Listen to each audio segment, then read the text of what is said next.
Chapter 226 Probing Hudagwa. Ma Chong wasn't very old, but when he rushed up he had a fierce force about him, which really startled the masked man. In a careless moment he was kicked to the ground, and his hands immediately let go of Xie Jiao. The two fought together. Ma Chong had a stick and had the upper hand at first, but the thug didn't slack off and soon kicked his stick away. Seeing clearly that it was just a half-grown kid, he swung his fists and started hitting. Xie Jiao, who had been terrified on the sidelines, also came to her senses, and when she saw the boy who had come to save her pinned underneath and being beaten, in a panic, she picked up several large stones from the ground and hurled them hard at the bad guy's head. She actually hit him with one. The man went ow, clutched his head and stopped, felt it, and there was blood. Lying on the ground already with a gash and bleeding, Ma Chong used that gap to grab the stick that had just slipped from his hands and fallen to the ground. He swung the stick at the man's head, exerting every ounce of strength in his arms. The man didn't hesitate either. He quickly dodged and in his panic tried to block with an arm. As a result, that club broke his arm. How could he still grab the girl then? Gritting his teeth from the pain, he got up, held his arm and ran off. Xie Jiao sat down hard on the ground. After the fright came a wave of lingering terror. She covered her mouth and couldn't help sobbing. Ma Chong managed to get up, glanced at her and didn't bother further. His whole body ached, he staggered as he walked, and he hurried along the back path toward home. Xie Jiao cried for a while, then regained her senses and knew she had to get away quickly, fearing the bad men might come back. She gritted her teeth and endured the pain in her foot, inching her way toward the village entrance. Only when she saw her parents running from the fields to meet her did her anxiety finally ease, and her father carried her home on his back. Her grandparents came out too, dug up some medicine, and rubbed it on her swollen, reddened ankle. Xie Shuangping didn't hesitate any longer and said, "Ma Chong saved her. From what I hear he took quite a few punches and slaps. I need to go check on him right away." He turned to his wife and said, "Da Qiao, we bought a can of malted milk last time. Bring it here and put in a few jin of flour as well." Zhou Daqiao went to fetch the things. When someone had saved your child, it was the custom to bring gifts and thanks. Xie Shuangping took the small basket for carrying the items and also grabbed some medicine for injuries, then headed toward the cowshed. When they arrived at Ma Chong brother and sister's house, they explained their purpose. Looking, the child's body was already bandaged in many places. In fact, even before Xiaomin had left, he had already come right after. He put down the things he had brought and thanked Ma Chong for not holding a grudge and for saving Xie Jiao. After asking a few questions about whether the injuries were serious, Ma Chong, being pretty tough, said it was nothing, that a few days' rest would do, and didn't say much more. That Xie Ling from the Xie family and her mother gave my little sister food several times during the worst of the winter shortages. He remembered that, and now thought this family was actually all right. "I'll ask your aunt to stew the old hen from home and bring it to you later. You get some rest." Xie Shuangping said a few words and went back first. He looked at the shack side, and thought that when Ma Chong was feeling better, he would help them build a rammed earth room. Now the Red Squad didn't come around much anymore. Maybe it was nothing, but if they didn't come the shack wouldn't be warm this winter. It would be terrible in the cold. In the evening, Zhou Daqiao made a trip and indeed stewed the old hen, bringing it to the Ma siblings in a clay pot. He told them to have it for dinner. It was hot, and tomorrow it would go bad. He also said that once Xie Jiao could walk again, he would personally thank Ma Chong.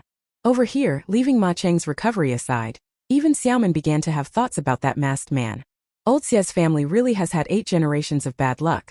First, last winter Xie Ling was almost kidnapped and was finally rescued back from the county town.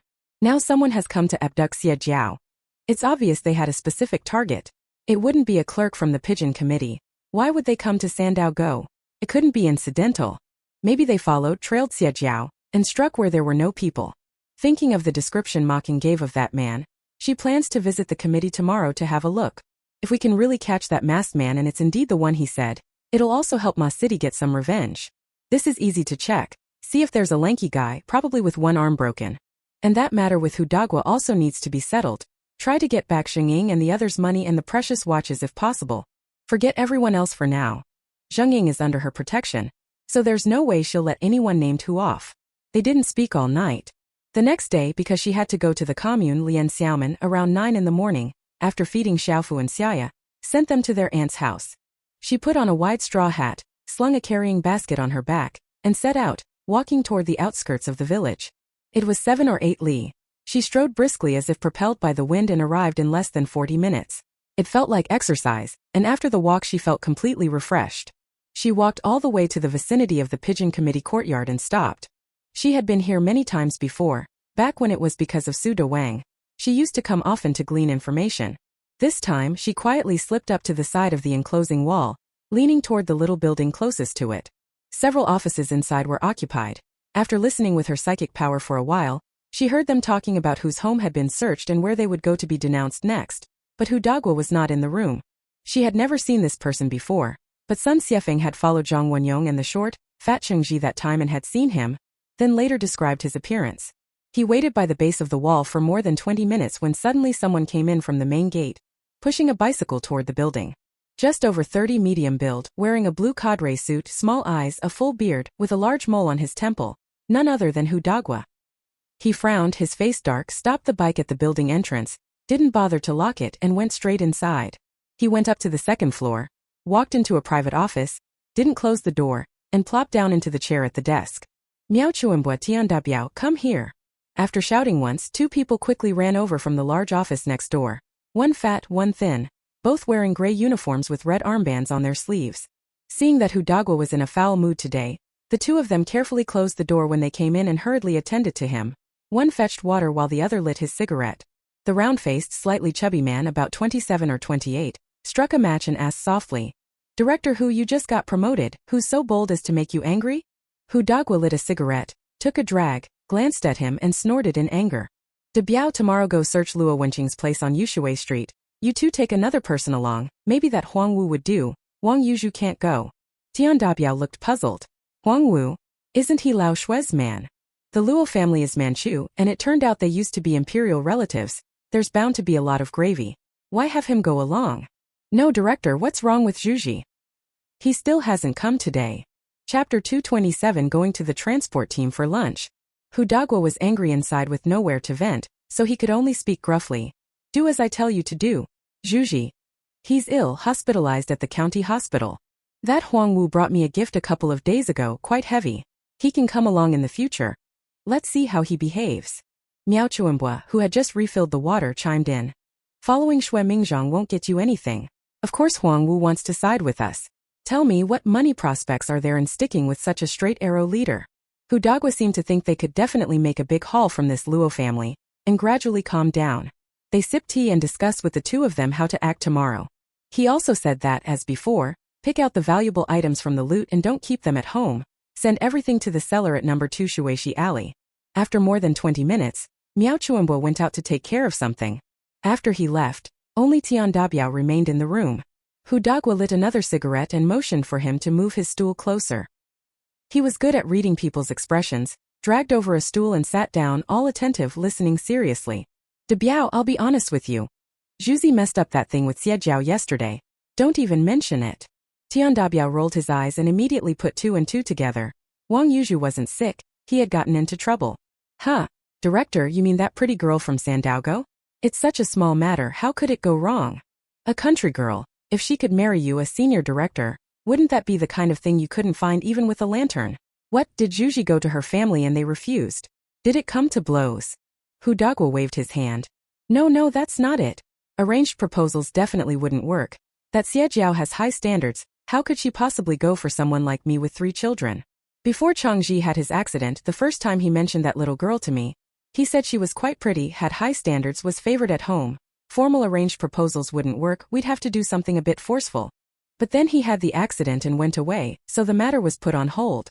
It wasn't until last month when I went to Sandaogo to send off that batch of undesirables that I saw Xie Jiao again and started thinking about her once more. She really is quite lovely. Zhuzi suggested it to me. He would tie that girl up and leave me to turn the raw rice into cooked, see whether she would marry me or not. But unexpectedly, when he made his move yesterday, someone sprung out of nowhere like Chang Yaojin in the middle of it. A kid suddenly jumped out and gave him a blow with a stick, and his arm got broken. Tian Dabiao finally understood. So that's what happened. Director, what should we do now? Should I go again? Or think of some other way? Hu Dagua said somewhat awkwardly. My place is too messy. After work tonight, come to my courtyard by the waterway and we'll go over it properly. Let's try to say as little as possible about this at the office. Tian Dabiao immediately nodded, understanding, and went out to get busy. Lian Xiaomin, standing outside the courtyard wall, had heard enough and turned to leave. She glanced at her watch, 11:30. Almost noon. She planned to make another trip to the yard Hu Dagua mentioned at 5 in the afternoon, so she wouldn't return to the village for now. After thinking it over, she decided to go to the transport team and find Zhang Wenyong. She wanted to find an opportunity to get closer to the people in the convoy, to see if she could dig up any clues about the earlier abduction. So after walking for a while, she arrived at the transport team. The gatekeeper stopped her. "Who are you looking for? You can't just come in here." "Mister, I'm looking for the truck driver Zhang Wenyong. Could you call him?" The gatekeeper glanced at the young girl, nodded, and quite readily put down his newspaper and went in to call someone. After a while, Zhang Wenyong came over with him. He guessed it was Xiaomin, told the gatekeeper Grandpa Lu, and then let her in. Zhang Wenyong lit a cigarette, smoking as he showed Lian Xiaomin around. After another 10 minutes or so, the canteen opened for lunch. "What's this about? What wind blew you here today? Came specially to eat lunch with me, huh?" "I'll tell you, the chief cook at the transport team's canteen is pretty good." Lian Xiaomin grinned. "Eating, of course, that's the main thing. Then I wanted to ask you about the bandit incident before. Have you found any clues? I also happened to come take a look at those few people." They stood not far from the cafeteria entrance, cooling off under a big tree by the courtyard wall, chatting. Zhang Wenyong said, "Huzi and I deliberately watched for the past 10 days or so and feel that apprentice Song Lisan is a bit suspicious, but there isn't any concrete evidence. It's just that ever since he came back from that trip, his expression always seems a little nervous, and those dark circles under his eyes were huge that day. You say he doesn't have something to hide, so why can't he sleep well at night? Besides, he's new here. We don't really know his background yet." Zhang Wenyong watched the people walking over from a distance and talked to those beside him. "Look, the one wearing the olive green pants is Song Lisan." Lian Xiaomin also glanced in the direction Zhang Wenyong was looking and made out the person's appearance. About 20-something, roughly 1.74 meters tall, looking rather slight. Doesn't seem like someone who practices martial arts. His hair was neither long nor short, his face fairly pale, but heavy dark circles under his eyes stood out. He was yawning while talking to the person beside him. "Do you know where he lives?" Zhang Wenyong nodded. "Got it. It's on that street opposite the transport team's back gate, courtyard number 40. He rented 2 rooms, lives there by himself. I heard his hometown is over by Hongxing Farm." It was time for the meal. Huzi came over from the playground carrying a stack of lunchboxes, followed by Zhao Limin. They had just finished vehicle training and came straight to the canteen. They saw Lian Xiaomin at a glance and happily walked over. "Aya, what a rare visitor. Xiaomin, are you here to eat or to see us?" "Looking at the time, I know for sure you're here to eat." He suddenly realized there weren't enough lunchboxes. "I'll go find another lunchbox, wait here." Just as he was about to turn and get one, Lian Xiaomin stopped him. "Brother Huzage, everyone says you're here to eat. Couldn't you come without your own gear?" "I brought my own." She took an aluminum lunchbox out of the basket. It clanked and when shaken, there was a spoon inside. "Whoa, good grief, you really came just to eat. We'll have plenty in a bit." Zhang Wenyong introduced her to Zhao Limin, and the two also greeted each other. Everyone walked toward the cafeteria together. Lian Xiaomin glanced at Song Lisan from the corner of her eye, and thought to herself that she might stop by his place on the way home that evening. Entering the cafeteria, Zhang Wenyong took his lunchbox from Huzi's hand, grabbed Xiaomin's as well, and went straight to the counter to get food. Huzi and Zhao Limin went with him and asked her to find a table and wait. Chapter 228. A new lead discovered.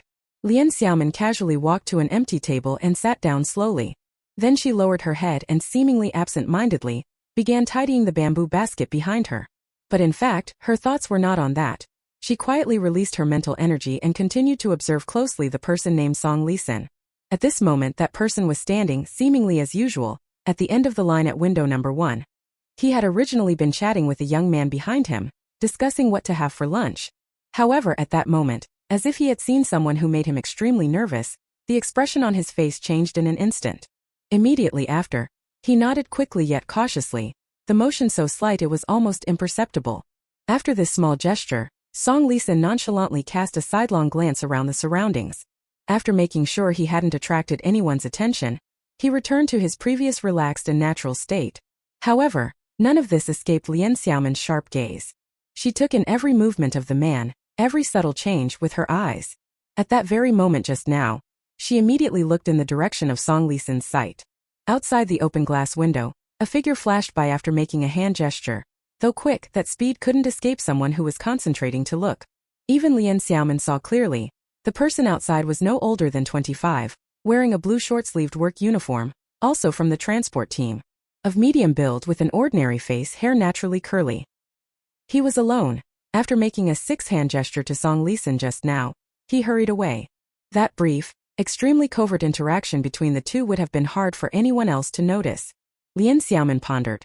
What does 6 mean? 6 o'clock? Meet at night, is that possible? If we keep a close eye on Song Lisan, then we'll surely find something. Zhang Wenyong was right, he definitely has issues. Just as she was thinking this, the 3 people who'd gone to get food came back. Looking at it, there was quite a lot. They'd even used 2 extra cafeteria bowls to get more dishes. It was minced meat tofu. There wasn't much meat at this time either, but this was already pretty good. There was still a portion of braised potatoes and sorghum rice in his own lunchbox. It looked delicious. The 4 of them appetites were whetted and they started eating heartily. Even Xiaomin was eating with great relish, and the dry-fried green beans in Sanyong's lunchbox were tasty too. I have to say the transport team's canteen is really quite good.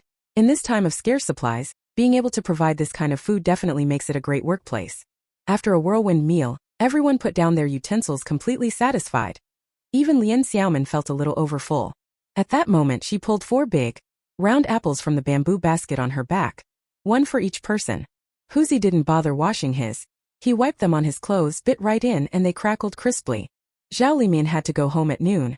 His house was in the commune, so he took his lunchbox and an apple, thanked Lian Xiaomin, and left first. Huzi put his and Zhang Wenyong's lunchboxes into a net bag, planning to take them back to wash first. Lian Xiaomin loaded her own lunchbox back into the basket and asked, Brother Sanyong, do you know a young man in a short-sleeved work shirt, medium build with naturally curly hair? I saw him signaling to Song Lisan. When Huzi heard that, he blurted out, Naturally curly? That's Yu Dahai, isn't it? Zhang Wenyong thought for a moment, stood up and said, I'll take you to have a look. If we confirm whether it is or not, won't it be clear? The 3 of them walked outside, and before long they arrived at a repair workshop. Huzi waited outside and didn't go in. The 2 of them went further inside. 2 mechanics were fixing a vehicle and greeted Zhang Wenyong. Master Wang, Master Pei is busy. Hurry up and go eat. Zhang Wenyong said a few words as well, then walked over to his car.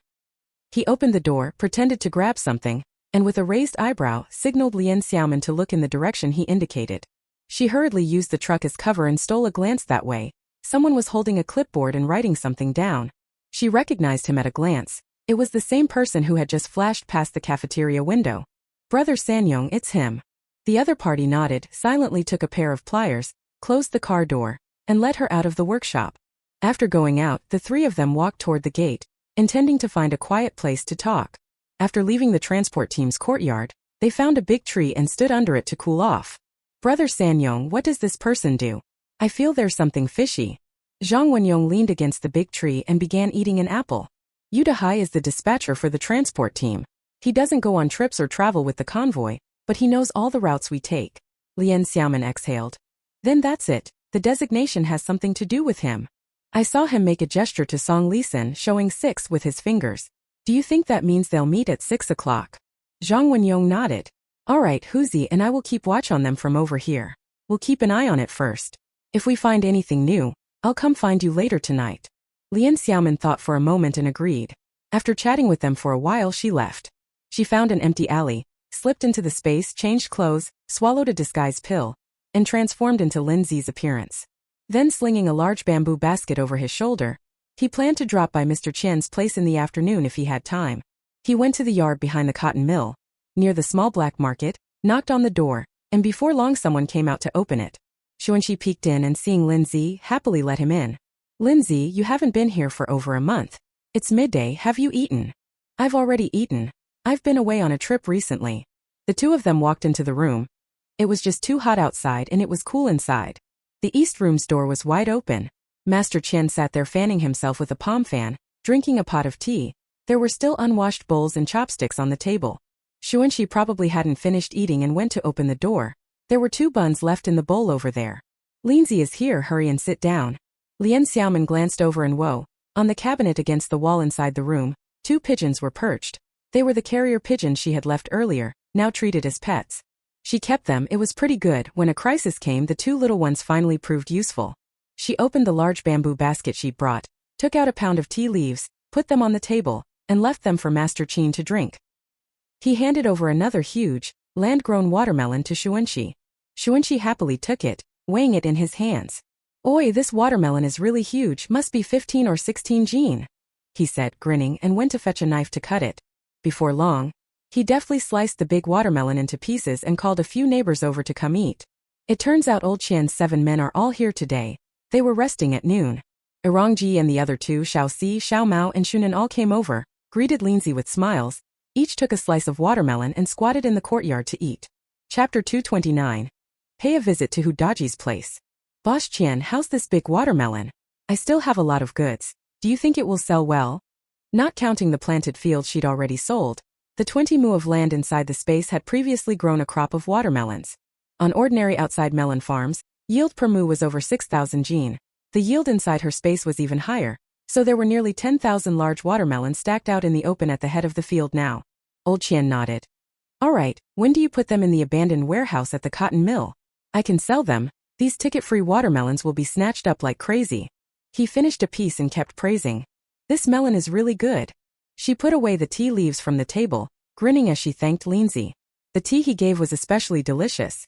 After a while, Xuanqi tidied the dining table and brewed more tea for Linzi.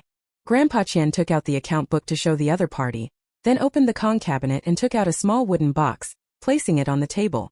When opened, inside were more than a dozen pieces of jewelry in good condition. 2 gemstone necklaces, 2 diamond rings, 4 pairs of gold bangles and 4 jade bangles. In addition, there were 5 large yellow crokers. This is the income from the past month or so. I followed what you said and converted it into gold bars, jewelry and antiques. Oh, and there's also a blue and white porcelain vase. With a wave of his hand, he signaled Xuanqi over there to go to the freestanding cabinet against the other wall and take the item out. Xuanqi carried over the delicate brocade box, placing it carefully on the table. Master Qian opened the box for Lian Xiaomin to inspect and said beside her, "This is from the Qianlong period of the Qing dynasty, a hexagonal blue and white floral appreciation vase. A fine piece. If this had been in a state-run antique shop in the capital before, it would have cost at least 1,000 kuai. Now, they're hot potatoes. I traded 100 jin of white flour for it." Lian Xiaomin looked at the porcelain vase, her eyes shining, and couldn't help but admire it inwardly. She picked it up gently for a closer look. The body was hexagonal with a flared mouth, a constricted neck, sloping shoulders, a rounded belly, and a foot that flared outward in a stepped fashion. The form was truly upright and imposing, and she liked it immensely. Since the last time she acquired a pair of porcelain vases at the Rong household on the island, she had become fond of them and often checked the information stored on the computer in her space to learn more. She knew that this kind of hexagonal vase form first appeared in the Yongjing period and flourished in the Qianlong period, and was extremely precious. If it had been auctioned off back in 2023, it would have fetched at least several million. Mr. Qian saw Linzi so reluctant to let go of the blue and white porcelain vase that he didn't even look at the gold bars on the table and couldn't help but laugh. Even Xiaomin admired it for a long time before finally putting it back in the box and then into the carrying basket. The gold bars and jewelry on the table were placed into a small white cloth bag they had brought, and then put into the carrying basket. Old Master Qian sipped his tea and remembered something. Linzi, last month Erong and 2 others made a trip to the provincial capital Fengtian to check out the routes over there. There's a local black market guy named Su Laosan who wants a shipment of rice and white flour to be trafficked up to the capital. He has connections. What do you think? Reliable? I'm not short of rice or flour though. In the space recently, a lot of rice and wheat have been harvested. After returning this trip, whenever he had free time at home he used the machines in the space to process them into flour and rice. Fortunately his mental power can operate them, otherwise it would have been exhausting. He gradually packed everything up and stored it in the warehouse. There are about 80,000 jin of each. He should be reliable. We can give it a try. He won't know our background. He'll just think we're people from around the provincial city. First do 2 truck deals with him, without revealing where we're from. My 2 trucks here can each carry 4,000 jin of grain. Drive them to the provincial city after dark, and come back the same night after the deal. Lian Xiaomin decided. Okay, I'll make the arrangements today. Tonight I'll send 10,000 jin each of rice and white flour to that warehouse. Remember to buy plenty of burlap sacks. After they finished discussing, Lian Xiaomin stayed here a little longer. They didn't leave the yard until almost 4 o'clock. She went straight to the rented cotton mill warehouse nearby. This place was large and could hold a lot of things. She unlocked it and went in, and saw that it was empty inside. There wasn't much stock left. She first took out the bags of rice and white flour and neatly arranged them on the east side, then brought out 5,000 large watermelons and stacked them against the west wall. There were still several thousand watermelons in the space, so let's take these first. There was still plenty of room, so we continued to store 10,000 jin of sorghum and 10,000 jin of millet. We also took out 6 bicycles, left 5 with Grandpa Qian to sell, and kept one old 28 big bar bike. I told him we'd figure out a way to have the bureau people stamp it with an official seal so she can take it back next time. Plan to give it to my uncle-in-law. After putting everything away, locking the door and leaving the place, I looked at my watch. It was almost 5 o'clock. She hurried without stopping toward the courtyard at number 2 Shuishi Alley of Hudagwa. 15 minutes later, arriving at this side of the alley, she used her psychic power to check. No one had come back yet. This courtyard had 3 rooms, and there was a cellar in the backyard. No one was around. Xiaomin quickly climbed over the courtyard wall, headed to the backyard, and pressed against the back wall of the house to slip into the space. No need to rush to search the cellar now. Wait until those 2 come back in a bit, listen to see if there's anything more, and then clean it out in one fell swoop. Not even 5 minutes later, sure enough, Hudagwa returned with Tian Dabiao. After the sound of a door opening, 2 people entered the yard, closed and latched the door behind them, and parked their bicycles inside the yard. Tian Dabiao, eager to please, carried 4 lunchboxes and 2 bottles of liquor and followed them into the house. Director Hu, I bought 4 dishes at the state-run restaurant, and these 2 bottles of Shifeng wine are pretty good. I'll have a few drinks with you later and guarantee all your worries will disappear. Hudagwa laughed. Dabiao, you're the one who knows how to handle things. Even Juji isn't as good as you, haha. But let me tell you, when it comes to toughness, you don't measure up to him. This chapter is not finished yet. Please click on the next page to continue reading the exciting content. Tian Dabiao bowed and smiled obsequiously. Yes, Juji is the director's cousin. He'll go all out for you in anything, he's capable, definitely better than me. But I'm certainly as loyal to you as he is. About that thing that's been troubling the director today, I came up with an idea. We'll eat and talk about it in a bit. When Lian Xiaomin heard that, she realized that Wang Yuzhu was Hudagwa's cousin, all steadfast loyal cronies. They probably did plenty of dirty work for him. After the 2 went inside, they first washed their hands, then moved over to the dining table and set out the food and wine. Tian Dabiao picked up 2 cups, poured the wine with attentive politeness, toasted several times and was smooth-tongued. Hudagwa especially liked drink. After a few cups his face flushed red and he opened up. Dabiao, you don't know my situation. Over there my parents are raising 3 kids. It's noisy day after day, I really hate going back, so I can only come over here alone to find some peace. There's no one at home to keep me company. I'm only missing a wife. I've seen plenty of girls but none compare to Xie Jiao, she's really something. The person beside him chimed in. I remember, that girl from old Xiao's family is pretty good too. She even graduated high school. Weren't you quite taken with her last time? The man drinking slammed his cup down. What's the use of me being taken with her? That brat is pretty aloof, she wouldn't even give me a proper look. Just wait and see. After I raid Luo Wenqing's place tomorrow, the day after I'll pin something on her whole family and get them all dealt with. If I use a trick to kill her parents, let's see if she still resists me. And if she refuses, her 2 younger brothers won't live either. Chapter 230, Obtaining the Evidence. When Tian Dabiao heard this, he warned, My chief, be careful around Xue Mingzhang, after all, he's the top man here. He went to the county seat for a meeting during the day. He might try to make things difficult for you. He's watching you. Hudagwa squinted and looked at him. Really? Did Huang Wu tell you this afternoon? Seeing the other nod, he stayed silent and ate a few more bites. After a while he said, Then you'd better lay low on the surface. That surname Xue has connections up top, everyone protects each other in the bureaucracy. He's Sun Heping's man. You know Sun Heping? The head of the county bureau, a real hardliner. Tian Dabiao's eyes widened. The same Sun Heping who sent people to wipe out Chongji and Wang Eru and the others all at once? Hudagwa put down his chopsticks, pressed his lips together, and nodded. Well, director, do you think Sun Heping might let old Xue snoop on us? We mustn't let that ledger be exposed, what if? Don't go imagining things. Haven't I put the ledger away? I still have to settle accounts with Wang Sanjiang. Hudagwa continued speaking nonchalantly. His brother is done for, luckily he ran away. Now he's hiding in Daliasha village at Een Matsi's place. Other than us a few, nobody knows. Tian Dabiao listened and calmed down. Brother Hu, this is you, he said, making a thumbs up with his hand. I really admire your foresight. We keep in touch with Wang Sanjiang on a single line. Even his brother doesn't know. Look, nothing's happened to us so far. Hudagwa was so drunk he couldn't find north. His tongue rolled. Dabiao, you must remember, keep your mouth shut, and trouble won't find you, understand, got it? Those under us, just have them do the work. Make sure nothing is exposed, remember that. Tian Dabiao had also been drinking a lot and wasn't speaking clearly. Brother Hu, I definitely remember. That trafficking in people and smuggling antiques out, those are capital crimes. I'd rather die than let a single hint leak out. Lian Xiaomin, listening to their words, now understood everything. It turned out that the human trafficker Wang Eru, who had been arrested in the county town, had a younger brother Wang Sanjiang who had escaped, and not even his brother knew where he was hiding. Wang Sanjiang is in single-line contact with Hu Dagua and the others and is still cooperating, hiding at Inmazi's house in Daliashutan.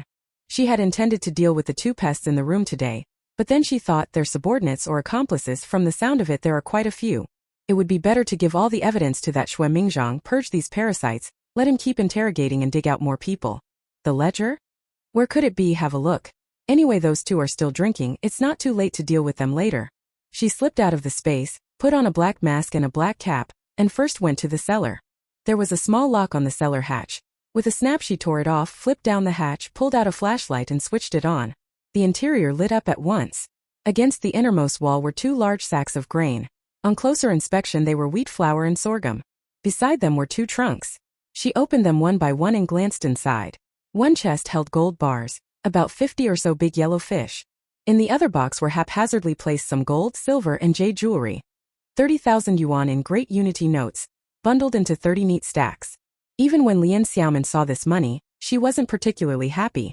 She suddenly thought about how the Hu family had exploited those who were sent down, ransacking all their savings. When winter came, with too little clothing and too little food, how could they survive? Wasn't Qingping saying that just Zhang Ying and the other had been stripped of 800 yuan, and even a pocket watch? She decided to help the people in the cowshed and when the time came, find an opportunity to bring them some supplies. She put the two chests straight into the space, but there was no ledger and no pocket watch, so she had to keep looking. She got up, left the cellar, and returned once more to the rear wall. She released her psychic power and began searching all around the house. She was finally found. Under the desk against the wall, 3 bricks were loose. Beneath them was a pit containing an iron box, and inside was a small notebook. With a thought it was absorbed into the space.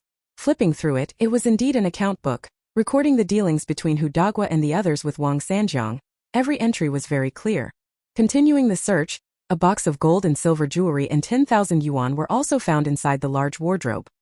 He thought to himself, he's really profited a lot. Su Dewang has been gone for less than a year and the Hu guy has come to power, doing nothing but evil.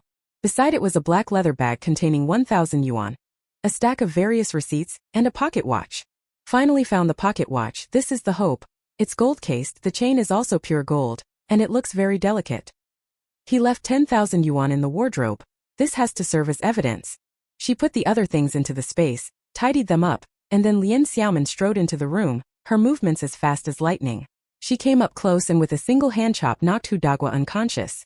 Tiandabia was startled and didn't even see how someone had suddenly leapt in. Just as he was about to stand and reach out, a fist came smashing toward him. The dagger in Lian Xiaomin's hand was already at his throat. Tell me where Xue Mingzhang's family lives. If you don't want to live, then don't make a sound. He made a move with his hand as if about to strike with the weapon. The dagger flashed silver. The man was nearly scared into wetting himself. As expected, Tiandabia was useless. Aside from flattering, he wasn't a ruthless sort. A little scare and he immediately gave in. I'm telling you. It's the first shop in Taylor Alley. Spare me. Spare me, please. I beg you. Little master, there are more chapters after this. Please click the next page to continue reading. It gets even more exciting. She started crying as she spoke, such a weakling. Another chop with the edge of the hand and he was knocked out too. To be safe, Lian Xiaomin tied both of them up tightly with rope, left them on the ground, then turned and went straight out toward Taylor's Alley. She remembered passing Taylor's Alley when she came this way earlier. She walked over to check and sure enough she hadn't remembered wrong. It was actually only a little over 300 meters away. Her footsteps stopped in front of the gate of the first courtyard. It was just 6 o'clock and it wasn't dark yet. She released her psychic power and detected that a family of 5 was eating inside. Besides 3 teenagers and a middle-aged woman, the middle-aged man wearing a cadre uniform had to be Xue Mingzhang. It seemed he had already returned from the meeting. Xue Mingzhang was not yet 40, wearing glasses, and was drinking a bowl of soup. Beside him sat a little girl of about 10, pestering her father to buy her a white shirt. The middle-aged woman gave the girl a glare and said, Xueli, let your dad eat in peace, finish his meal first. He's been tired all day, he just got back from the county. Hearing that, it was confirmed there was no mistake. Lian Xiaomin wrote a note, briefly recording what she discovered about Hu Dagua today, and wrote that she should hurry to Daliashutan to Inmazi's house to arrest Wang Eru, a trafficker who escaped, and his accomplice Wang Sanjiang. She put the note and the account book in a brown craft paper document folder, and on the outside wrote, "For Xue Mingzhang's eyes only, evidence of Hu Dagua's crimes." On an impulse she set the folder down in the courtyard from a distance, on the ground by the door. Then she tossed a pebble at the door. Soon someone inside heard the noise and came out, a young man, probably the second son. He saw the thing on the ground at a glance and picked it up. He looked carefully at the written characters, then hurried back into the room shouting, "Dad, come look." Chapter 231 Zhang Wenyong's investigation. After Xue Mingzhang saw the item, he didn't even eat. Frowning, he immediately went into the study next door. There was a telephone in the house. He picked up the receiver and dialed directly, asking the operator to connect him to Comrade Sun Heping's number at the county bureau. Lian Xiaomin listened intently to all their conversations and arrangements. The arrest operation was planned with great rigor and decisiveness. Only then did she completely relax, turn around and leave. She found a deserted grove by the roadside, entered the space, took the antidote, regained her original appearance, changed clothes, and then went out again to hurry home. When she arrived at her aunt's house it was just about 7 in the evening. Zhang Daqui and Li Xianghai had returned from work and were washing their faces in the courtyard. "Xiaomin, you're back at last. Stay and have dinner with us."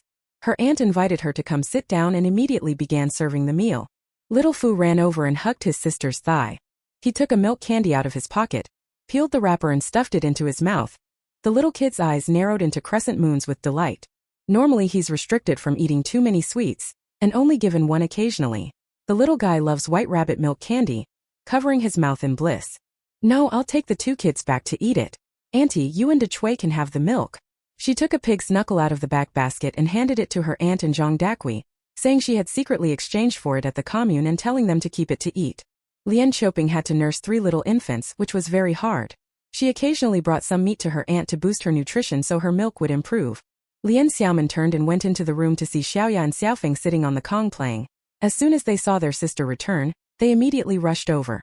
She picked up Xiaoya, and while she couldn't see, took a few candies from her hand and gave them all to Xiaofeng. "Xiaoya is too small. Better not give her any candy." The little bundle with Xiaoya's things on the Kong beam was brought over by Yufeng, who helped pack it into the carrying basket. Even Lian Xiaomin, holding the little one in her arms, suddenly remembered and asked casually, "Yufeng, is Xiejiao all right?" "She's okay now, just sprained her ankle pretty badly. Today is September 1st, the start of school. She didn't go. She'll need to rest for a few days." Old Xia's family went to visit that Ma family's kid, brought a thank you gift, and even sent over a stew made from an old hen. They were really grateful. Yufeng led Xiaofu, walking them out as she spoke. "That Ma Jing, that little girl, she's gone to school this time, right?" "Yes," and Xiaoni, the 8-year-old little sister of Xiaoling, held hands and led her to go study together. Lian Xiaomin nodded. Now the school in Sandaogo had reopened, and many children from every household were attending and learning to read. Quite good. After saying goodbye to Yufeng, she led her younger siblings toward the foothills to the west. "Jejia, Xiaofu also wants to go to the school. Today Aunt Yufeng is taking us to see the fun." Children learn to speak quickly and even know about school. They think it's simply a place where kids go to play. Lian Xiaomin held his little chubby hand and slowly walked him forward, saying, "Xiaofu is only 2.5, you can't go yet. Wait until you're a few years older before you can go to school. School isn't a place for kids to play together.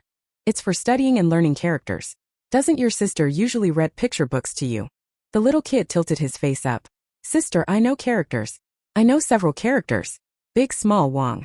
Watching his younger brother puff out his cheeks and seriously try to think of more characters he knew, Lian Xiaomin laughed uncontrollably. "Still need the big and small jokers, why not circle, king, spade, tip, QKA? Since the baby loves learning so much. Next time teach a couple more characters." Back home, he took the preserved egg and lean pork congee out of the space and fed it to the 2 kids for dinner. Each of them also drank some milk. Before 8 o'clock, the 2 of them were sleepy. Even after Xiaomin washed them up, as soon as she held them on the Kong and they lay down, they fell asleep. How enviable children's sleep is.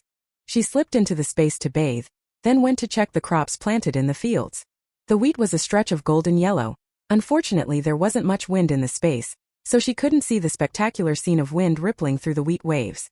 But being in the middle of a vast golden field was still quite pleasant. With a thought, she harvested all 20 acres of wheat, and using her spiritual power, processed it into flour through the machines.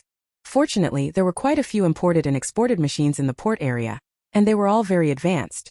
After harvesting this batch of wheat, she replanted cotton. Last time she found some cotton spinning production equipment over at the port that could process cotton into fabric on a production line. She was particularly excited and set up in a parking lot with plenty of empty space, having installed all the machines. I really want to give it a try. If I can make it work myself, I could produce some fabrics in space. I could also print whatever designs I set up. Plaids, polka dots, stripes, and bold floral patterns all fit the aesthetics of this era. After finishing up over the black soil, Lian Xiaomin was sitting at the edge of the field eating a cucumber and resting. Suddenly she remembered and wondered how Zhang Wenyong and the two men from Huzi's surveillance transport team were doing.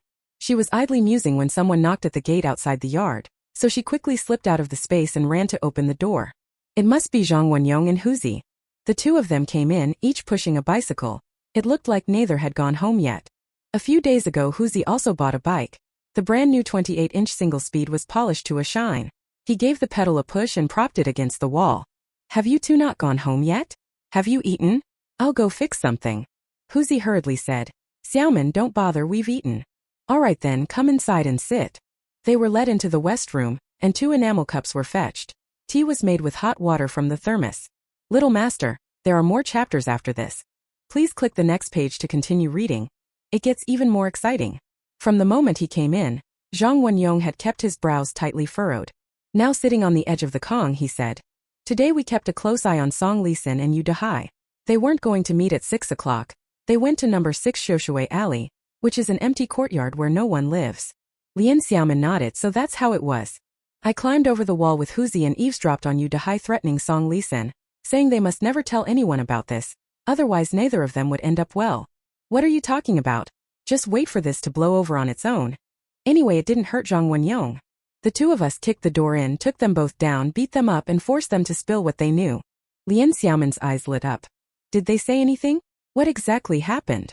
They both betrayed us, coordinating to leak the convoy's route to each other. Both were planted here, precisely to watch me. They said some person from the capital bought them off, and also hired a man called Chao Laoba, who with a few underlings posed as highwaymen to seize the convoy, but actually intended to kidnap me. However, something went wrong in the middle. The kidnappers realized how valuable I was and tried to demand more money from their employer. But the negotiations failed. That Yu Dehai said the mastermind behind it didn't want others to focus on me, and went to great lengths to conceal that I was the target. It seems they're targeting me to get at someone else. I really don't know. What value could a country bumpkin like me possibly have to make them go to all this trouble? Lian Xiaomin frowned. Did they say who the employer in the capital is? How did they contact them? Huzi interjected. Brother Sanyong hit hard. Those two only said the employer is someone under 25 of medium build, always masked so you can't see his face. From his accent you can tell he's from the capital. Generous spender, very wealthy. Money moves people's hearts, he bought them off. Lian Xiaomin pondered and said. It seems this person might still be lying low nearby, it's possible. Brother Sanyong, you need to be careful. By the way, what did you do with Song Lisan and Yu Dehai? Zhang Wenyong took a sip of tea and said. We tied them up and sent them to the station. The convoy matter is serious. They won't have a good outcome. Chapter 232 Returning Zhang Ying's pocket watch. The three of them talked for an hour. Then Zhang Wenyong and Huzi left. Now Huzi's home has 3 newly rebuilt rooms. It was handled and helped along by the 2 idlers Wang Xintian and Doubao. Previously he had been staying at Zhang Wenyong's house, but for now he still hasn't had time to go back and get furniture, so he's still living at Zhang's. After seeing the two off, Lian Xiaomin went back into the room and found that the little maid had actually woken up. She coaxed her until she went back to sleep, then lay down herself. Oh! In the blink of an eye more than half a month had passed, and it was now mid to late September. The autumn air was crisp and clear, a rare fine season in the north, neither hot nor cold though very brief. In a few days the autumn harvest would begin. By then anyone who could work in the fields would have to go to work, and Xiaomin was no exception. During this period she hadn't been idle either.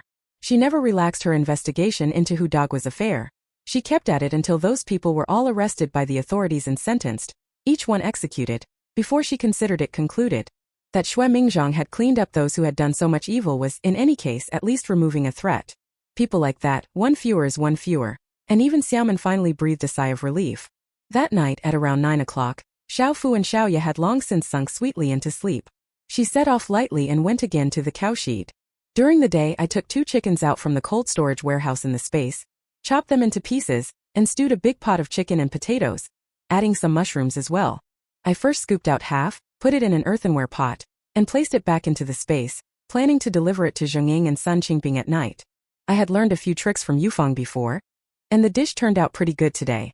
Yufeng said that Wang Yunshan and Grandpa Wang, who work with her feeding the pigs, mentioned while chatting that the person living in the same room as Zhang Ying is called Sun Qingping. They were sent down together and once worked at the same unit.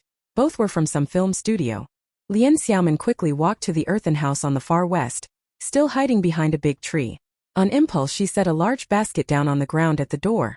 Besides a big jar of chicken, it contained 10 plain white steamed buns. The weather was cool now. Left until tomorrow they wouldn't spoil. There were also 20 eggs, 5 bags of dried noodles and 5 jean of rice. He put the pocket watch and 800 yuan into a separate brown paper bag, and placed it in the basket as well. Hopefully this is Zhang Ying's watch. We'll know soon enough. A kerosene lamp burned in the room. With a plop, a small pebble hit the wooden door. The two inside heard the noise and immediately understood. It must be that mysterious benefactor again. Zhang Ying was near the door, quickly stood up and carefully opened it.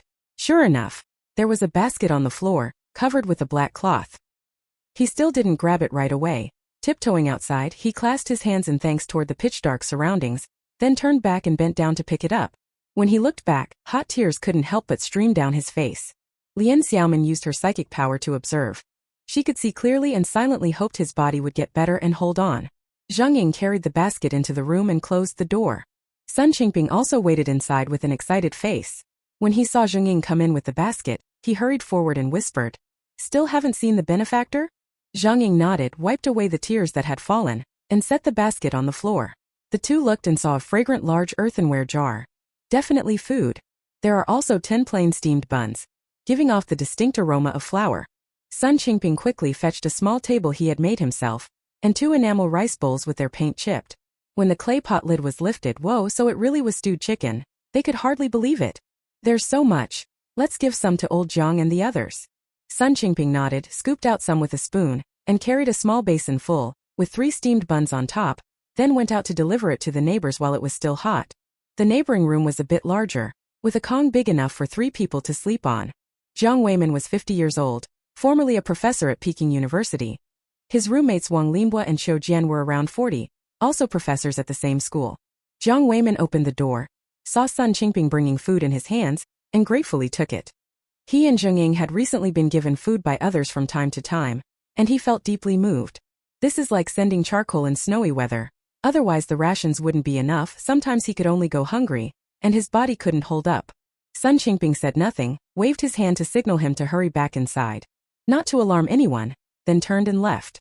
While waiting for him to return, Zhang Ying continued to examine the items in the basket. Suddenly he found another craft paper bag. When he opened it there was a wad of large denomination bills, and when he dug further in he pulled out a gold-cased pocket watch. This is his watch. Zhang Ying was so overcome with emotion she couldn't contain herself, her fingers repeatedly rubbing over it, hardly daring to believe it. This was the heirloom left to him by his father, a cherished keepsake he had always kept on his person. But when he was reassigned here it was confiscated by someone surnamed Hu. How could this be? A couple of days ago I just heard that Hu Dagua and the others had committed crimes, were all arrested, and in the end were shot. This was what Zhang Changshuan, who is in charge of the ox cart in the village, said when he came over to the cowshed. His son Zhang Shengli, who is the brigade leader, went to a meeting at the commune and came back talking about these big events that had happened recently. Zhang Ying thought to herself that this benefactor really was extraordinary, possessed of uncanny powers. She didn't know how the other party had found out that she'd lost her pocket watch and that money, yet they had helped retrieve them for her. What have I done to deserve such favor from my benefactor, who has quietly helped me all along? At that moment Sun Qingping returned. As soon as he entered and saw Zhang Ying crouching on the ground clutching something, his expression intense, he leaned over and patted his shoulder. "Zhangju, what's wrong? What is that?" Zhang Ying opened his palm, revealing a pocket watch, and Sun Qingping was also taken aback. This is your pocket watch?" The benefactor put it in the basket. "Yes. Qingping, look, there's 800 yuan.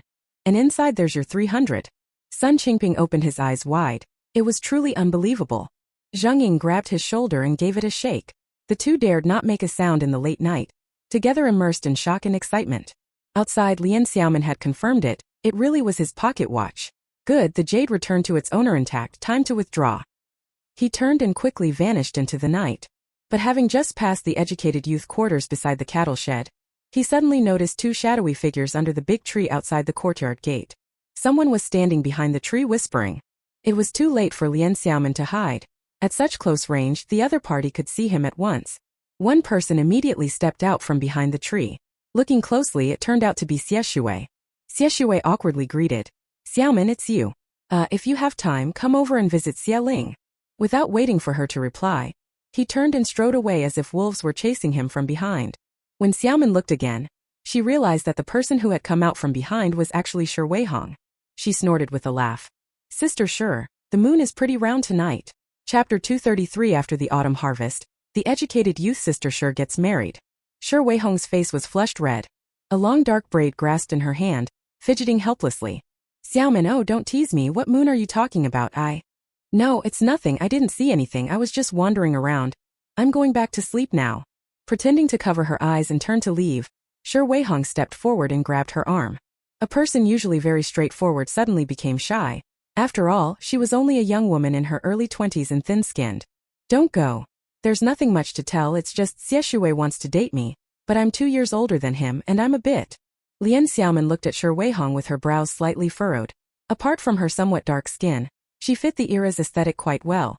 She was the kind of young woman you'd see in propaganda posters of the time, thick brows and big eyes, appearing lively and full of that labor is most glorious vigor. She smiled and patted the other's arm. Sister Shi, as the old saying goes, a woman 3 years older brings a gold brick when she marries. It's not really a big deal. Look at Yufeng. Her eldest sister is 3 years older than her brother-in-law too. It's not uncommon and they're doing fine. Besides, you two look well matched on the outside. A 2-year difference is hardly noticeable. What's that worth? The main thing is, you need to think it through yourself. If you marry into a village family, does that mean you won't be returning to the city afterward? Shi Weihong saw that Xiaomin was small but clever, and what she said came in waves. She laughed too. Go back to which city? Where would I go back to? I'm already nominally 23. My family situation is complicated, what job would they have for me? In any case, it's impossible to go back. Actually, I like him too. Even Xiaomin covered her mouth and laughed. Alright then, everything's clear. I'll be waiting for your wedding news. Hurry back, I have to go home and look after the 2 little ones. Shi Weihong also knew it was getting late. The two didn't say much more and hurriedly went their separate ways. Lian Xiaomin walked home in the moonlight. That night she kept thinking that Xie Shui and Shi Weihong were actually quite well matched. The Xie family lived in Sandow Gully and were fairly well off. At least they never missed meals. The whole family got along, though there were many people. Xie Shui had a long string of young siblings below him. Being the eldest sister-in-law meant having to endure hardship and work hard. It wasn't easy. But mother-in-law Zhang Xianglan was a good woman. Overall, Sister Shi's choice wasn't bad. Shi Weihong was cheerful in temperament, and marrying into this village suited her. She had been in Sandow Gully quite a long time and was familiar with everything. In this era, a 23-year-old woman isn't exactly young anymore. Finding someone reliable and capable like Xie Shui counts as a good match. After all, she knew clearly in her heart that it was only 1969 now. There were still many years ahead. According to the historical course of the previous life, the large-scale return of educated youth to the cities began at the end of 1978 to 1979, only then starting gradually. Before that, most of these educated youth from the cities didn't have the means to have their families get them transferred back, so if they really had to settle in Sandaogo, they would end up living here for a long time. She thought of Xie Jiao again, wondering whether that little spicy girl and Lin Yushu would also become a couple. In this particular historical context, the experiences and stories of the educated youth really make people sigh. They left their homes and went to the countryside to be sent down youth and settle there.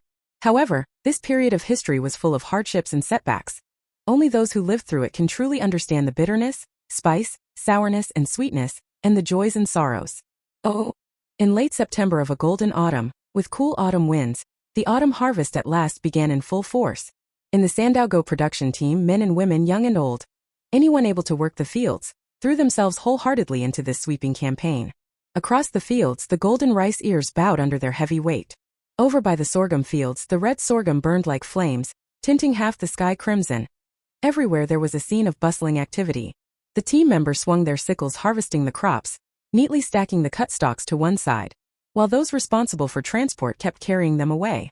Even the children ran along the ridges between the fields, helping to carry the grain.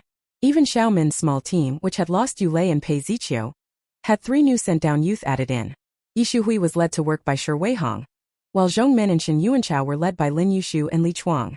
During that more than 1 month period, everyone really rose early and slept late, putting in hard, sweaty work. This year's harvest was somewhat better than last year's. After handing over the state grain, when the production team allocated grain, there would be something to distribute. In the blink of an eye it was mid-November. On the 16th, Xie Shui and Shi Weihong registered their marriage. The Xie family held a wedding, and amid great bustle they brought the bride into the house. Mainly the whole family was anxious, hoping Xie Shui would soon have a wife so those rotten things from before could be put behind them and they could live properly. Such a good young man had been ruined by the Cheng family, but now being able to marry a sent-down youth from the city was something to be proud of. Xie Shui didn't know what had happened. He rejected every girl the matchmaker introduced. In fact, he had already set his heart on the sent-down youth Shi. He found her outgoing, honest, and very simple. When they were working in the fields, he had noticed her. She always finished her own work and then helped others, a warm-hearted person. After a while they became close. So she quietly kept this man in her heart, and finally mustered the courage to confess. She succeeded and could bring him home as her husband. Shi Weihong was married off from the young intellectual's settlement. Her family didn't treat her well, they didn't send her anything, and certainly no money. People seemed to understand why she had decided to marry into this village, and not return to the city. This chapter is not finished yet. Please click on the next page to continue reading the exciting content. Still, everyone chipped in and gave her some dowry gifts.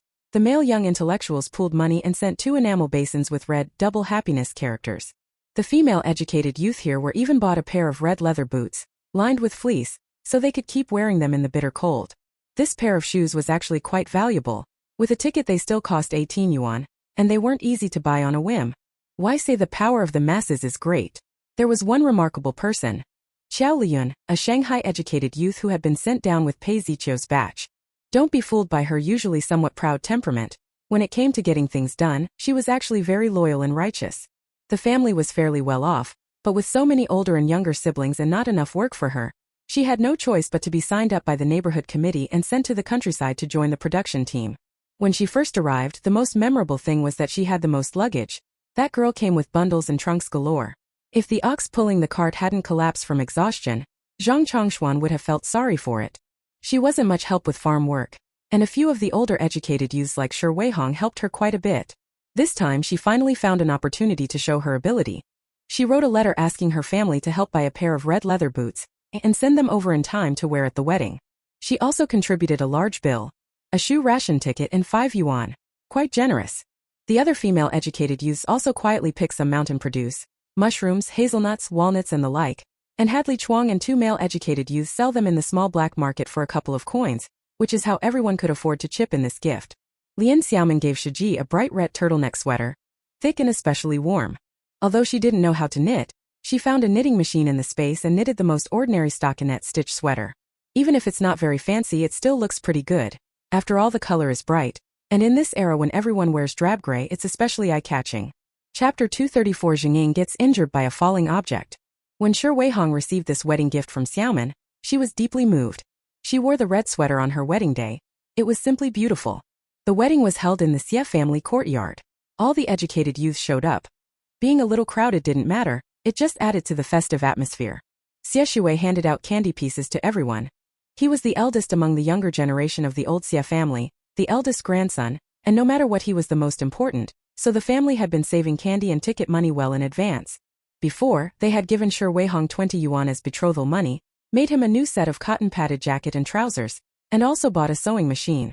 That sewing machine ticket was actually arranged by Zhang Wenyong as a congratulatory gift to brother Shui. They set out 8 banquet tables and happily finished the wedding. The meat and vegetables were also picked up when Xie Shui went with Zhang Wenyong and Lian Xiaomin, taking a weekend trip to Dakingshan to hunt. They bagged a wild goat and 3 roe deer. Xie Shui offered to pay, but the 2 of them refused, telling him to just take 1 goat and 1 roe deer home to prepare the banquet. The roe deer that Lian Xiaomin took home was given to his aunt's household, where head cook Yufeng prepared it. It was absolutely delicious. On a day at the end of November, a heavy snow fell across the land, goose down flakes swirling beautifully, but some households weren't doing so well. It snowed heavily for a full 2 days and nights, and the door was almost blocked. They had to clear the snow off the roof constantly, or else the roof could easily collapse. Originally Zhang Ying's room didn't have a Kong, heated earthen bed, but fortunately Lian Xiaomin had asked Zhang Wenyong to tell his father in advance. After the autumn harvest, when they had some free time, they built a Kong in the 2 mud brick rooms that lacked one, so winter would be more bearable. Zhang Wenyong didn't know why Xiaomin paid special attention to Zhang Ying, but he could feel that she handled Zhang Ying's matters very carefully. So he had a clear idea in his heart and would help as much as he could. The two children from the Ma family originally lived in a shack. Later, to show his gratitude to them, Xie Shuangping rebuilt 2 mud brick rooms for them, enough for the 2 children to live in, which was much better than before. After this heavy snowfall, the whole village was clearing up, at least making the paths passable. 5 or 6 houses had collapsed. Fortunately, no one was killed, and everyone was repairing their houses as quickly as possible. When Xiaomin went out to clear snow during the day, she even noticed the people around the cowshed wearing very thin clothes. Apart from an elderly couple who had long been there and had padded coats, the others had only the summer clothes they were given. Where would they get warm clothes to change into? All their money and belongings were plundered by Hu Dagua. The heavy snow hadn't even been cleared yet when, before 3 days had passed, another snowfall arrived, and a north wind blew that night. Around 9 o'clock at night, while Xiaomin took advantage of Xiaofu and Xiaoya being asleep, she put the 2 of them into the space to sleep. Although the Kong was lit and it wasn't cold, it was rather dry. The space was much more comfortable. She put on a thick black down jacket, the most ordinary style, pulled on a cotton hat, decided to run over to the cowshed, and set herself to action. Thick cotton jackets and pants had already been prepared in the space, and they'd been specially worked on a bit, given a heavy distress treatment. Behind the cattle shed is a row of adobe houses. At present 11 people live there in total. An elderly couple, Granny Qin and Grandpa Gua, are both in their 50s. They were already there before Lian Xiaomin came through, and have been secretly taking care of Ma Jing all along. I heard that because of overseas connections, both of their sons settled abroad, and as a result they were implicated.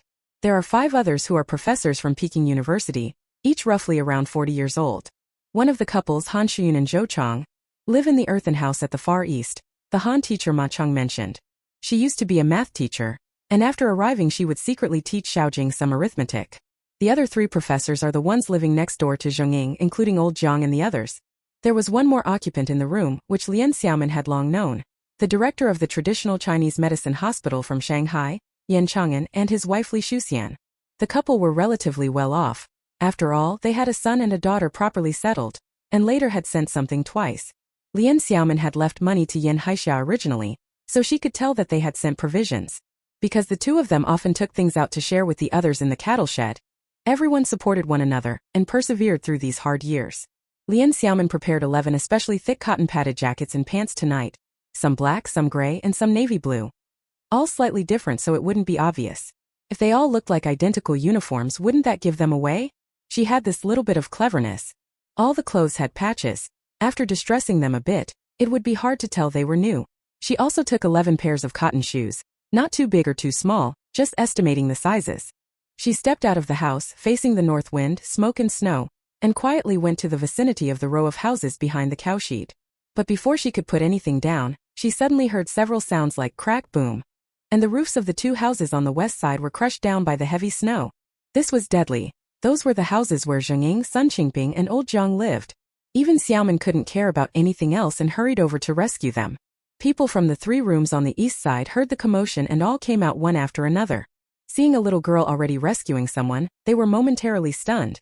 They knew this person who lived at the foot of the mountain. She was only a few steps away.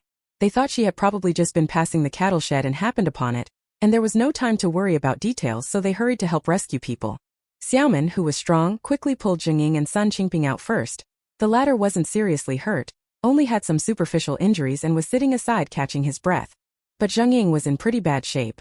His head was split open, bleeding heavily, and he had already passed out. The 3 people in the next room who had been rescued also looked pretty awful, but a quick check showed nothing serious. They were carried into that other room. This chapter is not finished yet. Please click on the next page to continue reading the exciting content. Yan Chang'an, a doctor, after examining Zhongying, frowned and said, "He needs to be taken to the hospital. I'll go find the team leader. Quickly have Uncle Changshuan use the ox cart to take him to the commune hospital. Losing this much blood is dangerous. We must hurry." Old Master Gua nearby said, "With this weather an ox cart can't travel through the snow. But we have nothing. Why don't we use some cloth to stop the bleeding on his head for now?" Lian Xiaomin immediately decided that they shouldn't use any cloth to stop the bleeding. She'd better take him to the commune hospital. "Old man, I'll run and take him there. I'm strong. I'll carry him on my back, it'll be quick.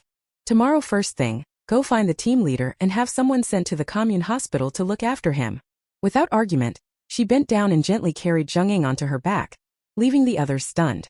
The girl living at the foot of the mountain is really strong. Grandma Qin took a thin cotton quilt and covered Zheng Ying with it. While they were still standing there, unsure what to say, Lian Xiaomin had already walked far away. On the snow, a black shadow moved quickly into the distance. Even her pace was hardly affected. She wore snow boots and took long strides running toward the village entrance. The road at the east end of the village, whatever else, was at least easier to walk on.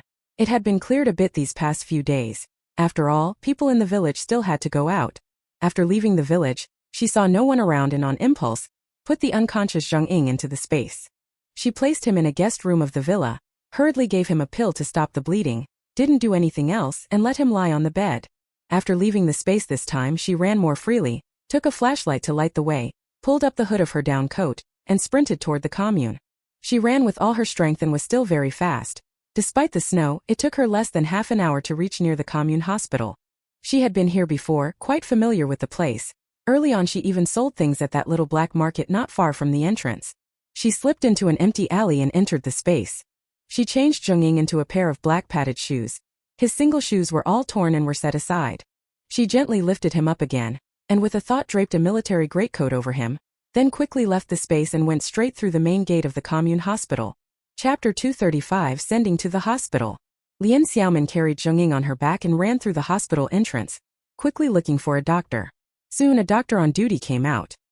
He was a man in his 30s wearing a white coat, and he hurriedly told people to carry the injured person on a stretcher into the second-floor operating room.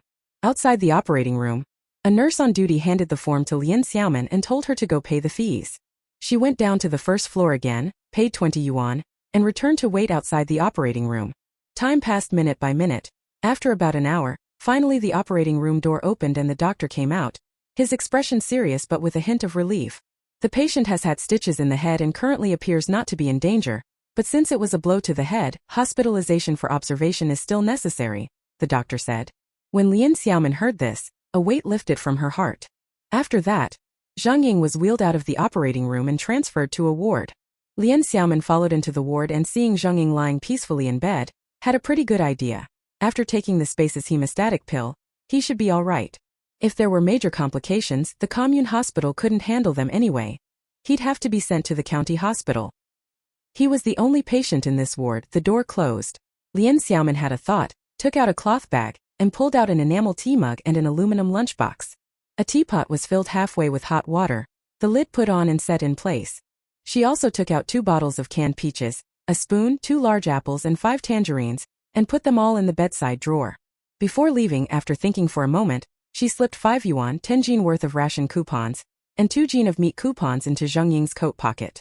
The thin quilt that Granny Qin had taken was rolled up inside the army greatcoat, and draped over the footboard railing of the bed. She grabbed the carrying bag and left the ward, finding an on-duty room along the corridor.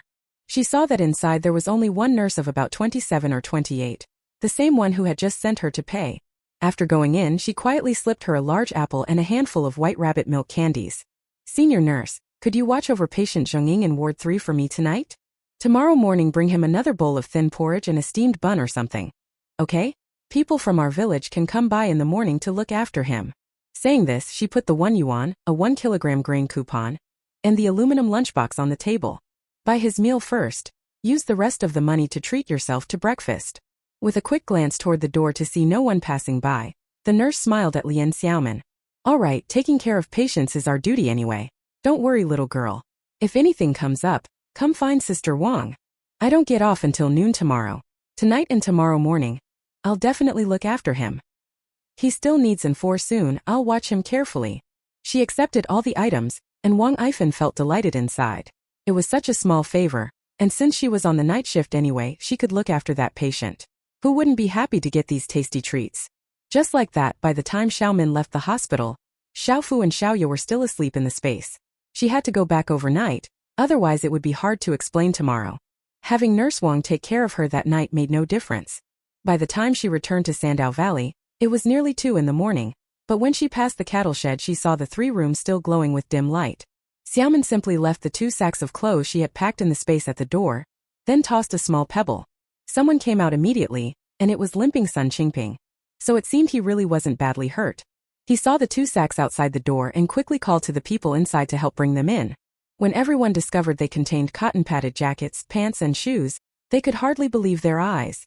Sun Qingping didn't explain much. He measured and distributed the sizes to everyone, and warned them not to tell anyone. This was the care of a benefactor for us. As he spoke, he suddenly choked up and could not hold back 2 hot streaming tears. They wouldn't have told anyone even without his warning. Everyone understood in their hearts what it meant to receive thick cotton-padded clothes in the dead of winter. It was saving their lives. How long could those thin clothes they're wearing last? If they got sick, who would treat them? They could only bear it. Old Jiang had been lying on the Kong. Hearing the commotion, he sat up, held the cotton-padded coat he was given, stared for a moment, then covered his face and began to cry. They redistributed the rooms tonight. Qin Yulan and Li Shuxian went to one room, the others split into 2 rooms, and the injured were allowed to lie on the Kong first to rest. The old man, whose body and mind were both battered and who had been lying on the Kong in a very low mood, suddenly received an unparalleled warmth and truly burst into tears. He had been tossing and turning, his heart aching, feeling he could hardly endure any longer. Now, after receiving a huge encouragement from strangers, a new hope suddenly flared up. At this time Lian Xiaomin had already arrived home. She had also gone into the bedroom of the space villa to sleep. Xiaoya lay in the children's bed. Xiaofu lay on the big bed, both sleeping soundly. She lay down beside Xiaofu. Her head touched the pillow and she soon fell asleep too. Oh! Early the next morning, Yin Cheng and an old master Gua hurried off to find the brigade leader. They said the rooms by the cowshed were crushed by last night's snow, 2 of them, and Zheng Ying was badly hurt by the collapse. When Lian Xiaomin, who lives at the foot of the hill, passed by, she ran into it and sent him to the commune hospital that night. Someone must be sent this morning to take care of him. When Zhang Xingli heard this, such a big thing, he quickly called out his eldest son Zhang Wanrui. You go to the commune hospital to look after Zheng Ying. He was injured by the collapse. Oh, take some grain coupons and another 2 coins. He fished in his pocket, found a little over 30 yuan, and gave it all to him for now, planning to settle up with the village later. They couldn't let anyone die. This was a serious matter. After making the arrangements, he hurried toward the brigade office to have Wang Kuei organize people to repair the house. He still had to walk around with the old party secretary today to see whose house in the village had been damaged.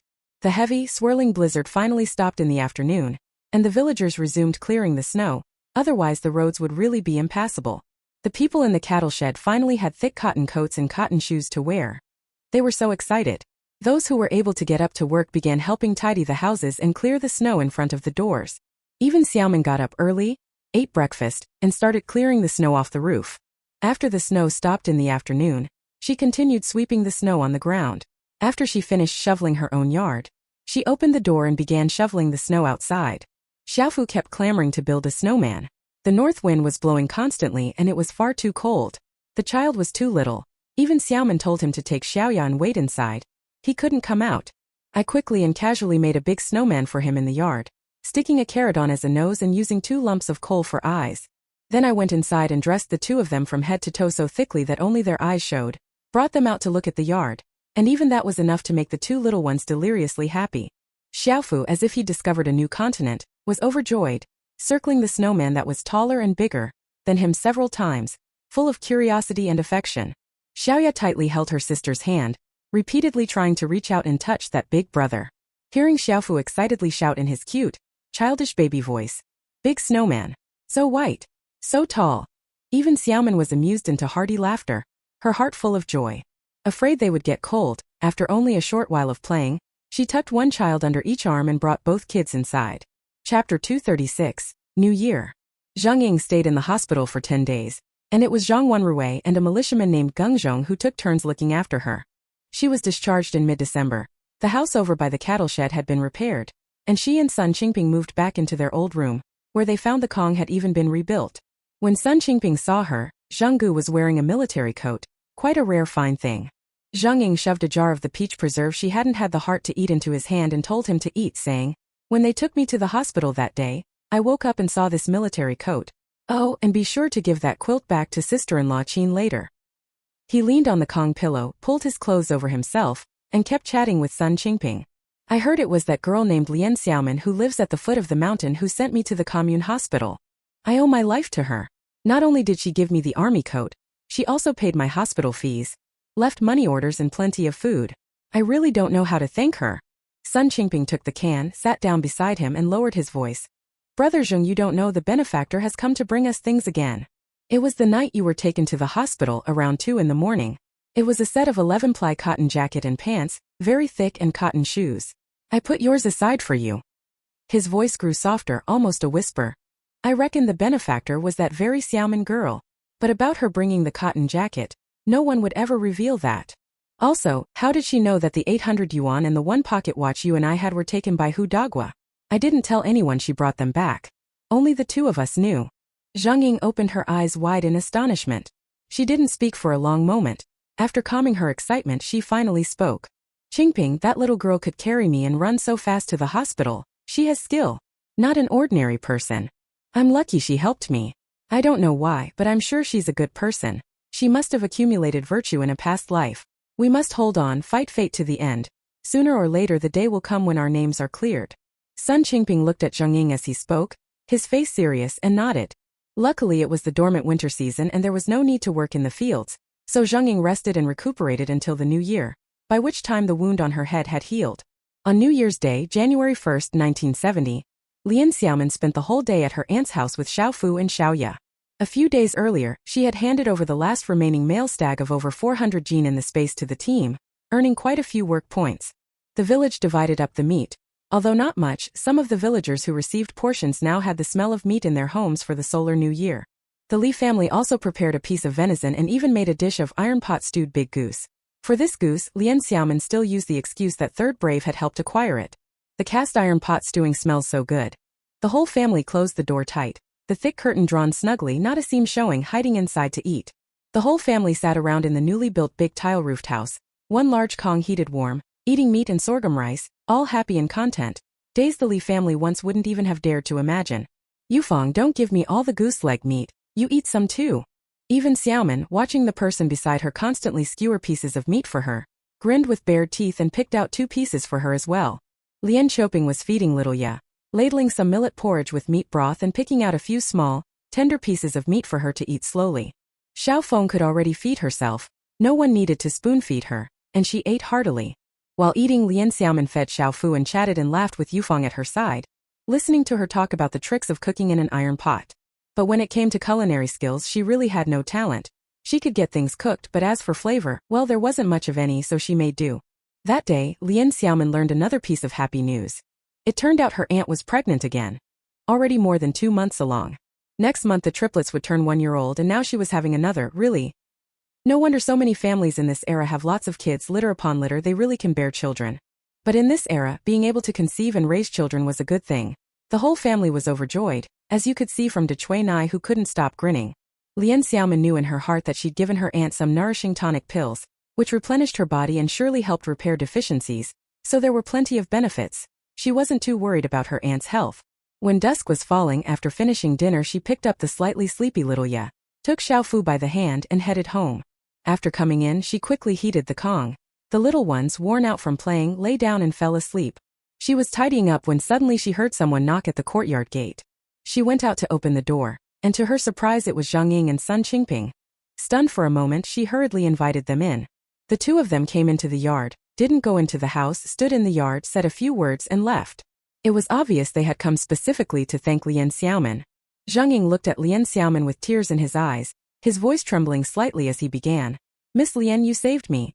Not only that time in the biting snow when you carried me on your back and ran to the hospital, but I also know you are the benefactor who never showed your face, the one who kept sending us food and cotton clothes. At this moment he was so overwhelmed he could hardly speak, tears welling up in his eyes, but he still forced himself to hold back his emotions and sorrow and continued speaking. I really don't know how to express my gratitude to you. What right do I have to receive so much care and help from you? Little master, there are more chapters after this. Please click the next page to continue reading. It gets even more exciting. Sun Qingping beside him said. Lian girl, brother Zheng just managed to get up and wanted to come over to say thank you. And the pocket watch and the 800 yuan. Although we don't know how you found out. We're not asking, we just want to sincerely say thanks to you. Today is the solar new year. And we don't have anything good. This is a wild pheasant I caught, brought to you to show a bit of our appreciation. Zhang Ying steadied her emotions, then remembered to quickly take out the prepared 100 yuan and shoved it into her hand. Lian Gunang, you even fronted my medical bill, and left me money and ration coupons. Whatever I say, I have to give it back to you. Lian Xiaomin looked at the thick wad of bills in her hand and decided to accept it. If she refused she might feel uneasy, and anyway she would exchange it for supplies for him. Looking at the two sincere people before him, he smiled faintly and said, "Both of you are outstanding artists of the film studio, especially teacher Zheng, who has devoted his life to the pursuit of the performing arts. I hold deep admiration in my heart and therefore offered my help in secret." She took the pheasant. "Thank you for your thoughtfulness. Today is the start of a brand new year. Gifts should be reciprocated, so I'll give you some New Year presents too." She turned and went into the woodshed, quickly took out a burlap sack, packed 2 pig hocks, 5 jean of sausages and 30 sticky bean buns frozen hard, tied the mouth closed and carried it out. Zhang Ying and Sun Qingping refused to take it no matter what. The young girl had already given them enough, but they couldn't match her strength. She tugged on their arms so they had to hold it, and through tears they accepted it and carried it in their hands.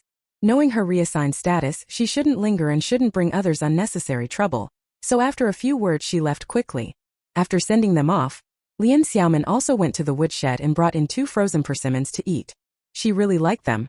These were brought by Yufang, and there were also a few frozen pears, but those were just too icy to handle. -20 degrees, the woodshed was truly a natural big refrigerator. The 2 little kids were sleeping soundly. She sat cross-legged at the Kong table eating frozen persimmons, feeling pretty pleased. Chapter 237 New Year's Eve Friends Visit. Lian Xiaomin thought to herself that after New Year's Day there would be just over a month until Spring Festival. This would be the second Lunar New Year she had experienced since crossing over. Time really flies. She had grown another year older, 15, which, using the local custom of counting nominal age, made her 16. At lunch that day, her aunt even remarked that Xiaomin and Yufang were already young women, saying that Chuanxiu, 2 years older than them, had already met a prospective match and would soon be betrothed. This really frightened her. Why did she suddenly feel like there was one fewer comrade girl beside her? Chuanxiu's betrothed was introduced by her 4th aunt Zhang Xiangcai. Zhang Xiangcai was a military family member, so the nephew she recommended was certainly a soldier. She heard that that soldier brother served as a company commander under Chuanxiu's 4th uncle Chao Early, and if she married him she would follow the army. Captain Zhang Shengli had only this one daughter at home, so of course he took finding her a husband very seriously. After much picking and choosing, finding a soldier in this era was considered a pretty good match. Auntie said the young man was also from Liao Province, from Dawa village under Yuling County, serving in the army in He Province. He came to Sandow Gully on leave specifically for matchmaking. Zhang Dakui also met him when she went to the Zhangs and came back saying the man was average-looking but well-built, good at talking, had even been commended in the army, a rather excellent soldier. After meeting each other, both sides were quite satisfied and decided to take advantage of the remaining leave to get engaged in a few days. Even Lian Xiaomin didn't have time to dwell on the changes in the people around her. During the cold winter, often shut indoors, she devoted herself day after day to practicing boxing, while carefully looking after Xiaofu and Xiaoya, and felt very fulfilled. Sometimes when practicing Wing Chun, she would recall each move Song Zixiong taught her and drift into thoughts about many things on Hong Kong Island. I wonder how her Tsim Sha Sui Grand Hotel is coming along? Handsome Jia is no longer the boss of Tsim Sha Sui. Now that he's left Xinan, will members of other gangs come after him? Those territories were all taken back by him, so he must have made many enemies. But thinking of his skills, once his injuries completely heal, no one should be his match. As long as someone like him really wants to put down roots on Hong Kong Island, he will certainly be able to make a name for himself. In this era of Hong Kong, gangs proliferated, gradually forming the 4 major families. Everywhere protection fees were collected, and no matter what one wanted to develop, it was impossible to escape the constraints of these underworlds. However, he believed that Master Song would be willing to act as his backing. Even before the Spring Festival, Lian Xiaomin had gone to see Sun Xiefeng once. Besides leaving a batch of supplies in the Wei family's courtyard, she also brought him some New Year goods so he could return to his hometown early to celebrate. Sun Xiefeng and his cousins usually shipped a lot of goods and made money, and they tried as much as possible to convert it into old items and gold bars. After a trip to Hong Kong, he learned that old items and jewelry were very valuable there. Here was precisely a special period, and those things truly weren't worth much. Over the past half year or so, Sun Xiefeng had collected many fine pieces for her. Now everywhere was in chaos, and Sandow Gully commune was no different. The red squads went around fighting, smashing the 4 olds, smashing all kinds of things. Many precious antiques, books, and paintings were mercilessly smashed, burned, and ruined. It was truly heartbreaking. Some people didn't dare keep those things at home, and could only go to the black market to exchange them for money or a bit of food. The trouble outside was so severe it was a complete mess. Even Xiaomin rarely went out, only occasionally making a trip to Sun Xiefeng's to pick up or drop off things. She looked at those precious antiques and carefully searched for a place to store them in the space. On Qianya's side, the small black market also had a peak in shipments before the new year. Before the spring festival, she put away some bolts of cloth, plus the cotton grown in the plot, and stored 3,000 jin in the warehouse. Master Qian said they were being snapped up like crazy. The cotton in the plot yields 1,000 jin per mu. Her 20 mu of black soil produced 20,000 jin in one crop, and she even had a lot of cotton processed into cloth by machine. Also, from the orchard she took out 2,000 jin of tangerines and 2,000 jin of apples, and they were all sold within half a month. Last time Rong and the others delivered grain twice to Su Laosan in Fengtian Provincial City, and it went fairly smoothly. Before the new year they planned to send 2 more cartloads of white flour for trade. Everyone made a good deal, enough for a nice new year. Even that half-grown kid Ma Cheng, who ran around trailing after Xuanqi's backside helping out, got his share. 50 jin of rice and 100 yuan to go home and have a proper celebration. With an 80-20 split, even Xiaomin managed to earn 10 large yellow croakers during this period and stash them away in her space. They could invest in Hong Kong again later. Gold bars would be best. Before they knew it, it was February 5th, the 29th day of the 12th lunar month. That night, Lian Xiaomin went again to bring a 50-pound sack of white flour to the people in the cattle shed, plus 10 pounds of frozen pork. After all, you have to eat dumplings for the new year. She also took 20 salted goose eggs she had pickled herself, 5 packs of dried noodles, and 2 jars of soybean oil packed in empty canned food tins. She left the things at Zhang Ying and Sun Qingping's door. The two of them would naturally share some of the food with the others. On New Year's Eve, she stayed the whole day at her aunt's house with Xiaofu and Xiaoya to celebrate. The family had a lively New Year's Eve dinner, and they didn't return until after 7 in the evening. At 8:30, just as the 2 little kids had fallen asleep, someone came knocking. When she went to open the door, it was Zhang Wenyong and Huzi Doubao and Wang Xintian. Huzi was pushing a bicycle with a big hemp sack strapped to it. I mean, you 4. Why aren't you spending New Year's Eve at home? Lian Xiaomin was really puzzled. Every household was gathered together eating and drinking, yet her house was quiet. These 4 brothers had come together after all. The 4 of them cheerfully handed her the sack and walked inside. Zhang Wenyong headed straight for the woodpile to heat the Kong in the west room. This chapter is not finished yet. Please click on the next page to continue reading the exciting content. Doubao chuckled. As soon as I finished eating I ran out, boring. Xintianji said to come find you and chat. We 4 have always avoided the noise at New Year. We used to stay at Hotzi's place, but he doesn't come back either. He's gotten hooked on staying at Sanyong's. Hotzi said. My 3-tiled roof rooms were just finished. The Kong hasn't been heated yet. I'm waiting for the carpenter to install the furniture so I can tidy up everything at once and return. Working every day, I don't have the time. Wang Xintian said, Mulan, hey, your brother needs to talk to you. Haha, well, come inside and chat. His expression was rather shy. Everyone went into the west room. Even Lian Xiaomin, seeing the burlap sack, brought out a board of frozen tofu, 2 large slabs of pork belly weighing about 20 jin, and 2 plucked frozen ducks. They put everything in the wood storage and also took 10 or so big oranges, a full basin of frozen autumn pears, and 3 jin of walnut kernels. Inside, they placed it all on the Kong table for them to eat, and brewed 5 jars of tea in the teacup. The thermos flasks were empty, but Zhang Wenyong had stoked the Kong stove and also boiled a large pot of water. After a while, the Kong got warm, and everyone ate tangerines together as the New Year's Eve tea party started chatting. Lian Xiaomin, quite curious, asked, Excitandu, what do you want from me?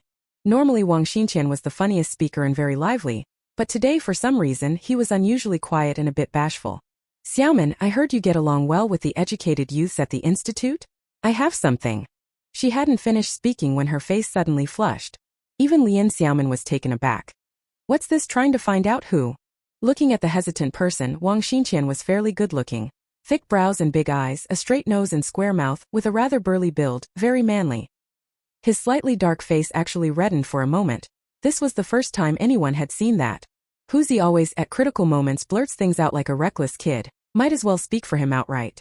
It was just last time Uncle Sheng invited him, said come help make a few extra desks and benches for your village school temporarily. All the carpenters went to repair houses, weren't they too busy? So he came to help. As a result he met the schoolteacher, called Wang Zhan, an old educated youth, and then well he took a liking to her. That's all there is to it. Zhang Wenyong, who had just finished stoking the Kong and was sitting with one leg on the Kang's edge, added. Then he went home and started thinking about her day and night. I told him that Xiaomin lives close to the sent-down youth compound and has a lot of contact with the sent-down youth, so she just came to ask you about it. Chapter 238 Wang Xintian begs someone to be a matchmaker. Even Lian Xiaomin understood everything and couldn't help covering her mouth to laugh. Wang Zhan is from Zhejiang province, finished high school, is 22 this year, and as far as I know doesn't have a partner. Xintianji, you always like the gentle Jiangnan type of woman. Ha ha ha. She looks fairly delicate, and she's tall too, about 1.67 meters. I think she'd match you well. Wang Xintian's eyes lit up. He found her stunning. Look at you, Xiaomin really knows what to say. She does match him. See you bald guys always saying I'm not good enough for her. Huzi bit into a frozen autumn pear, inhaled sharply from the chill, and shot him a sidelong glance. We don't think it's important. What's important is what Wang Jiqing thinks. It could also be just, they look at each other and like each other. The others all laughed.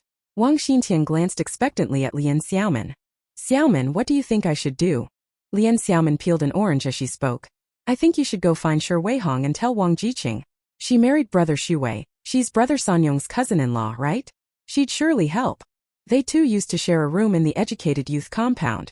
When Shi Jie went to talk, she insisted it would be more appropriate for someone as young as me to speak. It was fine for teaching Wang Zhan martial arts, but the delicate tasks of matchmaking and pulling in the tow ropes really didn't suit her. Wasn't there already a ready candidate for a matchmaker? Shi Jie would definitely help. Wang Xintian slapped his thigh and grinned. This idea is perfect, let's do it this way. I'm 24 this year, she's 22. What a perfect age match. He slapped Zhang Wenyong directly on the shoulder. Yong, let's go to your third aunt's house to pay respects for the new year right now. Zhang Wenyong was eating an orange and was nearly choked by the slap. I tell you, Xintianji, it's the night before the New Year rest. Take it easy and spend New Year's Eve quietly. Tomorrow, I'll definitely arrange it for you. He spat the orange seed into his palm, looked up at him with an expression of disappointed affection, as if he couldn't make him into something better. I mean, it seems you really have feelings for Wang Jiqing. With your family situation in the past 2 years, the matchmakers must have worn out the threshold, right? You haven't liked a single one, not even my Chuanxiu. Wang Xintian coughed awkwardly several times to stop him from going on. When Lian Xiaomin heard that, she widened her eyes, instantly understanding with a look that said, so that's how it is. But Xintianji nearly reached out to cover Zhang Wenyong's mouth. The two of them fell silent. Doubao had eaten 2 large tangerines in a row and finally stopped talking. Ever since that last time when Xiaomin led him to sweep the bandits, his loyalty to Xiaomin was no less than Sanyong's.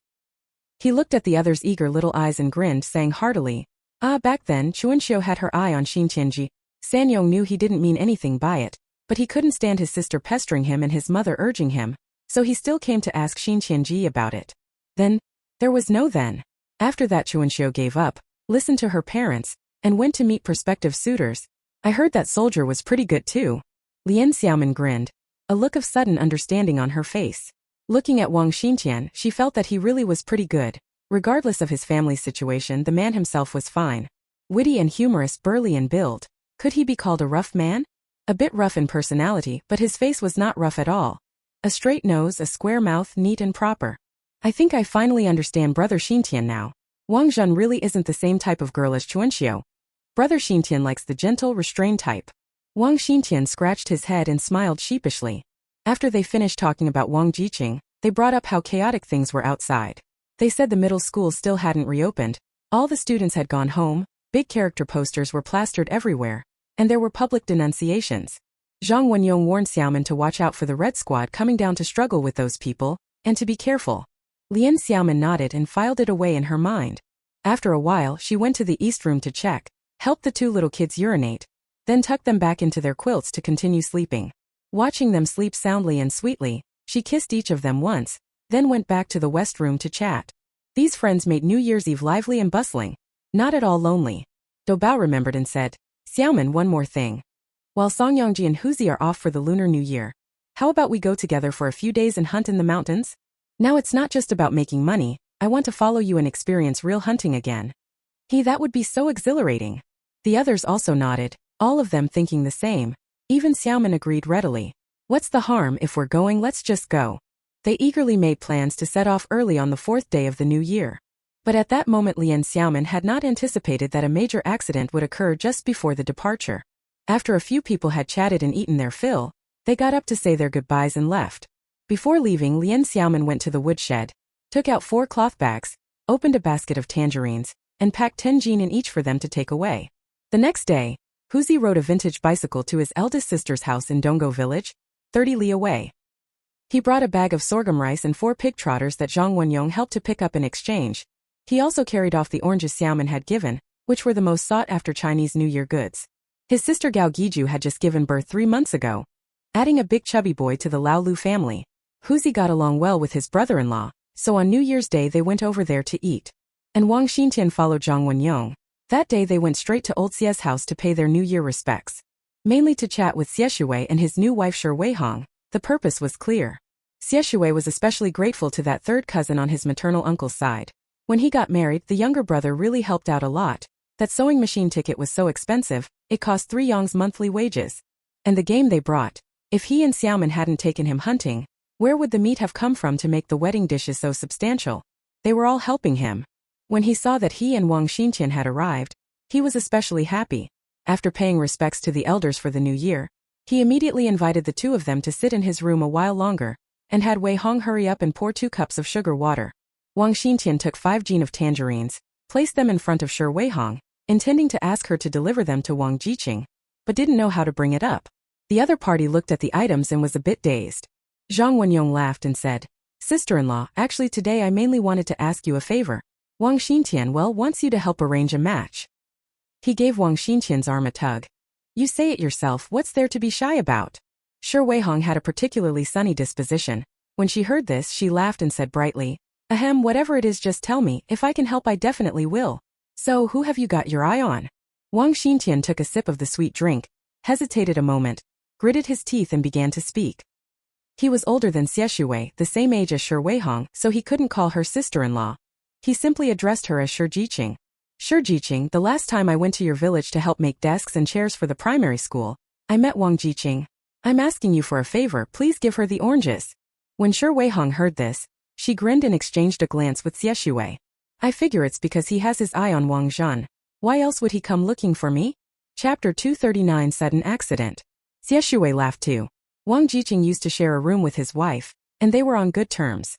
Because they were a group of returning educated youths who came together. Having spent 2 years side by side, seeing each other morning and night, naturally there was nothing they didn't talk about.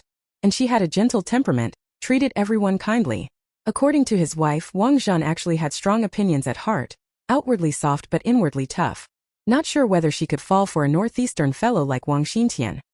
He insisted on speaking up for him. "Wei Hong Xintianji is one of our own. He and Sanyong have played together since they were kids. His father is the well-known hunter Wang Lianyo. Have you heard of him? Very famous. His family's standing. They're the top household in Gaojiatan. If Wang Jiqing marries in, she'll be perfectly taken care of." His granddad, that legendary figure, head of the family, already decided to give the eldest grandson a separate share. The two of them will be off on their own. Don't you think that's a relief? Wang Xintian hurried to add. "Right, I added a few more big tile-roofed rooms in August. The house is much more spacious now, and the furniture is all new." Shi Weihong, seeing how nervous he was, snorted and burst out laughing. At the very least she thought this man was quite capable. He's not bad-looking either. If it weren't for being compared to Zhang Wenyong beside him, his features would be quite good. "All right, I'll go talk it over. Don't worry, I'll do my best to help." She agreed readily. Before getting married, Wang Zhan had been her constant companion and good sister. Since she'd asked for her help and she thought Wang Xintian was a decent person, she might as well take some time to go back to the youth work brigade and have a proper chat. Whether it works out or not will depend on fate. After being sent down to the countryside for so long and reaching this age, if Wang Zhan could find a good match, wouldn't that be great? Wang Xintian grinned. He found Shi Weihong to be an open, straightforward person, quickly thanked her, sat with Zhang Wenyong a while longer, then took his leave. On the evening of the 3rd day of the final exams, Lian Xiaomin finished feeding Xiaoya and Xiaofu and was about to take the kids to their aunt's house. She packed the milk powder they needed, some snacks and small cakes into a little bundle to take with them, and also carried a carrying basket with 30 eggs and 3 packs of dried noodles. You can steam egg custard for the child every day. Little Ya is 1 year and 9 months old. Feed her some soft little noodles. Shouldering a bamboo basket, holding a child by the hand with one arm, she stepped out and walked slowly. Digua dashed ahead in a flash. That lively dog just loved running free around the village. She was going to sneak off with brother Sanyong and the others into the deep mountains to hunt early tomorrow morning. She had already told her aunt and a day in advance, sent the child to stay at her place for a week. The little kids played together and were all very happy. The Zhang family's little dog, formerly named Zhang Wenxiang, always brought his 2 older brothers' kids, Daodu and Xiaomi Li, to play at the Xie household. The newly built Li house was very spacious, able to handle any ruckus. Good-natured Yufeng watched the children, saw how they made mischief, and remained calm and unhurried. For the new year, Zhang Wenyong brought plenty of firecrackers. A group of the younger ones hid to one side, covering their ears, waiting for the little dog to set off small firecrackers on that side, and for sky rockets. Later he woke the triplets and was told to stop. This little ringleader then took a string of kids to play other games, and the Li courtyard was filled with laughter and joy. When he arrived at his aunt's gate, it was already getting dark. Li Xianghai happened to be riding his bicycle past the village entrance. This was the same bike that Lian Xiaomin last time had asked Qianyi to have stamped and then brought back. Lian Xiaomin wanted to give money to her niece, but she refused, saying everyone could ride it and she could use it if needed. Family shouldn't be given money, so she firmly pushed the money back to her aunt. Li Xianghai swung his leg off the bike, and Xiaofu and Xiaoya had already opened their mouths to call out, "Uncle! Uncle! Hey, come sit on Uncle's bike, I'll push you both on." Lian Xiaomin placed Xiaofu on the front beam. He looked adorable, his small hands and cotton gloves resting on the handlebars. Then she put little Ya on the rear seat, helped her sit properly, and her small hands hugged the bicycle seat. Li Xianghai pushed the bike into the yard, circling it twice before the two kids were satisfied. In this era, any household that had a bicycle was something to be envied. The children all wanted to ride on it, and when Xiaofeng was free she would pester Li Xianghai to take her for a spin. "Gufu, are you heading over to Sister Yufin's place?" She's not young anymore. She's about to give birth these days, so I've been worried. She can't go back to her mother's home for the new year, so I thought I'd pay a visit and bring some brown sugar millet and such. Wang Baozhu even asked me to thank you. If it hadn't been for the last time when you took him hunting and distributed so much money to help his family, where would he have had the money to buy nutritional supplements? Lian Xiaomin smiled. "Uncle, that's beside the point." The two of them, with little Fu and little Ya, went into the house. Lian Xiaomin took off the backpack basket, handed everything to Aunt, said a few words and was about to leave. Zhang Dakui also said, "Xiaomin, don't worry, they'll behave here. They're playing house with Xiaofeng on the Kong. The little ones are building a pile to play with. Everyone's happy." Lian Xiaomin nodded, and before leaving she told Aunt again, "Whether I come back a day earlier or a day later, don't you worry. It's also possible I'm taking game to the county seat for someone, so I might be 2 days late getting back." Lian Xiaoping nodded. "Go, just be careful not to let the villagers find out." In this era, in principle any taken game had to be turned over to the collective, so it had to be done secretly. Normally, if villagers shot a wild pheasant or a rabbit, they had to sneak it home and hide it. If the team found out, it wouldn't do, since things from the mountains were collective property. Lian Xiaomin said her goodbyes to the Li family, reminding her younger siblings to be good and play with Sister Xiaofeng. Then she left. She still had to go back and make some of the dry bread she would take along.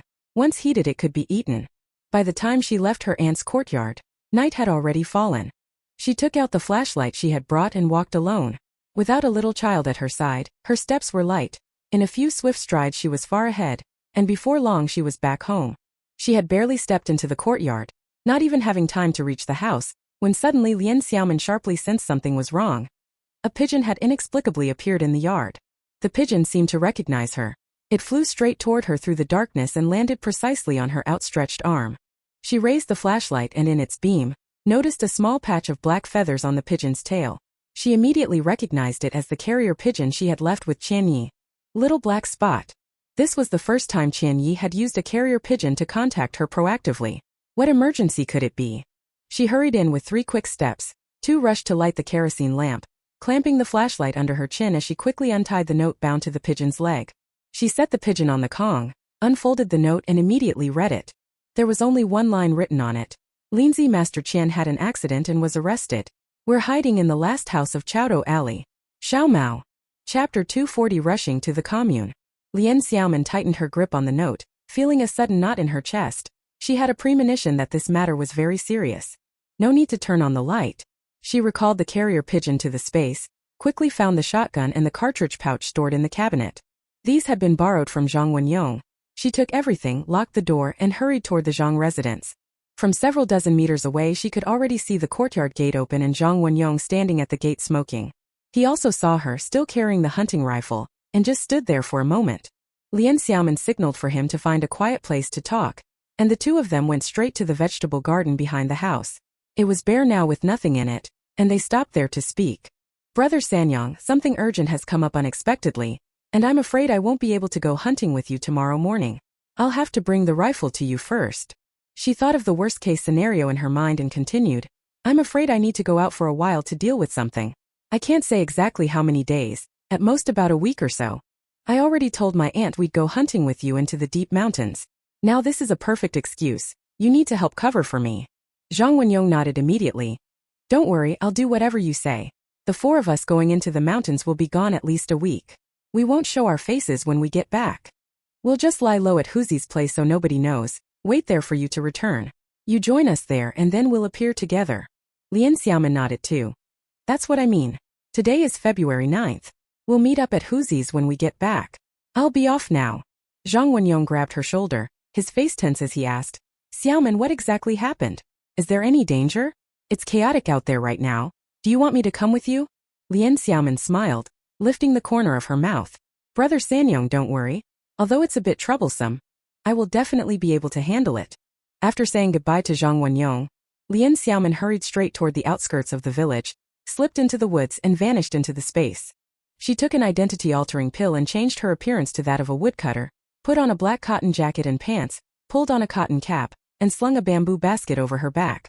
This time she took a bicycle, left the compound, and rode all the way to the commune, heading straight for Chowdo Alley. The alley was just behind the state-run restaurant, but she quickly noticed that the commune was unusual today. People with flashlights were patrolling the streets everywhere. Xian Xiaomin felt a pang of anxiety. When she reached the vicinity, she carefully pushed the bike into the alley, checked that no one was tailing them, and went up to the innermost courtyard and knocked on the door. After a while, a woman in her 50s came out, walking and muttering, Why are you back again? Weren't you already searched? Look at how you smashed up the courtyard and the house. The gate was opened quickly. A look outside revealed not the same group as before, but a young guy pushing a bicycle. Everyone was taken aback. You're from the bureau too? What else do you need to check? My son really hasn't come back. He's been gone for ages. Lian Xiaomin glanced at the older woman. She wore a gray cotton jacket, her hair a little tousled, and her face showed panic. When she peered into the yard, it really was quite a mess, things scattered about, as if someone had searched through it. He lowered his voice and said, Auntie, my name is Lindsay. Xiao Mao sent me here. When Auntie heard that, she drew in a tense breath, quickly glanced toward the gate to make sure no one else was around, then immediately slipped aside to signal him to come in. Lian Xiaomin parked her bicycle to one side and followed her. But instead of going into the house, she headed straight for the backyard. They reached the base of the wall. Auntie picked up a stone from the ground and threw it toward the other end of the wall. With a plop sound, it seemed to hit the door of the house. Soon after, there was the sound of a door opening. Someone left the room and came over to the courtyard wall. A woman's voice came. Mother, what's wrong? That Lindsay who was looking for your brother is here. When the other person heard that, she hurriedly turned to call out and soon Xiao Mao's voice came. Lindsay, is that you? Lian Xiaomin lowered her voice and replied. It's me. I came as soon as I got the message via the homing pigeon. Wait for me to get a ladder. Come over to my eldest sister's place. No need, I'll just climb over. The wall was only about 1.8 meters high. She took a running start, reached up and grabbed the top, flipped over, and her feet landed lightly on the ground. Xiao Jun, your mother is going back inside now. The older woman on that side went in. Xiao Mao's name was Mao Jun. It turned out that across a courtyard wall was his sister's home. Seeing Lindsay now, he was especially agitated. He hadn't expected the other person to arrive so quickly. This little carrier pigeon was really useful. What exactly happened? Where is everyone else? Lian Xiaomin asked. Master Qian and Xuanxi, Shunan and Xiaoxi have been taken away. Everyone else is hiding in the cellar. He gestured for Big Sister to go to the cellar and call the others, grabbed Lindsay's arm, and hurried into the house, murmuring as he walked, Fortunately, I kept one carrier pigeon at my place and another at Master Qian's. I'll release Little Black right away to go find you when I get back. Before long, Erong, Lu Liben, Lu Liguang and Gu Dazhuang also came in. As soon as Lian Xiaomin caught sight of them, their disheveled appearances showed they'd been in a fight. They all bore bruises. When everyone saw Lindsay arrive, their previously dejected looks suddenly found a backbone. Xiao Mao said, This afternoon just after 4 before it got dark, a few of us were out delivering goods. Because business was brisk for the new year, we were a bit delayed. On the way back, just as we reached the alley near that street, we saw a bunch of government men bringing Qianyi and the other 3 out bound. Some wore red armbands and some were from the station. There were people everywhere, at least 30 of them. It looked like they had swept the whole black market and were making arrests. We saw it was bad and quickly turned and ran. 6 or 7 of them chased after us. When it was hopeless, we fought back. The 5 of us, luckily, all managed to run out in the end. After dark, we sneaked back and hid at my sister's place. They seemed to have figured out all our details. They even searched my house. My mother was standing guard over there. Luckily they don't know about my oldest sister's place. Right now my brother-in-law has gone out to ask around and hasn't returned. Lian Xiaomin felt, after hearing the account, that this matter was not simple. Was there really no hint at all before this raid? Doesn't Elder Qian have connections protecting him? Irong said. Indeed there was no hint at all, and among these people many were unfamiliar faces, people we've never seen before. Xiaomao also said, yes, the people from our commune office and committee are ones we're familiar with.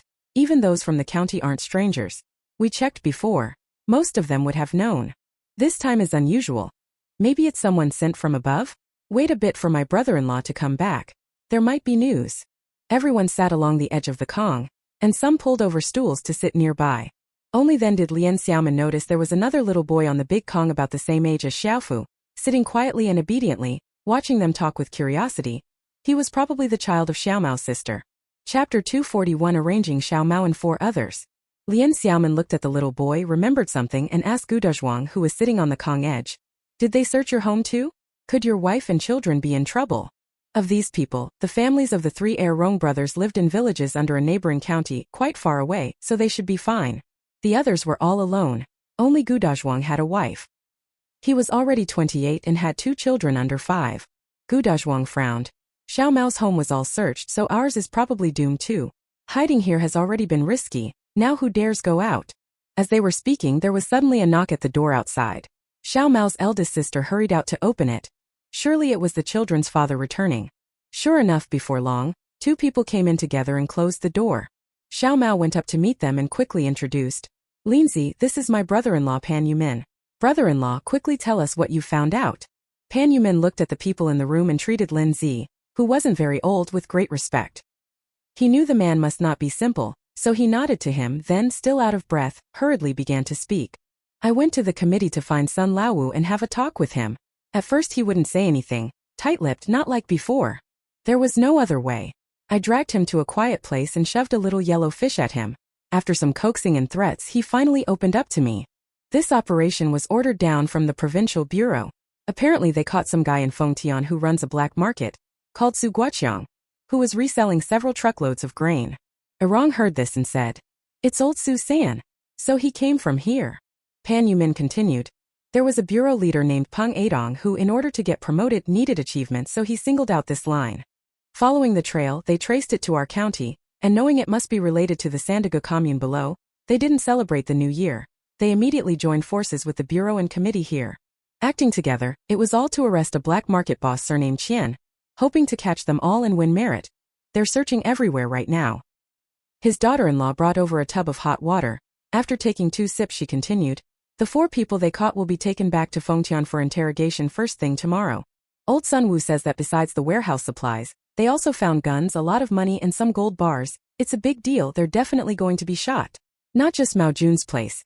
Qian Ye's house in Duan Hudong and Gu Dazhuang's family were all searched too. The committee people are full of complaints, saying they won't even be allowed to celebrate the new year, and have to work overtime. The things they seized were loaded onto a truck and parked in the compound by the bureau, and the people are being held there.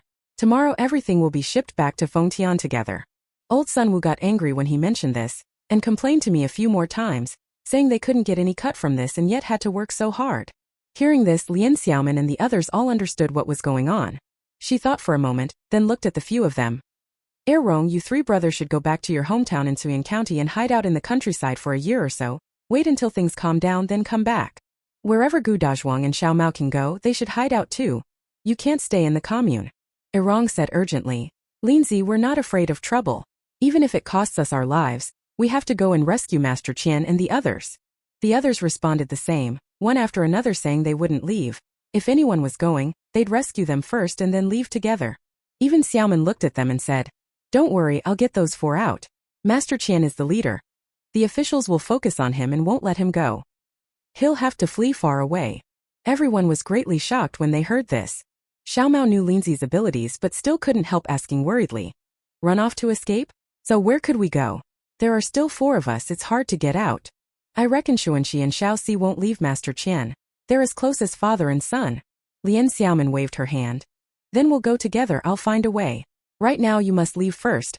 Otherwise if I go rescue them tonight and make a big fuss, they'll definitely tighten the patrols and seal things off even more. Pan Yumin beside her frowned and said, "No, when I came back a moment ago I saw more people patrolling the roads. How are we supposed to get out?" Lian Xiaomin said calmly, "You follow me and I'll get you out.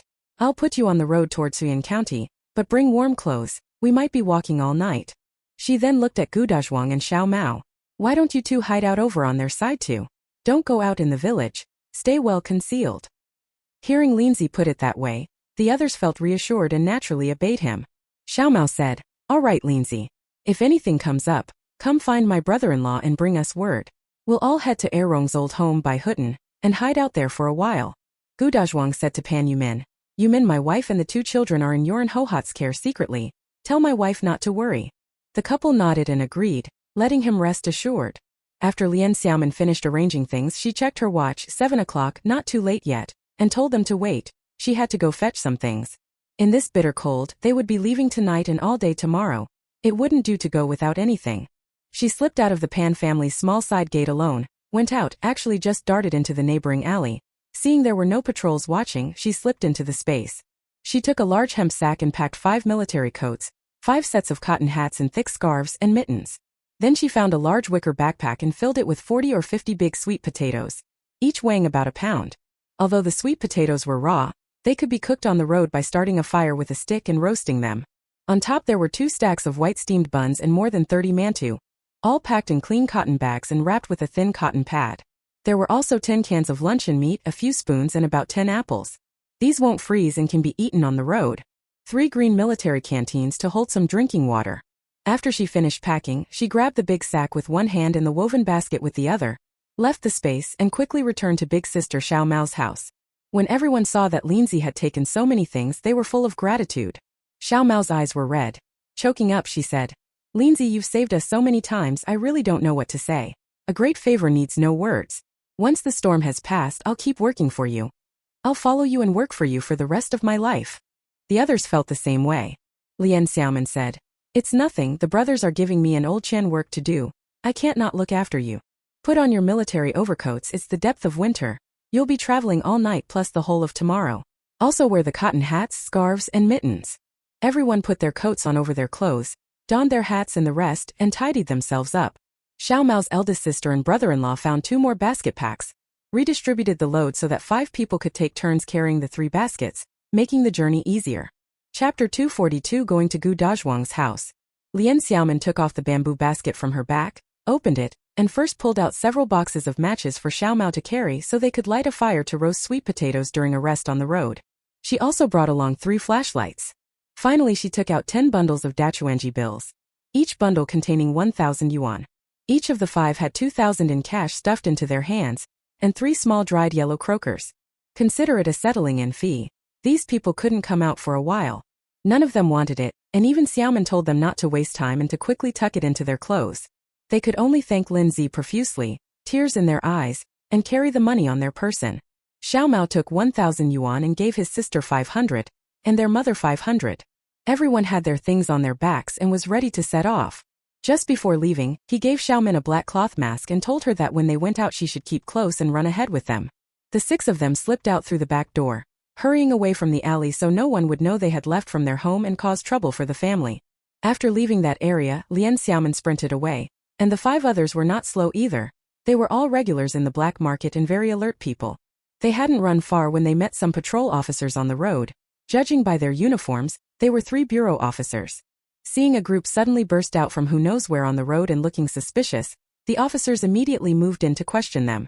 At that moment, while Lian Xiaomin accelerated into a frantic run, she pretended to take a stone out of her pocket, and with both hands, flicked it away with a sharp snap. She measured her strength, only knocking those 3 unconscious, not doing any worse. They were government people, not bandits or villains. They were just following procedure to search and patrol, and could not arbitrarily take someone's life. The few behind, seeing Lin Zilu use that move, though in a life-or-death escape, still lifted the corners of their mouths and glanced at each other, all feeling great admiration and respect in their hearts. Rushing on, just as they were about to leave the commune, they ran into another group of about 6 or 7 people wielding flashlights who chased after them and quickly caught up. Lian Xiaomin shouted to the 5 of them, "Keep running forward, don't stop." She stayed in the rear to cover them, struggling with the opponents to buy Xiao Mao and the others time to escape. These people were no match for her. Before long they were knocked to the ground, crying out in pain. These few were from the committee. They weren't any good at fighting to begin with, and now they didn't dare to continue the chase. They kept saying to one another, "They're too many. Let's hurry back and call for reinforcements." They lay there for a long time, then slowly struggled to their feet one by one, limping back. Actually, once you ran out of the commune and onto the side roads in the dark, there was nowhere to chase. Even Xiaomin had long since caught up with the people ahead, escorting them all the way onto the road toward Suian County, and walking 2 or 3 miles out. At last everyone stopped and parted ways there. The 5 of them were full of gratitude toward Lin Zichong, their hearts warm, each with reddened eyes. With money and a small yellow croaker tucked into his bosom, even if he returned to his hometown by Lao Hutan to lie low, he no longer feared going without food. He felt reassured. Lian Xiaomin cautioned them a few more times to be careful on the road, then turned and left, returning to the commune. This time she was alone, her pace quickened, and it was even easier for her to avoid the patrols. With a couple of hops and a swing, she nimbly reached the innermost courtyard of an alley, the place she had asked about before, Gu Dazhuang's home. No one around was keeping watch. She focused and probed the situation inside the house. A woman of about 26 or 27 sat by the Kong, staring at the kerosene lamp on the Kong table, brows tightly furrowed, her face full of worry. 2 little children slept on the Kong, one a girl who looked at most 2 years old, the other a boy of 5 or 6. The boy was pretty clever. Seeing his mother still awake, he sat up, his chubby little body leaving the quilt to climb to her side. He whispered, "Mother, don't be afraid, I'll protect you. Father also said he'd bring big white rabbit milk candies for me and my sister to eat. I don't want the candy anymore. I just want him not to be captured by those people." The child's babyish words made the woman's mouth lift into a smile. "You little kid, protecting me? Go to sleep quickly. Your father will be fine." Hastily shoved him back under the quilt. "It's so cold, don't get out, close your eyes." She was just about to bolt the door from the inside and lie back down when she suddenly heard a bang from outside the door. Outside the yard, Lian Xiaomin used a big hemp sack to pack a 50 bag of white flour, a piece of pork weighing over 10 3 of white rabbit milk candies, and 2 children's floral padded jackets. She also left a note that read, "Gu Dazhuang has safely escaped the commune and gone to a rural friend's home to hide for a while. Do not worry." With one heave, she tossed the hemp sack over the courtyard wall, and it landed on the ground inside the small yard. She then threw a small stone at the door so the people inside would surely hear. The woman quietly opened the door and at a glance saw the big burlap sack in the yard. She hurriedly and anxiously looked around, not knowing who had the nerve to toss it in. The night was silent and soundless. Braving it, she went into the yard, opened the sack and peeked inside. It was pork and flour. She immediately grabbed it, dragged it hard and rushed back into the house. By the light of the kerosene lamp, she opened it and examined it carefully. The first thing she saw was that piece of paper. After finishing the words above, she let out a big sigh of relief, and before she knew it 2 hot tears silently rolled down her cheeks. The little child on the Kong was still lying there awake, his chin propped on the pillow, eyes wide as saucers, watching his mother drag in a big hemp sack. But his mother wouldn't let him get out of the cover, so he had to keep lying there and peek that way.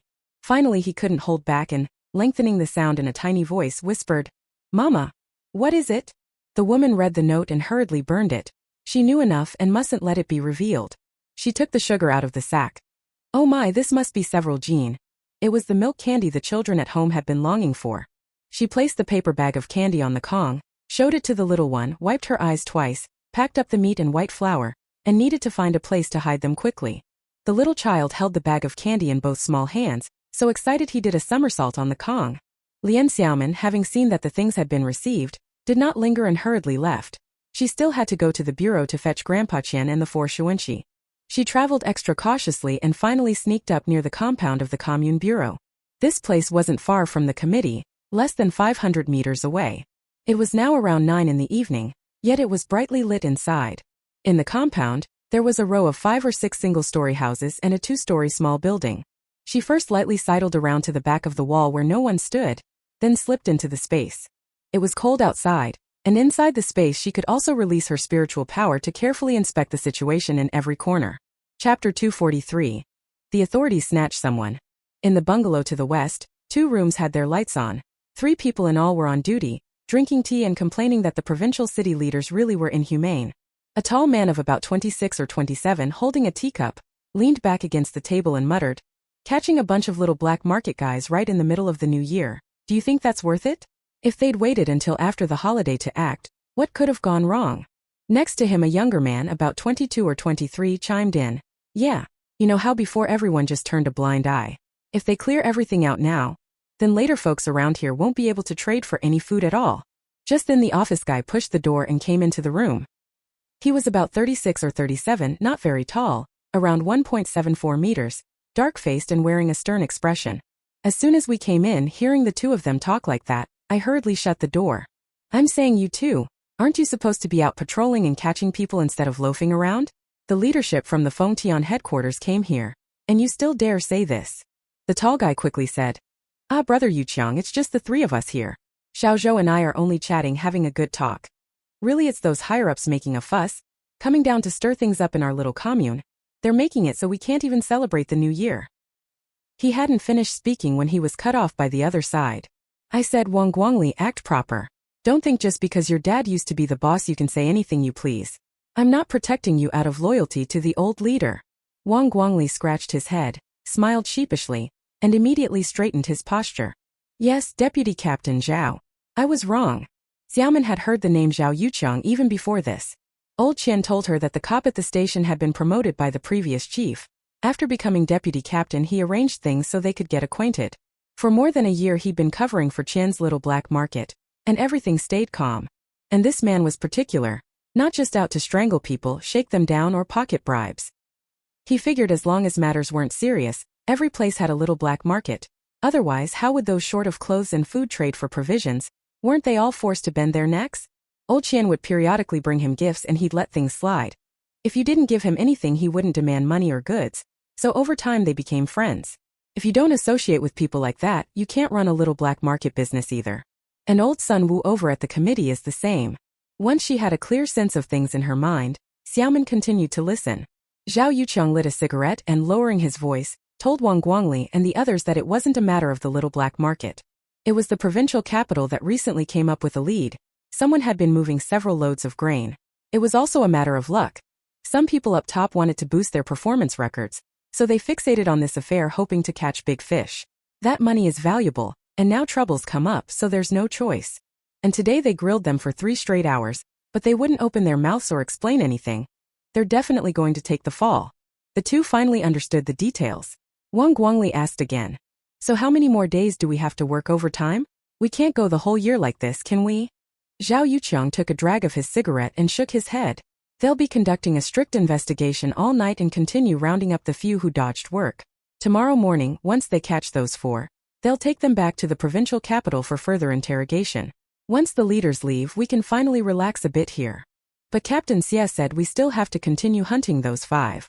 Lian Xiaomin thought to herself that after she knocked down those committee people, they'd probably come to deliver the message soon. The 5 had long since run off. She focused her psychic energy again on the 2-story building. Several offices on the 2nd floor were lit. In the 2nd room on the east side, 4 people were chained up. Master Qian, Xuanqi, Shunan and Xiaoxi. By now they had already been captured for 4 or 5 hours, without so much as a bite or a drop to drink, squatting in a row on the ground against the wall. There are 2 desks and 4 chairs nearby, but only 2 people were kept here to stand guard. Looking east at the first office, judging from the interior, it appears to be an executive's private office. A large filing cabinet, a desk and a sofa. At the moment there are 4 people inside, seemingly holding a small meeting. One of them seemed to be the leader and was speaking to everyone. Tycoon, the provincial bureau leaders have already gone to the state guest house to rest. Catch Qiangue, no matter what, if you capture him this time it's a success.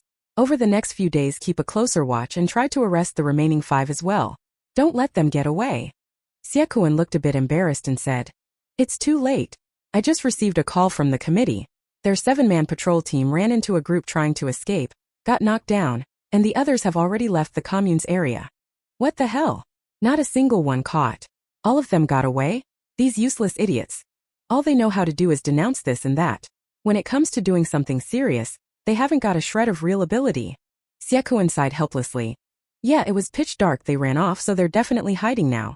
Sigh, that's how it is. At least there are still 4 next door. The leader remained silent, thought for 2 minutes, and nodded. All right then. Anyway, we've caught the important ones. The 2 comrades from the provincial capital are on guard. Go buy them something to eat later. They haven't had dinner yet. I'll head back first. You all stay here and keep watch tonight.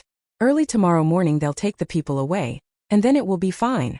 He poked his head into the room next door where they'd locked someone up, stood up and put on his coat. The other three also stood up, nodded in agreement and left. Lian Xiaomin continued to release her psychic power to observe. Soon that leader of about 40 years old left, went downstairs, mounted his bicycle and rode out the gate to go home. Tycoon, with two subordinates, first went to greet the comrade next door. Then they went downstairs to get some food. It's the new year, and the state-run restaurants are closed anyway. Besides, it's so late now that nowhere has anything to buy. This chapter is not finished yet. Please click on the next page to continue reading the exciting content. The only option is the little canteen downstairs. They'll have to cook some food themselves. The head cook is off for the holiday too, but there's food available. That's how they've been getting by the past couple of days. With people from the provincial capital coming down suddenly, everyone has to work extra. The three of them quickly walked toward the bungalows. The little canteen was at the end where Zhao Yucheng and the others were on duty. Lian Xiaomin seized the gap and had to act. In this courtyard, aside from an old man in the guardroom, the 6 people over by the bungalows, and the 2 in the second-floor detention room, there was no one else at the moment. She fully armed her headgear, pulling her hat and mask on tightly, leaving only a pair of eyes exposed. Prepared, she exited the space, scaled the wall straight into the yard, and landed lightly on her feet. Then he darted into the small building as fast as he could and went straight up the stairs to the second floor. Probably no one would have expected that anyone would be so bold as to enter the station to rescue someone. However, after all, this was just the commune's public security bureau, like a small police post in later times, not some impregnable fortress. He came silently to the door of the detention room. The door was locked from the inside, so he knocked. The people inside really did think it was Zhao Yucheng causing trouble, so they didn't make a sound and came straight to open the door. Lian Xiaomin struck like lightning, quickly throwing a punch that hit the man's carotid artery. With that unexpected move, the man immediately passed out and fell to the ground. She moved at once, pivoted and leapt into the room, and with the stone clenched in her hand she struck the second person sitting at the table, hitting him on the head. The man didn't even have time to react or understand what was happening. He only saw a black silhouette flash by before he was knocked unconscious and knew nothing more. Chapter 244. Rescuing Master Qian and the others. The 4 who were squatting by the base of the wall had their eyes half closed, dazed and muddled, thinking this time they were surely done for. After being interrogated for several hours straight, Master Qian gritted his teeth and said nothing, and the other 3 did the same. The provincial official who had come from the other side said that if they didn't fully confess who supplied so many sacks of refined white rice, they would be sentenced and shot. They confessed. Actually, they didn't know the full extent of Linzi, but any related detail might be useful for the arrest. Who knew whether it would expose Linzi, so they were all prepared to tough it out and absolutely wouldn't spill a word. Just as the few of them were dazed and surrendering themselves to fate, suddenly a man in black sprang in from the doorway. In just a moment, with movements as fast as lightning, he knocked down the 2 armed government men. They were dazed, looking up at the newcomer in disbelief. Their minds suddenly clicked. That familiar build and bearing, those masterful skills, who else could it be but Linzi? Xiao Si was so excited his tears were about to fall, but he forced himself not to shout Linzi. He bit his lip and yelled silently in his mind, "You won't die." Even Xiaomin, after knocking those 2 people out, came over and whoa, these 4 were truly in a sorry state. Their faces smeared with dirt and each of them wearing handcuffs. Shunshi didn't even have a padded jacket anymore. He was just wearing a threadbare knit that had been pulled to pieces. He turned back quickly and searched the 2 people who had fainted for keys, using them to open their handcuffs. Old Master Qian was grabbed and held up. His lips trembled and he choked out, Why are you here?" The other 3 men were numb in the legs as well, leaning against the wall and forcing themselves to stand up. "First, run away with me and we'll talk later." Lian Xiaomin saw that Master Qian seemed to be injured and very weak, so she bent down and carried him on her back to save time. Xuanxi, Shunan and Xiao Si moved their limbs a bit and helped each other. Though they were weak, they gritted their teeth and followed closely, heading outside. Lian Xiaomin reached the door and paused briefly. In that instant she had an idea and cleared out the storage room next door where important items were kept. Earlier, when she had been outside the courtyard, she had already noticed that the valuables taken from Master Qian and the others during the search, gold bars and several old pieces, were locked in that storage room. They were probably going to be transported to the provincial capital tomorrow. Not to mention anything else, she would certainly recognize the money box and the ledger. They were all Qian Ye's belongings. Other valuables might also have been searched out from his house. In addition, there were 2 pistols. Standing at the doorway, now within 20 meters, they didn't bother with caution and took everything. The 5 of them quickly left the small building and ran toward the side courtyard wall. Lian Xiaomin had been monitoring the bungalow with psychic power the whole time. There was no one outside at the moment, but there was no telling when those 6 officials might come out, so they had to leave at once, racing against time. When she reached the base of the wall, she focused her thoughts and the prepared jeep instantly appeared on the other side of the wall. Carrying Elder Qian on her back, she ran up and vaulted over the wall in one leap, landing lightly on her feet, walking a few steps to the vehicle and setting the person she was carrying down. Elder Qian looked at the jeep in surprise. At Linzi's signal he opened the door and hurriedly got in. When Lian Xiaomin turned her head, Xiaoxi had also climbed over the wall behind her. He was slight in build. He must have been hoisted up by Xuanqi and Shunan with great effort. Hastily went over to lend a hand, helping Xiaoxi jump down safely, gesturing for him to hurry and get into the car as well. Xiaoxi looked at the brand new jeep, his eyes lighting up in an instant. He grinned, he was really excited. Just a moment ago he was thinking, in this condition even climbing over a wall would take a lot of effort, how could we run away? If it didn't work, let Linzi carry Master Qian and run first. The 3 of them would stay behind and fight it out with them. Unexpectedly, Linzi was really capable. He even owned such a new jeep. Thinking that, she quickly and deftly slipped in, happily sat in the back seat next to Master Qian.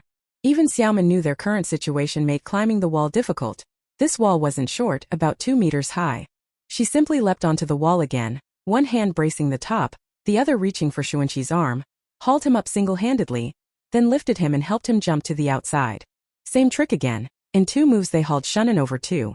Hurry up and get in the car. Xuanqi sat in the front passenger seat. Shunan got into the back. Lian Xiaomin herself also climbed in quickly, started the jeep, stepped on the gas, and the car plunged straight into the night, heading for the road out of the commune. They hadn't gone far when they ran into a patrol searching with flashlights. The team looked and wondered where did this jeep come from? And why was it driving so fast? They shouted for them to stop for inspection. Stopping was out of the question. They mashed the accelerator, paying no heed to the people chasing and shouting behind them, and sped off into the night. They had been driving for half an hour and were well clear of the commune. The 4 people in the car gradually calmed down from their state of shock and realized they had escaped with their lives. At this moment, snow began to fall again from the pitch-black sky. On this stretch of road the snow made things slippery and the speed slowed somewhat, but fortunately the jeep performed well and could still continue to drive normally. Xuanqi exhaled, leaning against the backrest as his body went weak. This day had been just too thrilling. The car's heater was already on, so he no longer felt cold. Turning to look at Linzi, who was concentrating, his heart full of gratitude and unsure how to express it, he suddenly found himself at a loss for words. After a pause, his eyes reddened as he said, "Linzi, you saved us again. How are you like those lines in the plays, as if a divine soldier descended from the heavens?" Lian Xiaomin turned her head to look at him. She really looked haggard, then raised the corner of her mouth and smiled. "I even had reinforcements sent by the monkey. Xuanqi, how is it? Are your injuries serious?" Shunan, who was behind, said, "Sai, don't mention it." Around 4 o'clock, suddenly so many people rushed over and pinned the 2 of us down in the little black market. We fought like crazy, tried to run out, but we couldn't beat those 10+ people. We were quickly captured and were in for a good beating, but the bones are okay, just some flesh wounds. Old Qian saw they had already fled far from the commune and should be safe, so his taut nerves relaxed and, feeling more energetic, he began to talk. "Sai, Linzi, how did you find out about the message and come to rescue us? I wonder what happened to those kids. Xiaoxi and I were also cornered right in the courtyard and captured. In the panic we didn't take anything, all our belongings were ransacked." Lian Xiaomin spoke up. "Those 5 weren't caught, they all ran out in the end. Xiao Mao used the carrier pigeon he keeps at home to send me the message. I've already gotten them out safely. They'll go hide at Rong's family's place for a year or so, wait for things to die down before doing anything else." Old man Qian's face showed pleasure, and then he heard the other say, "As for the things seized, the warehouse stuff is out of our hands now. The other money, gold bars and such, I took them back from the station. Heh, don't worry." The 4 were stunned. Xiaoxi was so overjoyed he stammered, "Are we really?" Chapter 245. Heading to Gaojiadian. Old Qian excitedly reached out and patted the shoulder of the man in the front seat. "Linzi, this is wonderful. You're amazing. What virtue or ability does Qian Gui have to meet someone as capable as you?" The jeep had been driving for over an hour. Knowing the money had been recovered, everyone was elated. Lian Xiaomin pulled the car over to the roadside for a moment and went to the trunk to get something. Inside were 2 black 24-inch wheeled suitcases. The money and items just retrieved from the storage room were all placed directly into the suitcases without touching them. Beside them were plenty of ready-to-eat foods. In a large clean cloth sack were 50 meat buns and 20 plain steamed buns. There were also 2 green metal thermos flasks filled with hot water, and several aluminum lunchboxes containing salted pork congee. Take everything over, put it on the back seat, let a few people eat and set the rest aside for now. He grabbed a thick black sweater and a gray padded jacket, threw them to Xuanxi to change into, and looked at him. He was like a beggar, the thin knitwear full of holes. The others were acceptable. The trunk was piled with plenty of clothes, they could change later. The car wasn't cold right now. Then they got into the car and he grabbed a steamed bun to eat. Everyone devoured their food. They had eaten lunch, but it was nearly midnight now and they hadn't had any more to eat or drink. Everything tasted delicious, especially meat buns and plain steamed bread, which are delicious on their own. Under the charged atmosphere, Lian Xiaomin also ate 3 buns, skipping the porridge and letting the others finish it. Xuanxi ate 8 big buns by himself and 2 steamed breads, slurping porridge between bites. Lian Xiaomin watched, wide-eyed and speechless. People of this era, especially the young men when starving, really have enormous appetites. When everyone had almost finished eating, they started the car and set off again, discussing matters as they drove. Old Qian asked, "Linzi, where are we going? Are we going to the Airone countryside to hide at the old home? Wouldn't that be too conspicuous with so many people there?" Lian Xiaomin shook her head. "I have other plans. I want to send you to the capital. What do you think? There's fighting everywhere now, and many precious antiques and old items are being scattered. Even if they're not smashed, they're being traded for food. I want the 4 of you to keep helping me specifically collect these things, try to preserve as many as possible." Old Qian's eyes lit up. He thought this route was a good one. The commune was small and limited, and there wasn't much they could do there, so the things they could collect were very limited. He had resolved to serve and risk his life for Linzi. Whatever the other needed him to do, he would not utter a single complaint. As for the few fellows around him, there was no need to say more. Xuanxi and Xiaoxi had been like his own sons over the years. There was no one else at home. Shunan would not separate from his brothers either. They would certainly go together. "All right, from now on my old man's life is yours. I'll do as you command, no questions asked. I think this path is pretty good, the capital must have plenty of good things. From now on I'll pay special attention to collecting these, but if you want to move into the capital and settle down, it's not easy. The checkpoints for entering the city are very strict. Oh, I have an old friend, over in Yaojia village in Bazhou, south of the capital. He's a hunter and pretty capable. Why don't we go there first and see if he can think of a way?" When Xuanxi, Shunan and Xiaoxi heard they were going to the capital to try their luck, they were especially happy. Listening to Linzi and Master Qian talk, they grinned broadly and kept nodding. They trusted Linzi's ability completely, knowing in their hearts that if the other party arranged it this way, he must have a way to make it happen. Even if Linzi now said he'd take them to wreak havoc in heaven and have a meal in the Peach's garden, they'd probably believe him. Lian Xiaomin nodded. "All right, then we'll go to Yaojiakan first. It's on the way anyway." Being near the capital, having acquaintances helps. She also needed to get a letter of introduction. A Sandaogo's introduction letter certainly wouldn't do. Those people were looking for fugitives, and she had to eliminate that kind of risk. With an introduction letter, she knew how to arrange for a few people to find lodging in the capital. Bazhou is in Langfang, roughly 200 li from the capital. Let's go there first. Lian Xiaomin had them eat, set aside the leftovers, rest well and regain their strength. She drove the jeep herself and kept moving forward. She used her psychic power to check the map in the space's study. By the road conditions of her previous life, it was a little over 500 kilometers to Bazhou, but given the current situation, the distance and travel time would both be longer. In any case, she drove in that direction first. Earlier, Master Qian said he had been there and knew the way. He would point out the route when the time came, and they would surely arrive without trouble. So they drove through the night. By a little after 6 in the morning, they had only covered half the journey. There was nothing to be done. Driving on snow limited their speed. It was just dawning when Xuanxi had nearly finished resting. Worried that Linzi was too tired, he said, "How about I drive? I've driven that cargo truck a lot, though I've never handled a jeep. I figure I can give it a try. Are the injuries on your body all right?" "No big deal. If I had to run on my 2 legs, I definitely couldn't go far, but driving is no problem." "Fine, you try it. It's the dead of winter and New Year's time anyway. There won't be any cars on the road." They swapped places. Xuanxi, wearing a new sweater, sat in the driver's seat. "This beauty. Let me drive this brand new jeep for a bit." Not to mention he really had the stuff, on par with Sun Xiafeng. He got the hang of driving quickly and was very steady. Even Xiaomin felt reassured and closed her eyes for a nap. Except for getting out twice along the way for convenience, the car simply didn't stop. In this cold weather, hurrying on the road and being on the run, it was better to arrive early and feel secure. Xuanxi drove on until 1:30 in the afternoon, passed a village and saw a stone sign by the roadside that read Gaojiadian Commune. It should be not far ahead. Lian Xiaomin told him to keep going and find a secluded grove to stop in first. In the dead of winter, nobody would come to that grove, it should be quite safe. We need to buy some food. Last night's supplies are almost used up, only a few steamed buns and baozi left, and they've all been eaten this morning as well. She left a few people in the car and went herself with 5 empty lunchboxes and a bamboo basket on her back. She got out of the car and walked back to buy food over there. In the 60s and 70s, there wasn't a 7-day spring festival holiday system yet. People only had 3 days off. Zhang Wenyong and Huzi, because of the special nature of their work, were frequently on business trips and could take compensatory leave, so they asked for time off to rest a bit longer. Today was already the 4th day of the Lunar New Year. Even if people left work a little early, places like the Supply and Marketing Cooperative and state-run restaurants would still be open at this hour. She was only coming out to find an excuse. If she could buy food she would, and if she couldn't she would just take it out from the space.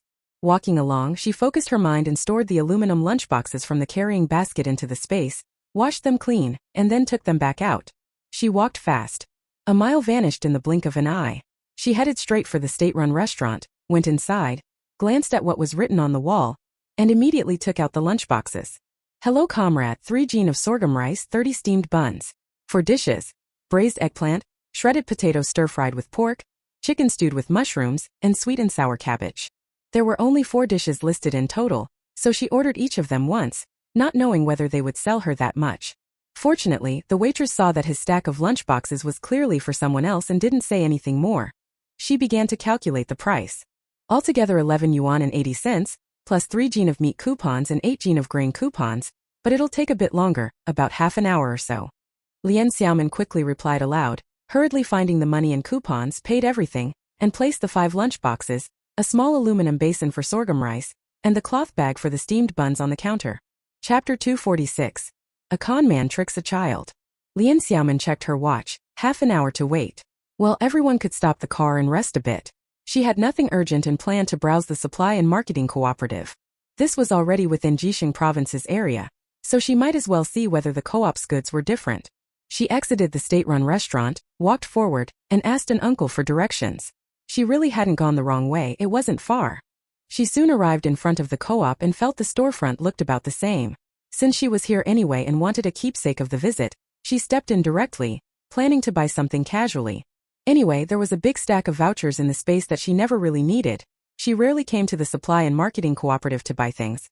There was only 1 floor here, but it was quite large and fairly crowded inside. Maybe because it was the New Year period, people from the various villages had come, and were willing to spend a bit of money. She made a circuit around the counters and bought 5 jin of sponge cake at 0.75 yuan per jin. A total of 3.75 yuan, paid with pastry tickets. She'd give them to eat on the road later. After spending, there really wasn't anything else to buy, so she went back out.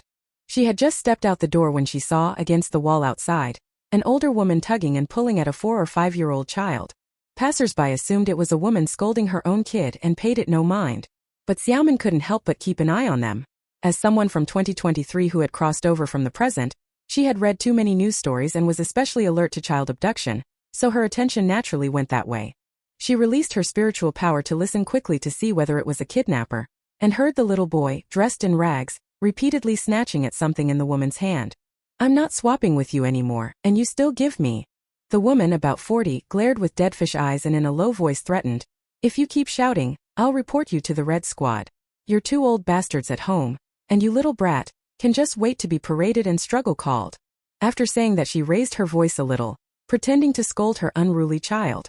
Behave, if you don't behave I'll send you home to get beaten by your father. The little boy couldn't possibly fight someone like that. His small hands could only let go of the other's collar, sobbing as he watched the person steal something and be about to leave, completely helpless. Lian Xiaomin thought to herself that this wasn't a kidnapper but a swindler. She took long strides, grabbed the woman's shoulder, and with a hard pull yanked her into a nearby alley. The woman froze, not knowing who she had run into, but she soon recovered. The woman looked like someone used to farm work, sturdy-bodied. She immediately flailed her arms like a shrew, trying to smack and scratch the other person's face to break free. Lian Xiaomin went up, grabbed her arm, and twisted it so hard she was forced down to her knees with a thud. Ouch! Hey, what are you doing?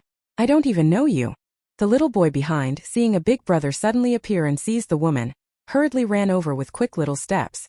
Once inside the alley and seeing this he quickly said, She said she could trade for food. then tricked me out of my things, wah wah wah. The child was, after all, very young. Only after repeated questioning by Lian Xiaomin did he manage to explain things haltingly. His grandfather and grandmother were both ill and couldn't even climb out of bed. His older brother was taken away by men wearing red armbands, said to be taken for a struggle session, to be held for 10 days and then released, but he still hadn't come back today. There was nothing to eat at home, so the little boy took a gold bracelet his grandmother had hidden, intending to go to the supply and marketing cooperative's entrance to find someone who would exchange it for money or food. That woman was no fool. When she met the little boy trying to trade the item and asked questions, she learned that only the grandfather and grandmother were at home and both were bedridden. She simply pretended to offer money in exchange for the bracelet, then took it and left. He was delighted inside. Who cares what they give, isn't this a freebie? Coming to the supply and marketing cooperative and snagging a big gold bracelet for nothing. Seeing things were going badly, the woman tried to break free and run while the two were talking, but Xiaomin kicked her hard again. Hand it over. Still trying to run. The kick was heavy. The woman immediately fell to the ground, clutching her abdomen and begging in pain. Don't hit me, don't hit me. I'll never do this again. Lian Xiaomin simply reached into the pocket of her cotton-padded jacket, pulled the bracelet out in one hand, and handed it to the little boy. Hold on to that. You're too young, don't take out such valuable things again. She looked at it. This gold bracelet was no lightweight, probably over 50 grams. One small, little yellow fish weighed only 31.25 grams, and was worth just over 200 yuan. This big bracelet was almost as much as 2 little yellow fish. A tiny kid taking it out like that would definitely attract those who were coveting it. Leading the little boy out of the alley, he didn't bother to see whether the woman could get up, letting her properly learn her lesson. After walking some distance, he said, I'll take you back. Where do you live? With such a valuable item, don't get into any more trouble. The little boy tilted up his tear-streaked little face and in a babyish voice said, I traded for food to give to Grandpa and Grandma. Then they won't die. Lian Xiaomin sighed, glanced at her watch. There was still time. All right, I'll go take a look. I've got food in my basket. Hurry and take me there. If I'm sick, I need to be taken to the hospital. The little boy took the big hand of the older brother who had helped him, actively grabbed it, and with all his might wriggled his short legs to pull him forward. To save time, Lian Xiaomin simply carried the bought egg cakes in one hand and lifted him with the other, then ran quickly in the direction the child pointed, and soon found his home. The courtyard gate opened with a push. Just after entering, a sound was heard from inside, and a 12 or 13-year-old boy walked out. This chapter is not finished yet. Please click on the next page to continue reading the exciting content. Big brother, you're back. The little boy was overjoyed, hurriedly got down and ran toward him, grabbed his thigh and crying repeated what had happened moments ago, saying that this brother had helped him. The youth looking at the boy was himself not yet 20, but he was clearly no ordinary person. There was an air of a martial practitioner about him, and he walked over with eyes full of gratitude to give his thanks. They exchanged names, and he put his arm around his younger brother as he brought them into the room. The room was only a little warm. The Kong had been fired up by him just after he returned. From a brief conversation, Lian Xiaomin learned that the youth was called Lu Yujiang, his younger brother Lu Yutao. Their parents were both teachers who had been sent away to the far northwest a year ago, so the two children stayed with their grandparents.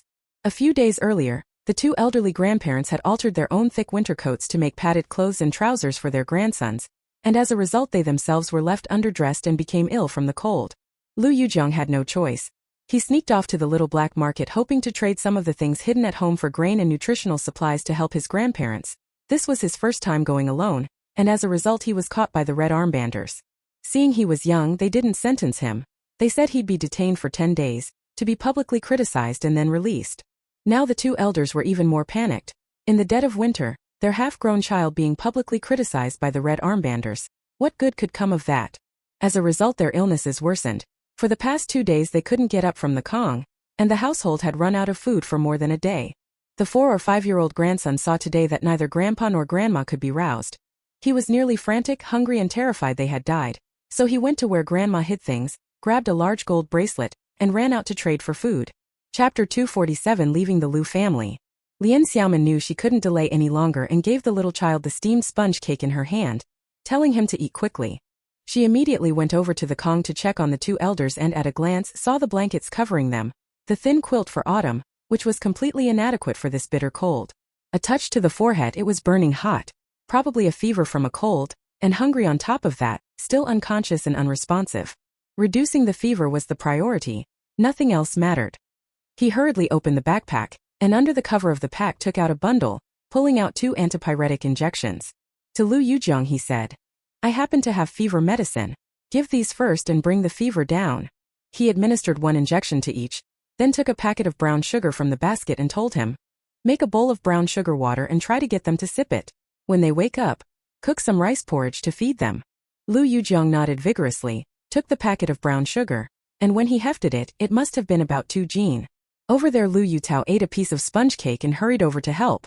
The little one ran to get a bowl, opened the paper wrapper of the brown sugar, picked out a big chunk and put it into the bowl. Lu Yujiang went to the stove to scoop hot water and pour it over, took the spoon handed by his younger brother, and then slowly fed Grandma first. Only when he saw that grandfather and grandmother could drink it did he finally relax. Thinking of something, he said to Qilin beside him, "When I first entered the house I already searched it. There's no grain left at all. Linziji, could you help me trade for some food?" As he spoke he took out the bracelet the younger brother had given him earlier and shoved it into the other's hand. "This gold bracelet is for you. My family still has some good stuff. I'll go get it." Without Xiaomin being able to stop him, he ran straight out and soon returned. He had dug it up somewhere in the yard, carried it in a cloth bag, shook off some dirt and opened it. She took it out and saw a box. Opening it, inside was a yellow jade camel paperweight, about 10 centimeters long and about 7 centimeters high. Lian Xiaomin looked it over and thought, "White jade is precious, yellow jade is revered." This was a fine piece. Back in her previous life it would have fetched several 100,000 at auction. She glanced at Lu Yuxiang. "Gold has a price, jade is priceless. You should keep this safe, it will be worth money in the future. I'll just exchange that gold bracelet for you." But Lu Yuxiang looked determined. "No. My grandfather said this is from the Ming dynasty. He wanted to trade it too, but couldn't get the price and couldn't get enough grain. If you understand this thing, it's better to give it to you than to others. Linziji, just look after it and exchange it for me. I trust you." Alright, she nodded. "I'll take your courtyard's cart and go out for a trip. I'll be back soon. You hold on to the thing for now. It's not too late to give it to me when I return." Having said that, he pulled the cart and went out. He didn't go far, just found another alley nearby and went in. Taking advantage of the empty surroundings, he took out 450 jin sacks of white flour, 4 sacks of rice, and 4 sacks of sorghum from the space.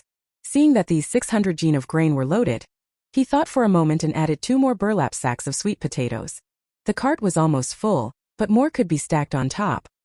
He also took 3 frozen chickens and 20 jin of pork from the freezer, put them into a burlap sack and placed it on top. There were also 2 cans and a jar of bean oil, a basket of 50 eggs, 2 pounds of hard candy, and more than 10 apples.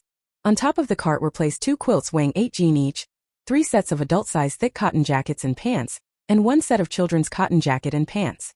After loading, they covered everything tightly with a large piece of black tarpaulin, then turned and quickly dragged the cart back to the Lu family. They closed the courtyard gate and took the black cloth down. Lu Yuxiang had already prepared the second bowl of sweet soup, gave the old man another half to drink, and let the younger brother have the rest. Hearing that Brother Lin had returned so quickly, they hurried outside. Seeing the cart full of things, they were stunned. "Brother Lin, so many." Their eyes immediately reddened. "Do you have a cellar or some hidden place? I'll help you hide everything." "Yes, yes." He wiped his tears and led the other person to the backyard. Even Lian Xiaomin could see that this cellar was really well hidden. The entrance was in a corner of a woodshed, with a particularly shabby cabinet standing on top of it. Most people wouldn't notice. "Is this a remnant of tunnel warfare? You really wouldn't know unless someone told you." She hurriedly helped move the grain and food down, working up a sweat. The quilt and cotton-padded jacket were taken straight into the room. She went back in to check on the 2 elders. They were awake now and conscious. It was probably still hypoglycemia.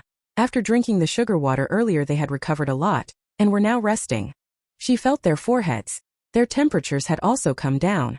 Together with Lu Yujian she spread out a thick heavy quilt, changed them into it, and tucked the elders in. He dug into his pocket one last time and took out a few small paper packets. "This is fever medicine. Take 1 tablet at a time. Keep it. It might help if you have a fever again. This packet contains cold medicine for when cold colds. Yin Xiao tablets. 2 tablets per dose 3 times a day. This is an antibiotic, erythromycin. 1 pill a day to be taken after meals, for no more than 7 days. If it doesn't get better you must go to the hospital." The paper wrappers all have instructions written on them. Keep them. After they've had the porridge later, then give them the cold medicine and the anti-inflammatory. Just watch them closely. If anything comes up, it's safer to go to the hospital. Lu Yujiang took these precious medicines, quickly handed over the gold bracelet and the yellow jade paperweight, and looked at the person in front of him with gratitude. Brother Lin, thank you. You've given far too much. Lian Xiaomin accepted the 2 items, then took 200 yuan and 200 jin worth of grain coupons out of her pocket and gave them to him. That gold bracelet could fetch over 400 yuan on the black market. And this paperweight is even more valuable. Even if times are bad, I won't cheat you. Take this money and these tickets. If anything happens, you need money even to go to the hospital. She still had coupons for over 800 jin in her space, not the ones those troublemakers gave her as offerings before. She hardly used them. Now having money without coupons won't do. Take out 200 jin for him. Don't go to the black market against the wind. Not all black markets are as safe as Qianye's place. Glanced at the time, need to hurry and pick up the food. It's already been 10 minutes. Lu Yuxiang's eyes filled with hot tears. Money ticket clenched in her hand. Knowing the other person kept checking their watch and must be in a hurry, she didn't try to stop them further and rose to see them out. That little guy Lu Yutao held her hand and walked her out a long way.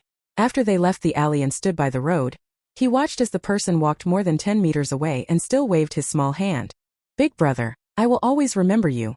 Thank you for helping Xiao Tao today. Her eyes shimmered with bright tears. Even Xiaomin looked back, waved to them, and quickly headed toward the state-run restaurant. When the waiter saw the person had finally come, he clicked his tongue and told him to go get it himself from that empty table over there. Kept snacking on sunflower seeds, still didn't move from the spot. She hurriedly opened the woven basket, packed the food and the buns inside, then headed back out.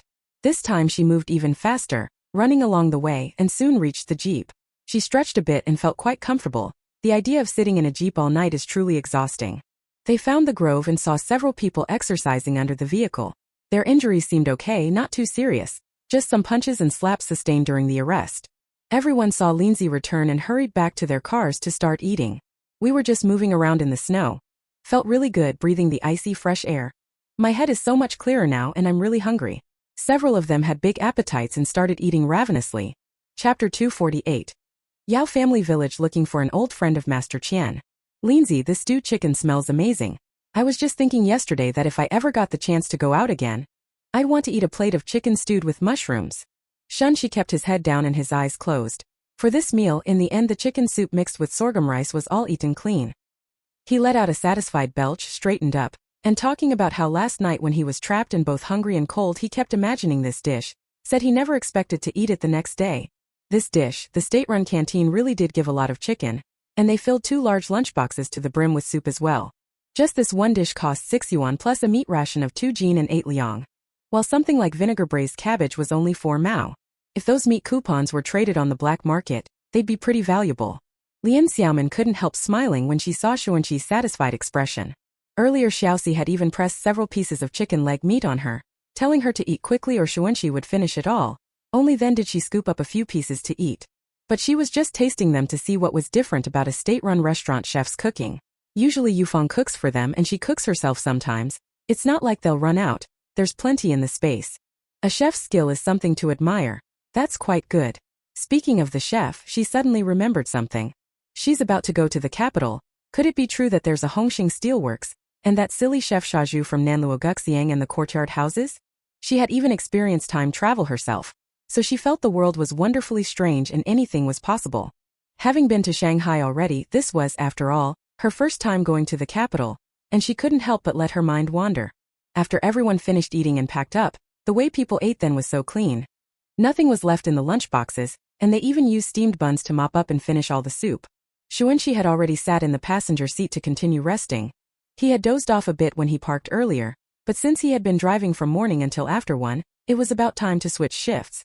Lian Xiaomin drove the jeep and continued on the road. It got dark early at that time. By 5 o'clock it was already dim. Following Old Qian's directions, the car finally reached near Yaojia village in Bazhou. I used to drive a truck here before. Yes, this is it, the village entrance is just ahead. Old Qian carefully checked the route and directed them to park the car deep in a grove. Everyone got out of the car. In the trunk there were army coats.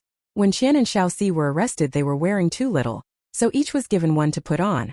The 2 rolling suitcases had been taken out during the noon break and were already packed. Old Master Qian was going to give most of the gold bars and cash to Lin Zi, keeping only a small portion for himself and his 3 partners, just enough to get by, but she refused. They settled it by the books. Whatever the ledger said to split was what they'd split. They only took the money from the most recent sales. Old Master Qian didn't take his earlier savings. And some of this money should have been mixed with the partners' funds. Even Xiaomin only took out her 20 gold bars and some old items she'd had exchanged for her, put them into a woven basket, and set it back on the cart, though in reality she had already stored the things into her space. The rest were Master Qian's belongings and a bunch of odds and ends. The old man had also saved quite a bit of property. Even Xiaomin knew the amount when she took it out from the bureau's storage room. Over 10 large yellow croakers, more than 30,000 in cash, and some personal collectibles that were rather messy. Cash took up a lot of space, 30 bundles for 30,000 in single bills, so 2 rolling suitcases would fit them perfectly. They could carry them along. There was also a bag of 20 jin of white flour in the car, a 30 jin bag of rice, and 10 jin of oranges. Carry all of these up. It's the new year, don't go to someone's home empty-handed. Shunan and Xiaoxi carried the food, while Mr. Qian and Xuanqi carried the box. Lian Xiaomin didn't carry anything. She had a black down coat in the car and wore it outside, only slinging a crossbody cloth bag with a few necessities. Everyone followed Master Qian, took a small path outside the village, and went straight to the foot of the mountain where the hunter Gu Pengwu's home was. Master Qian, familiar with the way, came to a courtyard gate and knocked on it. After a moment someone came out of the house, his voice loud, asking, "Who is it?" and came to open the door.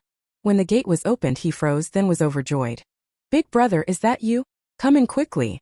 Have you eaten? Oh my, you're traveling so far during the new year." "Pengwu, I brought a few people with me, something's up." Master Qian grabbed his good brother's arm. "Hurry, come inside. It's just me at home, I'm not much of a cook. If you like, I can go to the village and fetch my son and daughter-in-law to make a proper meal." Everyone followed into the yard. Xiaomin thought of her own home too. She was the only household at the foot of the mountain. But it couldn't compare to this place. This one was much more spacious, with a row of 4 rooms, and it was farther from the village. Then there was Gu Pengwu, about 5 or 6 years younger than Master Qian, around 47 or 48, of medium build and not tall, but with a pair of sharp eyes. He was neat and brisk from head to toe, looked like a straightforward person and spoke frankly. He had just moved everyone into the most spacious main room, and was about to put on his sheepskin coat and call someone to cook, when Master Qian hurriedly stopped him. "Little C, you remember this kid, right? Let him do it, his cooking is fine. Don't trouble De Ping and Air Ping." Xiaoxi hurried over. He'd just gone to put the grain he'd brought into the kitchen. "Uncle Gu, you're still so robust. I'm paying my New Year respects to you." The other man patted his shoulder. "Good kid, Silong, you were only 11 back then, now you're almost 20, right? There are 2 wild pheasants I shot in the kitchen. Make sure you stew them all." Xiaoxi's full name was Han Silong. He responded, "Yes, I'm 19 this year, 20 by traditional reckoning. Alright, I'll go cook. You all keep talking." Xuanqi also greeted Gu Pengwu, as if they were old acquaintances, and even introduced his own elder brother Shunan. Master Qian also introduced Linzi to his old brothers, but before coming they had agreed to say only that he was Master Qian's friend, called Xiaowen, and to disclose nothing else. The Kong in the main room was large, and everything around it had been tidied up very neatly. Shunan also went to help Xiaoxi prepare the meal. The others all got up onto the Kong. Gu Pengwu took out some tea leaves, fetched a few enamel jars to brew tea for everyone, and sat cross-legged on the Kong chatting. Listening to their reminiscing and stories, even Xiaomin learned that this man and Master Qian were comrades bound by life and death loyalty. More than 20 years ago, Gu Pengwu followed Master Qian on the road, roaming the martial world. During the turbulent times he traveled north and south to many places, worked as a bodyguard escorting goods, and traded some merchandise, making a living that way. Later, in the early years of the founding of the country, remnants of mountain bandits in certain regions stirred up trouble and refused to lead peaceful lives. Once he got separated and jumped alone and was captured by bandits. Master Qian led people and stubbornly rescued him, and even took a bullet from the bandits meant for him that hit his calf. Fortunately it didn't cause any lasting harm. Chapter 249 Yao family village prepares the paperwork. Later on, Qian accumulated quite a bit of money, and when they traded goods together they no longer worked so desperately. Especially since Gu Pengwu's daughter-in-law had given birth to several children in succession and her health wasn't great. He thought it best to settle down and stop taking risky jobs that required him to go out often. So he ended his life of running around and returned to his hometown, Yaojia village in Bazhou, to become a hunter. In fact, he wasn't short of money. It was just that he had a visible livelihood, turning in game to the village in exchange for work credits. A few years earlier his wife had died of illness, and he had set his sons up to live on their own, had houses built for them in the village, and they had all married. Each of them was doing well. He liked peace and quiet, was physically sturdy, lived alone in that old house at the foot of the mountain, and usually went hunting, living quite freely. Later, Master Qian settled in the Sandao commune and by his own skill, ran a small black market, earning a fair amount. Over the years the two brothers came and went frequently and stayed in constant contact. Their bond was beyond words. Gu Pengwu regarded Master Qian as both a benefactor and like an elder brother. More than 8 years earlier, at the end of 1961, the whole country was still suffering a great famine. What Master Qian did meant he didn't lack food, and the northeast was at least a little starting to improve, allowing some trade to get grain.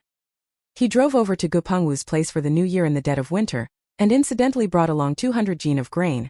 It was on that trip, halfway there, that he picked up a half-grown child. That was Xiaoxi Han Silong. At that time the child was only 11, thin and small, looking more like 8 or 9, lying in the roadside snow, not moving. Grandpa Qian saw him, got out of the car, hurriedly picked him up, took him into the car, mixed some sugar water and forced it down his throat. After a while the boy revived and said his family had all starved to death. He had gone out to beg but got nothing, and on his way back couldn't walk any further and had fainted from hunger. Old Master Qian's wife died young back then, leaving no children, and he remained alone ever since. Seeing that the orphan looked pitiful, he took him in so at least he'd have something to eat. Later he brought Xiaoxi to Gu Pengwu's family. Even in those lean times the Gu family were hunters. They would secretly eat the 2 muntjac they caught, so meat on the table never completely stopped. Xiaoxi ate well and after being raised for a while grew stronger and healthier. Later he continued working for old Master Qian. Officially he was called a helper, but in truth he was no different from a son. Even Xiaomin sipped her tea and ate an orange while listening to old Master Qian briefly tell her some of his past. Half an hour passed quickly. Shunan brought up a big bowl of rice and a basin of scallion fried eggs, set them on the Kong table. Xiaoxi said the braised chicken would need another 10 minutes or so, and told everyone to start eating first. Everyone filled their stomachs first. Because of matters at hand, they didn't drink alcohol with this meal. The braised wild chicken was brought up as well. Once everyone had eaten their fill, Gu Pengwu finally asked, "Brother, are you having some trouble? You don't look well. There's a bruise on your face." Mr. Qian put down his chopsticks and nodded at him. "Pengwu, to be honest with you, someone above investigated my little black market. Xiao Mao and the other 5 guys hid away, so it wasn't a big deal. But they were mainly after me. I decided to stay away from there and want to hide out in the capital. The 4 of us, myself and 3 others, were escorted here by my friend, Brother One, to talk with you first about the procedures for settling in the capital and figure out how to handle it." Gu Pengwu understood, nodded, thought for a moment and said, "That's not impossible. My cousin Gu Penglu is the village party secretary. I'll have him write an introduction letter. Just say you're from our Yao family village, going to the capital to visit relatives. When the time comes you can go find Yao Chunlai. However, you few must all hide your real names, change your names, and first register as residents of our village, treating it as if you are Chunlai's immediate relatives." Even Lian Xiaomin heard Elder Qian explain to her that Yao Chunlai was Gu Pengwu's younger cousin, who had originally traveled the Jianghu with the 2 of them, and they had risked their lives for each other. Later he settled in the capital and even paid for a job. He was the deputy chief of security at Hongxing Steel Rolling Mill, doing quite well and with a lot of connections. In Bazhou in the southern part of the capital, many country people who couldn't get enough to eat went to the city to rely on relatives and friends to make a living. But without city household registration there, they had no ration quota, so they had to earn money themselves to buy expensive grain. After Qian Yi heard Gu Pengwu finish speaking, he felt it was all right. It was actually pretty much what he had in mind. He looked to Lin with his eyes for consent. When the other nodded, he said to Gu Pengwu, "Okay then, let's do it the way you suggested." They finished their meal. Xiaoxi and the others cleared away the plates and bowls, and after returning everyone discussed the details and strategies together, talking until quite late. Gu Pengwu told everyone not to worry. His cousin was one of their people. Over the years he and Chunlai had been dealing with things outside under Big Brother Qian, and Qian Penglu knew everything. If they hadn't brought back a lot of rations to support our relatives, how many in the family would have starved to death back then? It was them who sent grain to save Gu Penglu's old father and his youngest son. If you find a way to sort out the household registration in Yaojia village and get the introduction letter issued, it won't be a problem. Many locals are connected by kinship or friendship. Gu Penglu has been the village secretary for so many years and has contacts up and down the line. These things can be arranged. That night they all took new names again. Qian Yi was now called Yao Chunshan, meaning he was Yao Chunlai's actual elder brother. Those 3 were his sons. Shunan 24, the eldest, was renamed Yao Zuoxiang. Xuanxi 22, the second, was renamed Yao Zuanyan, and the youngest Xiaoxi would henceforth be called Yao Zuai. In any case, that's how the household registration would be written. and from then on they had to remember those names outwardly. Privately, they didn't care. It was only until 11 that night that everyone prepared to rest. The few rooms in Gu Pengwu's house were ready. This man was truly neat and efficient. The places were immediately habitable without cleaning. Old Qian and Xiao Si stayed with him on the main house's Kong. Xuanqi and his brother shared one room, and they let Linzi have a room to himself. Lian Xiaomin went over to the westernmost room by herself, spread out the bedding, and lay down to rest. Early the next morning, Gu Pengwu went into the village to find his cousin. After Pengwu explained the situation, Gu Penglu didn't hesitate and said he'd take care of it, even ironing out some of the details. He told Pengwu to leave everything to him and just wait for the news. He had all 4 names written down and kept. Then after breakfast he headed out. Gu Pengwu, so as not to draw attention, didn't tell anyone else and went home, continuing to host these 5 people for a meal. He even took out the roe deer and venison he'd stored in the cellar and stewed them. Today was the 5th day after the Lunar New Year. Everyone spent the day eating and drinking well, chatting and recuperating their health. Master Qian and the others had finally recovered as well and looked in good spirits. In the evening, after dinner, Gu Penglu came to his house and brought the household registration book and the letter of introduction. He really was straightforward. Everything was handled quickly and efficiently. He also had a bit of nostalgia with old Qian, telling him to go find Chunlai, no problem. In the afternoon, he called the village committee and then the security department of the steel rolling mill. He had already told Yao Chunlai about the matter. The call was necessarily very veiled, but Yao Chunlai understood. He knew big brother Qian Gui was going to bring along 3 sons to join him. Penglu told him so that he would be prepared. He had already figured it out in his mind, planning that when the time came he'd first settle into his own home, and as soon as possible either rent or buy something for them. The place to live was important. Chapter 250. Arriving in the capital, Lian Xiaomin pulled a wristwatch out of her crossbody bag. One she bought wholesale before the time slip. A men's model with a black leather strap. She quietly handed it to Qian Yi and asked him to give it to Gu Penglu as a token of thanks.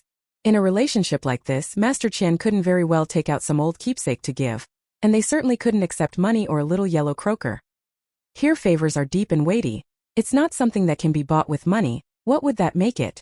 The other party is willing to take the risk to handle this because Gu Pengwu is a cousin on the paternal side, the most reliable relative, and also out of gratitude for the life-saving grain he and Master Qian provided back then. Giving a watch is just right.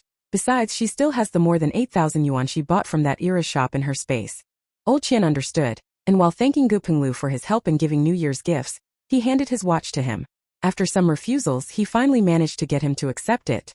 The few of them put the household registry and the letter of introduction away, and at last felt as if a huge weight had been lifted from their hearts. After sending Gu Penglu off, they didn't stay any longer and planned to head into the capital tonight. It was 7 o'clock now. Taking advantage of the darkness to drive the jeep the 200 li would be convenient, and they'd be less likely to be stopped for checks along the way. Master Qian and Gu Pengwu parted reluctantly, but this time they were closer, so it would be easier to see each other in the future. What had happened there was known only to Gu Pengwu and Gu Penglu. No one else knew. And so the group, carrying their belongings, quietly took the footpath back to the jeep. They got in the vehicle and set off again, heading straight for the capital. 3 hours later, they arrived not far from the city outskirts. Lian Xiaomin found a concealed spot, parked the car, and the rest of the way would have to be walked into the city. They could no longer drive. Everyone put on their gear, got out of the car with their suitcases, and set off under the stars, braving the north wind. Lian Xiaomin walked at the rear. On impulse, she directly stored the car that had been hidden in the darkness behind her into space. Since they were already there, she intended both to escort the group to a place to settle in and find out where they would stay, and to spend a few days touring the capital. After passing Yongdingmen going through Qianmen, they went straight to the entrance of a state guest house in Dongdan. It was already almost 1 in the morning. A few of them planned to use the introduction letters to check in first, and then look for Yao Chunlai early the next morning. Lian Xiaomin told Master Qian that she had other arrangements and asked to meet at 6 o'clock tomorrow evening. Master Qian, who had been to the capital, said, "Then let's meet at the state restaurant on Dongxi Shiqiao. It's close to the steel mill, and Yao Chunlai's family lives in that area." After the arrangements were made, watching them enter the guest house with the introduction letter, Lian Xiaomin finally breathed a sigh of relief. Being alone was much more convenient. She found a pitch-dark alley and slipped into the space. Phew! In an instant she switched from the bitter midwinter to warm spring-like weather. It was wonderfully comfortable. Took an antidote to the disguise pill, and returned to my original appearance. Changed into fresh clothes, washed my hands first, sat in the restaurant downstairs of the villa, and ate a steaming bowl of wonton noodles. What a relief. Rested a bit longer, checked my watch. It had just passed midnight. Slept well last night at the Gu residence, stayed there during the day today as well, didn't do anything. I don't feel tired now, might as well go out for a stroll. If you're wondering where to stroll in the middle of the night, of course it's to check out the pigeon market and the black market. During the day I chatted with Gu Penggu. Mr. Qian certainly asked him about these things. When they come to the capital they naturally need to learn more about the current situation. I heard Yao Chunlai also occasionally deals in goods privately, without neglecting his daytime job.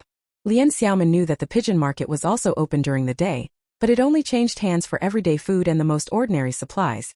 Which household hadn't secretly gone there? It was very small in scale and didn't have many items.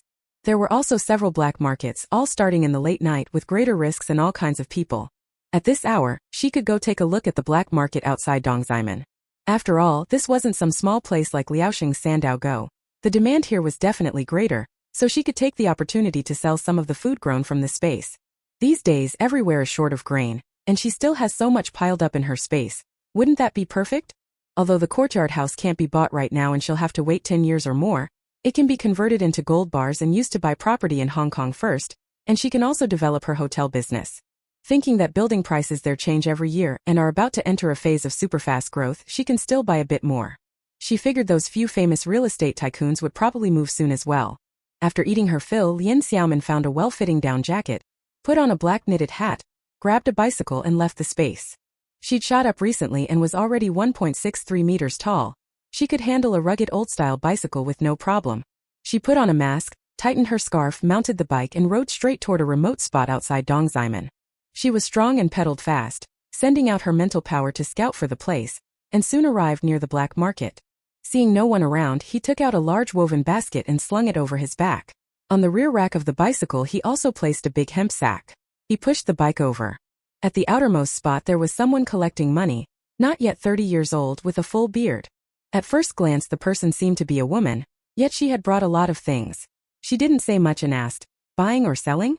"Selling." "Sanmao." Lian Xiaomin handed over the money and went inside. She kept an eye on her surroundings. Aside from a few people staring at her backpack and sack, she didn't meet any particularly hostile looks.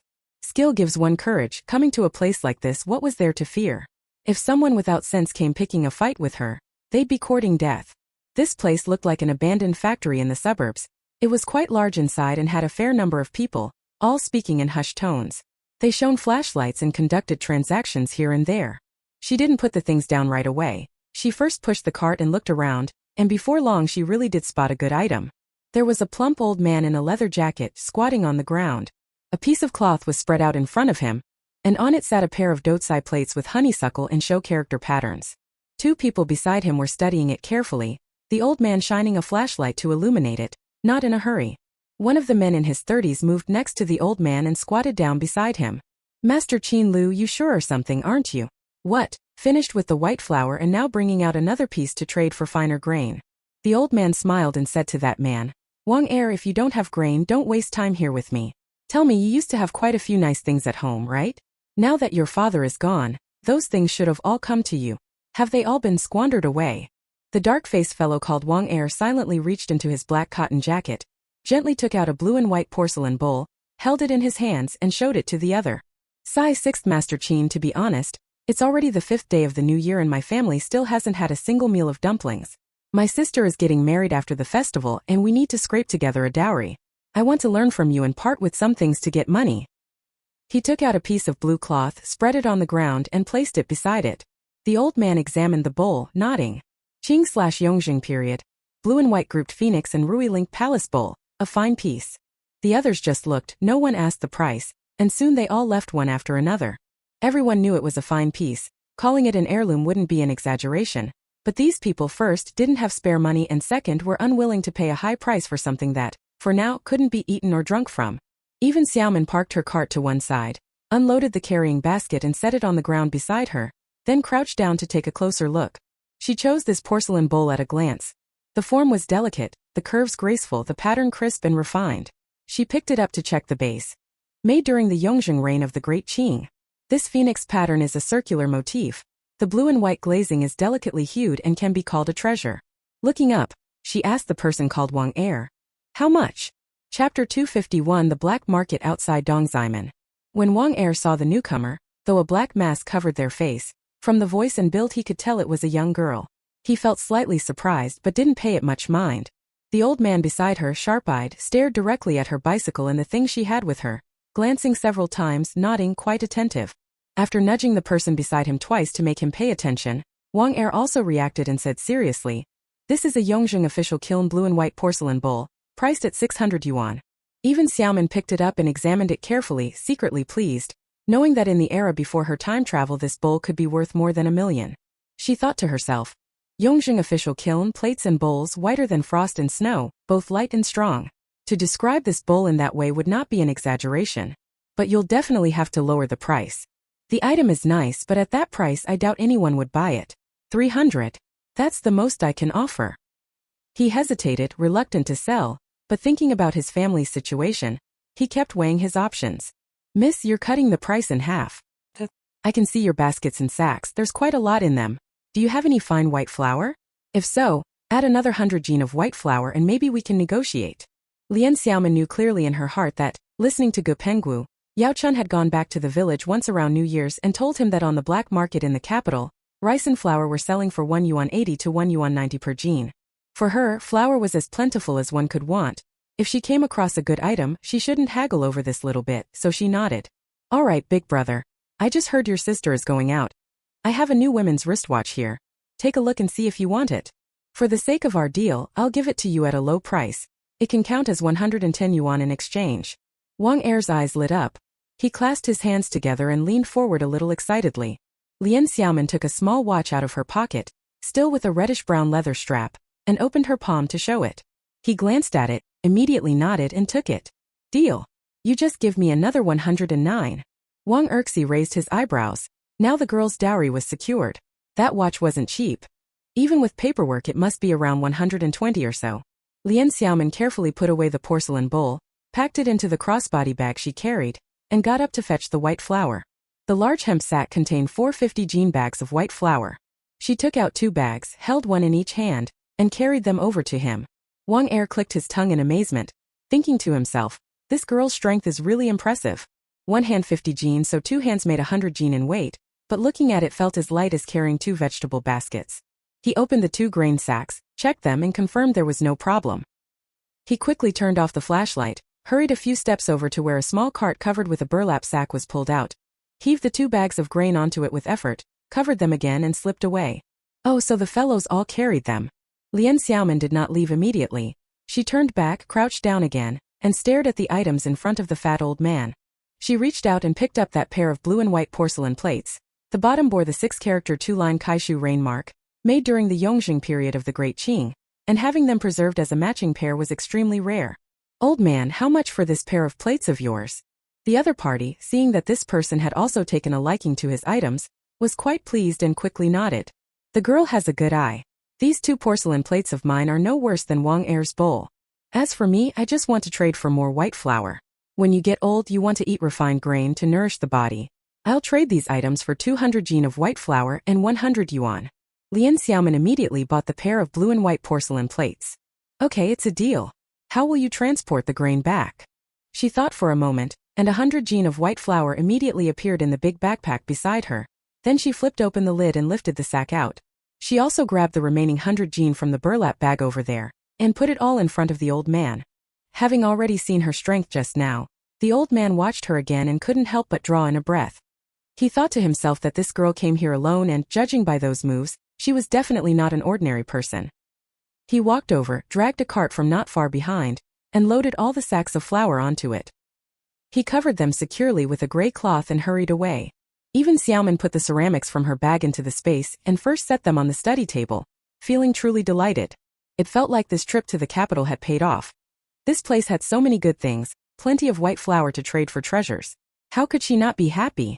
The empty hemp sacks were put away, loaded into the carrying basket, and set to the side. She didn't move either. Right where the 2 people had just left, she spread out a cloth and laid out 2 watches.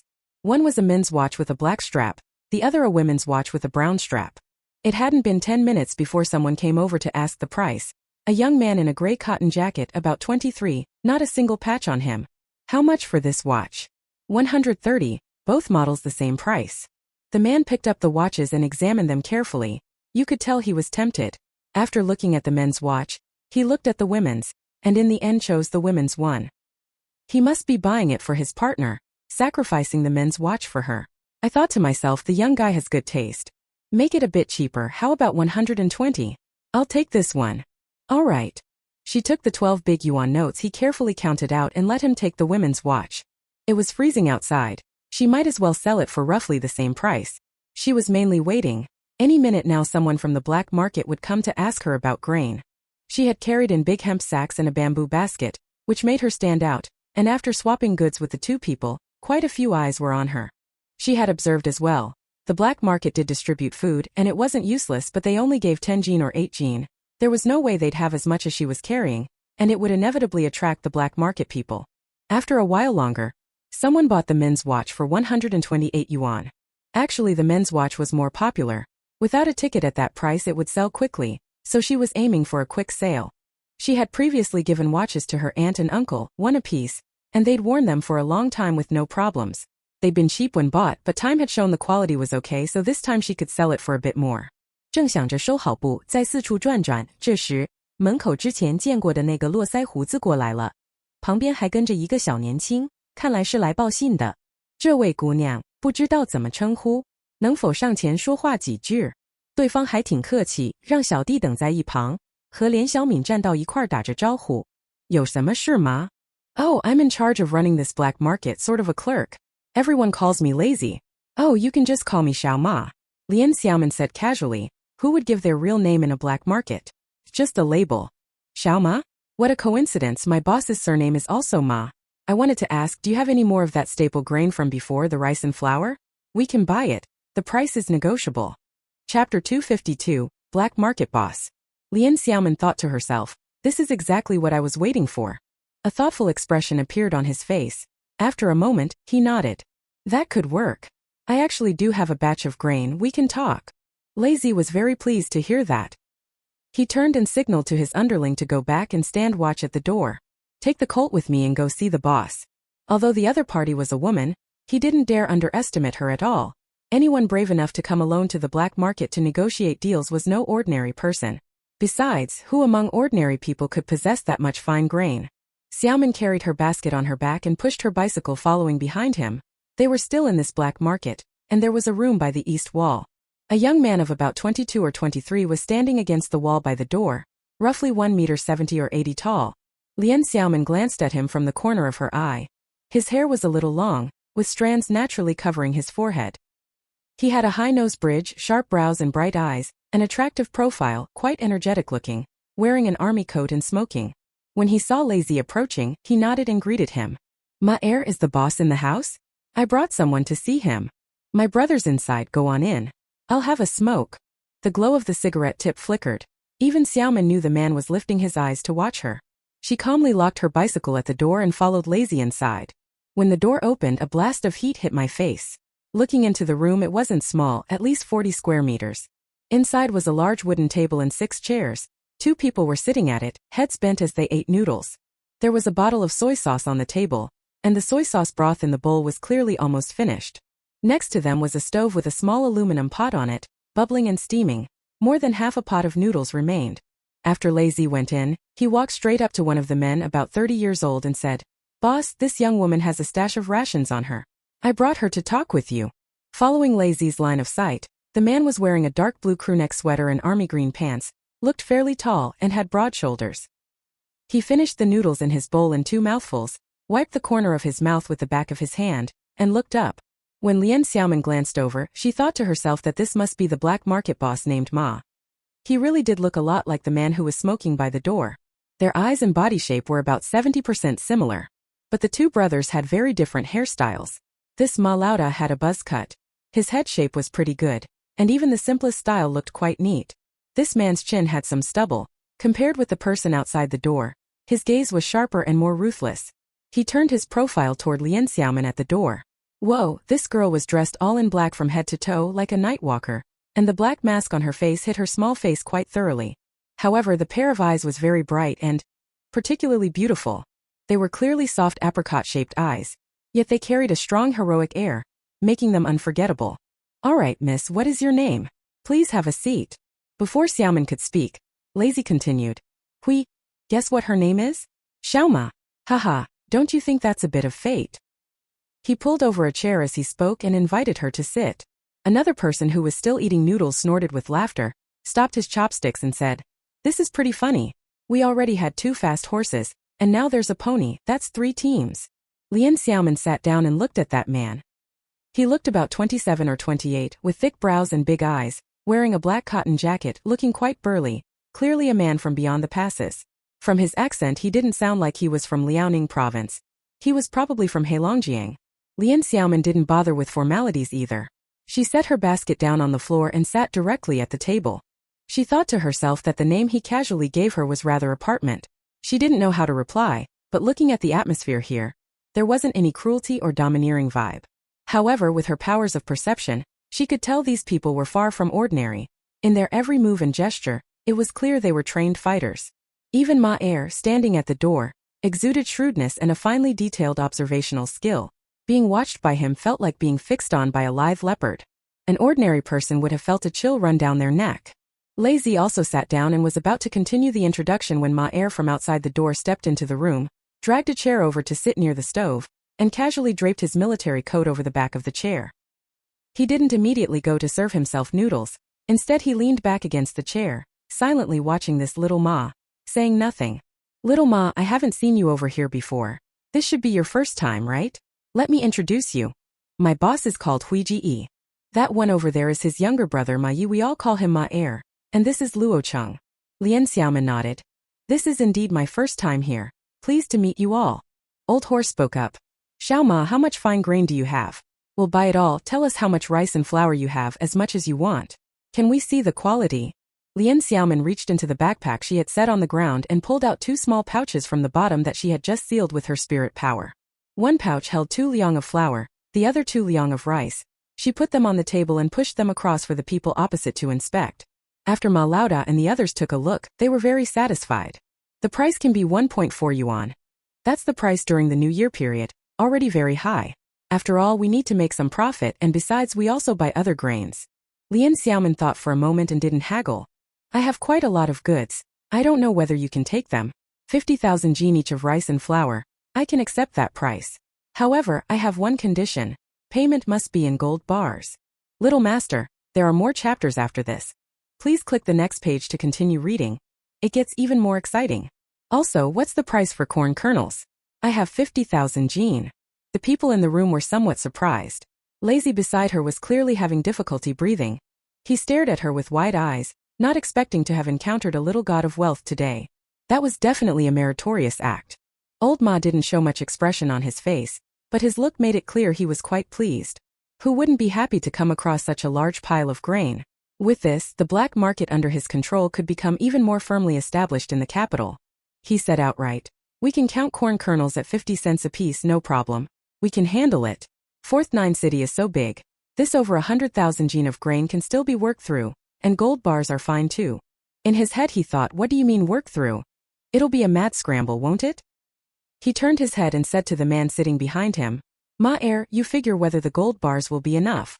Ma Er nodded, stood up and walked to the cabinet against the far wall, used a key to open a drawer and quickly did the math.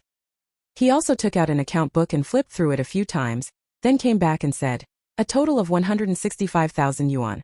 The large yellow croaker is 2,500 apiece, so that comes to the equivalent of 66 large yellow croakers. We have 30 here. We still need to go back home and get another 36. He then handed Luo Cheng a separate key. This seemed to indicate a very special relationship and a great deal of trust. Brother Cheng, you go get it. Lian Xiaomin was a little surprised. She hadn't expected these people to be so powerful. It seemed like no trouble at all for them to produce such a large sum without any preparation, and she felt somewhat impressed. She remembered something and tentatively asked, Boss Ma. Bro, I also have some watches here. Take a look, would you buy them? Saying that, she took 2 watches out of her pocket, one men's and one women's, and handed them over. When Ma Hui heard her address, he lifted the corner of his mouth in a faint smile, took it from her slender fingers and examined it carefully. Chapter 253 Got a house. This watch I haven't seen before, where's it made? From Hong Kong, a mechanical watch. I have 200 yuan. 150 for the men's watch, 50 for the women's. He showed it to the people nearby, thought for a moment and said, I can buy it for $100. Do you still want the gold bar? Lian Xiaomin had been waiting to hear that. The price being a bit low didn't matter. She wanted to swap it for a house. Do you have property in the capital that you can trade with me? Preferably around Dongxi. Other areas are fine too. Her demands weren't too extreme. She wasn't picky. Any house in the capital would do for her. A few people looked at each other, and finally Ma Er broke the silence. My courtyard over on East Shizishio that's empty, give it to her. Luo Cheng said. You mean that little courtyard Lu Laohu pawned to you? Didn't you like it? Ma Er glanced at Lian Xiaomin, who was wrapped up tight, could only look at her pretty eyes, quickly shifted his gaze away and said nonchalantly, Doesn't matter, it's just a courtyard. Old Ma nodded, thought for a moment and said to her, His courtyard is not bad, 4 rooms with front and back yards. It was taken as repayment of a debt. It's worth 6,000 yuan. If you agree, I'll give you the deed. With the deed it's yours, and if you want to transfer it later, our officials have people for that. Lian Xiaomin felt a surge of excitement inside, but showed no expression on her face and nodded. The watch cost 20,000 yuan, minus 6,000 leaves 14,000, exchanged for 5 large yellow croakers, plus 1,500 yuan in cash.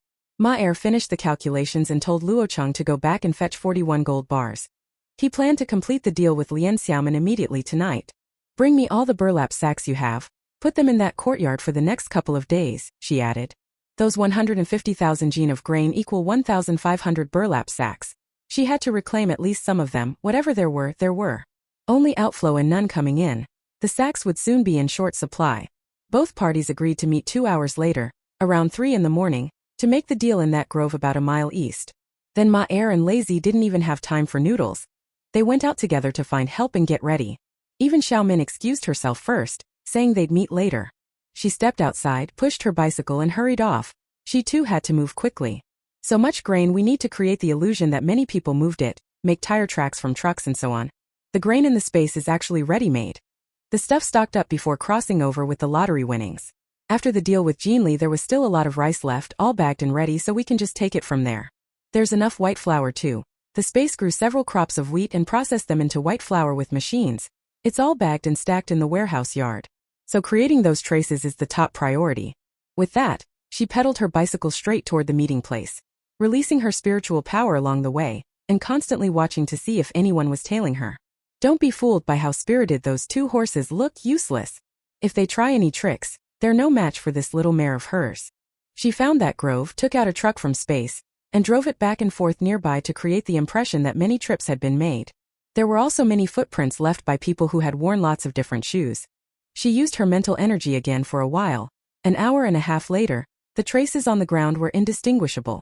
She parked the truck to one side. Just the final step remained.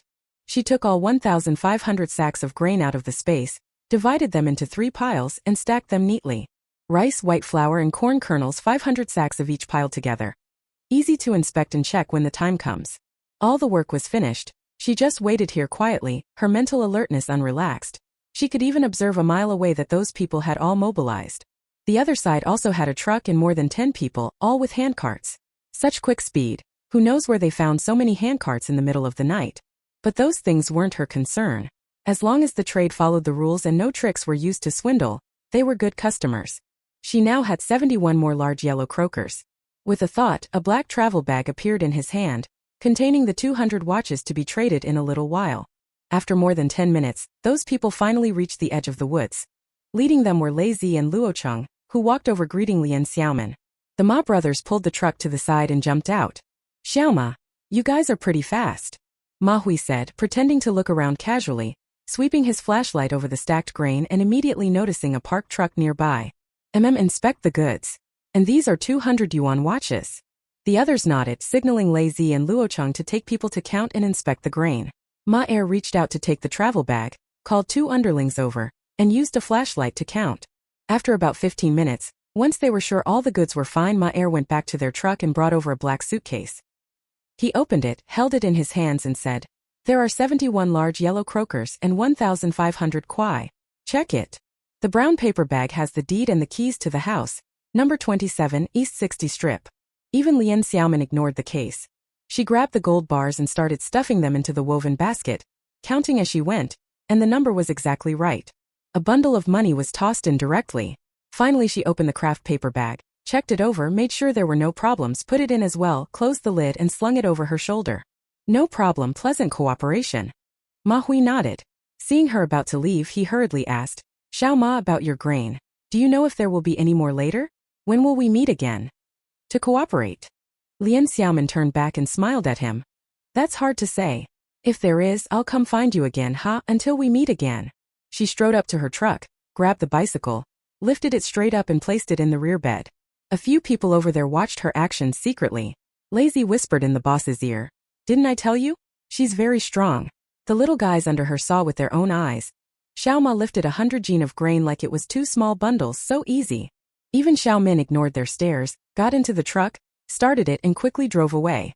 After driving a few miles she found a deserted spot, stopped, and hurriedly slipped both herself and the truck into the space. In the capital she didn't dare drive recklessly, just putting on a show for those people would do. Otherwise how could so much grain have been moved so quickly? In any case, tonight ended satisfactorily. She remembered Ma Lauda asking her as he left, When will we meet again? She thought to herself, who knows what year or month it'll be before I come back to the capital. When we'll meet again is anyone's guess. What she couldn't imagine at the time was that it wouldn't be some year or month at all. Quite soon she would be meeting them again. It was almost 4 o'clock. She had been busy for most of the night. She wasn't exhausted, just sleepy. She hurriedly took off her clothes, washed up, and immediately lay down to sleep. Chapter 254. Mr. Chen and the others settle in the capital. It wasn't until 11 the next morning that Lian Xiaomin woke from her sleep. After 7 hours she finally felt recovered. She showered, ate a serving of rice with braised spare ribs, and belched contentedly. How comfortable it felt. It's the 6th day of the new year. I'll go check my own courtyard, then stroll over to Old 49 City to soak up the capital's atmosphere from this era. She picked out a few new clothes and put on a pair of army green quilted pants and a dark red sweater. Aha, red with green, I guess, kind of retro though. She threw on a long gray down coat, pulled on her hat and set off. Took a 26-inch bicycle out of the space and rode straight for Dongxi Shiqiao, first going to check the courtyard she had just obtained. After about 20 minutes of riding, she quickly found number 27, used the key to unlock the gate, and pushed the bike in. She parked the bike to one side, turned back and latched the gate. Someone like her with no household registration and no introduction letter shouldn't be seen by the neighbors. Only then did she inspect her new property closely, a surge of excitement in her heart. This courtyard was really quite nice. In my past life I never owned a house, so I never expected that in 1970 I'd end up with a courtyard in the capital. I hurried over excitedly to check it out. 4 rooms in total with front and back yards. The area wasn't as big as Aunt Sandaogo's place, but that's to be expected. This will do, I'm satisfied. After all, in the present 49 city a house is hard to come by. Many families cram together, and if your work unit can't allot you a place, it's difficult to live comfortably. To have a courtyard like this, the Ma brothers must be something special. However, anywhere, people with means and ability will certainly have better living conditions. Ordinary commoners can't compare. The front courtyard here is about 100 square meters, and the backyard is somewhat smaller. By the west side wall of the front courtyard grows an old locust tree, though it's bare in the dead of winter. Under the tree 2 carts are parked. Not sure who left them there. They even built a toilet in the yard so you don't have to run to the public restroom outside. That's really nice. She turned to the backyard again and found that beside 2 jujube trees there was a cellar, its entrance also locked. She tried the keys one by one and opened it quickly. Looking down, it was fairly large. Right now there was nothing inside, so it seemed to have been cleaned out. She opened the doors of the 4 rooms one by one. The first room was a storage room, not small in size, but it only had 2 wooden shelves and nothing else. The second and third rooms were filled with piles of burlap sacks on the floor. These black market people move pretty fast. As soon as we finished talking they immediately put the sacks here. Even Xiaomin closed the door, brought all the sacks into the space, and without counting closely estimated about 800 of them. Alright, at least we recovered half of them. After the sacks were brought in, the 2 rooms were completely empty. There wasn't much furniture, but it was all new, just simple cabinets, a dining table, a writing desk, and so on. She went to check the east room. There was 1 large Kong bed. The Kong mat was new and quite clean, no need to wipe it. Not a speck of dust, clearly had been cleaned. Since that was the case, she took a set of bedding and pillows directly out of the space and placed them on the Kong. There were 2 Kong cupboards at the head of the Kong. She put a spare set of bedding and pillows inside, along with some simple daily necessities. Whether I live here or not, I'll put some things in the house to give it a homely feel. I won't add any other items for the time being. There is also a kitchen in the southeast. Besides an iron wok, there's a wooden bowl rack inside, nothing else. She didn't even bother to warm the Kong. After looking around, she didn't plan to stay long. She still wanted to stroll to Tianmen and Wangfujing Street, and would decide when she came back at night. All these locks need to be completely replaced. From now on, this house will store some supplies in the cellar, mainly grain, stockpiled and left for Master Qian and the others. If they need anything, they can come and take it, and later they can trade for antiques. Release some spirit energy to sense around. There were no neighbors walking outside. She hurriedly slipped away from the yard like a thief, locked the door and rode off to go shopping. She first rode to Front Gate Street, passed by the Quanjude roast duck shop, went in and bought 2 ducks and a few pancakes. The chef sliced the ducks for her and packed the sauces in food containers to take away. She put everything into her large shoulder bag and stored it directly in space, to return and savor slowly later. Strolling along, I arrived at the Wangfujing department store building. Another place that had to be checked off the list. I locked up my bicycle and wandered inside. The Wangfujing department store building was completed in 1955, and was hailed as Xinhua Nation's #1 shop. It is said that on the first day it opened after closing, the sales clerks spent over an hour cleaning. They collected 2 large baskets full of shoes that had been squeezed off. Lian Xiaomin absorbed the atmosphere of that era. Whether to buy anything or not didn't really matter. On the 6th day of the Lunar New Year, there were quite a few people, especially in front of the shoe and hat counter and the knitwear counter on the 2nd floor. Iron bars had been installed there to prevent the counters from being crushed by the crowd. It's a seller's market here always. She didn't push forward either. She went to the counter with fewer people. When she reached the place selling cigarettes, she pulled out a wad of cigarette vouchers and bought 10 packs of Dakiaman cigarettes, 3 Mao and 4 Fen per pack. 3 yuan 40 in total plus 10 cigarette vouchers. Those vouchers were from last night when she sold watches on the black market. Later she ended up next to a ticket seller, so with nothing better to do she asked him, and sure enough he had cigarette vouchers. She took a small 2-jean bag of white flour out of the backpack and exchanged it for 10 yuan. She remembered that when she was in Hong Kong, she had given Lu Guanjie several packs of Zhonghua cigarettes. Those Dakiaman ones are quite interesting, genuinely produced in 1970, with packaging she found very retro and very pretty. Little Master, there are more chapters after this. Please click the next page to continue reading. It gets even more exciting. She would let him try them later. She packed them into her satchel, and on a whim stored them all in the space for safekeeping. She found a place selling locks again and bought a few more. She no longer had the nerve to squeeze in with those powerful, combative big sisters and aunts to buy anything else. Leaving the department store, she continued walking along Wangfujing Street, past Goldfish Alley, and came to the north gate of Dong'an Market, where she kept browsing. There was a Donglishan restaurant here, and next to it a small shop selling cream fried cakes. She ordered 1 serving, a small plate with 4 pieces on it. The cream fried cakes were fried to order and sold fresh, sprinkled with white sugar, pretty good. She wandered around for more than half an hour, and before she knew it, night had fallen. Checking her watch, it was just after 5. She pedaled her bicycle back toward the meeting spot that Qianyi had set, the Dongxi Shirtiao area, right at the door of her new home. At 6 o'clock, she found the Dongxi Shirtiao state-run restaurant on time, then slipped into a nearby hidden alley with her bike and entered the space. She changed back into that outfit, swallowed a disguise pill to take on Lindsay's appearance, slung a satchel over her shoulder, left the space and headed toward the state-run restaurant.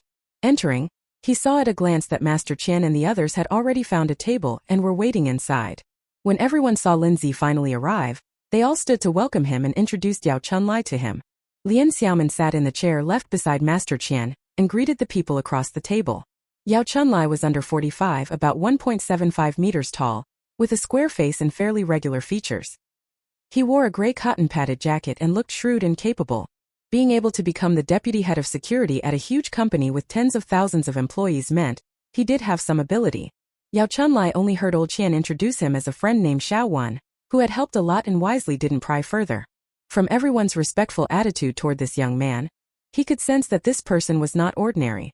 Although not very old, this man carried a vigorous and fierce aura in his every movement, showing a distinct difference from others. But the elder brother didn't say more. There must be a reason, and he didn't ask. Who doesn't have an unusual Jianghu friend? Even Xiaomin noticed that they had only just arrived. The dishes hadn't been finished, and they were pouring a few cups of tea to drink. The tea leaves were brought by Yao Chunlai. He also carried 2 bottles of Shifeng wine. No matter what, since it was the new year, he was determined to treat the elder brothers who had come from afar to a good meal and drink. Originally I had planned to eat at home, but after thinking it over I felt that Brother Qian getting into trouble this time had escaped, so it wouldn't be wise to make a fuss. The fewer people who knew, the better, and so I didn't bring him home. After receiving the phone call yesterday, he started asking around about houses. In the end, he inquired with Zhou Aigua from the unit's logistics department and actually wanted to rent a courtyard outside. After work in the evening, I went with him to take a look. The courtyard wasn't large, 3 rooms, but it would be enough for 4 people. Chapter 255. Meeting at the state-run restaurant. Housing is tight everywhere now. Having these 3 small rooms is already pretty good. Zhou Aigua said this used to be where his parents lived. The old couple were getting on in years and wanted to move back to the countryside near the capital, so they planned to rent the house out. But Yao Chunlai preferred to buy it outright and told him to go back and think it over. The next morning he went to the logistics office again to continue the discussion. While they were talking, Qian and his group happened to go to Hongxing Steel Rolling Mill to find Yao Chunlai, so this way they came into direct contact with the homeowner. Qian wasn't short of money. He offered more. In the end they spent 1,200 yuan to buy that small courtyard at a high price. The house was theirs, which worked to their advantage. Taking advantage of the noon break, Yao Chunlai found acquaintances and led them to the bureau to transfer the ownership. All the paperwork was completed. In the afternoon the 4 of them went straight to tidy up the house, cleaning until dusk, and only then did they come over to this restaurant. Lian Xiaomin listened to their account and nodded. That counted as having a stable place to stay. When she asked where it was, Master Qian said it was number 70 Nanluo Guxiang. Whoa, why does that sound so familiar? It seems to be not far from the famous Qinman courtyard. There are plenty of hutongs and courtyards over that way. In her previous life she had already visited, and although things must be very different now, she roughly knew which area it was in. She didn't say anything. After all, it wasn't where she lived and it was a bit of a distance anyway. Haha, if they ever ran into those people later they could figure it out on their own. They waited 20 minutes before the dishes began to come out one after another. Xuanqi and Shunan sat outside, repeatedly getting up to fetch dishes and then bringing them over. Everyone ate and chatted. Because of last night's black market shipment incident, even Xiaomin specifically asked Yao Chunlai how the black market outside Dongzaimen was doing. She steered the conversation that way, and Yao Chunlai had no reservations. Knowing this was Mr. Qian's important friend, he told everything he knew. He drank a cup of white liquor, lowered his voice and began to speak. Xiaowen, you might not know this. The black market you mentioned is run by a boss surnamed Ma, called Ma Hui. He's not very old, about 30, and he's got real skill. I've heard his punches are incredibly fast. In the capital's underworld scene, he's a notorious figure everyone knows about. He took a bite of food, chewing as he continued to speak. He also has a younger brother, known as Ma Er. That kid is in his 20s, still young but quite talented. They say he's full of learning, good at management and strategy, and everyone relies on him for the business. Those 2 brothers, one literary and one martial, are called the 2 swift horses. They've been riding high these past 2 years, meaning they make money fast and rise quickly. Lian Xiaomin listened to him tell the story vividly, thinking no wonder he handed over 71 big yellow croakers so readily. He really was an extraordinary person. But he still did things by the book. Seeing she came alone to make the deal, he didn't haggle, which was commendable. Beside them, Xiaoxi was eating a large piece of guabao roe and listening with relish. He looked up and asked, Uncle Yao, what do you think? Where do those 2 come from? Why are they so brazen? There are plenty of tough people in the capital, but they're so young and still so conspicuous. Yao Chunlai took another drink with Master Qian, set down the cup, and shook his head. Not many people know their background. I heard they came from Tianjin. Some say they have connections in the capital, but opinions vary, no certainty, just guesses. Still, their methods are ruthless, but they handle things carefully. Their subordinates are all fiercely loyal, and that's how the whole group rose up. Master Qian nodded as well. He sensed that Linzi was very attentive, so he didn't say much, just ate, drank, and listened to their chatter. He knew in his heart that no matter how ruthless someone was, it depended on who they ran into. With the little backer behind him, anyone who came here would be useless. This is the meaning of there is always a taller mountain. But Linzi told the 4 that from now on they should focus mainly on collecting antiques. Anything else could only be to earn a living at most. They still needed some regular income. He was getting older and had no intention of coming to the capital and getting involved in a black market operation again. So, it had nothing much to do with those 2 horses. As for making a living, he did have a plan. He wanted these 3 sons to have a guaranteed job in the future. The 3 brothers had also saved some money, enough to trade for a steady position and settle down here. At the time, everyone's money had been seized by those officials from the commune. But who could have imagined that Linzi would end up raiding the police station storage room too? Everything was retrieved, including the money belonging to the 3 men Xuanqi and the others, which was likewise recovered. During the day today we counted all the money. Each person took back exactly what was owed to them. Xuanqi, Shunan, and Xiaoxi all said that from now on the old man would be like their own father, and in this life they would be filial to him. They hoped that the savings would be entrusted to his household head. Although the old man ultimately did not agree, everyone still took their own money. Even so, he felt very pleased in his heart. He couldn't help but sigh that he was really going to start a new life in Sijiacheng. That's fine too. From today on their names were changed. They would go into hiding, and from now on the four father and sons would live at number 70 Nanluo Guxiang. Chunlai, I'm asking you to inquire about something else. Is anyone selling jobs? Keep an eye out for me. I want those three brothers to each find a legitimate, above-board job. It doesn't matter how much the salary is, as long as they can register their household, it will at least give them an identity. He didn't have any specific task of collecting antiques for Yao Chun. Dealing in a few items was certainly something he would still do. Everyone understood this implicitly, but when it came to instructions about the forest, not a word was mentioned. Big brother, rest assured, I've thought ahead about this too. I'll definitely keep an eye on it. But it's not easy. Who would sell their job to someone else? Little master, there are more chapters after this. Please click the next page to continue reading. It gets even more exciting. He remembered something, put down his chopsticks and continued. Actually, there is such a thing. Our factory's procurement department might be able to think of a way. It's just that. Old Qian asked with interest. What? Tell me. How much money do you need? Yao Chunlai hurriedly waved his hand. No, you can't buy a job with money, but well, if you can bring something substantial, then there's hope. Our factory's logistics director once said, whoever can get hold of pork can get into the purchasing department, start as a temp, and if they do well, becoming permanent won't be a problem. Old Qian said, you steel mill such a big plant, you can't get any pork for the new year? We can't get it. Even the little kitchen that entertains the leaders is short on supplies. Besides being able to get 2 chickens and stir-frying some eggs, other meat is hard to come by. If you can't get it through plan channels, Director Wu said it's fine to go outside the plan. Any channel is okay as long as the source is legitimate, and we can pay a premium to purchase. Zhou Aigua told me all this in detail, but their regular purchasers still can't get pork or fine grain, so they have to recruit capable people. Lian Xiaomin listened, glanced sidelong at Master Qian, and nodded slightly. Seeing Linzi's signal, the other party suddenly understood. He was sure he had a way.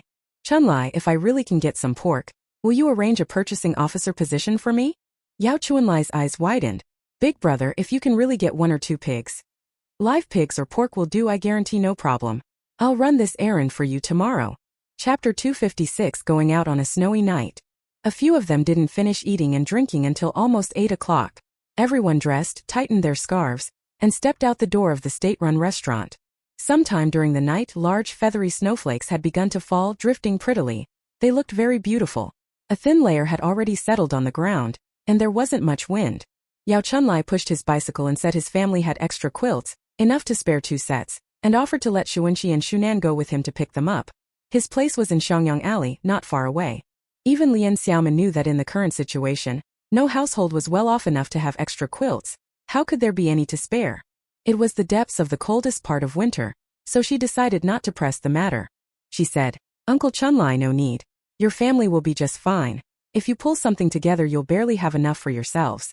I borrowed a friend's courtyard. They have everything over there. Enough for them to use. The other man nodded. All right, I'll head back for now. About swapping pork for work tomorrow, brother. Come find me at the unit at 10 in the morning. Everyone said their goodbyes and watched him push the cart home. He'd drunk too much. The snowy road was slippery, so he didn't ride. It was close anyway, just a few steps. Lian Xiaomin and the 4 others went toward their own courtyard, explaining things to Grandpa Qian as they walked. This is a friend's courtyard. From now on you can use it. I'll be leaving in a few days and will leave you a set of keys. The cellar in the backyard is pretty big. Store some grain and supplies there. When you run low, come take from here. Don't let outsiders know you're connected to this place, and try not to come by too often. The others nodded and all took note seriously, saying they also had a cellar over there and had cleaned it out today. And privately, Yao Chunlai also shifted some things, renting 2 very secluded small storage rooms specifically to store items, and he left all the keys with him. Right inside Dongzaimen, in an abandoned yard of a former distillery. He gave Linzi his set of keys and explained in detail how to get there. Lian Xiaomin kept it in mind, thinking that when the time came she would send some fine grains to be stored in the warehouse. Everyone trudged forward through the heavy snow at night, and soon arrived at the front of courtyard number 27. After going in, they secured the door and headed straight for the backyard. Lian Xiaomin stood beside the cellar, bent down to unlock it, and with a thought, many things immediately appeared inside. She went down to the cellar and brought up 4 thick cotton quilts, 4 sets of pillows and mattresses, and also grabbed a few extra sets of dark-colored sheets and duvet covers. Shunan and Xuanxi continued handing things up above. Qian Yi and Xiao Si had already pulled over a cart and they put everything straight onto it. The people in the cellar hurriedly worked. They took 4 enamel basins filled with toiletries, plus a stack of 10 towels. They thought that the newcomers had just arrived with nothing but a pouch of money. Most of the bills weren't accepted nationwide, so they were hardly of any use. So she also took 2 small aluminum pots and 2 aluminum basins for vegetables, 2 kitchen knives, 4 lunchboxes and 4 enamel jars, and 4 tin thermos flasks, and packed them all into a big hemp sack to carry up. Finally she carried up 2 100-jean bags of sorghum rice, 2 bags of white flour, and 6 slabs of pork. That made 3 whole pigs. She had taken them from the storage base in her space, from the frozen warehouse. Anyway, it was the dead of winter, so everything was frozen. He also gave them 2 large pork knuckles and 20 jean of fatty pork belly. It was only the 6th day of the Lunar New Year, and the celebration was still on. This one they could keep and eat themselves. Shunan and Xuanxi on top were carrying things onto the cart, astonished and utterly thrilled. Their hearts raced like crazy. This Lin family was really extravagant.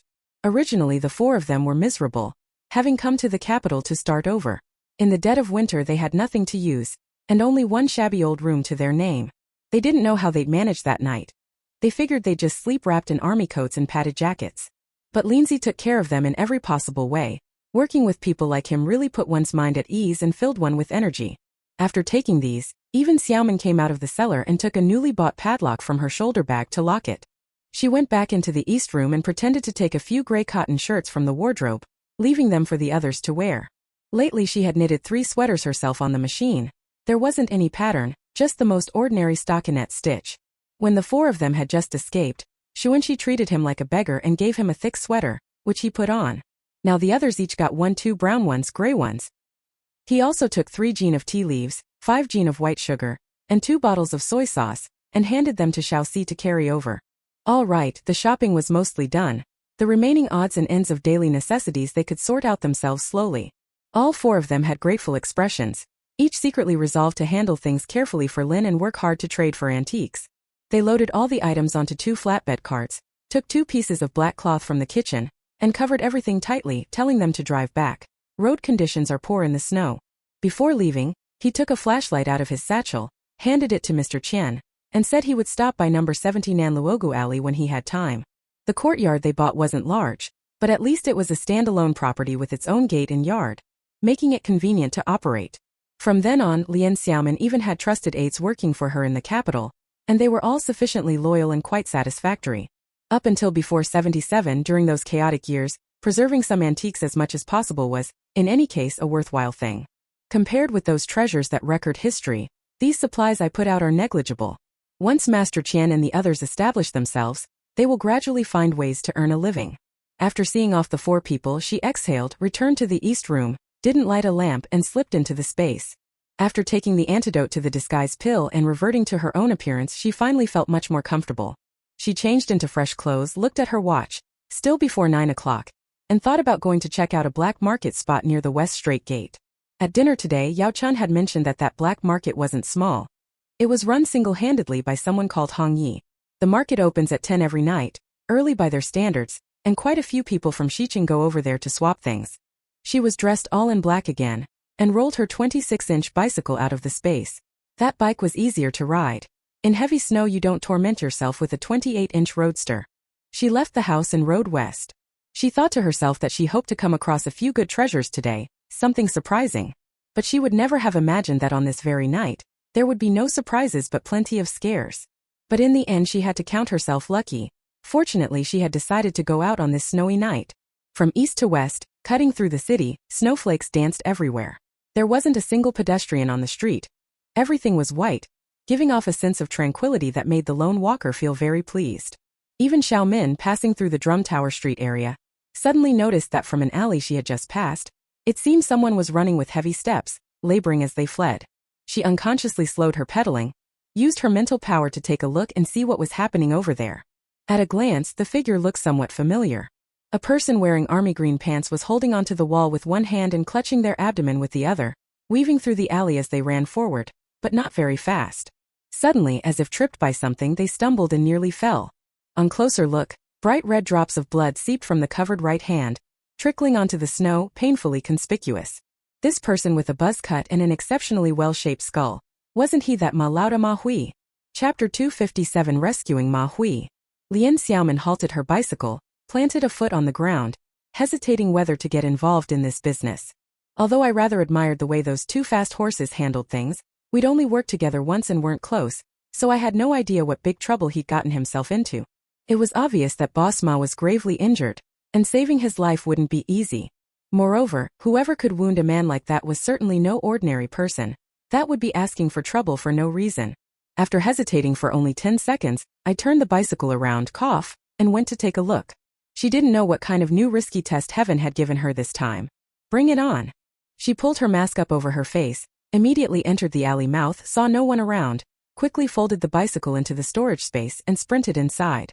But as she unleashed her psychic energy to continue observing, an unexpected event suddenly occurred. 6 or 7 burly men vaulted over a courtyard wall from the alley in one go. Here they come, these are Boss Ma's enemies. There are really quite a lot of them. No wonder. With his skills, how could he be wounded so badly?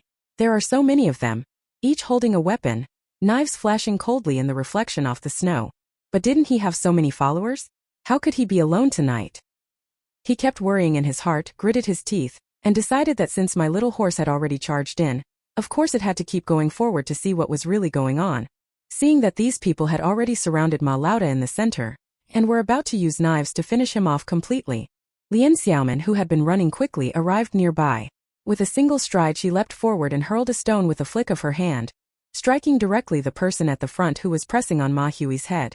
The man let out an "Io," staggered twice, then collapsed to the ground, unconscious and motionless. This sudden change greatly surprised them. Where did that figure come from? Not very tall. The snow reflected the light. After the crowd in the alley recovered from their daze, they could see very clearly. Although the person had her face covered, being so close they could immediately tell it was a woman. Even Xiaomin now looked closely at the woman's features and was stunned. What surprised her was one of the people, short in stature, a compact, squat build. It was exactly the person who kidnapped Zhang Wenyong and tried to run away, later being chased by her and accidentally falling off the cliff. Her mind turned quickly. Third brother said, what was this person's name again? Right, called Chao Laobie. Whenever it comes to Zhang Wenyong, her temper flares. You wanted to harm my third brother. Do you think I'll let you live to see the new year? It seems old Chao 8 didn't die after all. He unexpectedly showed up here tonight. Alright, this time you can't run away, you have to catch him. Even Lian Xiaomin now got serious, swinging her fists and launching Wing Chun. Wing Chun is best suited for close quarters fighting in narrow alleys, because all the movements must be small, fast, and precise. She set herself, her punch as fast as lightning, the center of her fist upward, rotating 90 degrees, striking out from the center line and hitting the throat of the person nearest her, who instantly collapsed. The men behind, not bothering with Ma Hui over there and thinking this woman was on his side come to rescue him, immediately all pounced. Facing these fierce thugs, Lian Xiaomin once again used a charging punch to strike quickly, elbow tucked to her body, her fist rotating as it struck at the enemy's vital points, felling a second man. The remaining 4 each had a weapon. They stepped forward 2 paces and thrust toward her when a dark figure flashed and delivered a flying kick, and several knives clattered to the ground, ringing. She threw several more punches in quick succession and knocked down 2 more. Old Chao 8 saw that this person was simply too formidable, and his heart couldn't help pounding. At first he didn't dare pull the trigger. This was the capital. If he fired a shot he wouldn't come out of it well. But there was no other way now. He couldn't win a fight. Gritting his teeth, he suddenly drew a gun from his chest. But before he could raise his hand to pull the trigger, Lian Xiaomin had already thrown a flying knife, knocking his gun straight to the ground. The 2 of them completely panicked. Just as they turned to run, she kicked up again, striking one under the chin. Blood welled at the corner of his mouth and he fell unconscious. Lian Xiaomin halted her movements and went over to check Boss Ma's injuries. Ma Hui lay face down in the snow, a patch beneath him already stained red, and he was staring at the girl in astonishment. Their gazes met and at last he could be sure. His hunch was right. The one who saved him was Xiaoma. He would never mistake those eyes. But why would she come to save him? Who on earth was she? Even Xiaomin, seeing that he was bleeding heavily and must have been stabbed in the abdomen, hurriedly reached into her pocket for something to cover it and pulled out a hemostatic pill. Possessed by the past, it said to him, "This is a hemostatic medicine, open your mouth." Ma Hui opened his mouth and swallowed without hesitation. For some reason, he had an inexplicable trust in Xiao Ma. Indeed, poisoning him would be too much trouble. Now that he faced this supreme expert, if he wanted to harm him, wouldn't he be left to die helplessly? No need for such an unnecessary act.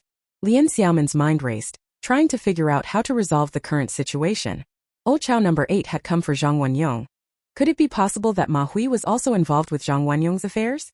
The enemy of my enemy might also be one of my own. But Ma Hui on the ground was already breathing out more than breathing in. His life might be in danger, so this wasn't the time for questioning. First, go back and get him treated. She pulled a roll of bandage from her shoulder bag using it as a shield, quickly wrapped the other's abdomen, bent over and hoisted him onto her back, then stood up carrying him. Little master, there are more chapters after this. Please click the next page to continue reading. It gets even more exciting. 2 arms wrapped around his long legs as she turned and ran out of the alley. After walking about 10 meters, when his line of sight could no longer see behind him, she concentrated, and immediately took the unconscious Chow Laoba lying on the ground into her space. She retrieved her knife and ignored everything else, used her mind to find rope in the space and tied the captured man up tightly, then blindfolded him and gagged him. Now I'll let you run. Throw her directly onto the ground over by the orchard, and interrogate her later. She ran quickly with Ma Lauda on her back. Even though the road was already covered with snow, it felt like firm ground to her. Worried about encountering patrollers on the street, she moved especially fast. In less than 20 minutes she was back at her own yard. After Ma Hui took the pill, the bleeding had stopped. Though his whole body was weak, his mind was relatively clear. He leaned over little Ma's back, utterly astonished. Yesterday Lei Zi had said this person was very strong, and he hadn't taken it seriously, but tonight he had experienced it firsthand. The other person had sprinted with him on his back, brave indeed. They returned so quickly to the Dongxi Shichao area. He hadn't expected that the courtyard given to her would be used to save him. Lian Xiaomin entered a room, gently laid the person on her back onto the Kong, then went to light several candles, and the room brightened immediately. There wasn't time to fire up the Kong, so she started the stove in the room first. Fortunately there was some honeycomb coal in the space. She quietly took out a few pieces to use, and the person on the Kong couldn't see it. Using the Kong cabinet in the room as cover, she took out bedding and pillows from inside. The Kong was too cold. She spread out the mat, moved Ma Lauda onto it, bent over and immediately checked his wounds. Chapter 258 Zhang Wenyong's Origins. Ma Hui groaned in pain a few times, clenching his teeth, his voice very low. Xiao Ma, thank you. Lian Xiaomin had already quickly grabbed a large pair of scissors and cut open his sweater along with the vest underneath, cutting them all open at once. The dark blue crewneck sweater had been soaked over a large area with blood and was completely ruined. She took it off and tossed it to the side. Don't talk. I need to stitch up your wound. Close your eyes and rest for a bit. She went to the Kong cabinet again and took the opportunity to pull out a bundle medical supplies taken from the space, and set them on the Kong table. Ma Hui was now bare-chested. There was a knife wound on his abdomen with flesh protruding. Once the stove was lit, the temperature in the room rose immediately and it wasn't too cold. Lian Xiaomin went out to wash and sanitize her hands. When she returned she first put on sterile gloves and cleaned his wound with iodine. On close inspection, fortunately the internal organs weren't injured, but the dagger had made a fairly large cut. No wonder so much blood had flowed. She gave him a local anesthetic injection to spare him some pain, then began to suture. She's now much more practiced at doing this. After all, Boss Ma's wound isn't nearly as severe as Lu Guanjia's 2 gunshot wounds. By comparison, today's suturing is much easier. It's just that by the time she arrived tonight, Boss Ma had already lost a lot of blood, so he was very weak. It's him though. Being able to escape by climbing over the wall under attack from so many people isn't simple. After the sutures were finished, the wound was dressed with gauze.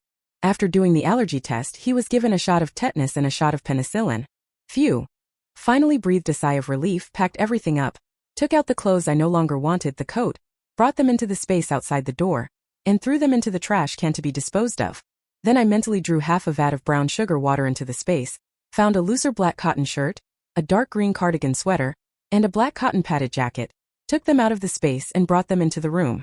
First I gave him a little sugar water to drink, piled his bedding and pillows at the head of the Kong, slowly helped him sit up, and assisted him into his shirt and cardigan.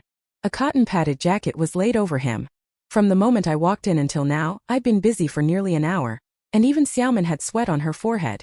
I went out and got the Kong stoked, then sat on the edge of the Kong and began to ask him what on earth had happened. He thought to himself that he'd wait a bit before interrogating that Chow Laoba. First he should hear what Ma Hui's situation was. Xiao Ma, did you come specifically to save me, or? He didn't quite believe it was a coincidence, so his mind had been racing just now. He wondered whether the other party had come to the black market before with intent, perhaps deliberately approaching him? Could that be possible? Or was it all just a coincidence? Lian Xiaomin was still wearing a mask, her gaze fixed on his bloodless face from the loss of blood. He gave a bitter smile.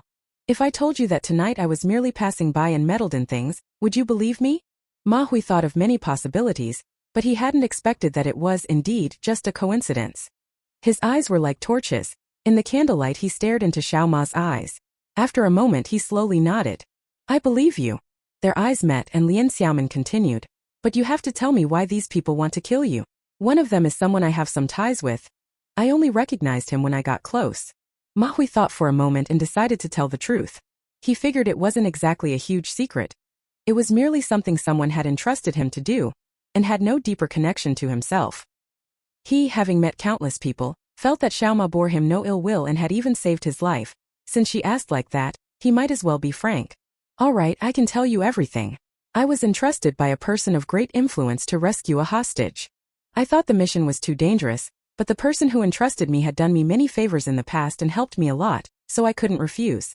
Tonight I wanted to scout it out myself first and didn't want my brother to be endangered, so I didn't bring anyone else. I didn't expect the other side to be prepared. They had already moved the hostage elsewhere, and I fell into a trap. If not for your unexpected appearance, I might not even be alive. When Lian Xiaomin heard him say this, she suddenly had a bad premonition and her heart clenched. Who asked you to rescue them? What is the hostage's name? Ma Hui saw her suddenly sounding urgent. Though very weak, he still did his best to speak. The person who asked me was one of my uncles, but this wasn't his own matter. It was on behalf of an old friend of my uncle's, named Zhang Yunfu. Lian Xiaomin hurriedly asked. Surname Zhang? Which Zhang? He had just said a few words when he began to cough, his expression showing some pain. Lian Xiaomin quickly took the teacup. Seeing he was too weak, she quietly dropped a tonic pill into the syrup and urged him to drink a few more sips. In her heart she thought, big brother, hang on, hurry up and tell me. Ma Hui was held down by her, forced to gulp several mouthfuls of sugar water, and almost couldn't swallow. So he had to close his eyes and force it down. He thought to himself, I owe you one. But very soon he felt considerably better. He looked at the pair of apricot-shaped eyes inches from his face, staring at him with intense nervousness. Catching on, he hurried to continue, speaking even faster. It's Li Zhaozhang. Zhang Yunfu was also a red capitalist in the capital in his early years, extremely wealthy. In 51 he took his fortune and went to France. But on the day before his departure, an unexpected incident occurred. His son Zhang Ruyu, only 2 months old, was actually stolen by a household servant. He had only a few daughters. This was the only son born to his wife Fan Yapping, yet he disappeared. In the rush there was nowhere to search, he could only leave like that. Ma Hui kept the explanation as concise as possible. Later on, that is to say last year, Mr. Zhang happened to discover that it was his concubine Li Yueha who orchestrated it behind the scenes. In short, new clues revealed that the servant did not kill the young master, but took him back to his old home in the northeast and gave him to another family as an abandoned baby. But by then Li Yueha had already contacted her elder brother in the country, Li Huaidong, and arranged to eliminate that eldest son so that the younger son she later bore could inherit the family fortune. I helped my uncle find out that Li Huaidong hired Chao Laoba, that is Chao Qing, and his brother Chao Tian to handle this. But along the way the two brothers surnamed Chao reneged and tried to extort more money. They failed once to capture young Master Zhang, and this time they struck again, capturing him alive and dragging him to the capital. Chao Laoba is actually not hard to deal with, but his younger brother Chao Tian is young and no ordinary man. He always wears a mask and is very crafty. Tonight's plot to target me was definitely his doing. He let his brother take the lead while he himself took young Master Zhang away. Lian Xiaomin recalled secretly that when he had previously gone to Sandaogo Commune, the ones who organized the transport team, Yu Dehai and Song Lisan, the people behind the scenes, should have been this Chao Tian under 25 masked with a capital city accent. Ma Hui continued. My uncle, at the request of his friend Mr. Zhang who is far away in France, came to me to handle this matter. I intended to hijack it a bit, to rescue Zhang Ruyu before Li Huaidong went to make the deal with old Chao 8. I didn't plan to take real action tonight. I only meant to reconnoiter and find out the details, but unexpectedly. Lian Xiaomin already fully understood in his heart, but he still wanted to confirm it one last time. Do you know what young Master Zhang is called now? Ma Hui answered. He's called Zhang Wenyong now, Gongchang Zhang. Chapter 259 Going to More Hudong. Hearing this answer he had long suspected, Lian Xiaomin let out a deep breath. Although the details of the matter are tangled and not yet fully clear, the general sequence of events is already understood. For now she forced herself to calm down and think about how to rescue Zhang Wenyong. That was the most important thing. What happens afterward and how the other party resolves it is their family affair, and has nothing to do with her. She stood up without a word, walked straight out the door to her eastern room, locked the door, slipped into the space and headed straight for the orchard. The man tied to the ground kicked once. The other slowly woke up, his eyes blindfolded, not knowing where he was. But he soon remembered that he had been knocked out by a masked woman, probably one of Ma Hui's gang. In panic he made a woo sound. Lian Xiaomin removed the cloth from his mouth and instantly hypnotized him. Actually, this psychic hypnosis technique is manageable with small animals, but when used on people it takes a heavy toll on her each time. Therefore, after trying it a few times in the past and feeling the considerable harm and impact on her body, she almost never used it lightly again. But this was a critical moment to save someone quickly, so she couldn't care about that. Chao Qing, I'm asking you. Was Zhang Wenyong taken away by your younger brother? And where was he locked up? Is there going to be a deal with Li Huaidong? What was the plan? The man on the ground replied blankly. It's, Chao Tian is in charge of guarding the hostages with the team. They're all hidden at number 3 Mauer Alley. We won't release them unless we get Li Huaidong's money. I'm only pretending to be one of the hostages in this courtyard at Gulu. She continued asking, Li Huaidong had you eliminate Zhang Wenyong. Why didn't you strike the first time you captured him? We wanted to blackmail Li Huaidong for more money. Otherwise, if the matter leaks to the people around Zhang Yunfu, he won't end up well. The hypnosis had already ended. She was panting heavily and hurriedly steadied her breathing. With a kick, old Chao 8 immediately fainted again, his mouth sealed once more. The critical questions had been asked. There was no time to waste now. The most important thing was to hurry and save the person. They had to get there before Li Huaidong. Although that Li Yuehe had already been exposed, it seemed that Li Huaidong had not stopped. The transactions were still ongoing, which meant Zhang Wenyong would have to be eliminated. After all, Li Yue also had a younger son. Perhaps she thought that, whatever the case, this eldest son could not be kept. I thought, my goodness, brother Sanyong actually is the eldest son of a major capital family in the capital. 19 years ago the whole family went to France. This is too shocking. He really isn't the team leader's biological son. No wonder. Thinking it over, in some ways he doesn't quite resemble the Zhang family. She was lost in thought, but her actions did not falter. She left the space and walked out of the room. Even if Chao Tian's place was a dragon's den and tiger's lair today, she was going to try her luck. She entered the adjacent room first, carrying a lunchbox. Inside was a bowl of rice porridge, full to the brim with a spoon, which she set on the Kong table. Looking at the person still leaning against the head of the Kong, she said, If you're hungry, drink some of this porridge. I've put it here for you. And here is a painkiller, take it. Placed it in his palm, handed over the water, watching him drink it down. Ma Hui, you don't need to worry about saving Zhang Wenyong. That matter now falls to me, I'll handle it.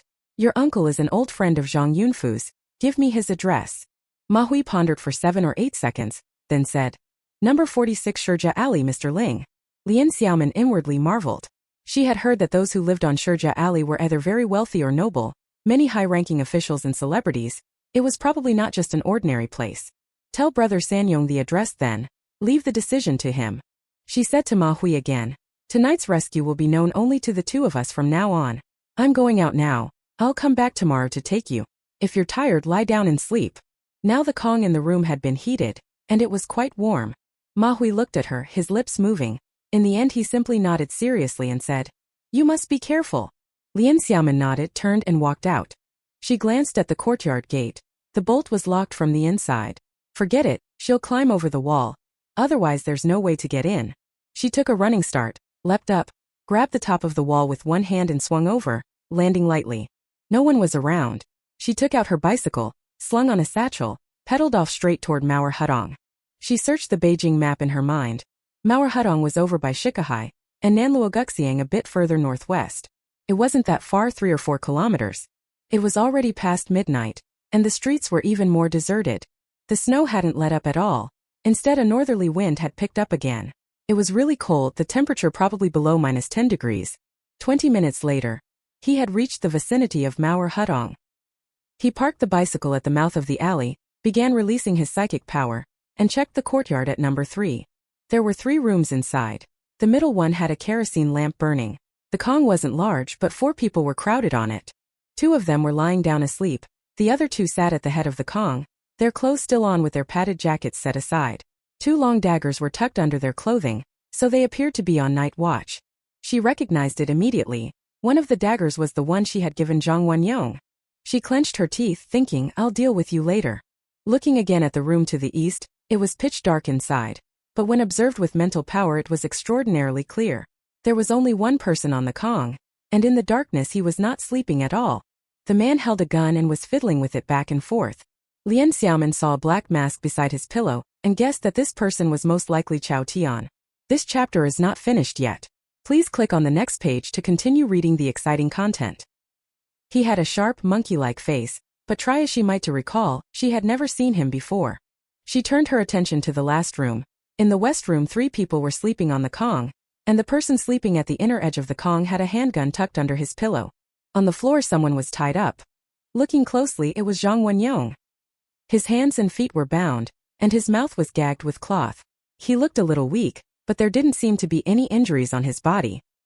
He suddenly moved his leg, appearing very uncomfortable. At this moment he should be conscious. Lian Xiaomin finally breathed a sigh of relief. Third brother Yong was still safe, everything was still salvageable. That was enough. There were 8 people here in total, and to her they were utterly insignificant. I'm just afraid that by the time I get there something bad will have happened. Well, it's fine now, wait a little and we'll teach these people a lesson. She went to the courtyard wall, hauled herself up over it, then leapt down and headed straight for the west room, planning to take care of the 3 watching Zhang Wenyong first. She lifted her leg and kicked the door open in one swift move. With agile movements she jumped into the room, curled her fist and slammed it hard into the temple of the person lying on the Kong. 2 of them didn't make a sound and went back to sleep. The man lying at the edge of the Kong suddenly woke up, his hand immediately reaching under the pillow to feel for his gun, when Lian Xiaomin swiftly raised her leg and kicked him in the jaw. He was kicked clean off his feet, flew into the wall, and lost consciousness in an instant. She drew the dagger from her waist, cut the ropes binding the others, pulled the cloth from her mouth, and in the darkness grabbed Zhang Wenyong's shoulder. Brother Sanyong, are you okay?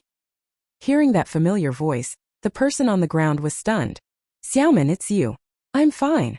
Zhang Wenyong's voice was trembling. He was filled with shock and disbelief, and excitedly grabbed her arm tightly. Chapter 260 Zhang Wenyong safe.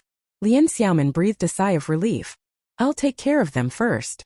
She let go of brother Sanyong and hurriedly stood up, because the people next door had already heard the commotion and rushed out. She stepped sideways to the door, taking each one down as they came in. She used force in her hands and didn't want to let a single one go.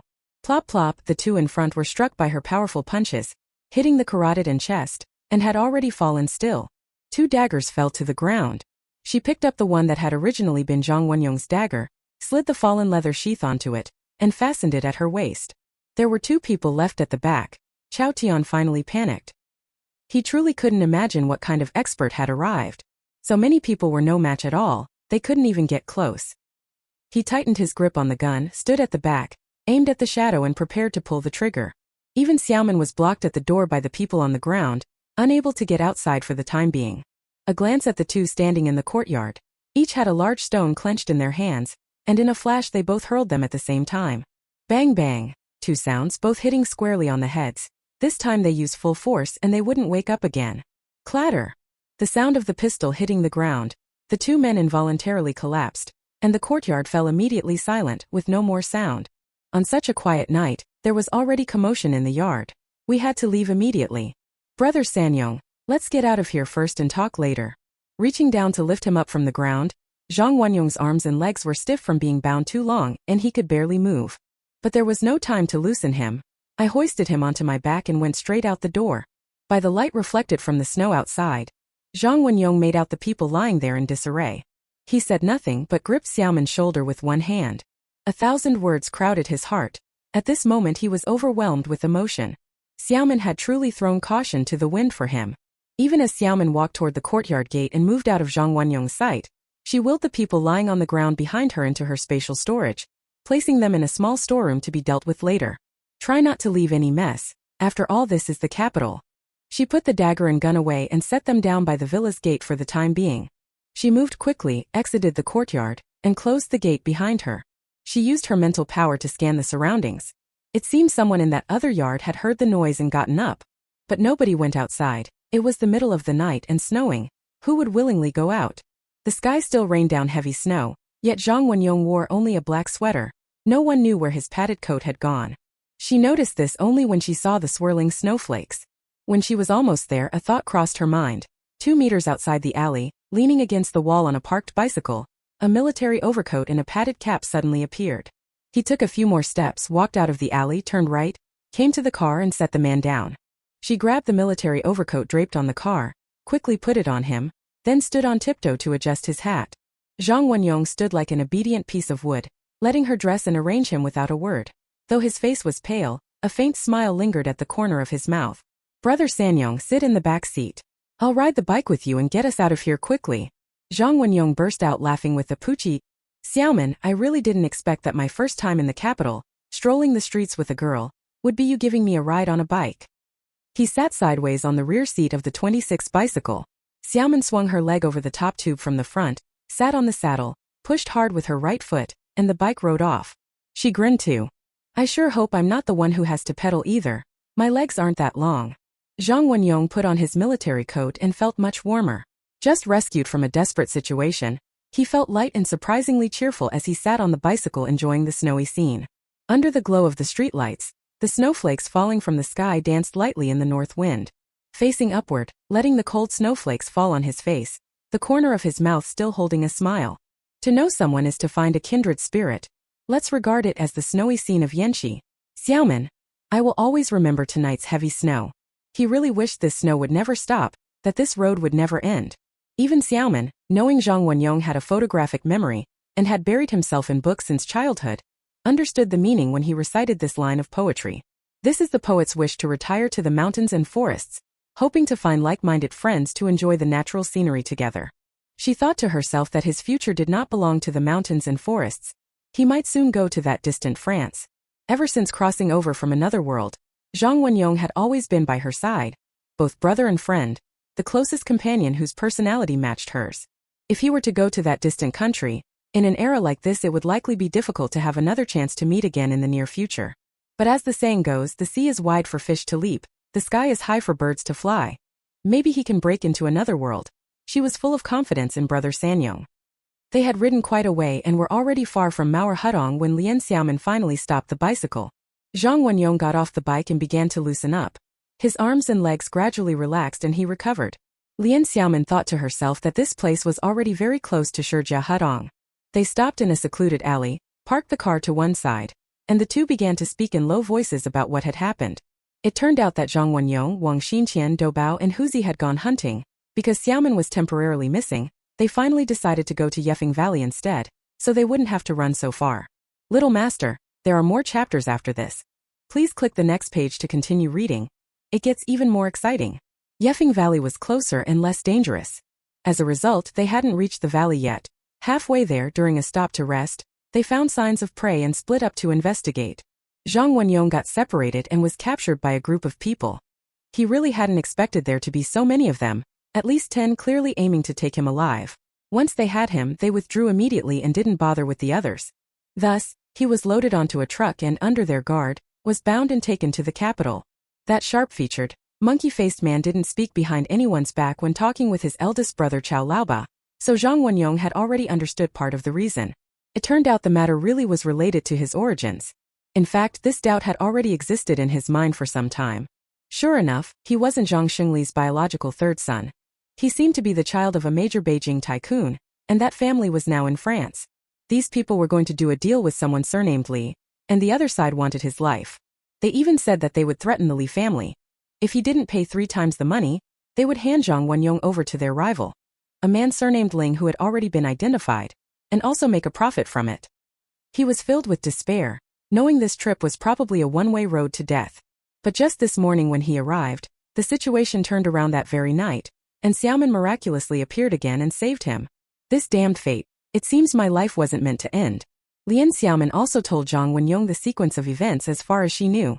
However, she did not mention how she had arrived in the capital. She only said that tonight she happened to rescue a man named Ma Hui, and recognized among the pursuing thugs none other than that Chao Laoba who had kidnapped him last time.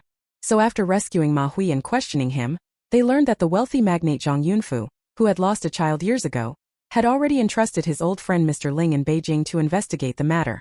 and Ma Hui was Mr. Ling's man, responsible for handling this case.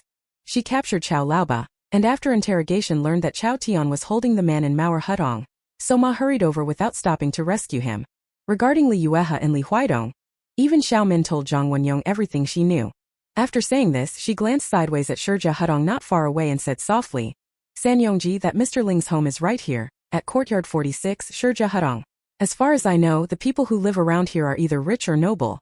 None of them are ordinary. You. Chapter 261. Arriving at Mr. Ling's house. Zhang Wenyong was silent for a long time, then nodded.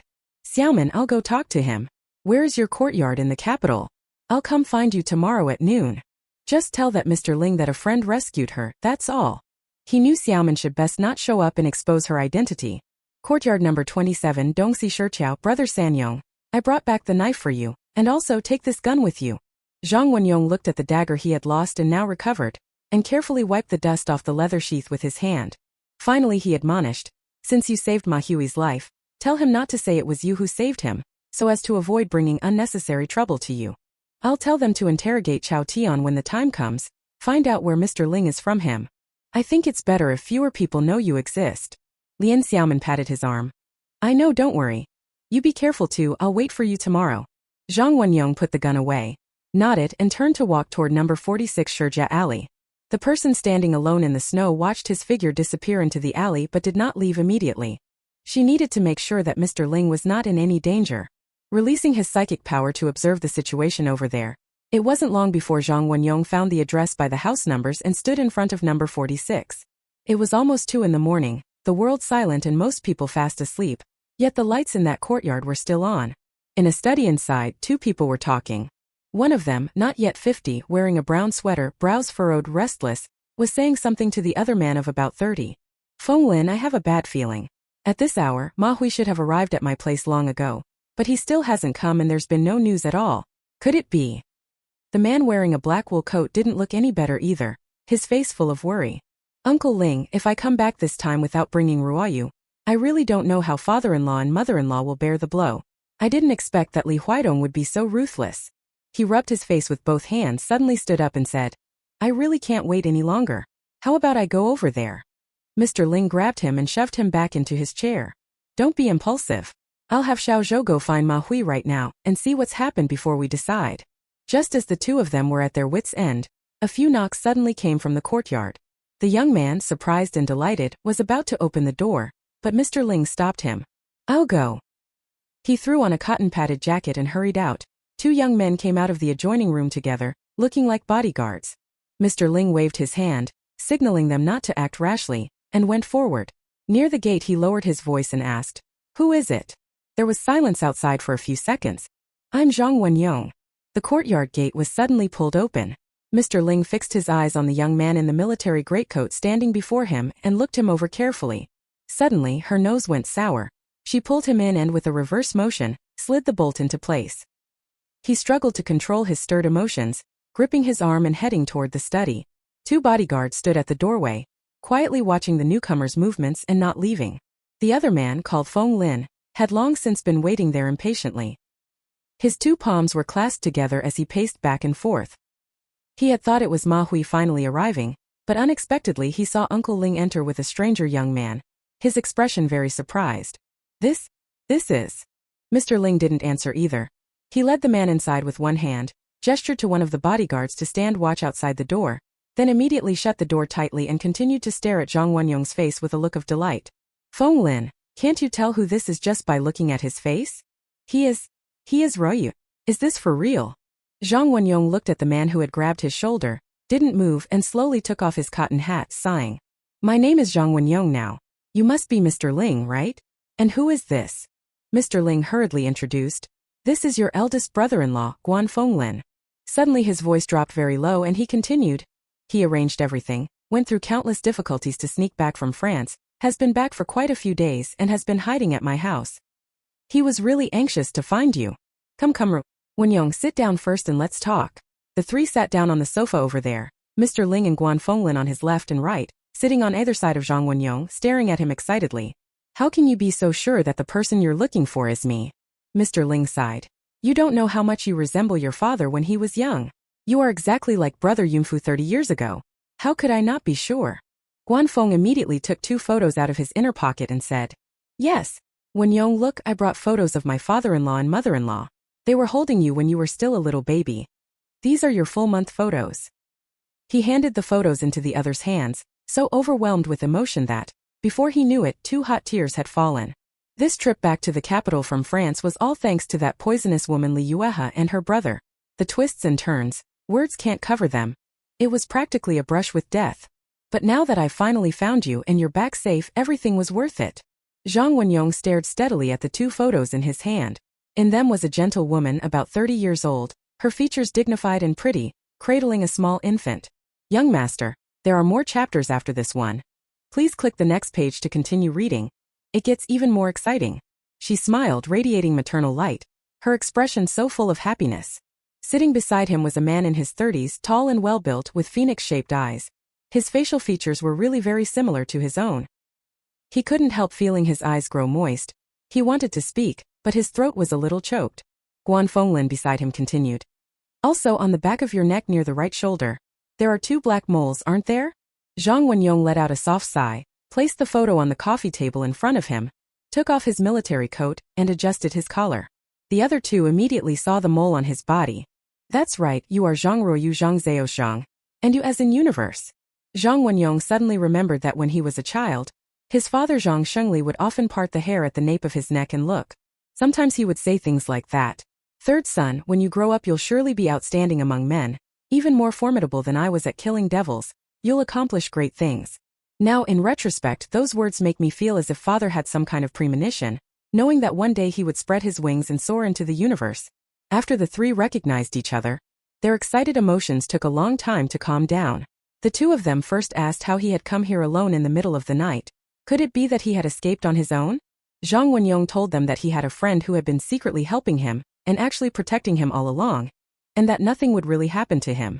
Under interrogation, that Chao Tian said he had already learned this place's address, knew that you were Li Huaidong's antagonist, and that Zhang Yunfu had entrusted you to try to rescue me. Guanfenglin hurriedly said. Uncle Ling, will this cause you a lot of trouble? Mr. Ling shook his head casually and said to Guanfenglin, It's only a matter of time before they find out about me. Although Ma Hui handled everything, the nature of his relationship with me, it's not like no one in the capital knows. He's no different from my own son. Well, that's normal, nothing to make a fuss about. Don't worry. Chapter 262, Sending Ma Hui Back. When Lian Xiaomin heard this, she was already certain that this Mr. Ling posed no problem.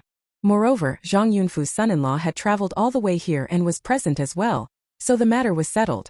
She should also withdraw gracefully and go home to sleep.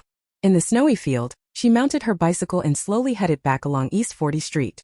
With that in mind, Brother Sanyong's matter finally reached a conclusion. As long as he was safe, the rest was up to others. Half an hour later, dragging his exhausted body back to his courtyard, he still had to climb the wall to get in. He stored the bicycle in the space, reached up with one arm to the top of the wall, leaped up, and with another push flipped directly into the yard. The candles in the guest room had already gone out, but Ma Hui was still quite alert. She had already heard noises coming from inside the room. Afraid he might worry about some accident and get up injured, she hurried over and said, I'm back. The person inside breathed a sigh of relief. Then come in, it's okay, I'm awake. Lian Xiaomin pushed the door open and walked in, seeing that the candle had already burned down. She took 2 more from the drawer, struck a match to light one, and placed it on the candlestick on the Kong table. She set the other one beside it.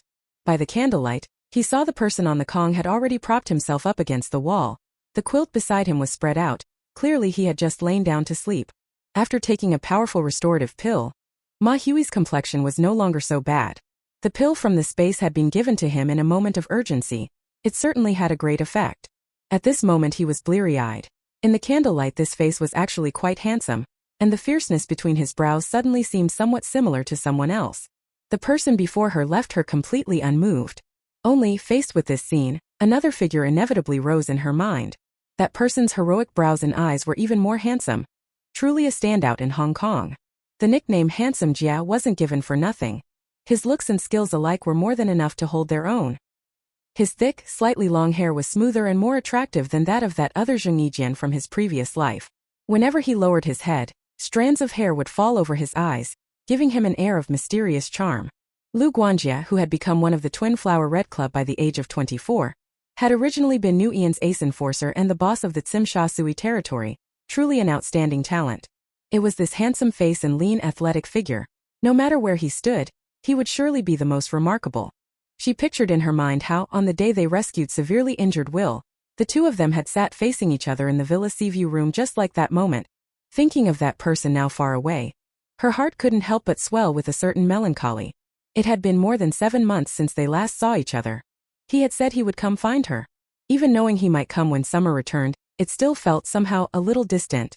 Brushing away that sudden feeling in her heart, she sat on the edge of the Kong, glanced at the lunchbox on the table. The rice porridge was all gone, so she must be hungry. Before she could speak, suddenly Ma Hui, a little embarrassed, spoke first. Xiaoma, I need to use the restroom. I drank too much brown sugar water. Even Lian Xiaomin stopped her drifting thoughts, supported his arm, and slowly got down from the Kong. She put on her shoes, slipped on her cotton jacket, gave his armpit a firm lift, and Ma Hui stood up. He leaned against the wall and was still able to walk slowly. He opened the door, shuffled outside, and only let go when Xiaomin, holding him, had escorted him all the way to the toilet beside the courtyard. When they had helped him back inside the room again, he said, Zhang Ruyu's matter has been resolved. The person has been rescued and is now at Mr. Ling's house. I had already agreed with him not to reveal my identity. He only said it was a friend rescuing him, and then learned Mr. Ling's address from Chao Tian. Ma Hui widened his eyes and stared in amazement at the still-masked Xiaoma before him, feeling involuntarily filled with admiration. He was simply too shocked. How could anyone possess such immense power? Coming and going always alone, mysterious like a lone ranger, it seemed that even the hardest tasks became effortless for her. He stared blankly for a moment, then finally came to his senses and nodded. Don't worry. You not only saved my life, you also helped me complete my mission. From now on, I will never reveal so much as a single piece of information about you. I only say that I was ambushed and escaped on my own. Besides, if anything comes up in the future where I can help, you can always count on me. Lian Xiaomin nodded lightly, feeling this was someone she could get along with, perhaps a brother to have in the future. I dealt with Chao Qing, Chao Tian and their men completely. There won't be any more trouble. This matter should remain known only to you. I won't be staying long in the capital. I'll leave in a few days and I won't be coming often. I don't need your help for now. Just take care of yourself and try to avoid taking risks alone. Lie down and keep sleeping. I'll take you back first thing tomorrow morning. Ma Hui nodded in agreement, admiring inwardly once more. What a dashing woman she was. Her martial skill matched her temperament, both so brisk and decisive. Her methods were even more ruthless and fierce, leaving not a trace of hesitation. He couldn't help but wonder to himself what kind of person she really was. Just from those unforgettable, enchanting apricot-shaped eyes, one could tell she must be an exceptionally beautiful girl. Watching her turn and leave the room, he lay down as well. Thoughts racing, he felt that tonight's strange encounter had indeed been full of surprises and dangers. Having escaped disaster, he felt grateful to Xiaoma for the rescue and, freed of all mental burden, fell into a deep sleep. Young master, there are more chapters after this one. Please click the next page to continue reading. It gets even more exciting. There was silence all night. The next morning just after 8, Lian Xiaomin got up, washed and dressed in the space by herself and finished her meal. Then she went over to Ma Hui's place and brought an enamel basin of egg noodle soup. He had slept until now and only slowly woke when he heard someone come in. He felt that his body wasn't as weak today, somehow having recovered a lot of energy. He thought that perhaps Zhang Ruyu had been rescued, so his mind was at ease and he slept well. I've already eaten. You finished the noodles and then take the medicine. Ma Hui moved to the Kong table and quickly ate the noodle soup, finding the flavor quite good. After he finished, Lian Xiaomin handed him another small paper packet. This is an anti-inflammatory medicine, penicillin. You've already done the allergy test so you can take it. The instructions are written on it. If anything else comes up like a fever, I believe you can handle it yourself. Ma Hui took them, followed the instructions, swallowed 2 pills, finished his water, set down the jar, and looked at her. Xiaoma, thank you so much this time. He thought for a moment, then continued. I live in the courtyard at number 8 Shangyun Street outside Dongzaimen. Like I said, whenever you need me to do anything, you can come find me. He said this, took a jade token off his neck, the token strung on a gray cord, and held it in his hand, very smooth and warm. He slipped it into Xiaoma's hand. If there's anything you can't come to see me about in person, take this as a token. Have someone bring it to me, and I will do everything I can. Lian Xiaomin nodded, carefully putting the jade token away. Help him dress again, then go outside, walk to the backyard, see no one around and take a bicycle out from the space. Push it to the front yard, go inside to support Ma Hui as he slowly walks out, sit on the rear seat, lock the door, then push the bike eastward toward the outer gate. After a whole night of heavy snow, the roads outside are now slippery. With the person on the back seriously injured, they shouldn't ride, they just push the bike all the way. Ma Hui looks at the ground covered in snow, his heart full of mixed emotions. He had almost not seen today's sun. It really feels like surviving a disaster. Chapter 263 Lunch with Brother Sanyong and Conversation. Lian Xiaomin only escorted Ma Hui to the door. There were still his brothers at home, and a knock would bring someone out. The two parted ways here and she left first. I checked the time, it was still early before noon. After thinking it over and finding nothing else to do, I went straight to the abandoned courtyard of the old Dongxiamen distillery nearby. Following what old Qian had told her, she walked to the two small storage rooms on the far east side by the wall. They were actually just two single-story buildings, but much larger than ordinary residences, each over 70 square meters. There was a lock on the iron gate. She found the key and opened both doors. I stepped in for a look. It was empty all around, but there was no dust. Obviously it had been cleaned. After thinking it over, I took out 50 sacks of rice, 50 sacks of wheat flour, and 50 sacks of cornmeal from the space and put them in the warehouse on the west side. Each sack weighed 100 jin. The cornmeal had been ground by her with a mill. It didn't include the corn cobs, so it was much better than hominy meal. She had eaten hominy meal before, and it scraped her throat. These grains took up most of the warehouse, piled up high. Finally, by the door were placed 20 more bags of sorghum rice and 20 bags of millet, which pretty much filled it. Then in the room on the east side, a large canvas was spread on the floor, and on it were placed 40 bolts of cotton cloth, 100 meters per bolt. Red checkered, blue checkered, and solid army green and gray, 10 bolts of each of these four kinds. Also took out 10 bags of cotton and 2 old-fashioned bicycles. Also packed 4 portions of pork in burlap sacks and set them against the wall. That's all. They wouldn't be exclusively peddling on the black market anymore, it was enough. They locked the iron gate again, pushed the cart and left. She left the old distillery yard and this time rode straight back to Dongxi Shiqiao. After arriving home, she cleaned up all the rooms Ma Hui had stayed in, put the quilts and other items into the space, and decided no one would live there anymore, so they didn't need to be kept in the Kong cabinet. Back in the east room, she took out quite a bit of corn kernels from the space to stoke the fire, and the Kong warmed up quickly. She took out 2 bowls of fragrant egg noodles and a roast chicken, tore it apart, placed it on a plate on the Kong table, thinking it would soon be noon and she could eat together when Brother Sanyong arrived. Put out 4 more washed large apples and more than 10 tangerines. No sooner had they been set down than a knock sounded at the courtyard gate. I glanced at the clock, it was almost 12. Time had passed so quickly. I went to open the door and sure enough it was him. Brother Sanyong, come in quickly, let's eat, we've been waiting for you. Zhang Wenyong's mouth lifted at the corners as he strode in, closed the courtyard gate, and followed her into the house. He took off his general's coat and laid it aside, climbed onto the Kong, sat cross-legged and took his place at the table. Xiaomin, it really feels like being back at your home at the foot of Sandao Go. Lian Xiaomin smiled and asked him, is everything going smoothly? This morning we went to deal with Li Huaidong, right there in the courtyard on Mauer Hudong lying in wait and he went so quickly. And what do you plan to do next? Zhang Wenyong put down his chopsticks, looked at her and sighed. My eldest sister's husband called Guan Fenglin, told me to go back to France with him, saying my biological mother is in poor health and might not survive this year, so it's best to return as soon as possible. Last night the 3 of us talked late. They told me a lot about my biological parents' side. It's quite complicated. I'm afraid I really have to go. Lian Xiaomin looked at him with knitted brows and nodded. Brother Sanyong, I believe that with your extraordinary ability, you can surely carve out a new world. You're only 19. You have a grander life ahead of you. Zhang Wenyong laughed. I'm already 20 this year, you little girl. Yes, here people count Shisui for age, Sai, that means I'm 16 myself. The two talked while eating, having egg noodles and roast chicken, and after the meal they began to eat big apples. Lian Xiaomin laughed as she forcefully split each apple in 2 and set the halves on the table. She thought to herself that this might be the last time she would do this for Brother Sanyong. Her most cherished friend, her closest confidant, the childhood playmate who was like a brother, was about to leave, and they would be worlds apart from then on. If it had been 2023 in her previous life, a single flight might have brought them together, but in 1970 that was impossible. It would be a very difficult thing. Although she knew how things would turn out in the future, after the Great Hua Nation's reform and opening up, everything would get better. That would be many years from now. It would require a long stretch of time. Brother Sanyong, when are you going to France? I have to go back to Sandow Gully first, tell my father about it, and make the arrangements. Lian Xiaomin thought to herself, yes, it would probably have to be like Pei Ziqiu again, staging a whole escape like a cicada shedding its shell. Sure enough, when he heard him continue, I have 3 things to settle.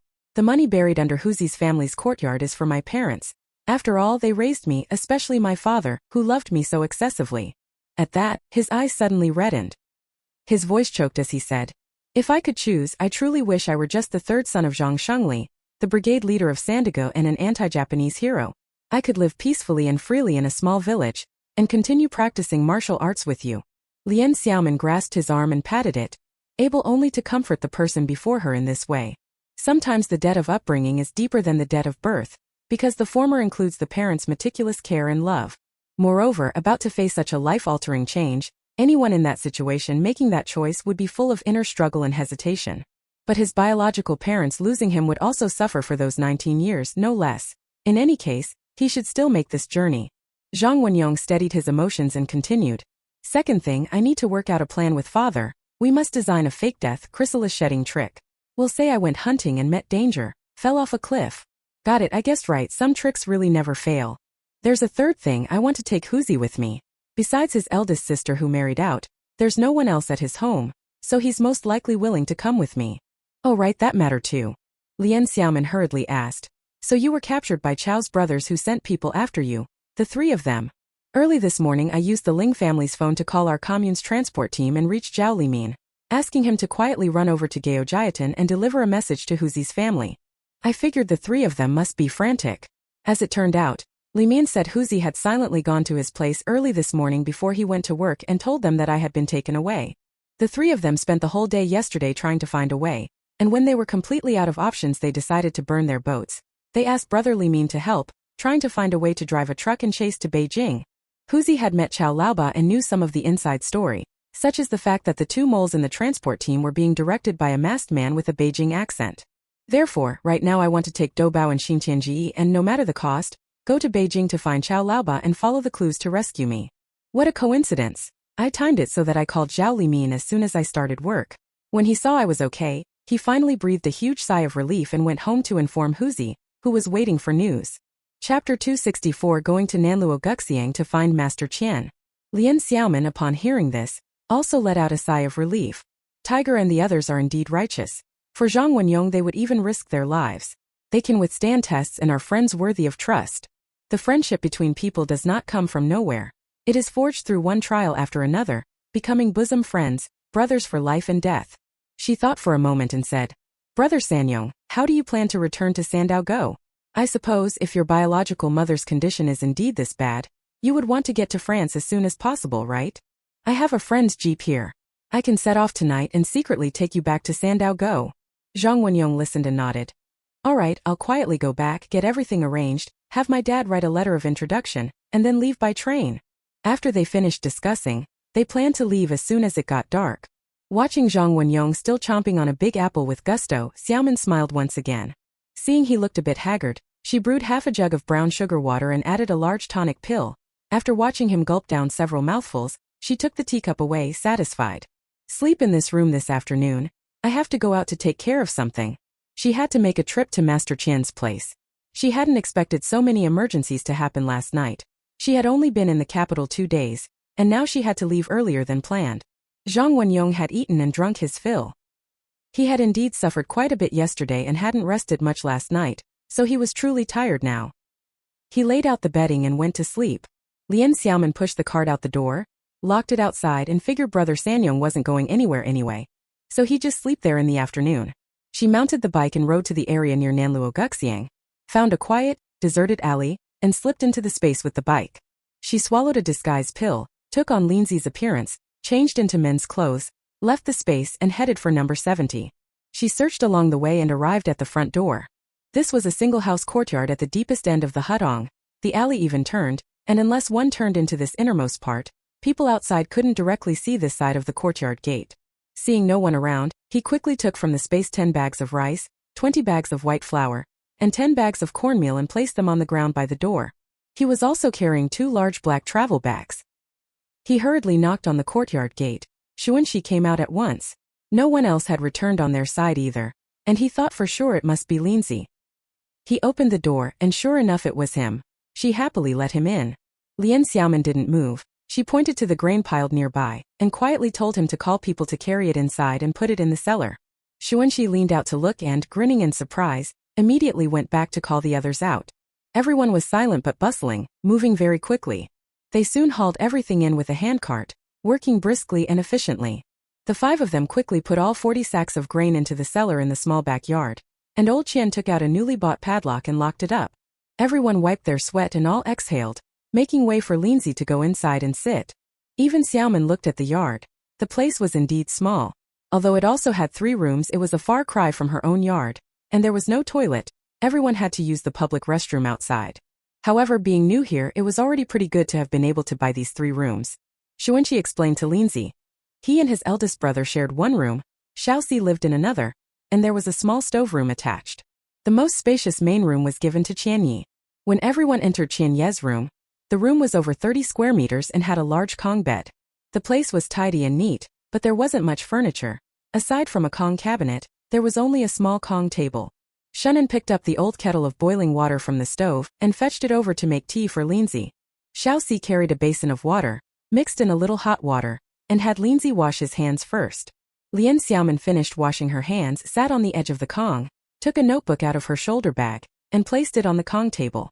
Master Qian, this notebook records the supplies I stored in those 2 small warehouses at the old distillery, and these grains from today. I'll leave the account book to you. Master Qian took it, glanced over it, nodded, and put it carefully into the Kong cabinet. This morning I went to the steel mill to see Chunlai about work.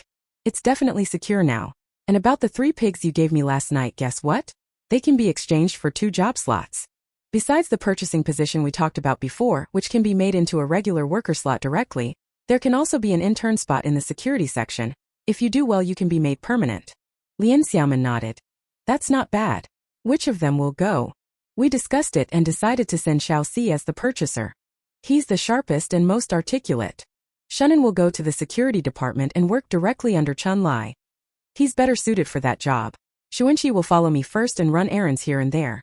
The 2 of us can get a better understanding of the black market situation. Lian Xiaomin thought it over. This arrangement was pretty good. With 2 people employed, they could continue living in the capital, their income would be guaranteed on the surface, and things would be stable in every way.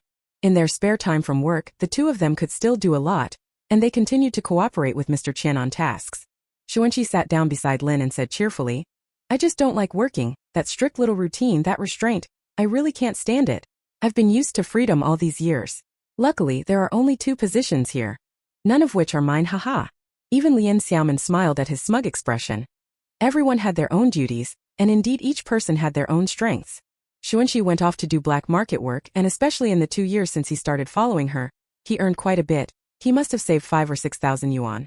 With his personality, he'd be destined for freelancing in modern times, making more by dealing on the black market.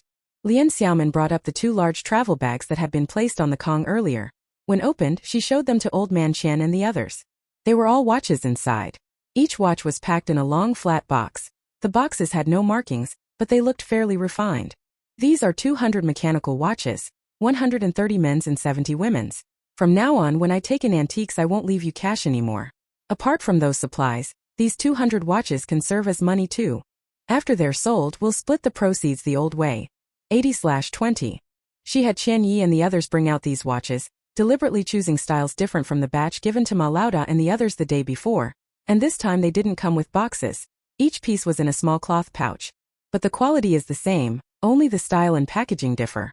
In case they run into each other later and get suspicious, thinking Qian Yi might be connected to Xiao Ma. The 4 people in the room gaped at so many watches, their eyes wide, nodding repeatedly. Finally, even Xiaomin gave Mr. Qian a warning. Some trouble came up last night. Don't go to my courtyard on East Shizishio anymore. Better to avoid unnecessary complications. I think those 2 little warehouses are good and very discreet. Move everything there, and with what we added today, these supplies should last at least a year or 2. I'm leaving the capital tonight. I'll come visit you again if I get the chance. Chapter 265 Farewell. Lord Qian listened, nodded, and signaled the others to return to their rooms first. He wanted to speak with Lindsay alone for a few more words. The 3 of them said their goodbyes and left first. Only Qian Yi and Lindsay were left in the room. Lindsay, you've helped us so much. Not only did you save the four of us, you also recovered the things that were confiscated. I, Chingai, have no proper way to repay you. I have a decent house in Jianye County, 4 rooms and a spacious courtyard. I want to give it to you as a token of my gratitude. Besides, I'm leaving that area and won't be able to return. Here is the deed. Please accept it. As he spoke, Qianyi took out a manila paper bag, pulled the property deed from it and showed it to him. There was also a bunch of keys inside the bag. Lian Xiaomin couldn't refuse. Seeing his sincerity, she thought for a moment and accepted it. During the time they'd known and worked together, Mr. Qian had slowly come to occupy a place in Lian Xiaomin's heart. His personality and character made her regard him as a friend, and she hoped he would take care of himself in the new environment. Seeing that she had taken the deed, Mr. Qian continued, my house on Gongxi Doan Hudong was also raided, but they probably didn't find it. Under the jujube tree in the front yard, I buried a small wooden box. There is a box of small yellow fish inside, 50 in total. I don't see that wooden box among the things in these 2 crates. Take a trip when you have time, retrieve it, and it's yours. Lian Xiaomin was about to refuse when he continued, you told me on the road that you gave the other 5 guys 2,000 yuan apiece to settle them. That's 10,000 yuan. No matter what, you must accept these small yellow fish, otherwise I won't feel at ease. Each small yellow fish weighs 31.25 grams and is worth about 250 yuan, so 50 of them come to 12,500. Lian Xiaomin sighed. That old man really doesn't owe anyone. He's a tough little old fellow. All right, she accepted. Anyway, there's plenty of time ahead. Having this patron now, the old man certainly won't shortchange her in the future. Looking at the person before her, she remembered her grandfather Chao Baojiang in Xiangjiang. Seeing that his teacup was nearly empty, she thought for a moment, picked up the teapot on the table, poured a little less tea into his cup, and took the opportunity to drop a powerful tonic pill into it. Let's drink tea instead of liquor, have a cup and part ways here. Old man, take care of your health. When I have time later I'll come back, see you then. Master Qian smiled and drained his cup of tea in one go. Lian Xiaomin, with her satchel on her back, stealthily took out a paper-wrapped 2 of tea from inside to hide it, placed it on the table for him to take home, and rose to take her leave.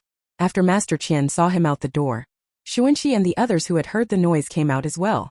Everyone escorted him to the hospital gate together, reluctant to part, and the 4 of them did not go any further. Lian Xiaomin waved to them, then turned and left alone. After coming out, this time she didn't take her bicycle. Nanluoguxiang isn't far from Dongxi Shichao either, so she decided to stroll back, walking home and finally soaking in a bit of the old Beijing urban atmosphere. They strolled all the way, and by the time they got home it was already past 4 o'clock. Xiaomin's shoulder bag was again filled with quite a few stuffed pancakes and steamed buns. They had all been taken out from the space and wrapped in greaseproof paper. Their hands were full of pastries and cookies, and they pretended these had all been bought outside and brought back. After going inside, Zhang Wenyong heard the noise and woke up. He'd slept for more than 3 hours and was feeling much more energetic now. The 2 of them ate some meat pies and steamed buns together and ate their fill. The things in the courtyard were mostly tidied up. The small items were still put into the cupboard in the east room. They also took some apples and tangerines to eat on the road, filled the thermos with hot water, and took the 2 enamel basins with them. When they finished packing, the things were put into 2 carrying baskets, one carried by each person. Lock all the doors. They headed straight for Shijia Alley first. Lian Xiaomin waited nearby. Zhang Wenyong went to Mr. Ling's house to greet them, told them he was setting off tonight to return to Sandao Ditch. After arranging everything, he would take the train back to the capital in a few days. Guan Fenglin also had to make preparations to return to France. They waited for half an hour. Night had completely fallen when Zhang Wenyong hurried over to join her, and only then did the 2 continue walking, passing Tianmen Street, exiting Yongdingmen, and arriving outside the city. Lian Xiaomin, familiar with the way, led him to a grove, told him to wait, then went on a bit further herself to find a concealed spot and took a jeep out from the space. An extra military greatcoat was placed on the back seat of the car so it could be used in turn as a blanket while sleeping. She started the jeep, drove back to pick up Zhang Wenyong, and then headed straight north, finally setting out on the road back to Sandao. Zhang Wenyong sat in the passenger seat and said happily, Xiaomin, Huzi said one of your friends drives a jeep, and that time you only rescued him halfway. It's this car, right? Nice. I've never driven a jeep before. Don't be anxious, wait until later tonight, you can drive then. I guarantee you'll enjoy it. Zhang Wenyong suddenly remembered something and said, you probably didn't sleep well last night. How about I drive and you go sleep in the back seat? No need, I'm feeling alert. It's only a few o'clock now. Let me drive until midnight and then you take over. The 2 of them chatted like that and time passed quickly. Around 10 o'clock, Lian Xiaomin gave her seat to Zhang Wenyong. Under her supervision and guidance, he warmed up and familiarized himself with the jeep. Zhang Wenyong got the hang of it quickly. The driving was normal. Only then did Lian Xiaomin feel assured enough to go sit in the back and sleep. She truly hadn't expected that a task usually done by Sun Xiefeng would one day be taken over by third brother Yong. The journey went fairly smoothly. Just after 8 o'clock the next evening, they were finally driving the jeep and approached Sandao Gorge. Lian Xiaomin parked the car behind some hidden trees. Zhang Wenyong got out, put on the black mask Xiaomin had given him, then wrapped a black neck gaiter around his face, leaving only his eyes exposed. Those bright, clear eyes stared at Xiaomin, silently making their final farewell. Time was tight, and they had to be sufficiently covert to make sure no one discovered them. Before leaving, it was unlikely the two would have another chance to meet. Lian Xiaomin patted his shoulder. "Brother Sanyong, take care." Zhang Wenyong nodded and said, "You too." He turned and his tall figure quickly vanished into the night, leaving only a clear trail of footprints in the snow. Lian Xiaomin knew he would quietly go first to hide at Huzi's place in Gaojiatan, and at the same time reassure the three brothers. To cover for Xiaomin, they too would certainly follow the previous plan and stay hidden at home without showing up, pretending to have gone hunting. She herself went straight back to the village. Her aunt's family thought she had gone hunting, but to others she said she was visiting Pan, a fellow villager, and would stay for a few days. And she also returned to the village with a mission. Zhang Wenyong wrote a letter to Zhang Shengli, briefly explaining what had happened, and asked him to have father quietly go to Huzi's place to talk in person. The letter had to be delivered into the squad leader's hands tonight. He stored the jeep in the storage space and hurried toward the village. Chapter 266. Zhang Shengli goes to Gaojiatan to find his son. Just after 9 o'clock, Lian Xiaomin entered the village, feet flying as she headed straight for the Zhang household. She stopped outside the courtyard gate and used her mental power to observe the situation in Zhang Shengli's west room. At this time the kerosene lamp was still burning. Around the new year there are more guests and more things to do, so people tend to stay up later. Lu Qiaoji had not returned to the room yet. She was tidying up over by the kitchen. By then there was only Zhang Shengli inside, holding some kind of notebook, reading under the oil lamp. She took out an envelope. On the outside it read, "Confidential letter, to be opened by Zhang Shengli only." Inside was brother Sanyong's letter. She put a stone into it as well, weighed the heft for a moment, then shifted her posture and quietly climbed up onto the wall of the west courtyard. She simply tossed the rolled-up envelope over. With a plop it struck the door of the house. Zhang Shengli immediately heard the commotion. When he reached the door, he flung it open and saw Lian Xiaomin already lightly touching down with both feet on the ground outside the courtyard wall. However, through her psychic power, she was still continuing to observe. He saw that the other person's eyes fell on the envelope on the ground. Frowning, he glanced around but found nothing, bent to pick it up, and immediately returned to the room. He sat back in the same spot, drew out the letter inside, set the stone aside, unfolded the paper, and examined it carefully under the lamp. After skimming it quickly, his expression changed drastically. The hand holding the letter trembled slightly. Suddenly, he put the letter down and a tear rolled down his cheek. Lian Xiaomin also felt uneasy. Uncle Shengli must have been hit by a sudden, intense shock and couldn't recover immediately. Carried away by the emotion, she felt a sting in her nose and turned to leave. With the letter delivered, she headed down the mountain to go home first. At this moment Zhang Shengli was indeed so shaken by this accident that his head was buzzing. He held back the welling tears and the sharp pains in his chest, forcing himself not to think, for now, about losing his beloved son. The only thought in his mind was to hurry to Gaojiazwang and see Yongzi with his own eyes. He wiped his eyes and tucked the letter, along with its envelope, into his bosom. He stood up, quickly put on his leather jacket, donned his cotton hat and mittens, grabbed the flashlight and headed for the door. He happened to run into Lu Qiaoji, who was just coming in. "Hey, where are you heading off to so late?" "I forgot, the Urchuan family has something going on. No one from the militia is on duty at the battalion tonight, so I'll watch over it for the night. I'm not coming back. We can't slack off on security even during the new year." Watching him hurry out, Lu Qiaoji muttered, "You worry about everything. At your age you're still covering shifts for younger folks. Haven't you had enough of being the militia captain?" Zhang Shengli stepped out without even turning on the flashlight, strode quickly toward the edge of the village, and only after he was outside did he switch it on and head in the direction of Gaojiatan. The snowy ground was slippery and hard to walk on. Around 10:30 he finally reached the hamlet and felt his way to Huzi's newly renovated courtyard. Inside it was pitch black. Those kids surely hadn't dared to turn on a light and were hiding in there. He lightly knocked on the courtyard gate and lowered his voice. "Third, it's me." Soon there was movement inside, and Huzi quietly came to open the door. "Uncle Shengli, come in quickly."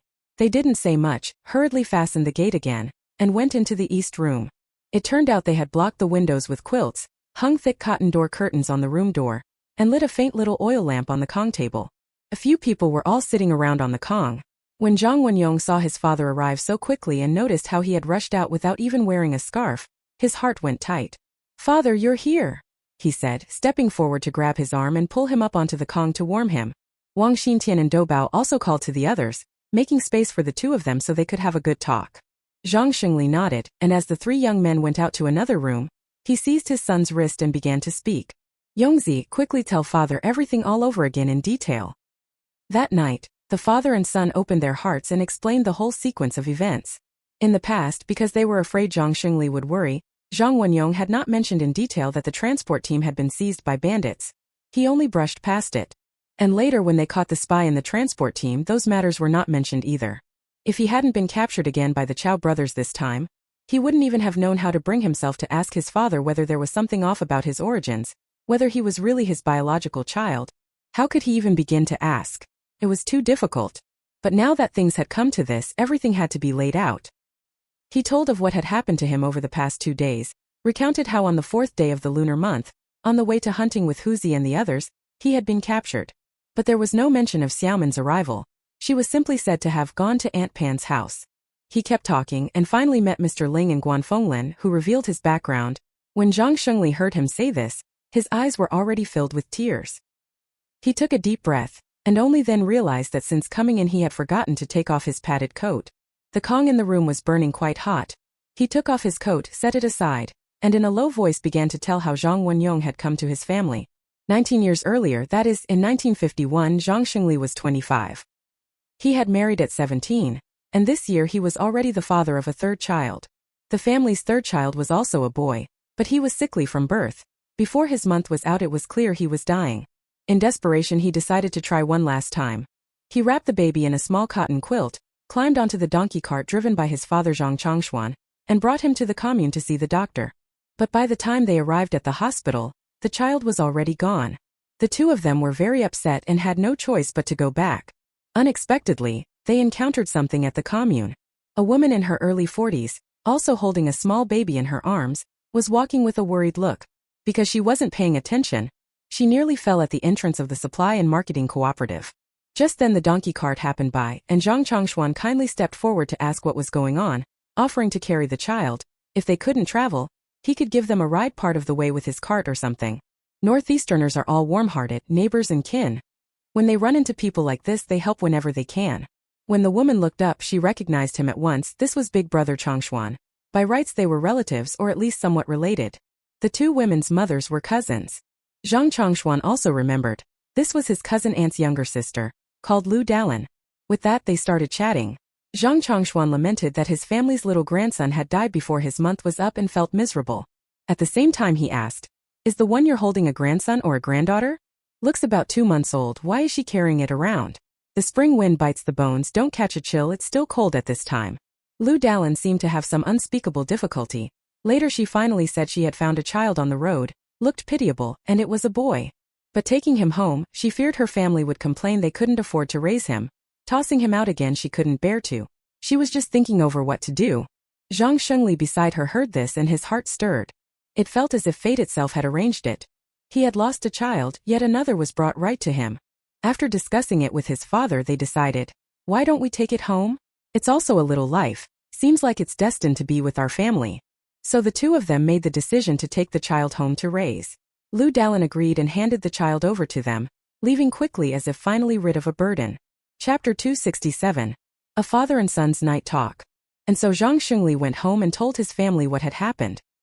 His wife Lu Qiaoji was very upset to hear that their child could not be saved and had died young, but she had been prepared for it and could only accept it. In those years medical care was poor, and it was very common for newborns to die young. Then they heard that a child had been picked up along the way, a chubby pale little boy. She was in confinement, her maternal feelings overflowing, and she felt a strong bond with the child, so she agreed to keep him and raise him as her own son. She even told the head of the household, "Look at this kid, he's well nourished, doesn't seem like someone the family couldn't feed. How could they bear to throw him away?" The two of them chatted and speculated idly, maybe something happened in that family, who knows. Since he's come to our home, He'll be the third son from now on, a real child of the family. We'll tell outsiders that our third son has recovered from illness. Later the kid grew up healthy day by day, hardly ever got sick, and was especially sturdy. Zhang Shengli gave him the name Zhang Wenyong. When Zhang Wenyong was brought back, Zhang Wenrui was already 6 years old and understood things. This baby wasn't the sick little brother but the one who had been carried back. The parents didn't hide it from him either, but from childhood onward, he loved Zhang Wenyong very much. Under the constant admonitions of the family elders, he has kept the secret to this day. In his heart, this is his real younger brother. Therefore, Mr. and Mrs. Zhang Changshuan of the Zhang family, Mr. and Mrs. Zhang Shengli, and Zhang Wenrui knew the truth. No one else did. Now Zhang Shengli finally learned from Yongzi's account that he was actually the young master of a wealthy family in the capital. A family with the surname Zhang. Sigh, even their surnames sound the same, truly fate. The Zhang Yunfu family later moved to France, and no one ever knew where this Madame Lu's hometown was. Originally, when they went abroad they hadn't planned to take her with them. Later something happened and there was no idea where to look. All that was known was that the person's accent was from the northeast. Over the years she asked people in the northeast to make inquiries through various contacts, but there was no result. In fact, after she went to the capital she changed her name to Lu Chui. Later, when she hid back in her hometown she reverted to her original household registration, called Lu Dalin. Then, 18 years later, one of second Madame Li Yueha's servants who had served for many years, and also the maid Xia who had gone to France, once happened to confide the truth to his husband. She actually knew the truth about Sister Lu, who had stolen the child back then, something no one else knew. But she couldn't speak up. If concubine knew she was in the know, she would silence her. Sister Xia's husband had a sudden thought and scolded her, asking why she hadn't said anything sooner. His mind turned over. He thought to throw in with the madam's side, use this matter as leverage to gain a large advantage, and so he leaked the secret. And so, they finally discovered Sister Lu's whereabouts. But Li Yueha's side didn't let them off either. There were quite a few informants in the household. After receiving the news and realizing the matter had been exposed, for the sake of her youngest son and without regard for her own fate, she instructed a trusted follower to find a way to notify her eldest brother Li Huidong to, at all costs, eliminate that eldest son. That night the father and son talked for a long time. Zhang Shengli knew that Sanyong should go to France, back to his biological parents. Put yourself in their shoes. Who wouldn't be tormented after losing the son they cherished most? It was still that same family. He couldn't abandon his seriously ill birth mother, the father who was waiting for him, or his biological sister. As for what would happen afterward, they'd just take it one step at a time. Zhang Wenyong then proposed his idea. Pretend to have gone hunting in the mountains, stumble and fall off a cliff. Others searched for a day and a night and found nothing. He must have been carried off by wild beasts. Zhang Shengli nodded and said okay.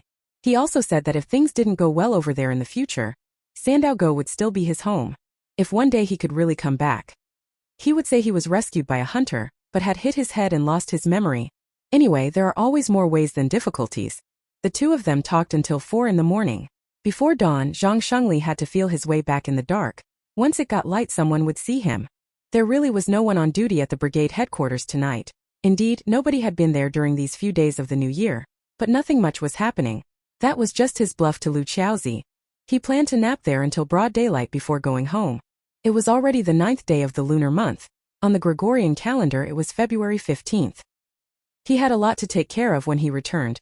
First, to get a letter of introduction so when Rui could secretly go to the county seat and buy a train ticket for the 10th to Beijing. Fortunately they had a car there, so there was no need to go to the provincial city to transfer vehicles. Also, before Sanyong left, he had to see his family at least once to say goodbye. The second son Zhang Wenxing couldn't be kept in the dark either. There were still many things to handle later, and he's an adult so he could be told. The other younger ones and the 2 daughters-in-law all had to be sent away somehow today.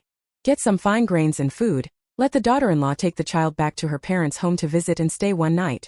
The new year isn't over yet, so that's perfectly normal. Also take a bit of money and have Chuanxiu take her 2 younger brothers to visit Zhang Xinglin's family in the county town. The fewer people who know, the safer it is. Zhang Wenyong watched his father get up from the Kong and start putting on his sheepskin coat. From a small wooden box at the end of the Kong, he took out all the money. He had 3 large yellow croakers in total, plus 4,000 yuan. This was all he had saved. Dad, this is the money I've saved over the years. I'll only keep 1 gold bar on me. The rest I'm leaving to you as my filial support to you and Mom, and to Grandpa and Grandma. Zhang Xingli's eyes went wide when he saw so much money and the gold bar. You kid, you're something else. I knew you had a fat wallet, but I didn't expect you'd manage to come up with this much. Zhang Wenyong thought to himself, wasn't that because Doubao and Xiaomin had looted a sum from the bandit den last time? Just that once each person got 2 gold bars plus 1,000 yuan, which instantly filled everyone's little coffers. There was nothing they could do. Their wallets were overflowing. Zhang Xingli was pondering how to convert all of it into gold bars to take away, but time was too tight. He was afraid one day wouldn't be enough. Sanyong, why don't you leave 2 days later? Your father will think of a way to get some gold bars exchanged for you to take. Zhang Wenyong quickly snuffed out the idea that had popped into his head. Dad, don't do anything foolish. You're the brigade leader. If something goes wrong, your reputation will be completely ruined. Private exchange of gold is not allowed now. Small scattered gold jewelry may be permitted privately, but converting large amounts of gold is a serious crime. Even wearing gold jewelry, no one dares to do that. Zhang Xingli chuckled. Now you're talking about being innocent or not, huh? Alright then, I'll keep these 4,000 yuan. You won't be able to spend it abroad anyway. Take the 3 gold bars with you. This money, father, I'll keep it all for you. It'll all belong to my third son from now on. What filial gifts do I need? Has my third son ever been short of showing filial piety? Having your intention is enough. Zhang Wenyong's tears suddenly streamed down. He grabbed his arm. No, father, listen to me. Don't save this money for me anymore. You must spend it. This is your retirement money. Besides, Chuanxiu is about to get married. In this wooden box I still have 1 watch ticket, 1 bicycle ticket, and 1 sewing machine ticket.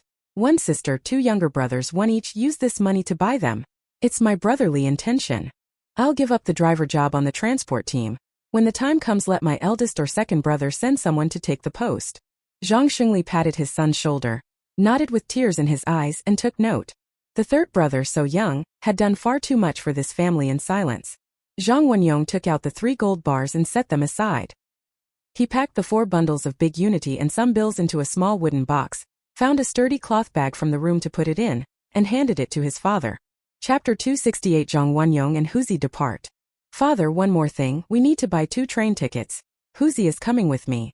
Zhang Xingli asked puzzledly. Huzi? That kid too?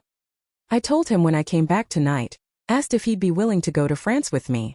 Huzi has nothing at home except an eldest sister who's married off. If he'd be willing to go with me, I'd also gain a capable helper. He heard that and said he was willing to follow me. He also wants to go out and try his luck. Zhang Xingli nodded. Alright, you 2 brothers going together is better than 1 man alone. Father understands, he'll use the same trick.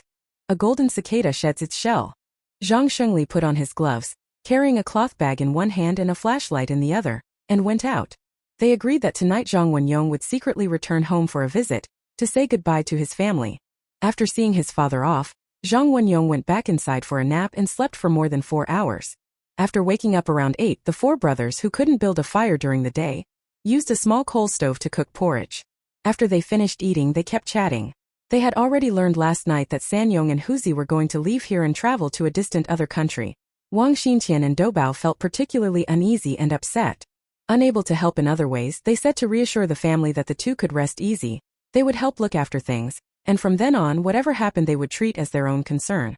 Especially since Huzi had an eldest sister, Giju, they promised they would definitely visit her often from now on. Huzi was also going to his sister's house tonight to explain things and leave some money, and he would have his brother-in-law cover his work shift. How they arranged things on their side was not mentioned.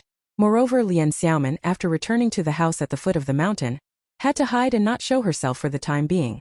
Brother Sanyong had agreed with her that after he and Huzi left, they would have Doubao and Wang Xinqian come to Sandaegu to deliver a message to the Zhang family, and after that Lian Xiaomin would be able to appear.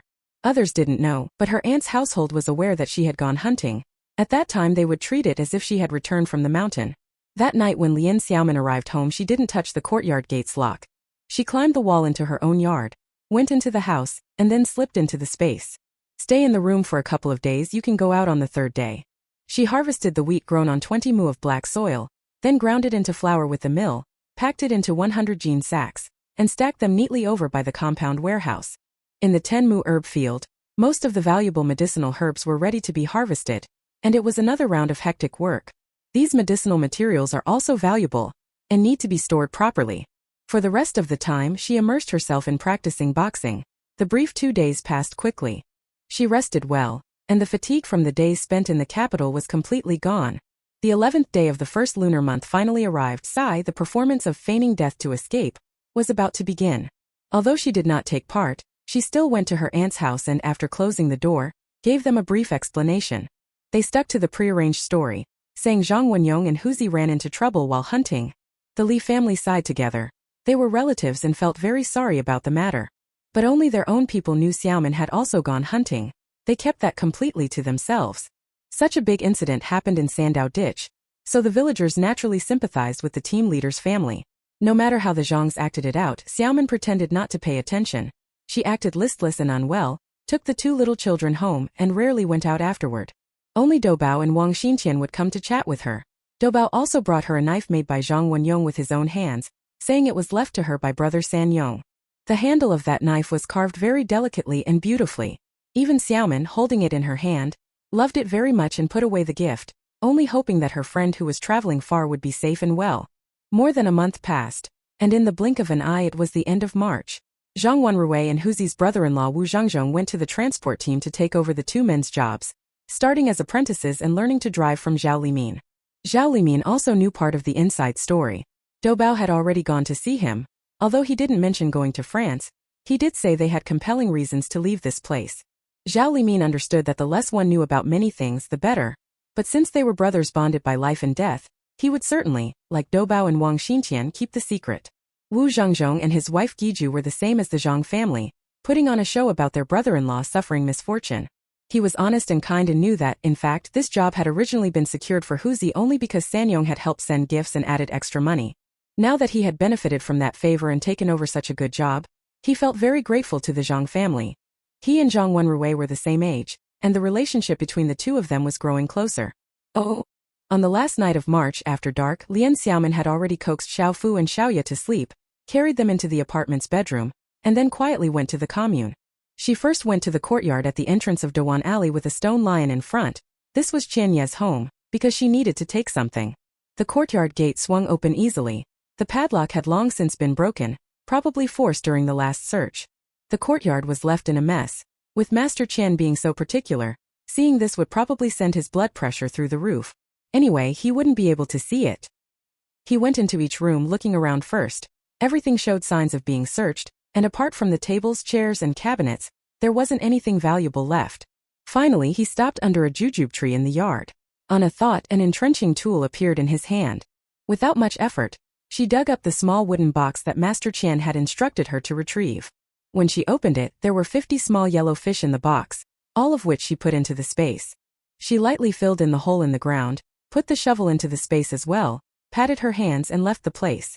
Young master, there are more chapters after this one. Please click the next page to continue reading. It gets even more exciting. Since she was going to the commune, she took the opportunity to visit Sun Xiefeng. She had seen him once before the new year, told him to go home early for the holiday, but they hadn't met at all since then. She came to the Sun family gate in Dayo Lane, knocked on the courtyard door, and soon Sun Xiefeng came out to open it. Seeing her arrive, he was very pleased and quickly ushered her inside. They brewed some tea and sat down to drink and chat. Sun Xiefeng said he hadn't acquired many old items recently. They were all left in the courtyard of Uncle Wei nearby, and he asked her to take them with her when she left.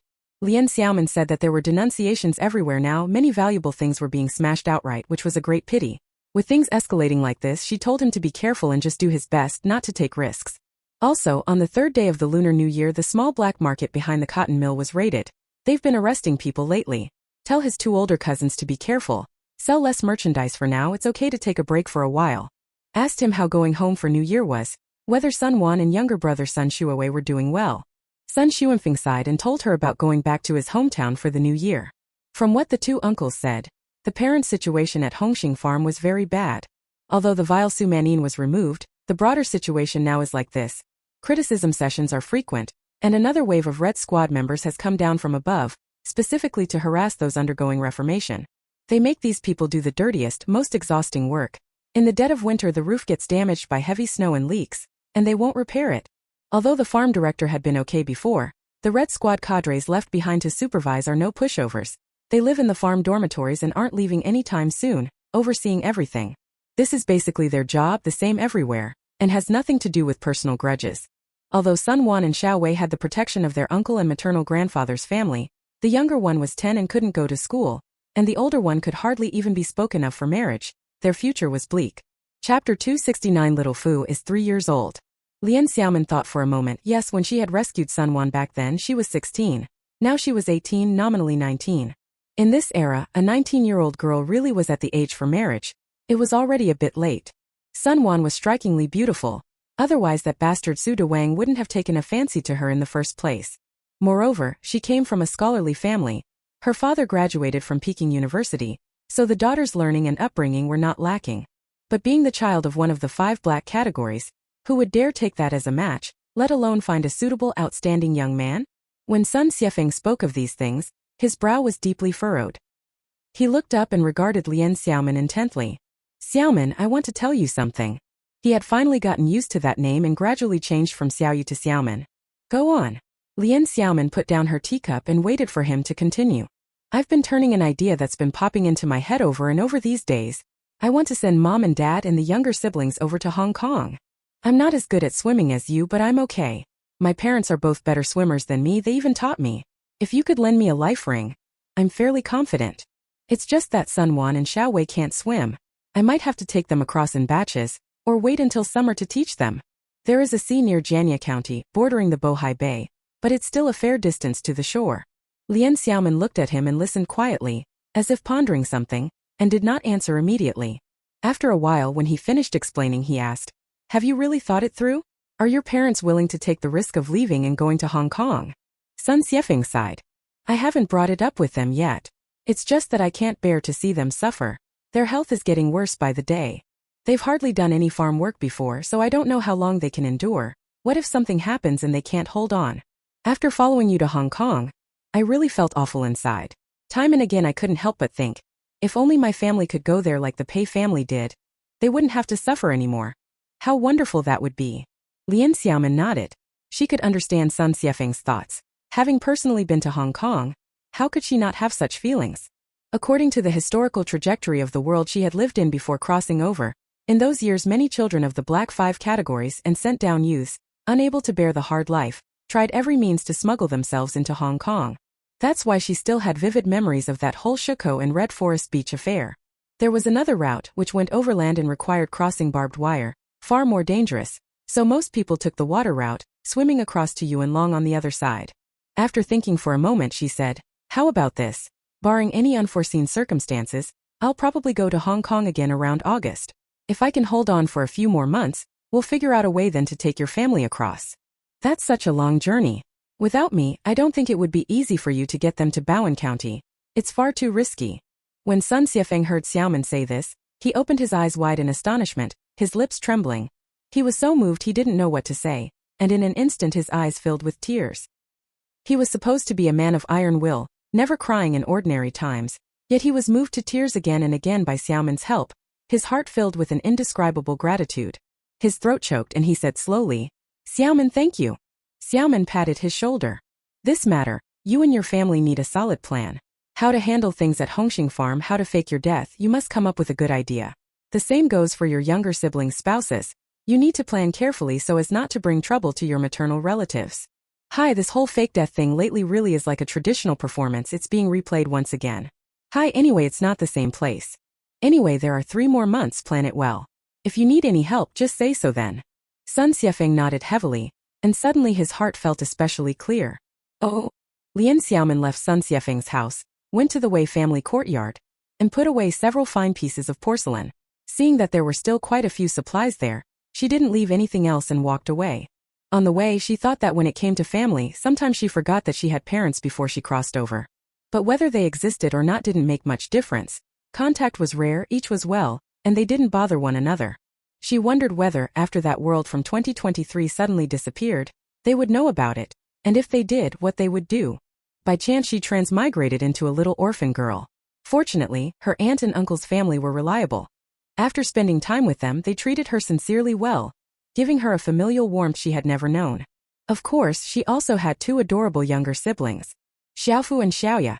Thinking of those 2 cutest little babies filled her with endless motivation. She wanted to go back and feed them well.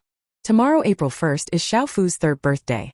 It's already been arranged with Auntie and the others to quietly prepare a big, sumptuous meal and give the little one a fragrant, old-fashioned birthday party. The next morning, Lian Xiaomin was still lying on the Kong sleeping when she felt her nose itch. She pretended not to notice and kept sleeping. Suddenly a hand shot out, grabbed the small body in front of her and did a roll.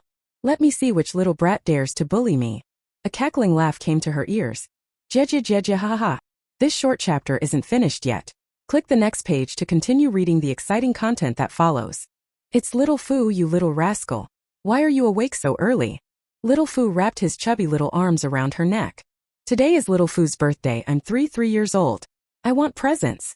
He counted on his fingers for a long time, then held up 3 fingers. Lian Xiaomin patted his little bottom and kissed his chubby baby cheeks.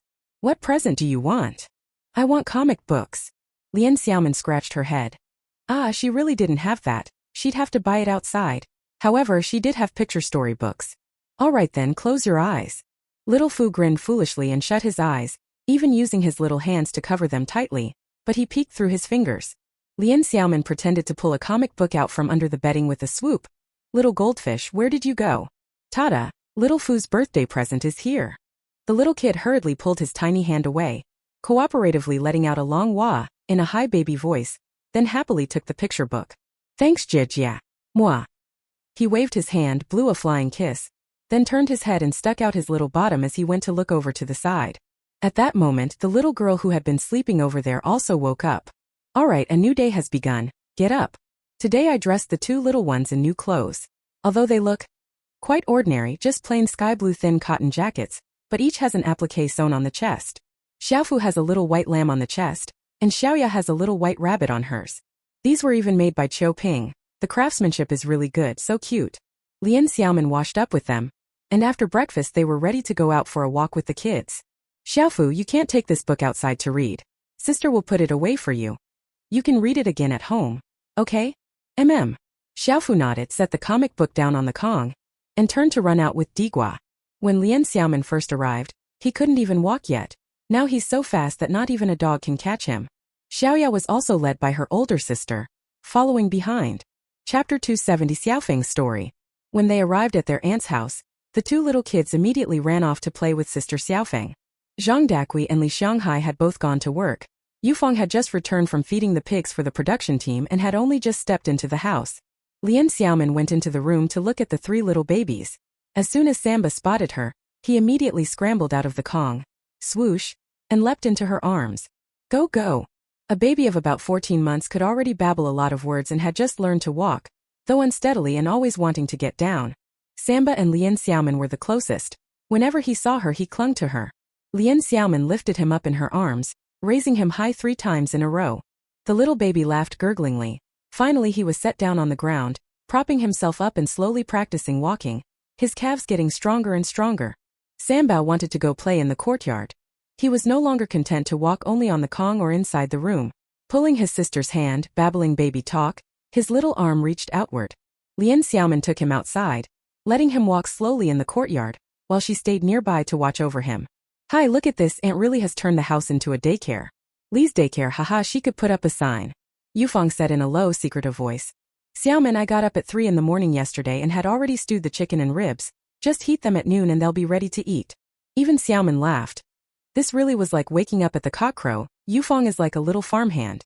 Feng, you've worked hard. I'll be sure to give you an extra piece of rib. I'll be waiting for it. We'll borrow Xiaofu's favor, right Xiaofu? The little child ran over with quick steps, threw his arms around her thigh, tilted up his small face and said ingratiatingly, Give it to Auntie Yufeng to eat.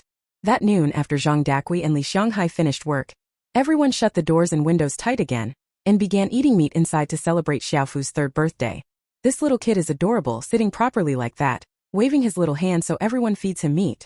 Lian Xiaomin also gave Xiaofu 2 pieces of tender ribs. Actually, apart from one bone they were all meat so he could just gnaw them himself. She also gave Xiaofeng a few pieces. The 2 of them sat side by side, eating and comparing until their mouths were dripping, enjoying the fragrant meat with plain rice. The triplets could only have some millet porridge, mixed with a little meat broth to feed them. Yufeng, Li Xianghai and Zhang Daqui each took care of one child, and Lian Xiaoping held little Ya and fed her. Wow, what a spectacular scene. Lian Xiaomin watched the children gathered around the Kong in a circle and was overjoyed. After the meal the triplets got sleepy. She coaxed them to sleep, tucked them under little quilts and they slept soundly. Human babies really do have the instant sleep skill. Little Feng with the other 2 little ones was playing cat's cradle on Zhang Daqui's Kong. After a while they got sleepy, lay down and fell asleep. The house finally quieted down, peace restored. Yufang was also in mother's room, quietly chatting with Xiaomin. Ever since the Zhang family's third son had his accident a month and a half ago, even the Li family had been quite subdued. They hadn't felt this cheerful in a long time. Xiaomin thought to herself that the troop leader's family had staged things well. This matter had finally been resolved. There was another important recent development. Wang Xintian's marriage was set. After Wang Jiqing agreed to see him as a suitor, a month later she finally consented to hold the wedding. In another half month, April 16th will be the couple's big day. Lian Xiaomin mentioned it to Yufang as well. It seems our village's primary school teacher is getting married and leaving too. Who knows who will take the position next? Yufang was surprised to hear the sent-down youths getting married one after another. Xiaomin, are you really not planning to return to the city? The slogans were shouted so loudly. Put down roots in the countryside, endure hardship and strive. Shed youthful blood and passion to forge rural glory. The countryside is a vast world with great opportunities. But those girls from the city really having to stay in the countryside forever, it does make one sigh. Lian Xiaomin nodded. They probably have no hope of returning to the city. Their family situations are pretty complicated. No one will handle their job transfers. Yufang sighed, then suddenly said as if remembering something. Oh right, Xie Jiao liked the educated youth Lin Yushu, but it seems hopeless. I heard it whispered from Xiao Lingzi. Really? Tiske. Lian Xiaomin could even feel that Lin Dagai really didn't seem to have that intention. Her two nominal disciples Zhong Min and Shen Yuanchao, when practicing boxing with her, had casually mentioned it too, saying that Lin Yushu didn't have that idea. The Xie family just told her about a marriage proposal. It's a young man from Sijiaotai who can even drive a tractor. Apart from the fact that his family lives a bit far away, everything else is fine, right? My goodness, Xie Jiao is only 2 years older than me and Yufang, and she's getting married already. Lian Xiaomin shook her head and sighed. Yufang laughed. You're shaking your head like that. Why so worried? It's not like you're the one getting married. On the Kong ledge, Zhang Dakui, who had been watching the children, smiled and glanced over at the two of them. You two girls, next year you'll be 16 by the lunar count, 17 by the nominal count. If Xiaomin hadn't forbidden saying nominal ages, I'd have to rack my brains to figure it out.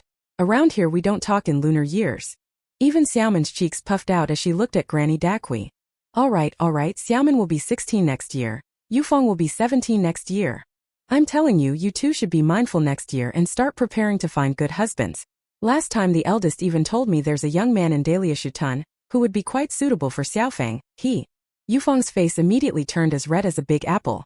Mother, please don't say that, I won't listen, she said, covering her ears. Zhang Dakui came over and sat down beside her, poking the crown of her head with one finger. You may not listen, but I still have to say it.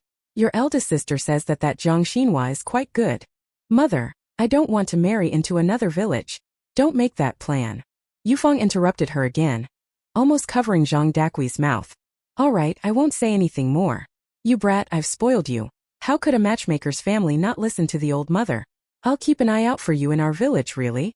Lian Xiaomin glanced at Yufang, her mind racing. She felt there was more behind her words. She leaned in and bit her ear. Yufang, tell your sister. Is there someone in the village you have your eye on? Could it be one of the male-educated youths?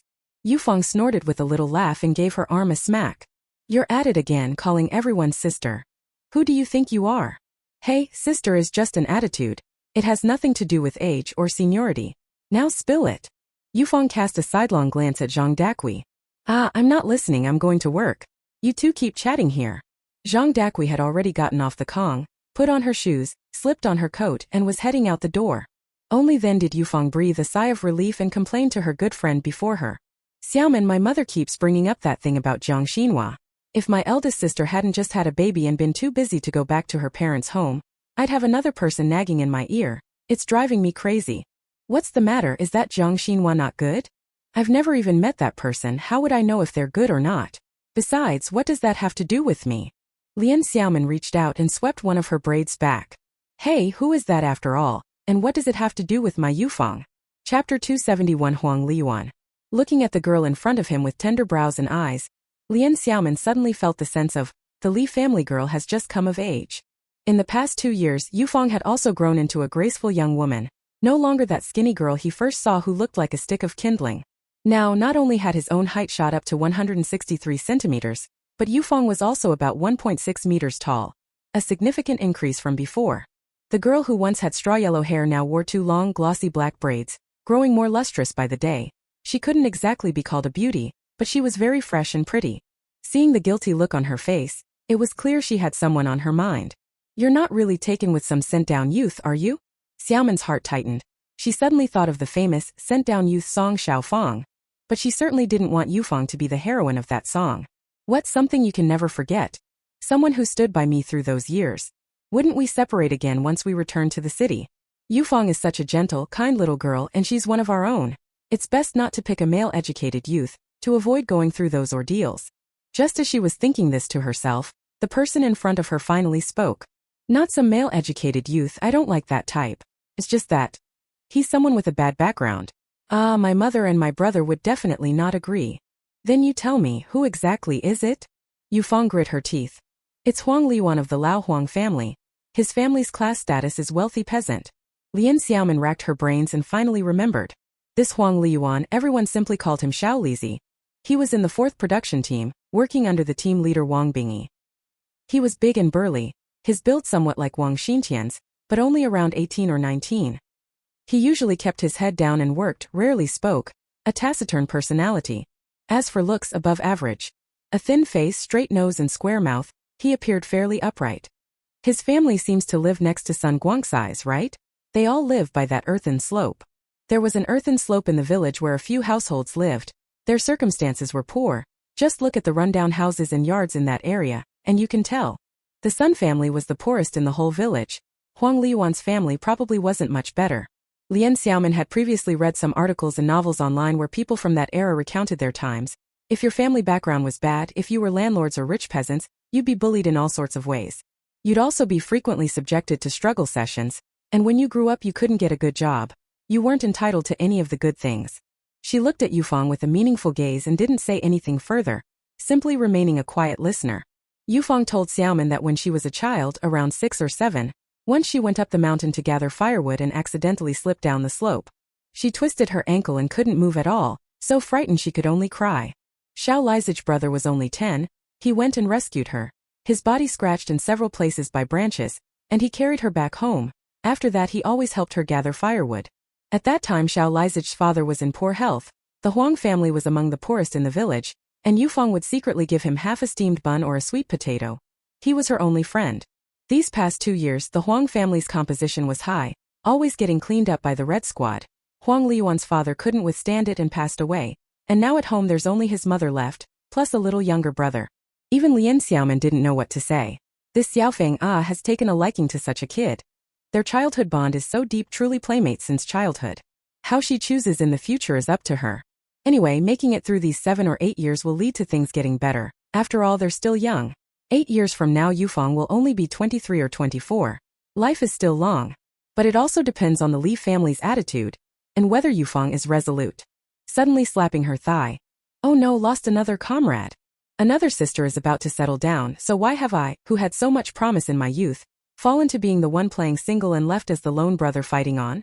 Infected by Yufang's mood, the image of a certain Jianghu big brother once again appeared in her mind. She shook her head, quickly trying to dispel his shadow. Xiaomin, why are you shaking your head like that? You're twitching too. I'm fine, haha, there's a flying insect.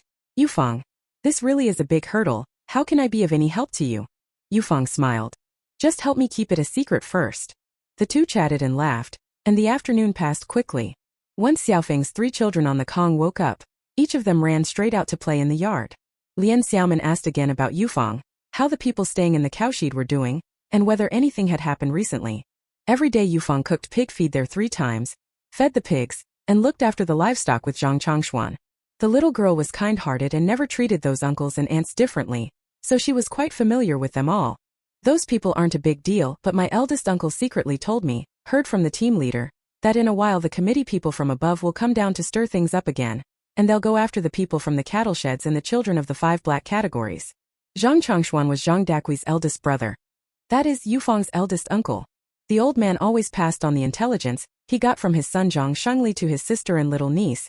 It was pretty funny, just the information from above conveyed at meetings. Sandaogo was the large production brigade, and the village had a lot of people, so when it came to public denunciations and the like, everyone naturally wanted to come here.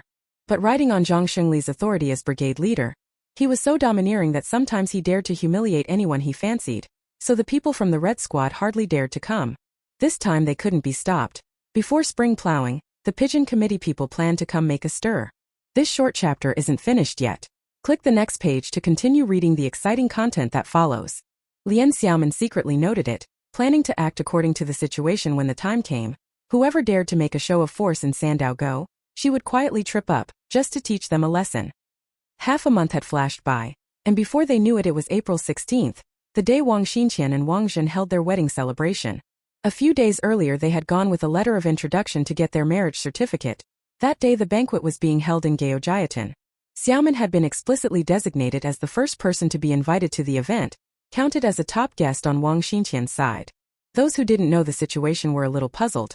Why had this girl from Sandao Gully not sat with the new relatives, but instead taken a place among the men's side of the family and friends?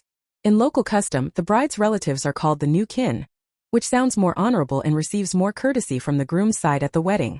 Doubao didn't mind any of that. He treated Xiaomin well, along with the two little kids she had brought. Wang Xintian's grandfather Wang Lianyo had a clear sense of things. His eldest grandson hadn't told him the full details, but had mentioned that Xiaomin was skilled, had saved his life, and had helped him a great deal. The old man was no ordinary person.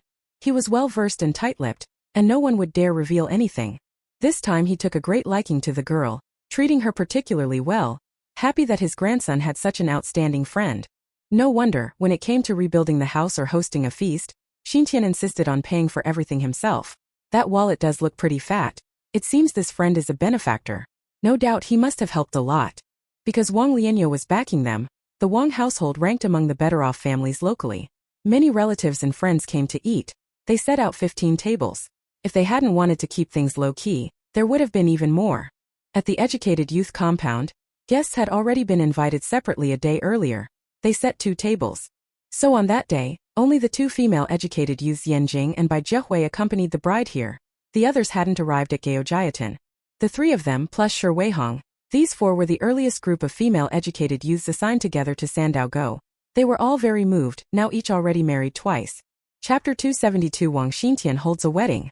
Shi Weihong was the matchmaker and, together with Xie Shuwei, helped busily with the arrangements. In the morning Wang Xintian led 4 brothers, each riding a bicycle, to Sandao Go to pick up the bride. Now that was really something. Having 1 bicycle go to pick up the bride was impressive enough, already standing out. Who had ever seen 5 28-inch bar bikes head out at the same time? Zhao Limin almost drove the car. Wang Xintian kept saying, "Keep it low-key, keep it low-ka."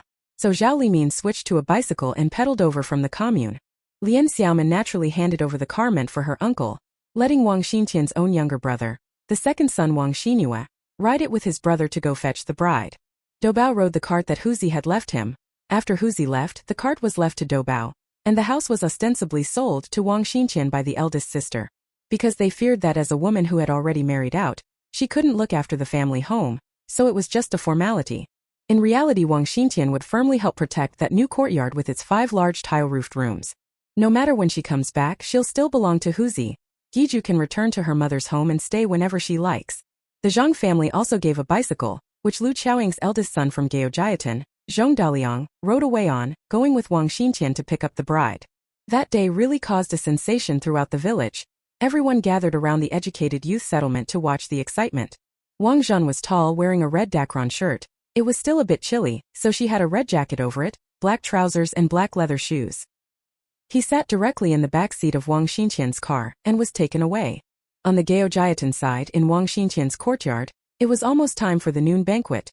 The guests for the wedding feast were gradually filling the seats. Zhang Wenrui, as a representative, came to attend the wedding and sat at a table with his second aunt Lu Qiaoying's family. His second aunt's husband, Zhong Xinmin, was also the brigade leader of Gaojiatan. All 4 of their children had been brought along. There are 3 sons: Zhong Daliang, Zhong Erlang, Zhong Sanliang, and a youngest girl, only 7 years old, named Yuxiang. At this time for a banquet people usually sent 1 representative from each household. Of course if you gave a large enough gift, you could bring a few people. Even Xiaomin sat at this table. Yuxiang played well with little Fu and the little maid, and since she had no younger siblings, she was very fond of these 2 pretty babies. Oh, when Xiaomin appeared, many people wondered which family this young girl came from. She was so pretty. Some inquisitive aunts went to ask Lu Qiaoying, obviously trying to play matchmaker or set things up. Lu Qiaoying said this was the small hunter from Sandao Gully, not an ordinary person. Don't be fooled by his young age and fresh looks. His skills aren't weak. Knocking down 3 or 5 people is no problem. This was what Xiaomin had been chatting about earlier and taught her to say. After she spoke, more than half of the people were frightened away. Lian Xiaomin kept her composure, smiling without speaking. This kind of spectacle didn't frighten her. She went along with others, finished her meal and left. This damned beauty, haha. There was nothing she could do. She was no longer the child who used to wear a faux tomgirl haircut, face streaked with soot and white, fleeing famine to seek refuge with her aunt. When Wang Xintian married, she gave a grand gift. A crimson bed cover set embroidered with mandarin ducks playing in the water, sheets and pillowcases, and a pair of men's handmade black leather shoes. She still had to give 2 gifts. She was quite familiar with Wang Zhan and they got along well. Besides the present for a good brother, she also gave Wang Zhan a red gauze scarf. She even tied it around the bride's neck. It looked so pretty. Wang Xintian's wedding was held with great fanfare. I heard he bought Wang Zhan the Thunjuan Yishang, and the two happily began their little life together. That guy drove Doubao's mother to worry sick. She also tried to arrange a blind date for him, which made Doubao frantic, saying he wasn't worried at all, not worried. He's 4 years younger than brother Xintian. After Wang Zhan married into the Gao family hamlet, Sandaogo Primary School filled 2 teacher vacancies by appointment. One was Shi Weihong, the other was Zhu Hahua, the wife of militia deputy leader Lu Wang. Lu Wang's childhood nickname was Lu Gotzi. His father was accountant Lu Xinjiang, who had found his son a good wife. Zhu Hahua had a pleasant disposition, had finished junior high, and had a 1-year-old daughter. Getting a comparatively easy teaching job so she didn't have to work the fields was certainly something to be happy about, and she taught very diligently. Xie Jiao went straight to preparing for her own wedding. She would soon be marrying into the family at Xijiao Tai. From then on the primary school was put under the care of Shi Weihong, Zhu Hahua, and Wang Yunqing. On April 19th, while Shi Weihong was teaching the children arithmetic, Xiaolingzi suddenly ran into the village school's courtyard and signaled to her sister-in-law from outside the window to get her to come out. It turned out she had seen the people from the pigeon committee arrive and told Shi Weihong to hide Ma Jing's little girl, so that such a young child wouldn't be taken out again to suffer. The same went for the Huang family's 9-year-old boy, Huang Lidong. Shi Weihong was just about to finish this class, so she ended it a few minutes early and told the children to play in the yard for 10 minutes. She quietly called the 2 children over, took them to a woodshed, set out 2 small stools inside, and told them not to go out. The 2 children understood everything and obediently stayed there. Shi Weihong locked the woodshed, left with Xiaolingzi and sighed in her heart. Xiaolingzi quickly went to find Ma Cheng. She thought to herself, they're only a few children from the Red Squad. If they can't be found, so be it. Who knows where the kids have gone off to play? They aren't like adults who all have to go to work. When Ma Cheng heard this, he thanked Sister Xiaoling, stuffed a few corn buns into his pocket, and ran out. On the surface his household had nothing. Their belongings were all hidden away. Yufeng also secretly sent word to the 2 elders who hadn't gone to the fields but had been in the cattle shed and were responsible for cleaning the pigsty these past few days. They must help hurriedly gather up the items from each room. This short chapter isn't finished yet. Click the next page to continue reading the exciting content that follows. Many items that couldn't be shown and food, everything that needed hiding had to be hidden. When she came out, she and Xiaolingzi even ran into each other by the roadside. Now there was nothing else to do, so they simply walked together down toward the foot of the mountain to look for Xiaomin. Even Xiaomin opened the door, and when she saw the 2 of them coming together, she let them into the house. After the 2 of them finished telling her everything, they both became deeply worried. One concerned for the Ma siblings, the other for the Huang family. Even Xiaomin sighed, understanding what was going on. She asked her 2 good friends, "Where have these people gone now? Have they gone to the brigade office?" Yufeng said, "Some people went to round people up according to the lists. Several cadres wearing red armbands went to the brigade office to wait. Sai, whatever happens there later is bound to be." She didn't say anything about the crowd being stirred up or the enthusiasm running high. But even Xiaomin could understand. Because, in fact, only a few people like Xiaolingzi and Yufeng would secretly help those people and feel sympathy for them.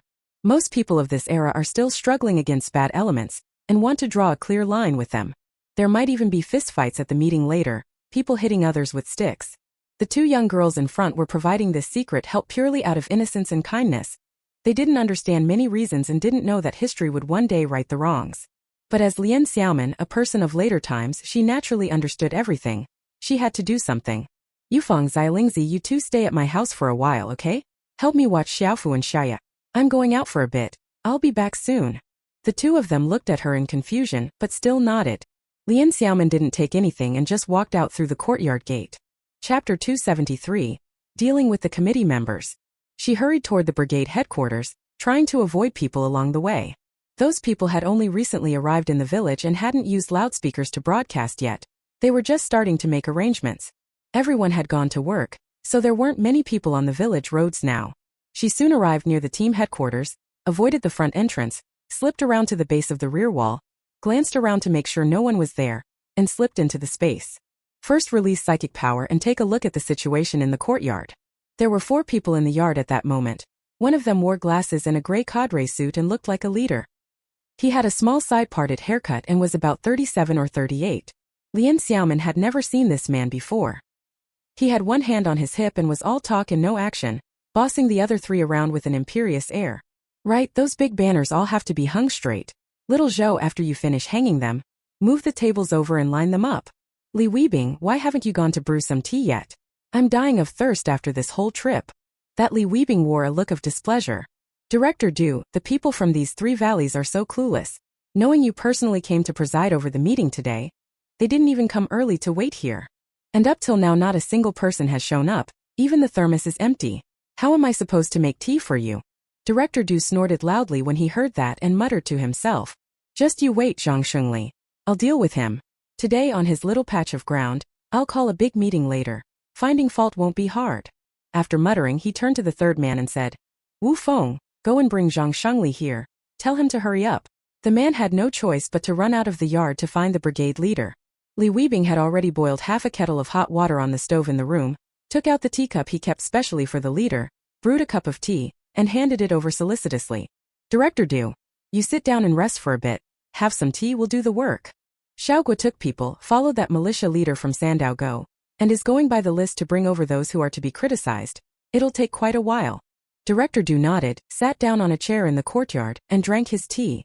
Lian Xiaomin had a sudden inspiration and came up with an idea. The place where the other party was sitting happened to be not far from the courtyard wall on her side. When holding a big meeting you have to set up a platform. Behind the platform is a row of tables, so it was very close to the back wall. She felt around and was sure it was within 20 meters. She sat in the study of the space villa and hurriedly looked for a laxative. This was something she had prepared earlier, along with chili water and the like, though she rarely had a use for them. Now wasn't this just the right occasion? After finding it, on impulse she immediately poured a good amount of laxative powder into Director Du's teacup. He really was thirsty. He slurped down the cup of tea, before long it was all gone. Even Xiaomin lifted the corner of her mouth and smirked meanly, waiting for the next move. Look at him, still trying to take down Zhang Shengli. Doesn't seem like a good person at all. Thinking to himself, today you're out of luck. Not long after, this Du man started to feel unwell. He hurriedly clutched his abdomen and said gruffly to Li Weibing, "Where's the latrine? Ow, what kind of tea did you brew for me?" Li Weibing was completely baffled. Director Du, that's the same packet of tea you always drink. There's absolutely nothing wrong with it. What did you have for breakfast? Did you eat something bad? The latrine is right over there. Following the direction he pointed, Du tucked his tail between his legs and ran over at once, shouting back as he ran, "Bring me some toilet paper." Haha, good, here's one to bring paper and later we can add another. The brigade headquarters latrine had been converted from an old storage room and had a roof. Lian Xiaomin quickly left the space and moved along the outside of the courtyard wall toward the latrine. But she wasn't going to watch someone use the toilet. That would be way too cringe. She was waiting for the right moment. After 2 minutes had passed, Li Weibing finally found a few newspapers in the brigade office and panting hurried into that outhouse, muttering as he went, "Director, there's no toilet paper. Use the newspaper for now." As that man also went into the outhouse, Liao Xiaomin seized the opportunity, suddenly and quickly releasing her psychic energy, causing 3 suitably weighted large stones stored in the space to come crashing down from about 10 meters above the outhouse roof. She had stored up quite a few stones from her past hunting trips in the deep mountains, of all sizes and weights. Silently she thought, "Sorry, Captain, today I'm going to damage public property, the brigade office's outhouse." There was a sudden series of clang-clang crash noises, the house collapsed, dust billowed up and the outhouse was destroyed. Someone outside the yard had another thought and hurriedly took advantage of the chaos to retrieve the 3 large stones from the rubble back into their space, dusted themselves off and slipped away. "I told you to hold a meeting to cause a fuss. And now with it smashed and crushed like this, they certainly won't be able to get down from the Kong for months, and it'll take half a year to a year to recover." Soon the brigade headquarters courtyard was filled with a tumult of shouting and commotion. The people in the latrine were bleeding from head wounds and shouting for help. The remaining Xiao Zhou outside was completely stunned. his mind collapsing at the sight before him. What the hell happened? The leader just went to the latrine. How could the house collapse on him? There wasn't an earthquake either. Scenes from inside the latrine flashed through his mind. He really didn't want to go forward, but he was the only one left here. No one else was around, so he gritted his teeth and went in. Walking over while thinkingly weeping, I let you flatter and currying favor better than me, let you get ahead of me, now you're caught in the mess, huh? Humph.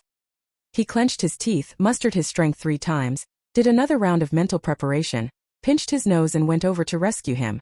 Xiao Zhou really couldn't handle it himself, so he hurried outside to call for help. He hadn't gone far when he ran into Wu Feng returning. He finally ran to the hill and found Zhang Shengli.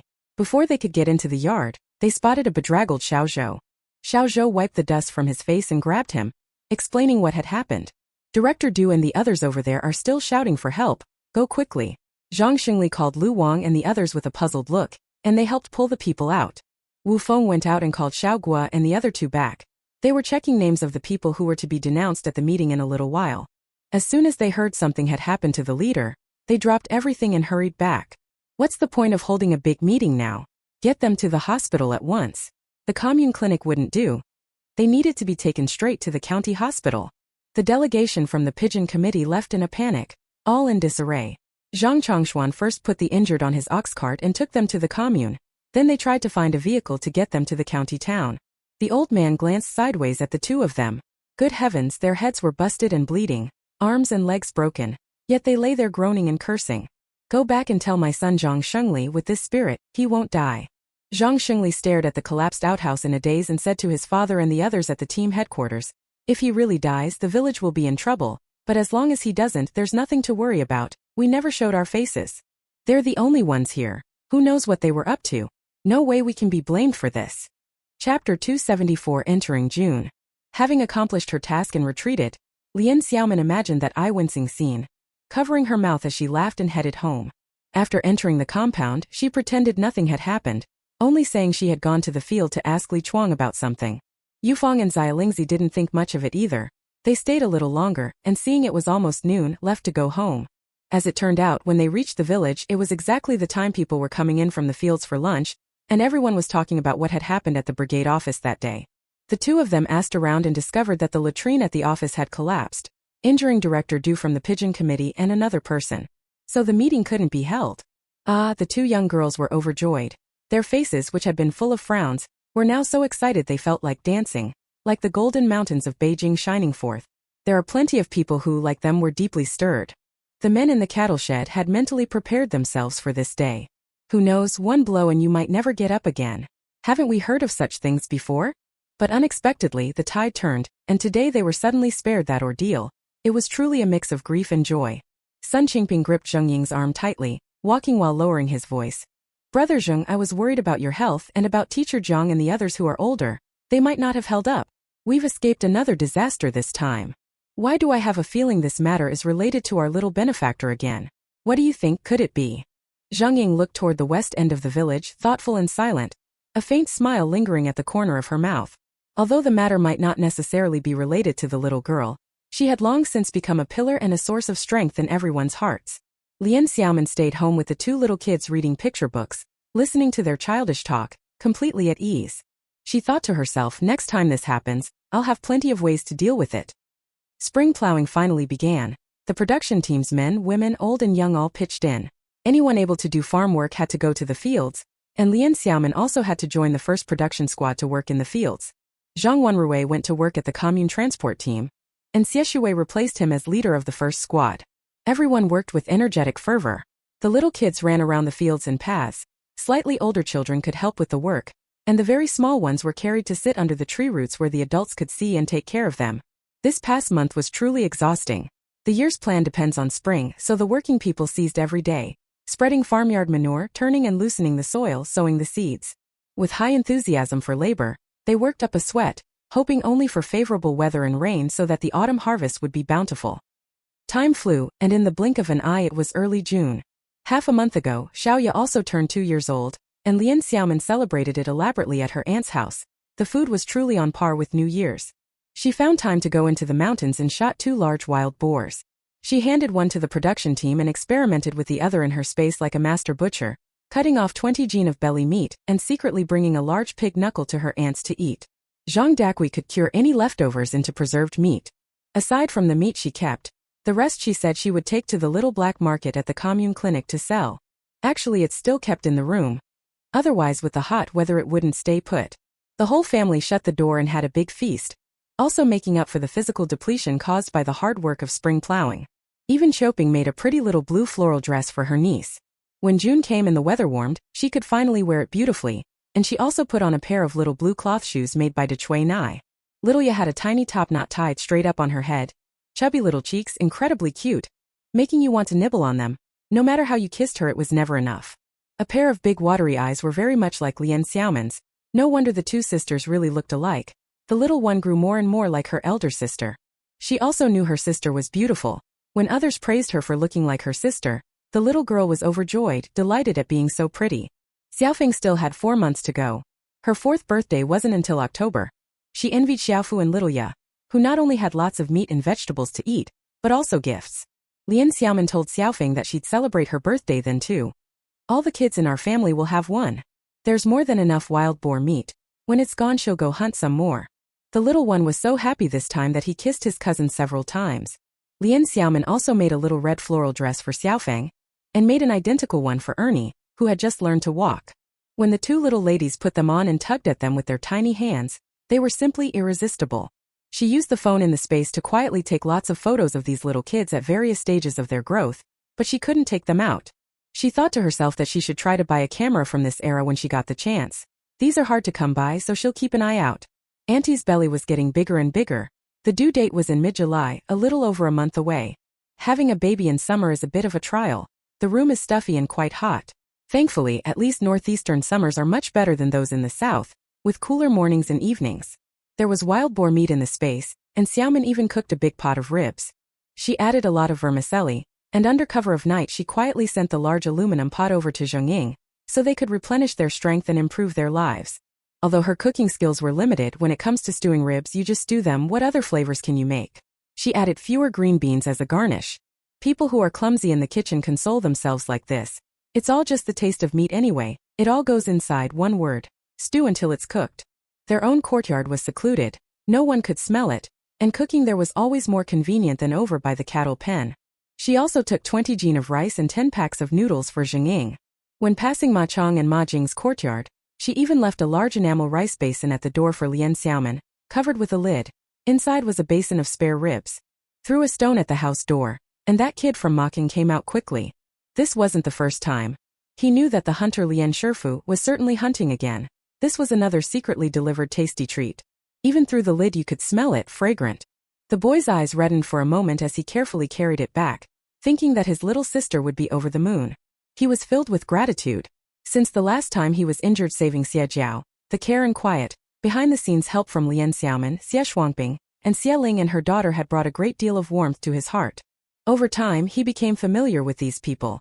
Not wanting to trouble them, he visited and helped discreetly. He often chopped firewood and secretly delivered it to Lian Xiaomin. He admired her greatly. Seeing several educated youths practice martial arts with her and call her teacher Lian, he began to address her the same way. Lian Xiaomin hid in the dark and only turned to go home once she saw Ma Chong carry the food away. From time to time she also secretly tossed a 10-kilogram bag of sorghum or cornmeal into the courtyard for the two children, or a piece of meat from a hunted animal. She hoped the two kids would stop being so malnourished and scrawny. Since Master Qian's incident, Ma Chong had nowhere to earn money, so he kept taking jobs, earning whatever work credits he could. Xuanxi had followed Linzi's orders and had previously given Mocking a share of money. Now that kid probably had saved over 100 yuan, enough for the time being to support his sister. Lian Xiaomin thought that once things calmed down and Xiao Mao, Er Rong and the other 5 returned, they might resume the small black market operations, and then they could send Mocking again. Chapter 275 Job Openings at the Cotton Spinning Mill. Starting in June, it was no longer busy farming season, and Lian Xiaomin stopped going to work again, returning to his usual hunter's tasks and occasionally making a trip into the mountains to hunt. On the 10th day she went hunting again with Li Xianghai and Wang Baozhu, and they returned after 4 days.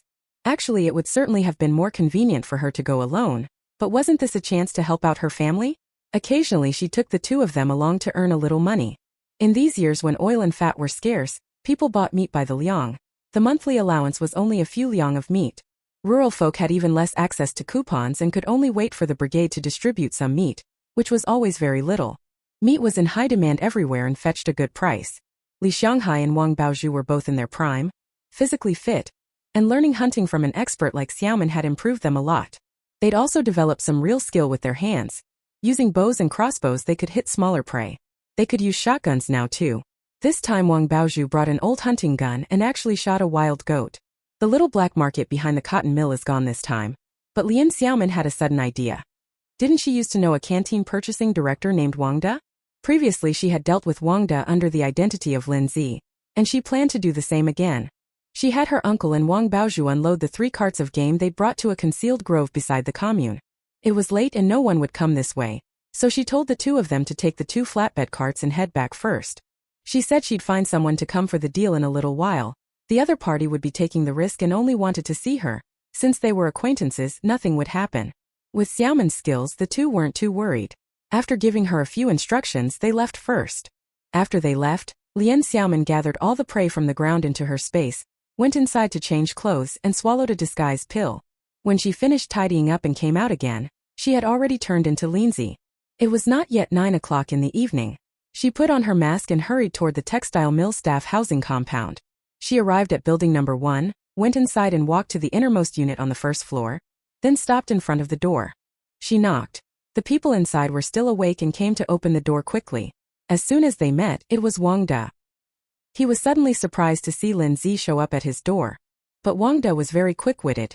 After being stunned for a moment, he immediately reacted, and a look of delight appeared on his face. Although they had always traded while wearing masks before, he could still recognize him right away, because this person's supplies were extremely important to him. "Little brother, it's you." He lowered his voice and said quietly, "Wait for me a moment, let's go outside and chat." He turned to take a bunch of keys and while at it, told his family that he had an urgent matter at the factory and would be back later. After the 2 of them left the residential compound, they found a quiet alley and spoke in low voices. "I tell you, little brother, why haven't you come to see me? Your old brother has been looking forward to your visit, really missed you." Wang De courteously offered a cigarette. Lian Xiaomin waved her hand, feeling delighted inside. "Brother Wang, you're after the supplies I'm holding, aren't you? How have things been at the factory these past 2 years?" Wang Dai laughed heartily and lit a cigarette. "I really am grateful to you. Those grains you gave me back then were fairly priced, which shows you're meticulous and not a black-hearted person. That batch of grain solved the factory's crisis, and I even got promoted because of it. Now I'm the deputy director of the cotton mill, in charge of logistics and personnel. Don't I have to thank you for that? Even though you didn't leave me a name or anything, I still remember your kindness. So what do you say? Could you help out the old man with some grain and supplies this time?" Lian Xiaomin smiled. Wang De could talk and handle matters, no wonder he got promoted. This person could be considered quite reliable in getting things done. "What's my name doesn't matter. This time I have a batch of game hunted in the mountains, about 2,000 jin in gross weight, maybe a bit more, not less. How about it? Big brother Wang. Deputy Factory Director Wang." This made Wang De ecstatic. He patted the other's shoulder. "I want it all. You truly are my benefactor." The 2 of them continued to discuss in detail what exactly was included, and how the price would be calculated. In the end they agreed on 1.8 yuan per jin, and even 2,000 jin, totaling 3,600 yuan. They arranged to meet the next day at noon in the small grove outside the commune for the transaction. He would also need to get money from the finance office. "Little brother, let me ask again. Do you still have any refined flour? Could you supply me a batch of white flour?" Seeing the other hesitate and not refuse outright, he continued in a low voice, "If you can help me get 2,000 jin. 1,000 jin is fine too, I'll still pay you as usual, and on top of that I'll give you a formal factory worker job slot." He squinted twice and added a few words. "You can give this spot to whoever you want. A stamped employment certificate like this can be sold for quite a bit of money." Lian Xiaomin felt a bit tempted. She thought this wasn't bad, but she'd still have to haggle a bit. "Big brother Wang, I've heard the workshop jobs at that textile mill are pretty tough. Hot in the summer, stifling and full of floating lint from the yarn. You have to wear thick masks. It's not easy." She didn't want her aunt to have to do such hard work. When Wang De heard this, he felt that buying flour really had potential and thought it over. "Listen, the logistics director is short a deputy, specifically in charge of cafeteria procurement, open to men or women. The director is my eldest sister. When I got promoted, I helped raise her up, she's one of us. Work in the logistics office for 2 months first, then you can be promoted to deputy director." How about it? That's not bad. Lian Xiaomin only then nodded, thinking to herself that whether her aunt would go back to work after having the baby or her uncle would go, they could decide that when they returned. The job seemed pretty good. All right then, I won't shortchange you. I'll give you 2,000 jin of plain flour. At the commune's little black market price now, 80 cents, so be sure to bring flour sacks.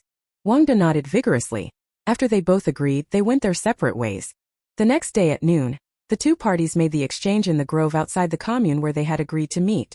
Besides the agreed payment, 3,600 yuan for the catch and 1,600 yuan in white flour, Wang De also took a brown craft paper envelope containing a job recruitment certificate. Lian Xiaomin looked it over carefully. The name field hadn't been filled in, and there was a big red seal from the cotton mill below. All she'd need to do was fill in the name and take it to register. Once the two had finished the transaction, she put the money and the envelope into the basket on her back, bundled 20 bags of flour into one, and carried them off. Wang De was very satisfied too and quickly had people load the catch and the grain onto a cart and take them away. With these supplies, not only would his own factory be well off, but he could also cultivate good relations with the leaders of other factories. The benefits were countless. When Lian Xiaomin returned home, she had already taken the antidote to the disguise pill and restored her original appearance. In the evening he went to his aunt's house to pick up the two little kids, gave Li Xianghai the 400 yuan from selling the game, and also handed over Wang Baozhu's 400 on his behalf. This time the two of them had also caught game, so their share was considerably more than last time. She also told Lian Xiaomin about the job at the cotton mill. What she told her aunt and uncle was that a friend had pulled some strings, selling the game and some other grain to Deputy Director Wang, and thus secured this job opening. Now they had to see who would take it. As a result, the two of them agreed. Let Xiaomin go.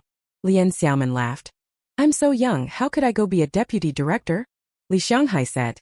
Then wait 2 years until you're a bit older. Brother-in-law, haven't you figured out how much I can earn hunting? I'm not going to get a job, and I never will. Lian Xiaomin cut him off, making it clear that her carefree little life as a hunter would never change. Chapter 276. Sun Xiefeng's parents planned to flee the farm. Lian Xiaomin felt she didn't really want to go to work either. There were so many nursing babies at home, all left to Zhang Dakui to care for. How exhausting that must be. Besides, seeing that another baby was on the way, such a young child. After giving birth she'd leave the baby at home and go to the commune to work every day. She couldn't bear that. Alright, Lian Xiaomin understood. Let uncle go then, it was all the same anyway. Originally she had thought that if auntie got a good job, maybe she'd have a different kind of life. But it was obvious that Xiaoping really wasn't that type. She was still family-oriented, caring for the children. Anyway, this was the result of their discussion, and it didn't matter to her. In the end, everyone decided that Li Xianghai would go work at the cotton mill. Li Xianghai felt like he was dreaming. You have to understand, for a peasant to get a factory job was truly remarkable. From this position there was even hope of being promoted to deputy director. What a huge stroke of luck this is. Even being an ordinary logistics worker is no small thing. He shoved the 400 yuan he had just received into his niece's hands all at once. Xiaomin, take this money. Your uncle got this job, he can't have it for nothing. This is because of your skill, it should be your job. You've helped me and your aunt so much. She said this with tears welling up. She was just too moved. Lian Xiaomin refused to accept the money no matter what was said. Much persuasion was needed, and she felt uneasy about it. For her, this kind of job was a breeze.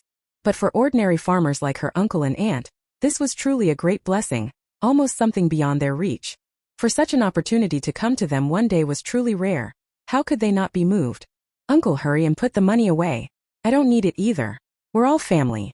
Usually, Grandma Dakui, Yufeng and Aunt take such good care of Xiaofu and Xiaoya. I'm the one who should be grateful to you. Let's not keep thanking each other. Zhang Dakui walked over and patted her head. This girl, isn't it our duty to look after these two little ones? They're our own kids. Xiaomin, let's speak privately. Grandma Dakui knows you're a capable child. Maybe you have a bigger world ahead. Our family is simple, not complicated. We treat you two as our own. Whatever you have to do, hunting or whatever, just be busy with it. Xiaofu and Xiaoya will never suffer a bit of injustice in our home. Lian Xiaomin smiled and nodded. De Chui Nai's remark feels like she's saying, Sandaogo can't hold me anymore. Haha, am I Sun Wukong? Do I have that kind of power? Lian Xiaoping said seriously. Yes, my Xiaomin can somersault on a cloud too. She's a person with great ability. When Xiaofu heard mention of the somersault cloud, he ran over as well. He loved listening to his sister's stories the most, things like Sun Wukong Zhu Beiji. He imitated the little monkey's mannerisms, making everyone burst into loud laughter. He gave the job offer letter to Li Xianghai and told him to get ready. In a couple of days he'd start work at the cotton mill. Before she left, Lian Xiaomin warned him not to tell anyone at the factory that it had anything to do with her. If Wang De asked, say you bought it with money from someone else. Nothing more to say. She believed Wang De was a smart man and wouldn't bother asking anyway. Private trades in game and white flour also had no formal procedures. As long as both sides benefited, what was the point of digging into the rest? Li Xianghai remembered everything, and the eldest niece also told him that she was in charge of the canteen procurement and logistics. If any supplies were missing, just tell her and she would try to help, so he could be promoted to deputy director sooner. Lian Xiaomin found him a new set of clothes. A short-sleeved gray cotton shirt and black trousers. He couldn't go to work wearing heavily patched clothes, so this freshly made outfit was just right. How Li Xianghai prepared is not mentioned. After Lian Xiaomin returned home with the two little kids, she bathed them and put them to sleep, then fell into deep thought, worrying about Sun Xiefeng's parents' escape. This morning, before going to meet Wang De for the trade, she first went to Sun Xiefeng's home. Using 2 black handbags, she carried 100,000 yuan in large denomination notes. Sun Xiefeng's cousin and younger cousin contacted a man who had come from Jianye County. He could exchange cash for large yellow croakers. So Sun Xiefeng took her to make the exchange with that man, exchanging the money for 40 large yellow croakers. She now had about 250,000 yuan in large denomination notes in her space. After taking away that 100,000, there was still 150,000. Turn it into gold bars, they'll come in handy when you buy property in Hong Kong later. After finishing the business, she returned to the Sun household and while there, asked about the other party's parents. Sun Xiefeng said his second uncle, Shun Fengchu, had secretly gone to the farm to see his parents and that they had already agreed on a plan. Sun Han and his wife Shin Yuhua had been criticized and beaten again not long ago. Their heads were split open and their bodies were covered in wounds, and they had been nursing them for many days. Hearing that their son had a way to send them to Hong Kong felt like someone in hell looking up at the sky. At first, there was still a heart full of worry. Although the eldest son had martial skills and was said to have met capable people and gone to work with them, with a steady stream of money and goods being sent to Shin family's relatives staying there. But after all, that's still far too many people. Including the 2 children, that's 4 people. Could that work? Shin Fengchu told them not to worry. According to his nephew, the move to Hong Kong was very secure. They only needed to figure out a way to get away. This was the only way out for their family. For the sake of their daughter and son, they had to fight hard and seize a new future. Shin Fengchu and the 2 of them came up with an idea. They could take advantage of the farm organizing a trip up the mountain to gather firewood, then tumble down an earthen slope and flee. Sun Han had once slipped down that slope and suffered minor injuries while catching a rabbit, so he knew there was a small path below that led out. This short chapter isn't finished yet. Click the next page to continue reading the exciting content that follows. As for the 2 children, they would be sent away from Kaoshan in advance. Externally they would say they were returning to their own home at the commune. Afterwards, they said that on the way back to the commune she had been abducted by traffickers. The couple were very worried about dragging the Shin family into it. Shin Fengchu said it wouldn't happen. After all, the one accused was Sun Han. Shin Yuhua had originally been implicated by Su Dewang and, as a family member, was taken along to the farm, but in reality she had done nothing wrong. Besides, she was a married daughter now, so her natal family wouldn't suffer further repercussions. Sun Xiefeng told Lian Xiaomin about this. The only problem now was that after the 2 of them escaped, he could meet them halfway, but where could they hide in broad daylight? They couldn't return to Kaoshan or their commune home. Those places would certainly be searched. Lian Xiaomin thought for a moment and suddenly remembered the courtyard in the county town that Qian Yi had given her. There were 4 rooms in total. Wouldn't that be suitable? They would hide there for a while. Sun Wan and Sun Shuawei would also go and hide there together. When it was time for her to set off for Hong Kong and pick them up. So she took out the key that old man Qian had given her. There was no need to bring the deed. She handed the key directly to Sun Xiefeng and told him to go to the county town, tidy up the house, leave enough grain and get everything ready. The address was in the back street of the county grain depot, yard number 18 Sinew Street. With all that explained, the only thing Lian Xiaomin now had to wait for was, when exactly would Lu Guanjie come to find her? They also had to go to Fengtian first to look for a treasure that Marshal Zhang had left behind. She planned to finish this matter first, then make a trip to Hong Kong. Chapter 277 Trouble in the County Town. Even Lian Xiaomin looked at the 2 babies sleeping soundly on the Kong with their little pillows and felt her heart soften. The little girl made a couple of whimpering noises.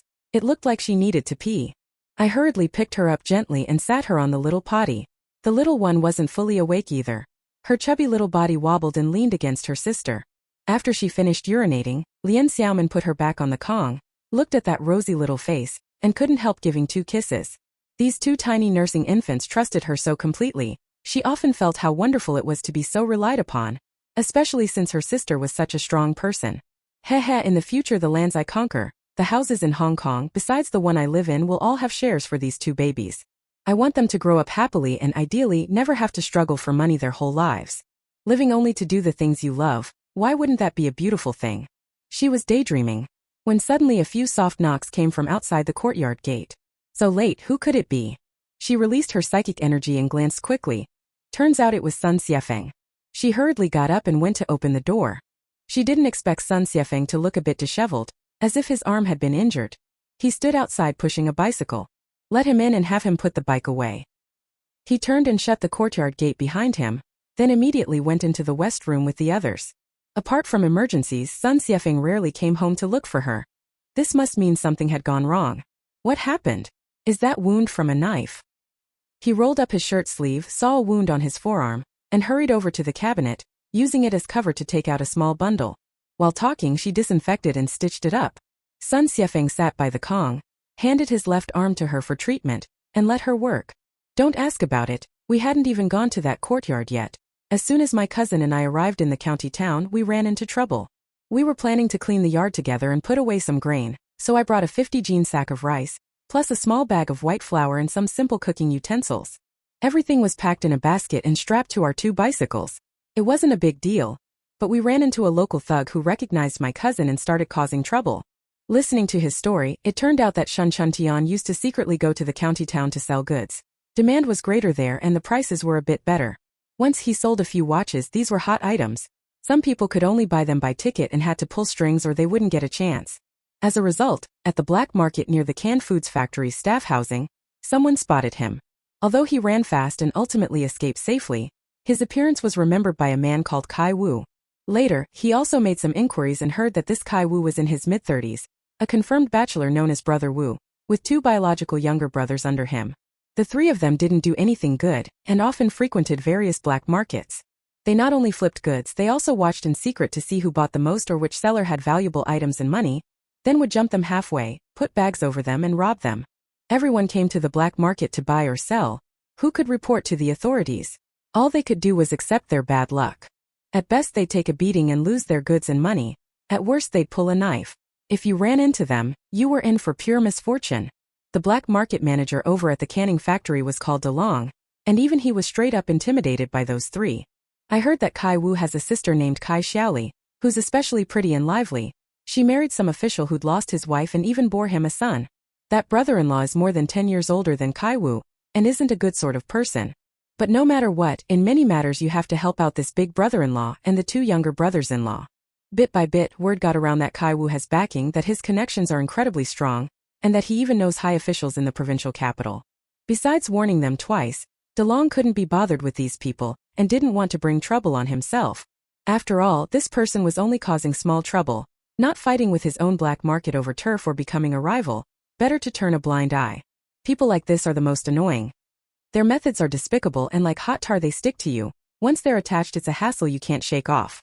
Ever since they set their sights on Shun Tian, he's been nothing but a headache. And today they ran straight into him, cornering the 2 brothers in an alley and getting ready to make a move. During the scuffle, the other side knocked over 2 baskets, and inside were a sack of rice and a sack of flour, both gleaming white.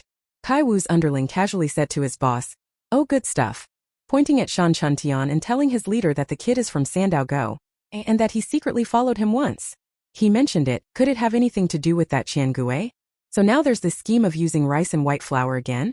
Kai Wu heard this, so he told his 2 younger brothers to make sure they caught those 2 kids and hand them over to his brother-in-law, then go to his high-ranking official friend in the provincial capital to take credit. During the fight, Kai Wu and the others all had daggers and immediately started slashing. Sun Xiefeng had come to clean up the house and hadn't brought any weapons. Even so, the 3 Kai brothers were no match for him. 2 were knocked down, and as he was going to beat the 3rd one, the constables happened to arrive. It turned out that some townspeople had seen the fighting and went to report it to the authorities. The officials arrived, and that Kai Wuka really puffed himself up, shouting about who his brother-in-law was and making a big commotion. When the government men saw this gang reach for their weapons, they immediately pulled out their guns first. Sun Xiefeng saw things were going badly and thought that he and his brother couldn't both be captured, so he ran back to spread the word. He reacted quickly, immediately turned and ran into the alley. He then climbed over the wall again and jumped into the courtyard on the other side of the alley, climbed out over that family's back courtyard wall, and after using every ounce of energy finally got away. Cousin Shin Chuntian doesn't have his skills. He wouldn't have been able to get out. He should have been caught and taken back to the station. Sun Xiefeng now didn't even have a car, so he had to go to a friend's house. He also had acquaintances in Jianya County, and went to a brother called Xiaolaizi's place. This Chan Lai was also originally from Cautionton, related to Shin Chuntian, and they were childhood friends. Whenever the Shin brothers came back to town to sell goods, they always stayed at his house. Sun Xiefeng borrowed his bicycle from him, didn't worry about anything else and hurriedly rode back. After riding for several hours, utterly exhausted, he came to deliver the news to Lian Xiaomin. First, his cousin was taken in by the county bureau, and he couldn't get him out on his own. Second, regarding Grandpa Qian, he knew a bit about it, at least that it was related to Lian Xiaomin. The commune was only this big, yet they were all running a black market. Xiaomin would certainly mention it to Sun Xiefeng. Qian Yu was on her side, but she didn't disclose any more details. Some time ago, when Qian Gui and the others were arrested and the little black market was raided, Sun Xiefeng went back to his hometown for New Year and wasn't at the commune, but he certainly heard about it after returning home. The black market was gone. Could anyone not realize how big a deal this was? Now that he heard the three brothers surnamed Kai were involved, he would definitely report it to the little boss. Chapter 278. Going to the county police station to check things. When Lian Xiaomin heard this, she really ground her teeth. This Kai Wu and his brother-in-law. So this was the root of the illness. Although she didn't know the details, it seemed that Master Qian and the others' misfortune was related to these few people. If you don't avenge an insult, you're no gentleman. These thugs are lawless scum who don't follow even a shred of underworld code. They need to be dealt with, and Shan Chuntian must be rescued immediately. Sun Xiefeng also said his cousin definitely wouldn't reveal anything, but he couldn't avoid suffering. If Kai Wu's brother-in-law had enough influence, the suffering would be even worse. Lian Xiaomin also understood that this had to be handled as soon as possible.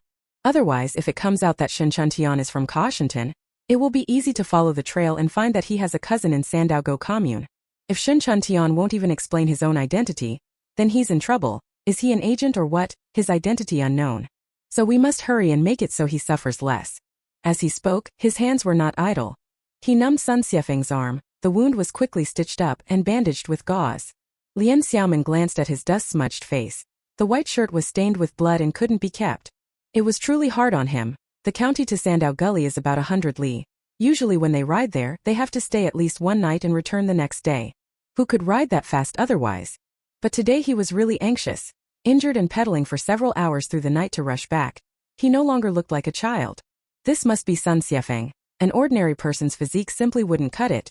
They'd be exhausted and collapse long before, and wouldn't be able to kick back. She took a black short-sleeved shirt and a pair of dark blue trousers from the wardrobe, put them on the Kong, then went out first to let him change. He went to fetch a carrying basket, packed 2 lunchboxes, a set of gray clothes and some practical items. When he had finished changing and came out, he signaled for him to follow. Sun Xiefeng didn't say a word, trailing behind the little boss. When they reached the courtyard, Lian Xiaomin, who had told him not to fight, was probably exhausted. She was pushing the borrowed bicycle out by herself. Sun Xiefeng asked, "What about your younger sister-in-law and brother?" "Oh, they're sleeping at my aunt's place. They haven't come back." Saying that, he pushed the door and went out. Actually, when they had brought him in, they had already taken the 2 little kids in the room to the bedroom to continue sleeping. It was about 8 o'clock in the evening. The 2 of them followed the footpath at the foot of the mountain and left the village. They walked to a secluded grove, and there was a big earthen slope on this side. Lian Xiaomin told him to wait a moment, went past the earthen slope, and before long a jeep drove out. Sun Xiefeng knew this car well. He opened the door and sat in the back seat. He exhaled. He was really exhausted. Lian Xiaomin opened the trunk, put the bicycle in and left the lid half closed like that. As long as she was sure the bike wouldn't fall out, that was enough. He got into the cab, started the car, and drove toward the county town. "There's a water bottle, a lunchbox and some buns in the basket on your back. Eat something. You don't have to do anything tonight, just rest. By the way, did you show your face today?" Sun Xiefeng answered, "No. I wore a mask and a baseball cap and never took them off. I've gotten used to doing that when I go out on business. They didn't see my face." That's good. You changed clothes now, safer. Just don't let anyone recognize you. There are another set of clothes in the basket and 2 blue worker caps. Let your cousin change into them too. He'll have to go back to Kaoshan village and lay low for a while. Even Lian Xiaomin didn't dare turn on the car lights. She released psychic energy to scan the surroundings and drove on, trying to speed up toward the county seat. Sun Xiefeng ate some buns in the back, then closed his eyes and dozed for a bit. They rode all the way to the edge of the county town, found a secluded spot to park, and took the bicycle down. Sun Xiefeng ate something and felt a bit better. He wanted to ride the bike and take Lian Xiaomin into town. Lian Xiaomin glanced at the old-style roadster. Her feet really couldn't reach the pedals. His seat wasn't set particularly low. She also couldn't straddle it the way a man would. It would be too awkward and shabby, and it wouldn't be good for carrying someone. Fine, he took out the carrying basket, slung it on his back and sat in the back seat. Sun Xiefeng swung one leg over, pushed hard with his foot and rode off. Out of his sight, Lian Xiaomin with a thought, pulled the jeep into the space. It was safer that way. If it stayed outside, there was a 1 in 1,000 chance someone would see it, which would be bad. The two of them followed the road to the vicinity of the county bureau compound, and did not go any closer to the entrance. They found a secluded alley. There weren't even streetlights, it was pitch black about 300 or 400 meters from the main gate. Lian Xiaomin told Sun Xiefeng to wait right there, and left her carrying basket with him. Be careful. Don't worry, I'll be back soon. When I return you don't need to look after me. Just get on your bike and take your cousin over to the courtyard to hide out for the night. The day after tomorrow, buy him a bus ticket and quietly send him back to his hometown to rest for a while. Okay, I understand. After saying that, Sun Xiefeng watched her put on the mask and hat. Her figure wavered a few times and quickly disappeared into the night. Lian Xiaomin ran lightly while continuing to use her psychic powers to observe the surroundings, and soon arrived at the side of the precinct's courtyard wall, where she stopped. She still remembered the last time Xiaolingzi was kidnapped, and the journey she had made all the way to the county town. At that time she had gone to find the director named Sun Heping. I remember Yufeng saying there was also a captain named Fu Hai, who was Zhang Xinglin's friend. That's all she knew about the county bureau. With no one around, she slipped into the space first, just in case someone saw her skulking near the bureau and mistook her for an enemy agent. She used her psychic power to survey the courtyard. After all, this was the county bureau, and it was fairly large, but at the moment, aside from the gate guard's duty room, only 2 rooms inside had their lights on. It's so late, almost midnight. The rooms with lights on are those where the duty staff stay. One of them is an office on the first floor of the office building. Inside are 3 people in uniform. If there are any public security issues at night, they have to deal with them. But at this moment the 3 are sitting at the desk. One is smoking, and the other 2 are dozing. Another lit room was at the guardroom end on the west side of the yard. That row of single-story buildings resembled a temporary detention center, and some of those under investigation were probably held there. A corridor led to the room at the end. There were also 2 uniformed men on night duty. A keyboard hung on the wall with a large bunch of keys on it, presumably for the long line of doors along the corridor, the keys to 7 or 8 cells. Lian Xiaomin observed that 5 of the cells had people in them. There were no single beds or bunks at that time. Each room just had a line of Kong beds, one next to another, with about 4 people able to lie down in each room. She hurriedly searched through the rooms and soon found that the innermost room was occupied by 2 people, one of whom was Shan Chuntian. He was lying near the door, his face injured, turning his body, not yet asleep. Sun Xiefeng didn't say his cousin had been injured. Could it be that after being captured he was also interrogated and beaten? She was just about to exit the space, intending to go around to the west side to find a way to get the person out first. Unexpectedly, the guys dozing off in the office building started chatting at this moment, so I decided not to act yet and listen to see if there was any useful information. Chapter 279. Shan Chuntian escapes danger. The man who had been smoking spoke first. I say you two, perk up a bit. Delu, go make some tea. Why are the 3 of us taking the night shift tonight, you know? Are we here to sleep or what? A tall man who could be about 1.83 meters tall stood up, yawned and went to that thermos, murmuring, Brother Fan, when are we going to start? Don't wait too long, I'm exhausted. Bring that kid out. I'll teach him a lesson and he'll confess to everything for sure. If he keeps playing deaf and mute, I'll slap his face crooked. The man with the surname Fan snorted. What, you think you could kill him? If the boss finds out, you can just go home. You don't use your brain at all, always resorting to force. You ruin every good thing you touch. How many times have I told you? Be more careful when you do things. The man of about 30 who had been bent over the table straightened up, took his teacup, and waited for Delu to pour him tea. Delu, learn from Fan Liqiang, be steady in your work. That deputy director Miao is the second in command of the materials bureau. His brother-in-law got beaten. Can that just be shrugged off? I feel like all that stuff about reselling grain is just a ruse, just an excuse to go after that person. But you can't be too reckless. You'd be foolish to throw away your own livelihood over something like this. Big Lou glanced at him, took the tea leaves and kettle over, and while brewing tea said, "You two are such old foxes. Why didn't you warn me when you were going to act? I would have beaten him up already." Fan Liqiang beside them lit another cigarette, ignored him, and kept talking to the seated man. "Old Li, I think your analysis isn't completely right.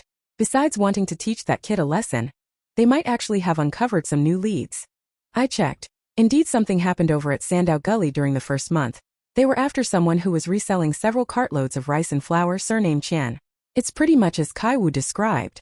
Today I ran into 2 kids from Sandow Gully carrying rice and flour. I had a feeling Kai Wu might have been right after all.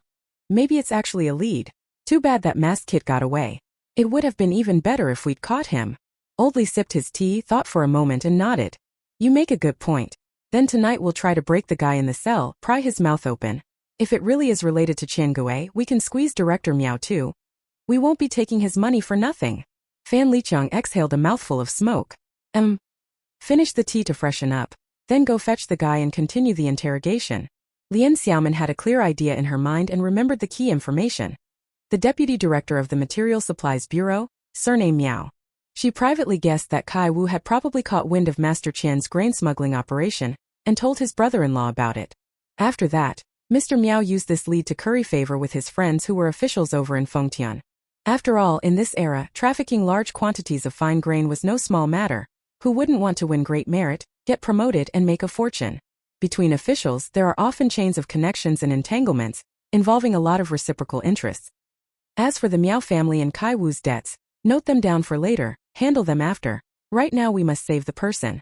They knew they were about to be taken for interrogation, so they had to act quickly.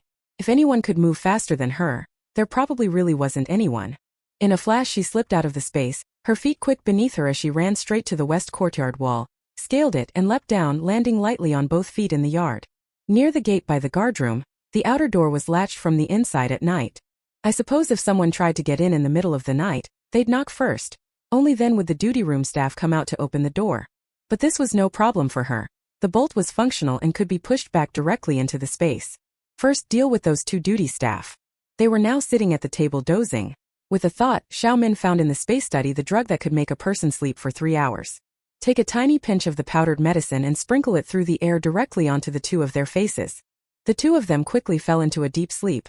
The key panel on the wall was instantly drawn into Lian Xiaomin's space and, in the blink of an eye, appeared in her hand. Keys obtained easily. Act fast. While those 3 haven't finished their tea and before they come to fetch people, quickly get Shen Chuntian out. She opened the door and went inside. Apart from the lit duty room, the corridor lights were off, pitch dark. But for someone using mental power to observe, it made no difference. She strode straight to the last room. She once again scattered a bit of medicinal powder through the air onto Shen Chuntian's roommate's face, putting him into a deep sleep as well. She tried the keys one by one and finally opened the cell door. After going in, she stood before the person lying near the doorway. In a low voice, "Shen Chuntian, Sun Xiefeng sent me to rescue you. Get up and come with me quickly." Shen Chuntian had met Xiao Yu in the past, but after that time, ever since Xiaomin faced Sun Xiefeng with her true appearance, the 2 cousins hadn't seen her. Only Sun Xiefeng himself knew her true looks and identity. Now she tilted her hat down and covered her face. With that said, what reason did Shen Chuntian have to doubt her? He hadn't confessed a single word, and certainly wouldn't say his cousin's name. All that was known now was that Xuefeng had sent Miss Xiao Yu to rescue him. Shen Chuntian was able to come out and hustle with his cousin to make money because he was naturally quick-witted and sharp-thinking. After staring blankly for a moment, he understood the situation. He sprang up, suppressing his excitement, said nothing, hurriedly put on his shoes, and followed the others out. This short chapter isn't finished yet. Click the next page to continue reading the exciting content that follows. Even Lian Xiaomin knew he'd been a bit hurt. His face was clearly bruised, but he didn't have any real trouble moving. She steadied his arm and quickened their pace toward the exit, and before leaving she locked the cell door again. She thought, I'll make it impossible to find anything. If they want to investigate, they'll have to look inward at their own people. They went down the corridor and out the main door. While Shen Chuntian couldn't see, she slipped her hand behind her back and hung the key panel back on the duty room wall. The 2 of them stepped up to the western courtyard wall. Time was pressing, so Xiaomin simply hoisted Shen Chuntian onto her back, took a running start, vaulted directly onto the top of the wall, leapt over to the other side, landed safely, and only then set him down and walked on. Shen Chuntian was stunned. This thin little person carrying him like a bundle with a couple of light jolts just flipped him out? Before he had recovered, the other man reached out and grabbed his arm, and they started running toward the outside. He knew he had to get away quickly, gritted his teeth against the pain in his body, and put all his strength into running after him. After only a few hundred meters they finally saw his cousin. Shuefeng, I didn't expect to see you again. Emotion surged once more. He thought the girl who saved him was Xiaoyu. After all, he couldn't see her face. Because of the deliberately lowered hat brim, even her brows and eyes were barely visible. He hadn't expected the other person to be so capable, and he kept thanking her. Miss Xiaoyu, I can't thank you enough. I will always remember the debt of gratitude for saving me, and will do my best to help you from now on. Sun Xiefeng followed the prior plan and said to him, Cousin, get on the cart with the basket on your back, I'll take you away first. He nodded at Lian Xiaomin and, following her earlier instructions, went to that courtyard for the night. Kicking the cart, he rode off toward the address, and in the blink of an eye he and Shun Chuntian had vanished into the night. Chapter 288 Trip to the County Town Black Market. Even Lian Xiaomin's operation to snatch someone in that raid was too quick. It took only about half an hour. She glanced at her watch. It was now around 12:30 a.m. She wondered how she could find out where that Kai Wu lived. Right. Go check the black market, she thought. Maybe that DeLong would know. They're all local players in this line of work. Who doesn't know whose background? If inquiries fail, then go straight to the Materials Bureau tomorrow and start with the Miao family. Having made up her mind, she took out her 26-inch bicycle from spatial storage, mounted it and quickly left. She had been to the black market near that canned food factory before. She recalled that the first time she came to the county seat, she had just crossed over. Malnourished and exceptionally short, she couldn't even ride a bicycle. Wherever she went she had to rely on her own 2 legs, which was absolutely exhausting. However, because of that she also became familiar with many routes, and this time she found the place easily by memory. The black market near that canning factory was actually the abandoned warehouse compound of a fertilizer plant. She didn't know that the first time she came, but later heard Sun Xiefeng mention it. Before going, she first found a secluded alley, stored the bicycle in the space, and then took out a rear basket and slung it on her back. There wasn't much inside. She wasn't really there to make a delivery, just using it as a pretense to get in first. He left the space and strode toward the entrance of the black market. As usual, a gatekeeper who looked to be in his 20s collected a 20-cent vendor admission fee before allowing entry. I remembered wearing an army coat the last time I came. This time it's summer, the night is cool as water, and it's not sultry tonight. Lian Xiaomin walked inside at an unhurried pace, carrying a small flashlight, sometimes stepping forward to take a look at what others were selling. In fact, she was observing, seeing whether there was anyone inside who looked like a black market boss. Just then, she suddenly noticed in the corner of the courtyard 2 people pulling at each other. Judging by their ages, they looked like a mother and son. A small boy was holding a little bundle, looking to be only about 12, roughly the same age as Ma Cheng. Her small face was so thin that it showed a pointed chin, but her large eyes were round and very pretty, though at that moment they glittered with tears. The woman's voice was quiet, and she was doing her best to restrain her emotions as she scolded the child in a low tone. Lian Xiaomin kept releasing her mental energy to observe. Once her attention turned that way, she could hear very clearly. Come on, hurry home with me. Is this a place for a child like you? Don't you remember how your father got into trouble the day before yesterday? Let's go. The boy was so upset he was about to cry, clutching back tears so hard his voice was choked. Mom, if we don't go to the black market to get some money, how can my dad's leg be treated? I'll be careful so that bad guy won't touch me, and besides, Kai Wu can't keep coming every day. The woman frowned deeply, a pained expression on her face. She too was forcing herself, putting on a strong front, wholly intent on pulling the child back and dealing with it later. But what she didn't know was that this little commotion had already been noticed by a scoundrel-looking man over there. Lian Xiaomin noticed that not far away there was a man in a gray short jacket, about 30 years old, with shifty eyes, who kept watching the mother and child very cautiously. He also leaned over and whispered to the other short fellow beside him. Hey Xiaoho, this Wang Guangrong's wife is really quite pretty. And that bundle in her son's arms. The day before yesterday 5th brother tried to snatch it away. That Wang fellow's really tough. Even when he was knocked down he wouldn't let go. If it weren't for DeLong stepping in to calm things down.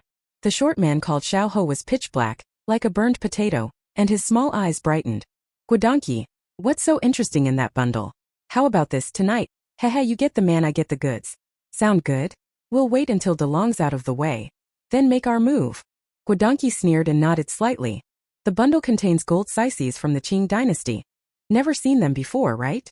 These aren't ordinary gold, they're antiques. This stuff is extremely risky. It's the products of criticized feudalism, capitalism, and revisionism. He wanted to sell them for a little extra to buy white flour for the family's sick little daughter. I was standing right there and heard it. I can't just give everything to you no matter how much there is. We'll split it half and half. When that dark, potato-faced little hoe heard this, his mouth watered and he nodded vigorously, agreeing. At that moment, the mother and child over there were already walking out. The woman quietly asked her son again, "How did you get in? Where did you get those 2 mao 0.2 yuan?" The boy pressed his lips together and said softly, "Brother Jindo didn't take my money. He knew I didn't have any."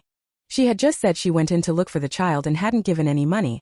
When she came out, she signaled to people to prove she really hadn't bought or sold anything, grabbed the kid and hurried off.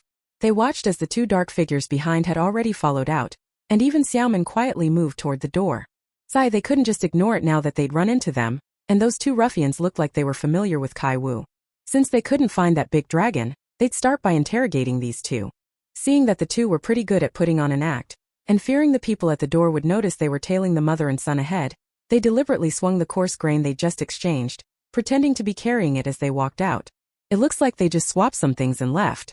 Anyway, sometimes if people in the black market are a bit more chivalrous, when they see those who specialize in robbing others and disrupting the order here, they will step in.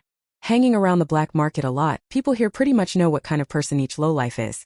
And so, the three groups all went out the door. As the mantis stalks the cicada, unaware of the oriole behind, even Xiaomin kept her eyes fixed on the people ahead and kept following them. They hadn't gone far, only past two intersections, when the two layabouts caught each other's eye and were about to strike. This short chapter isn't finished yet. Click the next page to continue reading the exciting content that follows. There were no streetlights here. It was a narrow path.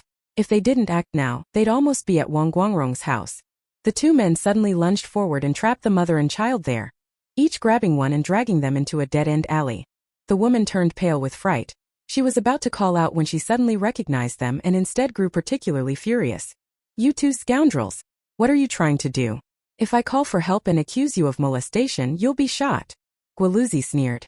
"I'm telling you, Guangrong's wife, what's that child in your arms? We both know. You think you can report me? I'm the one who should report you. Caught red-handed. Besides, don't you know what background my fifth brother has? I've been with him for 2 years. He values me most. Don't say there'd be no consequences. Even if there were, fifth brother's brother-in-law could sort it out for us. If you want to be reasonable today, just give in to me, haha. I'll make it worth your while." The young boy immediately stepped in front of the woman. "Shut up, I'll take you on," he cried, then kicked out a foot. But he was only a half-grown kid. How could he stand up to two ruffians? Haituzi little ho sprang forward, snatched the small bundle, ripped it open in 2 pulls, glanced inside, then beamed and winked at the people nearby. "Look, a donkey, there are 2 big sissies. But one of them is huge, it must be 10 tails." The young boy still wanted to paw at it a couple more times, but the woman pulled him back, not letting him go forward. How could a child and a woman possibly beat them? Seeing the situation, she no longer wanted the bundle, she only wanted to run away quickly. At the very least, no one should get hurt. After all, the child is the couple's life and soul. But she didn't expect that Gua the donkey really wanted to play dirty. He looked at her with a wicked grin and stepped closer and closer. Chapter 281, Tracing Out Kai Wu's Address. Just then Lian Xiaomin arrived. She took off the basket on her back, set it on the ground, strode forward, swung her arm and clocked Guoluzi with a big ear slap, sending him sprawling to the ground. Guoluzi immediately crouched by the alley wall, covering the bleeding corner of his mouth, unable to get up. His head buzzed and he felt dizzy. That black potato was immediately taken aback. Though not tall, he now looked like a jackal, his eyes flashing with ferocity. With a swoosh, he drew a dagger from his waist and thrust it straight forward. Even Xiaomin dodged several times. This man struck very quickly, used the knife without hesitation, clearly knew what he was doing. No wonder that Gua the donkey hadn't acted alone and had pulled him in. If something happens, this plain-looking guy is definitely a ruthless, hard-hitting enforcer. Sometimes a man who appears big and burly isn't necessarily very capable. Instead, the person who looks completely unremarkable may be the real snarling wolf that can bite. Lian Xiaomin focused, exchanged a few moves with him, and suddenly used a chopping move aimed at the soft tissue of the opponent's wrist. This spot is very vulnerable. When struck, the dagger immediately flew out of his hand and fell to the ground. Immediately after, a quick punch strikes under the opponent's chin, at the throat. The opponent leans back to dodge the punch and lifts a leg, aiming his knee at Lian Xiaomin's abdomen. At this moment, you can't block with your hand because a hand's strength can't match a knee's, The best move is to brace the opponent's thigh with your elbow. With that one move, Lian Xiaomin hits the opponent, who lets out a muffled black potato sound. It's extremely painful. Seizing the opening, Lian Xiaomin straightened up, swung her fist and smashed it hard into his head. That single blow felt like a heavy oil hammer driving down. The man couldn't dodge it, collapsed to the ground and went still. At that moment, over on the other side, Guoluzi was staring in shock at the change before him, clutching the swelling half of his face at a loss. Why you, who are you? Do you know who my boss Guoluzi is? Today you've committed a crime. He was stammering even as he kept trying to bluster threateningly. Lian Xiaomin bent down to pick up the small pouch that had fallen to the ground, then walked over and kicked the man crouching on the ground again. I know it's just Kaiwu, right? Have you seen what happened to that black potato? Tell me, where does Kaiwu live? If you don't tell me, we'll go after him together. Gua the donkey was kicked hard this time and immediately gave in. I'll tell you, it's in the canned goods factory staff housing building 5. Second floor. The first unit on the east side. Where does his brother-in-law, the one surnamed Miao, live? Miao Shoutai lives on the street behind the materials bureau. Yard A, number 11. Thought to himself, where did this female tyrant come from? With just those few moves of Xiao Ho's, normally no one could get close to him, yet today in such a short time he was knocked flat. His own little ability was even worse. Saving my life is the priority. But today he probably won't make it. Even Lian Xiaomin got the information she wanted, then kicked once. Guoluzi fell to the ground and didn't move.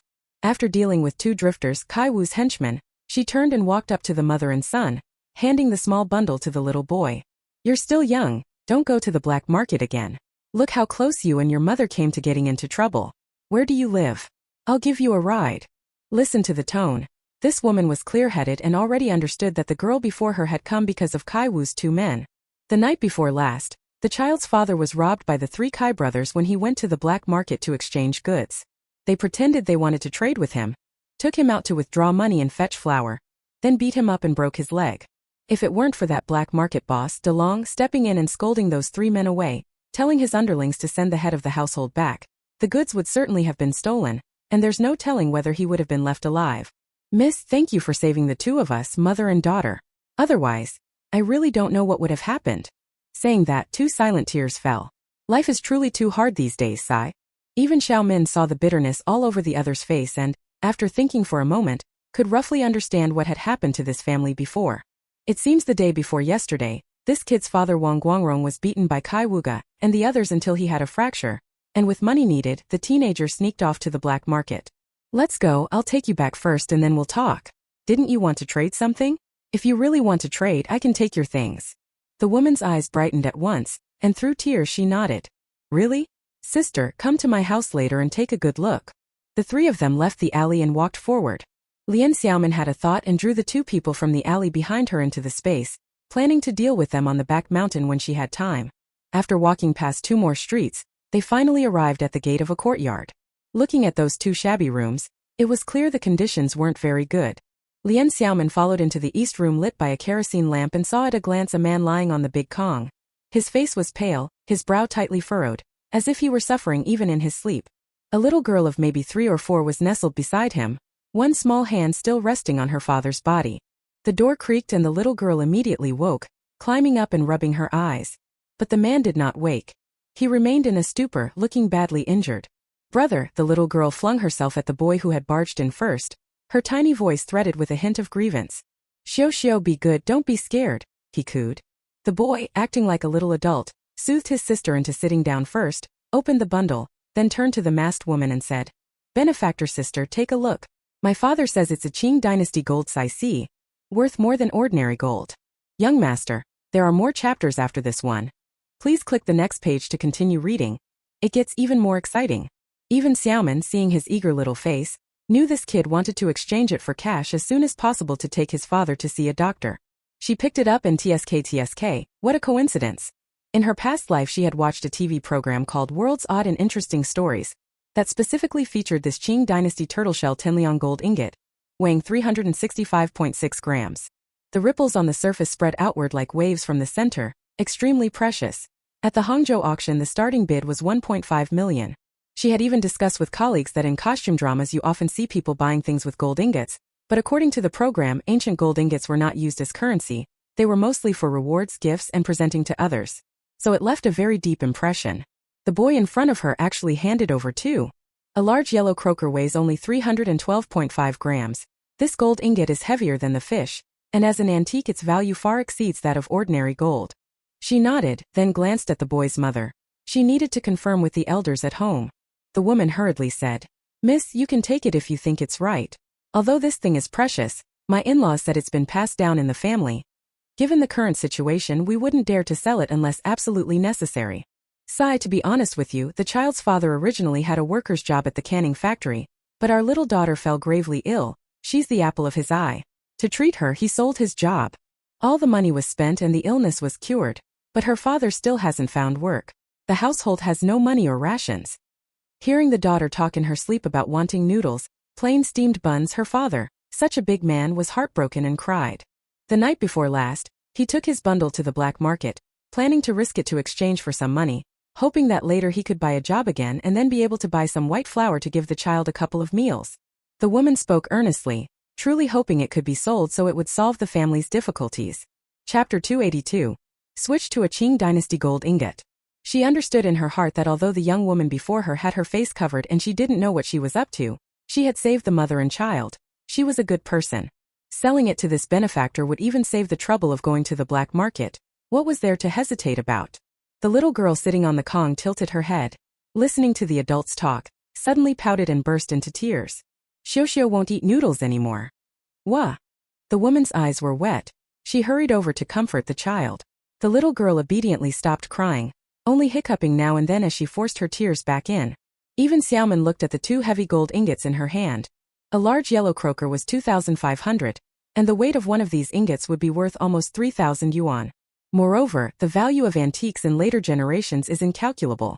Madam, how about you keep one? Find a place to bury it and save it for later. Give me this one, and it will be quite a lot of money. The woman looked at her and said earnestly, "Miss, you are a good person," saying that shows your kind heart. But the child's father and I have already said we don't want to keep it. Being able to live well now, and let the children grow up properly is better than anything. This thing would just be a risky hassle for us. With things having come this far, even Xiaomin said no more. Those two gold ingots exchanged for gold would be worth 6,000 kuai. She decided to offer 8,000, plus some useful supplies. After all, this is an era where even having money doesn't guarantee you can buy something. Exchanging cash still carries risks. Look at this family's misfortune. It's probably true what they say. Once bitten by a snake, you fear ropes for 10 years. They'd never dare go to the black market lightly again. With a thought, 8 bundles of detuanjia appeared in the basket on his back. He took the basket off, set it on the ground, lifted the lid, and took the bundles out one by one, placing them on the Kang's edge. "I'll exchange 8,000 yuan for you, add 100 jin of ration coupons, and also give you 500 jin of grain and some useful supplies. How about that?" The woman and the boy were stunned. "Miss, that's far too much. You also saved our lives. 2,000 would be enough. Sister-in-law, that's it, don't refuse. Count the money. I'll keep the gold ingot. Also, does your family have a pickup? I'll hurry out and bring the supplies back, and you should quickly take the child's father to the hospital. Don't delay any longer." The woman burst into tears, and looking at the money on the Kang's edge, she choked and nodded. "Miss, thank you. Xiaoshuan, go and pull the cart from the backyard." Lian Xiaomin told her to keep the money safe and hide it quickly, stuffed the grain coupons into her hand, then turned and left. The little guy dragged the drainage cart out and put it by the yard gate. "Sis, do you want me to help pull the cart? I'm really strong." Seeing him speaking so softly, she patted his little head. "No need, just wait 10 minutes and then come out to open the door for me." She finished speaking and walked out. She only went for a short walk outside, hid in another secluded alley, and since there were no streetlights there and it was pitch dark, quickly took things out from the space. First she took 200 jin of white flour, 200 jin of rice, and 100 jin of cornmeal. She placed these 5 bags of grain onto the cart, then took out a piece of cured meat weighing 5 or 6 jin, a 2 jin pack of brown sugar, a pack of hard candies, and 2 bags of baby formula. Look at that little girl, thin and small, such a well-behaved little look. She must have just recovered from a serious illness. Give her some powdered milk to buyibu. Finally took out 2 pieces of cotton cloth, each about 10 meters long, 1 patterned cloth, 1 gray cloth, and also put 10 jin of cotton into a cloth bag. 2 crops of cotton have already been planted in the space. There is enough. Alright, that's it, dragging the cart along the ground and heading back. The little gatekeeper never left the doorway. He waited quietly there. Suddenly he heard movement outside, and before anyone could knock, he immediately opened the courtyard gate. The child was especially observant. Nimbly he helped pull the cart in and properly fastened the gate. When he turned around and saw what was on the cart, his eyes lit up in an instant. He covered his little mouth, blinking his round eyes, his face wearing a look of surprise. The little shack's wife inside heard the noise and came out. Seeing the 5 large bags of grain in the car, she clutched her chest, a little short of breath. When she came closer to look, it was still rice and flour. "Miss this, your kindness is simply too much." Lian Xiaomin waved her hand, signaling the mother and son not to make a fuss. It was late and quiet. They should try not to say any more. Help unload the things from the car. Put the 5 bags of grain in the back cellar first. Lock the other items in a small storage room. A few people went back inside. Only then did Lian Xiaomin speak up. "I'll help lift, carry the child's father onto the trolley. You pull the cart and send him to the hospital right away." Jianye County town was not small. In Liaoning province it was second only to Fengtian, so the hospital shouldn't be too bad. The woman nodded, watching the masked girl's movements, so light and fluid, and secretly marveled. What strength! She could lift the child's father in one go. All she needed to do was lend a hand. She couldn't help but wonder, could this be a god descended from heaven? Or maybe some kind of military general? She only thought it, though she wouldn't say it out loud. Saying God or immortal? You couldn't. Big slogans everywhere read "Smash the 4 olds." After lifting the man, Lian Xiaomin didn't linger. It was already 1:30, she had things to do. Leaving quietly with long strides amid the family's grateful gazes, he quickly disappeared into the night. She took out her bicycle and headed straight for the canned goods factory staff compound. She had been to this big compound before and had sold quite a few quilts there back then. She didn't dare use the compound's main gate because there was a duty gatekeeper grandfather. At this late hour he would certainly ask questions. So she simply found a spot at the base of a wall, parked the bicycle and climbed over the wall. But unexpectedly, following that Guodonkey's directions to Building 5, Kai Wu's place, there wasn't a single person inside. She used a piece of wire to jimmy the lock, switched on a small flashlight, and slipped in quietly to check. Judging by the furnishings and belongings, it was indeed Kai Wu's home. There was even a work ID in a drawer. Kai Wu's full name was Kai Man. It turned out he had a public job as the warehouse keeper at a canning factory, and his 2 brothers were also loaders. Lian Xiaomin thought to herself, placing 3 people like that in the warehouse positions, the leadership of this canning factory is really bold. Embezzlement by watchdogs, of course, no wonder they keep running to the black market. Maybe they're going to sell the canned goods. Not to say her wild guess like that actually turned out to be right. Lian Xiaomin only stayed 5 minutes, looked around, and as luck would have it, used her mental power to locate a money box placed at the very back of the standing cabinet in this room. There were 6 bundles of money inside, 60 in big bills, and some promissory notes. People like that didn't get their money honestly. Don't be polite, take it all. Leaving there, Lian Xiaomin headed straight for Miao Shoutai's house. Need I ask? Those 3 brothers had surely gone to the girl's place. She got on her bicycle, released her psychic energy, and tried to avoid the night patrols as much as possible, taking the side paths. She finally found the supplies bureau. That was after she'd casually asked Xiao Xuanzi's mom earlier, who told her where it was and how to get there. After circling around, she came to a street behind the supplies bureau, checked the house numbers carefully, and found compound A, number 11. She hadn't expected it to be so late, almost 2 in the morning, yet lights were still on inside. Since it was the leader's home, they were surely using incandescent bulbs. Chapter 283. Arriving at Miao Shoutai's house. Lian Xiaomin slipped into the space with her bicycle, needing a moment to catch her breath. She was a bit hungry. Sitting at the dining table with a bowl of century egg and lean pork congee, she sipped while using her mental power to eavesdrop on what the people in the house were doing and saying. She saw that in the second-floor rooms of this 2-story building slept a woman and a boy of about 3 years old. The study on the first floor had its light on. Judging by his age and clothing, that short, fat man in his 40s was probably Miao Shoutai. He was smoking a cigarette and wearing glasses. From his posture and bearing, he looked like a leader from the officialdom. Sitting opposite him was a man in his 30s, who should be Chao Wu. In a guest room beside the study, 2 injured people were lying down, now asleep. Both were under 25 and were likely Kai Wu's 2 younger brothers. According to the name on the work badge, the second son is called Kai Shang, and the third son is called Kai Da. She first listened to what those 2 people in the study were talking about so late at night. It turned out that Kai Wu, out on the street, dared to swagger around like a tiger by feigning the backing of authority, saying he was Director Miao's brother-in-law, that Miao Shoutai was his brother-in-law, and so on, acting unbearably proud. But when he was face to face with people, he lowered his voice and demeaned himself, wearing a look of obsequiousness, pretending to be like a complete pushover. He had his head bowed now, being scolded by someone surnamed Miao who was gesturing and lecturing him. Kai Wu, if it weren't for Xiao Li I wouldn't spare you. Didn't you hear the phone just now? Fan Liqiang actually called my house, and he said that the guy who fought with you disappeared from his cell. You keep using my name to have people run errands, and this surname Fan is not simple. He doesn't do anything without gain. If you bring any trouble that harms my reputation, I won't let you off. Do you know I haven't even sorted out my own problems yet? I don't have the time or the inclination to deal with your little mess. Kai Wui looked like a coward, leaned in and said, Brother-in-law, Director Miao, I'm doing this for you too. That person might really be connected to the money. If I'm making this up, may I be struck by lightning 5 times. You see, if there really is another lead on that grain, wouldn't your trouble be solved? Catch the people reselling it, seize a large quantity of grain, and wouldn't that make up for your material shortfall? The two of them whispered and muttered. After a long while they thought that because they were speaking in private, no one would know. But what they never imagined was that Lian Xiaomin, who was far away, heard everything clearly with her mental power and understood it all. During the planned economy era, the Materials Bureau carried out material sales and supply work under the policy of unified planning and hierarchical management. And Miao Shoutai and his superiors, together with that friend in the provincial capital, conspired to embezzle and pervert justice, finding ways to seize large quantities of materials, mainly grain, and privately reap huge profits. Although the means weren't explained in detail, that was roughly the situation.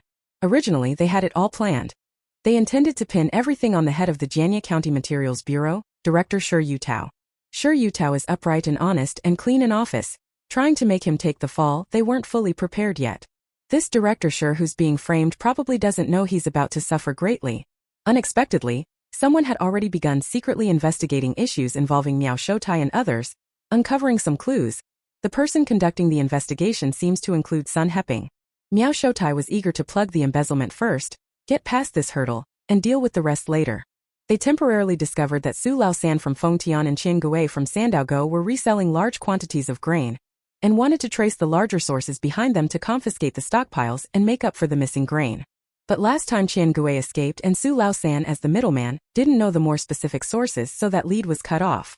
Lian Xiaomin finished her porridge and sat at the dining table, furious.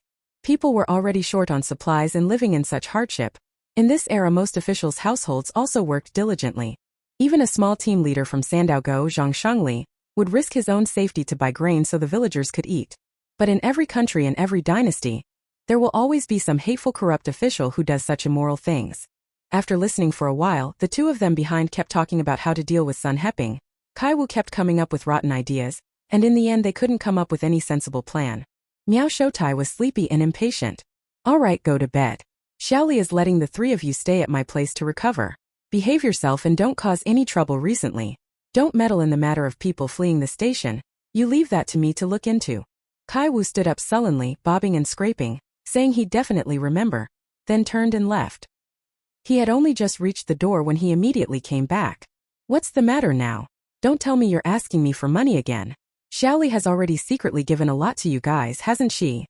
No, I was just reminding you, that ledger, you absolutely must hide it well. What if that all-powerful person rescues the people in the cell and comes back? Brother-in-law, that ledger could be deadly. Why don't you just destroy it? Miao Shoutai sneered at him. Mind your own business. Am I that careless? Don't worry yourself needlessly. When Lian Xiaomin heard this, she was stirred inside. It seemed that the ledger was the key. She had to find it. After a while, Kai Wu had already gone to bed, but Miao Shoutai didn't move. He quietly finished the cigarette in his hand, as if deep in thought. After another 10 minutes or so, he finally stood up, left the desk and went upstairs. Entering the bedroom, the noise roused the sleeping Kai Xiaoli. She turned on a small bedside lamp and got up to carry her son to the little bed beside hers. Rubbing her drowsy eyes, she scolded. Why did you come up so late? My brother and the others are still hurt. Can't this wait until tomorrow? You only think about your 3 brothers. You don't see how they keep getting into trouble, and expect me to clean up after them. Kai Xiaoli heard his complaint but didn't get angry. It seemed this woman did have some tricks. When she was holding the man in bed, her voice immediately turned soft and gentle. Old Miao, my brothers did a lot for you too, didn't they? Why are you talking like that? Miao Shoutai looked at his wife's pretty face under the lamp's light. Especially her eyes, like a pool of autumn water, truly bewitching. His tone softened when he spoke to her. I know what I'm doing and won't mistreat them. By the way, the place where I hid things, keep it to yourself. Under no circumstances tell anyone. I know you secretly gave your brother the money, but you mustn't go get it over there, understand? You can't touch it at all, not even go, so others won't find out. Kai Xiaoli looked a little guilty, but she agreed firmly. Oh, I know, who would have thought the neighboring courtyard is also ours? It's registered under my cousin Wang Dequan's name, so nothing will show a connection to us. Don't worry. The two fell asleep quickly. Even Xiaomin felt delighted inwardly. Now it was easier, no need to busy herself with pointless tasks. She could go straight to the source and search next door. This is also close by, much more convenient. Xiaomin slipped out of the space, took a couple of running steps and leapt into the neighboring courtyard. It had already been checked using mental power. There was no one living in the yard to the west of the Miao family, so this had to be the place. Chapter 284 Accompany Yufeng to exchange mountain goods. This courtyard had 3 rooms and a small backyard. According to the mental scan and a quick inspection, there was a cellar entrance in a little storage room in the backyard, locked, with a shelf placed over it to conceal it. She didn't bother to force the lock. She simply leaned close to the cellar opening and continued to search with her psychic power. It wasn't very deep or large inside, about 20 meters, well within reach. There really were quite a lot of things. Saya was truly astonishing. There were 3 large chests of cash alone, and many rare supplies. But she didn't intend to touch any of it. She would use this as evidence to punish Miao Shoutai and the others. Moreover, this is state property. Once those with the surname Miao are investigated, it will have to be reclaimed. Continue searching for the ledgers. Finally, I found a corner of the cellar where, buried over a foot deep in the soil, there was a small wooden box containing 2 thick account books. With a thought, I immediately stored them in the space and quickly examined them. This is great. The accounts inside are recorded in astonishing detail, and there are quite a few names listed. Those who went up to Feng Tian down to the 3 Kai brothers, everyone involved had recorded how much money they got. Every single account was crystal clear. The rest of the matter would be easy. Early the next morning, before 7, Lian Xiaomin was already at the gate of the courtyard that Master Qian had given her, pushing a brand new herba bicycle. She knocked and waited a moment. Sun Xiefeng came out to open the door. He knew there was no one else but Xiaomin. He opened the door and saw 2 large hemp sacks tied onto the cart. He quickly took them inside. But Lian Xiaomin said, I'm not going in. Put the things away, then come out again. This bicycle is for you to use, but the seal hasn't been stamped yet. Be careful when you go out. Ride back to the commune and we'll figure out how to get the seal stamped. Sun Xiefeng understood. She didn't want Shen Chuntian to see her true self. He nodded, turned around and went to put the things away. Whoa, that's heavy. That sack must be 70 or 80 jin. Carry it all inside and put it in the west room first. Shen Chuntian was still sleeping in the east room. Luckily it was summer, so no need for a quilt. The 2 of them had wiped the dust off one Kong last night and were making do sleeping there. They came out again and followed her outside, talking in the corner of the alley. Lian Xiaomin pulled out a letter of introduction and handed it to Sun Xiefeng. These are 2 supply bureau introduction letters. Have Shen Chuntian take this and go back to Kaohsiungtan by car this morning. Don't show up in public for a while. When he returns, fill out one for Sun Wan and have her bring her younger brother, and buy a bus ticket here directly. Let them hide for now. Sun Xiefeng nodded. Introduction letters from the supply bureau? Did you go to that deputy director surnamed Miao? Lian Xiaomin just nodded and didn't go into details. In her mind she thought I grabbed a few from the drawer in his study. After all, he went in, nobody would notice a few recommendation letters missing. Since these things appeared in his home, not the office, and even had the stamps, they were obviously kept for everyday use, to make it easier for Kai Wu and the others to go handle affairs out of town. She didn't say more, just instructed Sun Xiefeng that the 2 sacks of supplies had everything they needed, and would be enough for his parents and siblings to hide out in this yard when the time came. Also breakfast in the kettle. Let his cousin eat his fill before leaving. Saying that, she also pulled out 3,000 yuan from her shoulder bag, along with some bills, all taken from the pile of money and items they had found at Kai Wu's house the night before. Divide these between the 2 of you. He's hurt and can't return to the commune for a while. If he goes into a police station, he probably won't have any money on him. Let him go back home and recover properly. Sun Xiefeng tried to refuse, but Lian Xiaomin shoved the money into his hand, blinked at him a couple of times and added, This was all plucked from Kai Wu. If you can take it, take it. I'll keep my share. As soon as he heard that, the other party brightened and had no choice but to take it. Everything had been said. Sun Xiefeng left, and only then did Lian Xiaomin leave and hurry home. Xiaofu and Xiaoya were still sleeping in the bedroom in the space. She was tired too and would rest properly once she got home. She had been kept busy all night yesterday.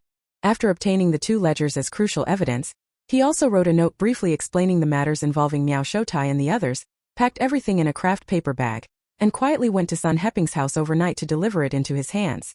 For Sun Heping, this was literally a huge gift falling from the sky, landing squarely on his head.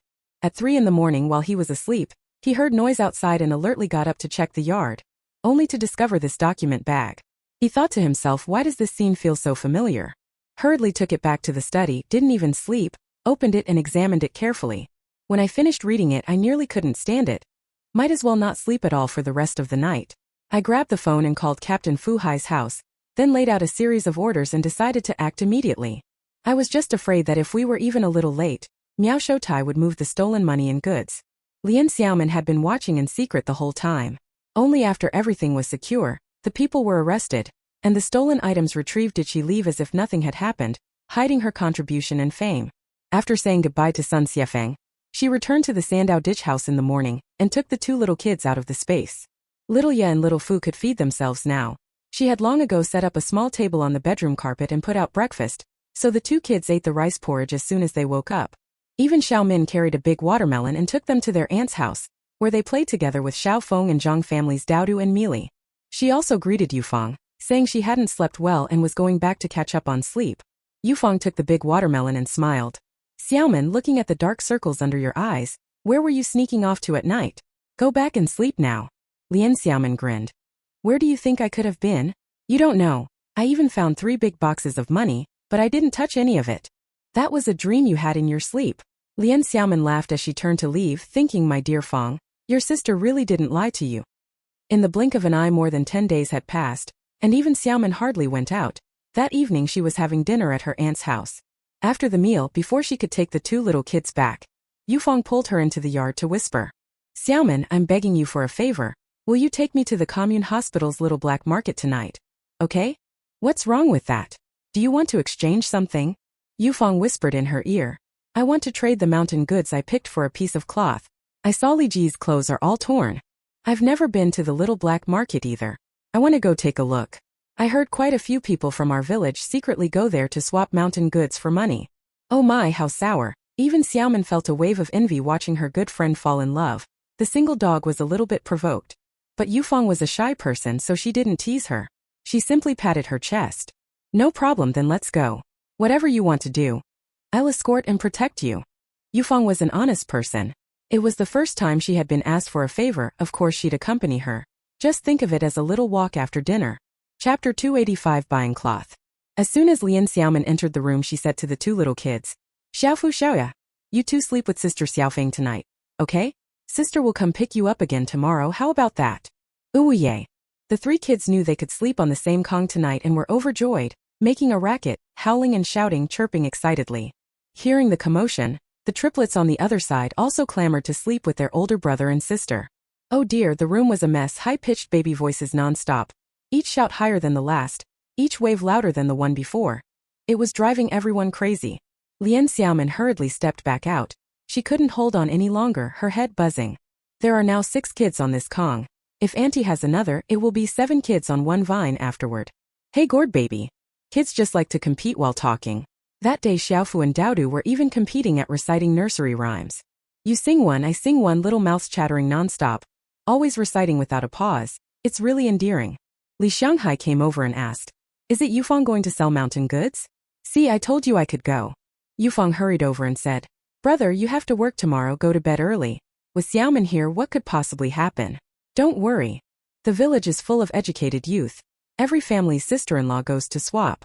If this were anyone else, Li Shanghai definitely wouldn't agree to let the 2 girls go to the little black market at night. But if it's Xiaomin, well, go ahead. Just look at her skills when she was fighting wild boars. Who could beat the famed Sanda master of Sandow Go? Master Lian? That's what you call a sense of security. All right, you 2 put on your masks. Go early and come back early. Yufeng happily agreed, then went to report to Zhang Dakui.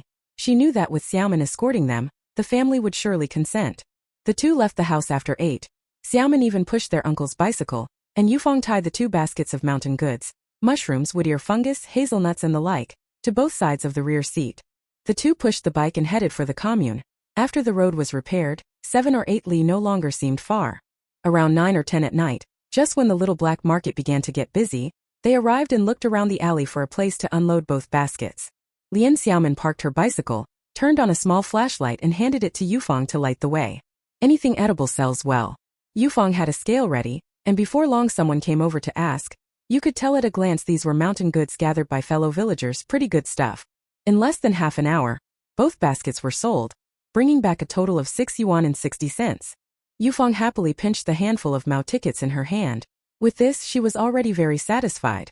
Rural people, when have they ever seen money? A day's work, a strong laborer earns 10 work points. If she's feeding pigs, she only gets 5 work points. 1 work point is about 4 or 5 fon, and that's in the Sandaogo brigade, which is considered the best. Yufeng earned a little over 2 Mao a day. She had saved up some mountain goods over time and suddenly sold them for 6 yuan 60. Wasn't that like getting money for nothing? How could she not be excited?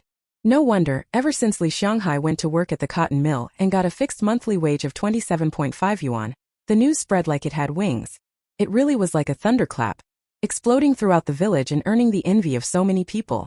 Everyone said Li Shanghai had practically risen to fame overnight. After just a week at work, Lian Xiaomin had her uncle buy 800 jin of mung beans at 0.25 yuan per jin, telling him they came from a friend and could be traded with the cotton spinning mill, asking him to deliver them to the factory as his own contribution. Wang De was overjoyed with Li Shanghai. Wang De's eldest sister, Wang Guozian, who was the logistics director, immediately arranged for the canteen to cook mung bean soup. In the height of summer, the workers drank the mung bean soup, quenching their thirst and cooling off, and the logistics department heaped praise on Li Shanghai's abilities. Lian Xiaomin watched Yufeng, whose little face was flushed with excitement, bend over to help her pack the basket, put it on the cart and tie it down, then accompany her to have a look for any cloth. Ever since Qianye's little black market at the cotton mill was shut down, this side has boomed. What used to be sold here quietly were only some nutritional supplements aimed at hospital patients. Now there are more varieties and other things appear as well. But after all, this little lane is less than 50 meters long and has no overseer, so it's still limited. You can only try your luck. As they walked deeper into the alley, Wu Xiaomin, quick-eyed, spotted Sun Xiefeng at once. It turned out he was at the very back, wearing a baseball cap and the same black mask. If it wasn't him, who else could it be? Business was pretty good, after all there were a lot of supplies. He was also using a bicycle to carry 2 big burlap sacks, both leaning against the wall behind him. A piece of cloth was spread on the ground in front, with a few samples displayed. Half a bag each of cornmeal and sorghum, both about 5 jin, a wristwatch and a stack of fabrics, all folded and laid out, roughly 5 or 6 pieces. Yufeng was immediately drawn in. Isn't that cloth? Her big target. Sun Xiefeng shone his flashlight and saw Lian Xiaomin. He had just finished selling 10 jin of grain to someone and had collected the money. I knew the little girl who crouched down and immediately reached under the cotton cloth in front of me was with the young boss. Which piece of cloth do you want? There were only 3 kinds. Black cloth, gray cloth and army green cloth. Yufeng liked the army green, but after thinking it over, she still took the most ordinary gray cloth. Black cloth is too hot to wear in summer. Light gray is just right. This one doesn't attract attention, the lowest key. How many qi is this, how much?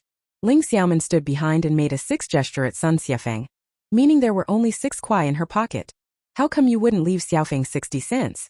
Sun Xiefeng and the little boss had that kind of tacit understanding. He understood instantly. This piece of gray cloth's got some dirt on it, 5 meters total, so 15 qi. You take it for 6 kuai, and give me any 2 ration coupons. Yufeng was stunned. How did this person seem to know how much money she had in her pocket? And he even knew she had 2 grain coupons. I had been thinking that if we ran into any food, I'd treat Xiaomin a little, so I brought along these 2 Tuliang ration coupons. I didn't expect they'd come in handy. If Sun Xiefeng could hear her thoughts, he'd definitely say, I really don't know that. He was just saying it casually. If the person had no coupons at all, he'd agree. Yufeng suddenly got very excited, thinking that the cheapest homemade plain cloth from the supply and marketing cooperative costs over 50 cents a qi even with a coupon, and this cotton cloth in front of her is so good, only 40 cents. I really was just unbelievably lucky. My first time at the little black market to trade things, and I ran into something this good.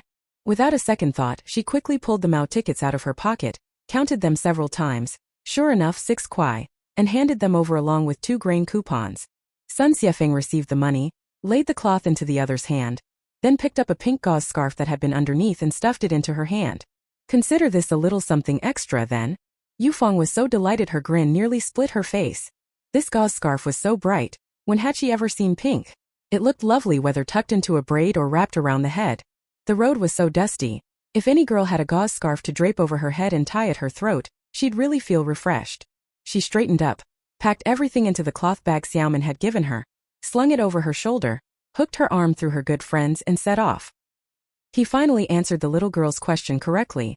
Sun Xiefeng glanced over, and the young boss's eyes showed him a look of satisfaction. He was wearing a mask, but the corners of his mouth still lifted, giving himself a mental pat on the back for his cleverness. Chapter 286 Encounter with Huang Liyuan in front of the hospital. Yufeng and Lian Xiaomin hurried toward the alley exit, and soon left the little black market. This time the basket was empty. The two were stacked together and tied to one side, and Yufeng could sit on the back seat. Lian Xiaomin lifted her leg and stepped up from the front. With a push of her right foot, the bicycle began to move. But she hadn't gone far when, just as they passed the entrance to the commune hospital, Yufeng suddenly grabbed at her shirt. "Xiaomin, wait a moment." Saying that, she steadied the saddle with one hand and suddenly jumped down. Yufeng knew she should get out first so the other party could park with one leg out of the car. Lian Xiaomin was stunned for a moment. She glanced toward the front left and immediately understood. It turned out to be Huang Liyuan. He was dragging a handcart and hurriedly running into the hospital entrance. There was a little boy on the cart, probably his younger brother. For some reason he was leaning diagonally, reclining in the cart. "Xiaomin, I'll go take a look. It seems Xiaodong had an accident." She nodded and followed, walking over together and entering the commune hospital's gate. They locked their bicycles against the wall, then went in to take a look with Yufeng. Last time she had carried Zhengying on her back and rushed into this hospital on a snowy night, so she was somewhat familiar with it and knew the operating room was on the second floor. The two of them ran straight upstairs. When he went up, he immediately saw a doctor in a white coat at the operating room door explaining things. He caught an earful and it sounded like someone mentioned a fracture or something. Huang Liyuan listened to the doctor anxiously while taking the payment slip the nurse handed him. His brows tightly furrowed. "Liju, what happened to Xiaodong?" Huang Liyuan looked in surprise at the person coming over from the stairs and widened his eyes. "Yufeng, what are you doing here?" Sai, a few little kids from the outer village probably insulted Xiaodong again and then started fighting, pushed him down the dirt slope. The doctor just said one of his lower leg bones is broken and needs surgery. Yufeng and Lian Xiaomin both felt uneasy. Children from high-status families always get bullied. Xiaodong was only 9, thin and weak, so of course he couldn't beat those kids. Yufeng looked at the payment slip Huang Liyuan was holding and asked, "Liji, is the surgery fee enough? If not, we can chip in. I've got Tyuan 60. She had sold mountain goods. After buying fabric she had 60 cents left, but she had 2 yuan on her from before. That was given to her by Li Xianghai. Since her elder brother started earning money hunting with Xiaomin, he would occasionally give his little sister a few yuan. She's already a grown woman. She keeps it to buy whatever she likes. I only took 2 yuan out when I left today. That already counts as a lot of money." Even Lian Xiaomin, fearing it wouldn't be enough, spoke up and said she had some too, then took out 4 5 yuan notes. She remembered that last time Zhengying had surgery she paid a 20 yuan deposit. Sai, even someone like Zhengying, who wasn't really connected to her, she would help all the way. Let alone Yufeng's loved one, her sworn brother's own close follower. "If you can help, give a hand." Looking at the person in front of him with brows knotted into such a big worry, it had to be that money was short and it was hard to speak up. A penny can defeat a hero. But as the old saying goes, don't despise a young man's poverty. Huang Liyuan was 3 years older than Yufeng, only 18. Who knows whether he might make a name for himself someday. This concerns, after all, the lifelong matter of a good friend. Yufeng gratefully took the money Xiaomin pressed into her hand, then passed it to Huang Liyuan, urging him to go pay quickly. Treating Xiaodong's leg was the priority. Huang Liyuan pressed his lips together and nodded. "Thanks, Yufeng and Master Lian. I brought 10 yuan, I'm 10 short, you don't need to give so much." Lian Xiaomin waved her hand. "Don't mention it, whatever we have, it's all there. He'll need to be hospitalized and to eat. Oh right, I have a few ration coupons here, they'll come in handy. Take them all and go quickly." Saying that, she also took out 5 half-kilogram food coupons from her pocket and gave them to him. The younger people in the village, regardless of gender, now all call her Lian Shifu. They were already used to it. Huang Liyuan was also straightforward. He nodded gratefully and hurried downstairs. He thought to himself that great favors need no thanks. It was more important to get the little brother operated on first. He would work hard to repay the borrowed money as soon as possible. He kept that feeling even more deeply in his heart. Lian Xiaomin and Yufeng waited at the operating room door. They weren't in a hurry to go back. Before leaving, Yufeng called home and said she would stay at Xiaomin's tonight. She would go straight to feed the pigs in the morning and return after work. Huang Liyuan returned quickly, handed the payment receipt to the nurse, and the surgery could begin immediately. The doctor had already gone in and made the preparations. Lian Xiaomin remembered that last time she had asked Nurse Wang to look after Zhengying for a night. It seemed she wasn't here tonight, not on duty. After they returned, there was nothing for the three of them to do, so they could only wait at the operating room door. Huang Liyuan wiped the sweat from his forehead, finally feeling energized. In a low voice he kept thanking the two of them, repeatedly saying he would repay the money as soon as possible. Lian Xiaomin could tell he was a capable young man. Ever since Yufeng had told her about him, she had been quietly observing. He worked in the fields, truly putting an honest effort. It was rare to see him resting, and he never shirked. But people with bad class backgrounds had low work points. He couldn't get the 10 work points for a strong laborer. No matter how well he worked, he only received 8 work points. This matter couldn't be decided by the brigade leader alone, nor was it the fault of the scorekeeper. Every production team was the same. There were many unfair practices toward members of the Black 5 categories, and the Pigeon Committee cadres would also specifically supervise these bad elements. She pondered, and suddenly an idea came to her. Shan Chuntian wouldn't be able to show up for a while, and Sun Xiefeng's little assistant was gone. Now only his cousin Shen Chunxiao remained. Why not take Huang Liyuan on? Just like in Manga, give him some work to do, let him hustle a few things, sell them in the commune. It would depend on his ability. If he's capable, he could earn a bit of money. Why not? In times like these, for people from prominent backgrounds who have few better options, they can only do things like this and give it a try. Huang Liyuan also knew her background and was familiar with her. He was considered a reliable person. Thinking of this, Lian Xiaomin quietly said to Yufeng, I just remembered, the little girl's milk powder is almost gone. I'll go check the alley we were just in to see if any is being sold. You wait here for me. I'll be back quickly. Seeing how late it was, Huang Liyuan said, Why don't the two of you go home first? It's too late and your family must be worried. The surgery won't be finished anytime soon. I'll stay here, it's fine. Lian Xiaomin said, Yufeng, wait here for about 10 more minutes, then go to the hospital entrance by the bicycles and wait for me. We'll go back together.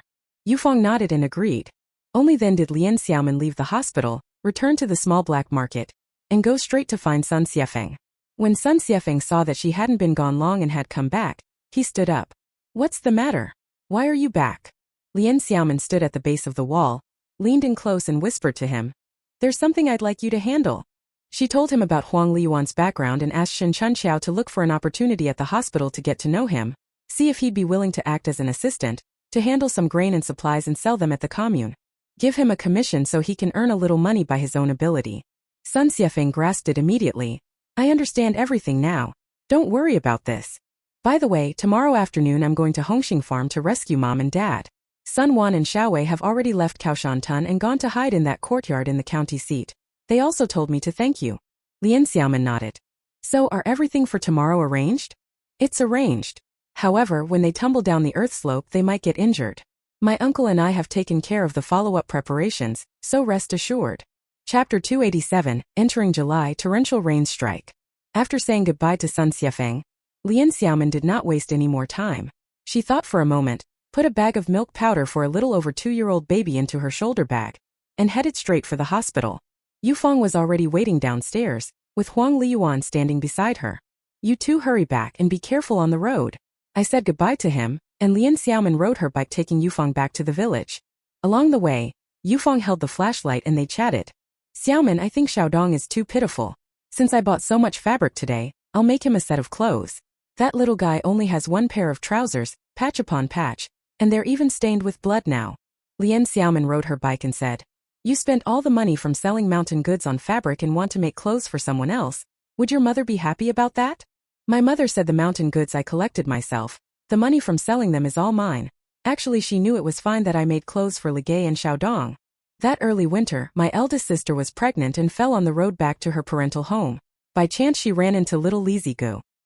He was only 13 that year, pulling a cart to help a family in another village build a house. They didn't pay him, he went just to get a few full meals. As a result, halfway there they met up and sent my sister to the commune. My sister had a premature birth, but luckily nothing too serious. If it hadn't been for him, it would have been over. He had been strong since he was a child.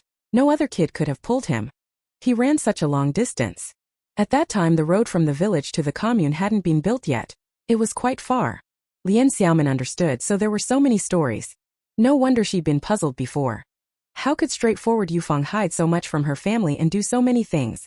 She probably like herself was making up lies, haha. Before I thought she was secretly making clothes for Huang Liyuan behind her family's back, but it turns out Yufang is still Yufang, straightforward in everything she does. But it still feels like acting first and reporting later. Since it's already been bought, taking it home means it can't be returned. After all, it's a lot of money, 6 kwai. Sigh, now there's more understanding. The Li family also owes them a favor. If Grandma Dakui and Uncle know, they'll agree, so there's nothing wrong with helping a bit. Actually, many people in northern rural areas are quite simple and honest, just like in that old film starring Zhu Shimao, the horse herder. The male protagonist was a stinky intellectual, a rightist. He had originally intended to end his life, but instead received the care and warmth of the elderly herders from the northwest and came back to life. The two chatted as they walked and soon returned home, going to bed early.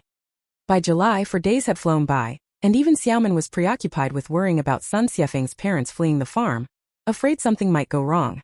According to historical records from the previous life during this period, some of the sent-down people who could no longer bear it, along with some of their children and some city youths who couldn't endure the hardships of rural life, tried every means to smuggle themselves from Bowen to Hong Kong. Some of these people later became cultural celebrities, famous actors and so on. In interviews they even recounted the events of those years. She couldn't help but sigh in her heart. Sun Xiefeng's parents and the Pei Ziqiu family had also been forced onto this path. Although Sun Xiefeng had grown up during the nearly 2 years following her and had proven himself in handling affairs, she still wanted to confirm it to be completely certain. Lately she had been somewhat restless. She didn't know if it was because it was July now and the weather had been especially oppressive these past couple of days, but she really felt irritable and unsettled.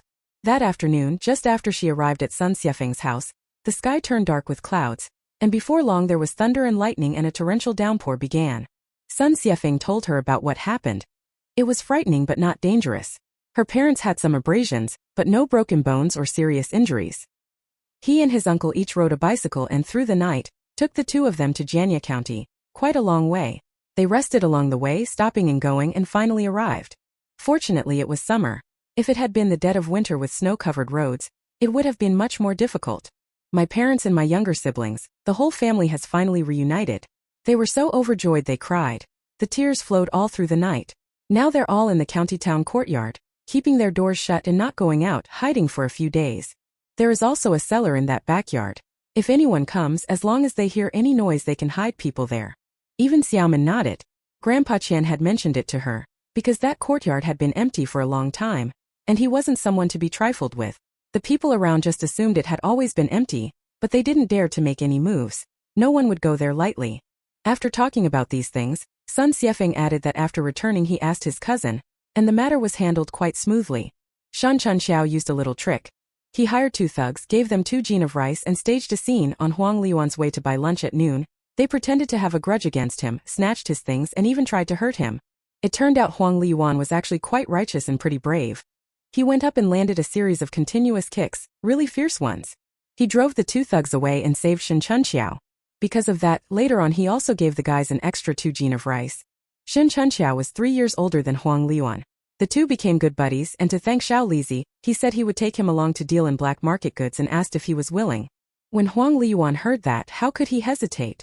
This was the only way to make some money, to make life better for his family and quickly pay off the debts. He was willing to take the risk and endure any hardship. Lian Xiaomin snorted and laughed, so like Shin Chunxiao. Look at those 2 brothers. Shan Chuntian with his honest look, Sun Xiefeng with his tough guy demeanor, while this cousin is full of crafty ideas, quite outgoing and very quick-witted. Alright, no matter when, you need a few reliable hands under you, capable people who can handle things for you. Anyway, with her as the little boss backing things up, nothing should ever go terribly wrong. This short chapter isn't finished yet. Click the next page to continue reading the exciting content that follows. It seems Huang Liyuan isn't bad either. Let's give him a try. How much he can earn depends on his ability. Since there is fertile black soil in the area where grain can be grown continuously, and food is scarce right now, just keep going. By the way, his younger brother has been in the hospital for 4 days now, is he alright? Sun Xiefeng replied. I went to my cousin's at noon. He said the Huang brothers returned to the village this morning. Who can afford to stay in a hospital? Besides, with a broken leg there's nothing to do but convalesce.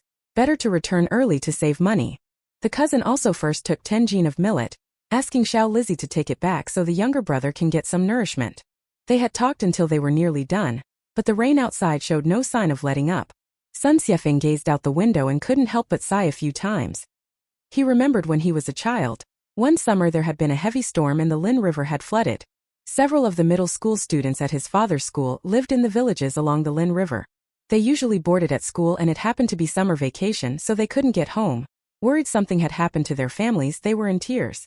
Sun Han took several children back to his own home and lived there for more than a week before returning. Lian Xiaomin asked in surprise, could a major flood really happen? How many villages are over by the Lin River? If it really keeps raining non-stop and the dikes can't hold, then it would be dangerous. Shaowang Village, Shuangyang Village, Kilatin, they're all in that area. That time Uncle Yang, who taught me martial arts and drove in the army, even came to deliver relief supplies. The county and provincial material bureaus would coordinate disaster relief supplies. When Lian Xiaomin heard this, she suddenly felt something was wrong. She had seen Miao Shoutai's 2 thick account books. In the material bureau's ledgers, the real situation was that there wasn't much grain left now, and other supplies were also scarce.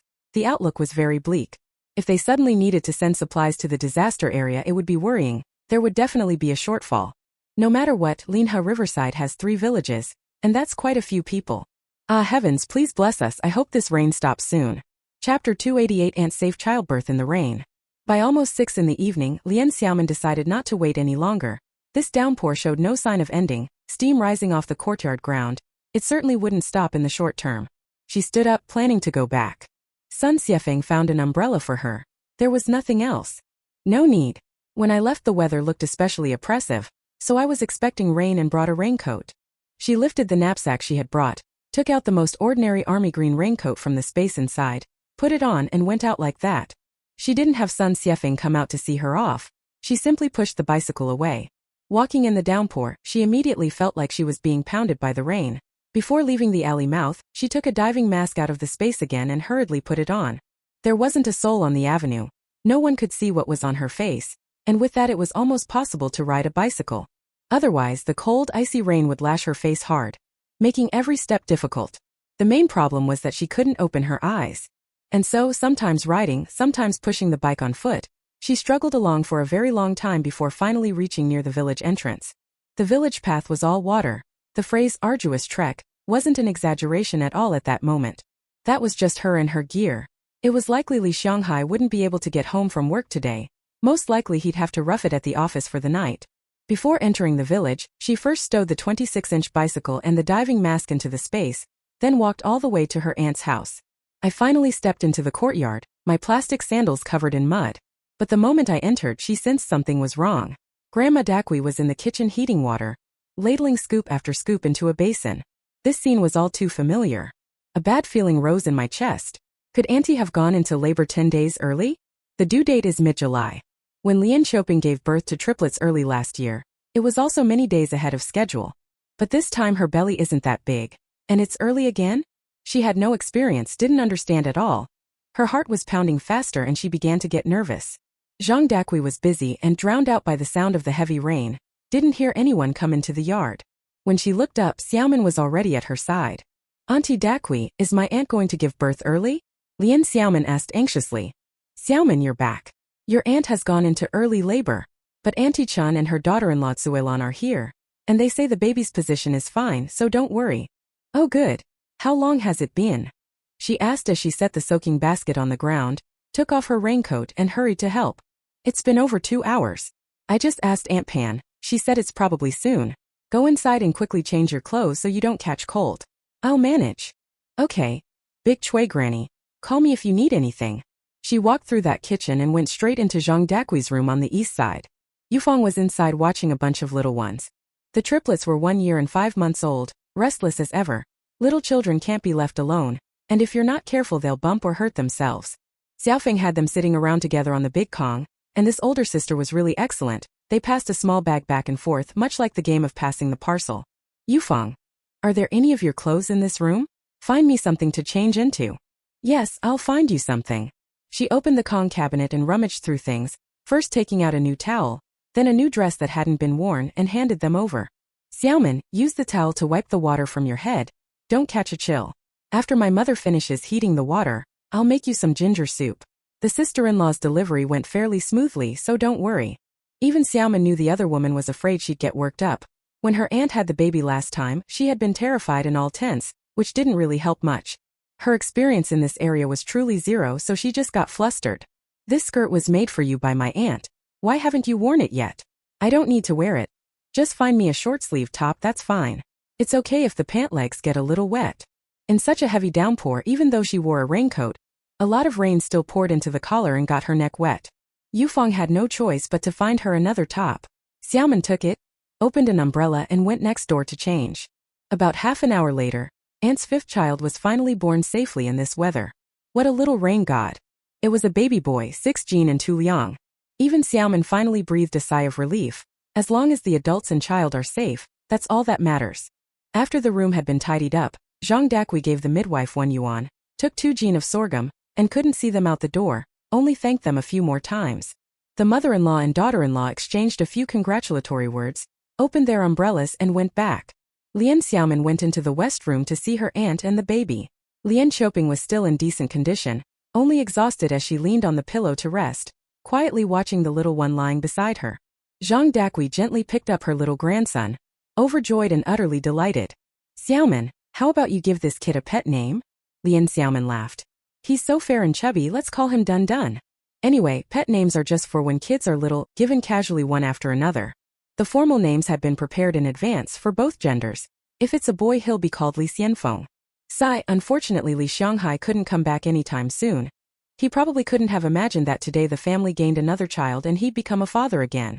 If only it wouldn't rain, I'd go to Dakingshan to catch a wild rooster for Auntie to make soup.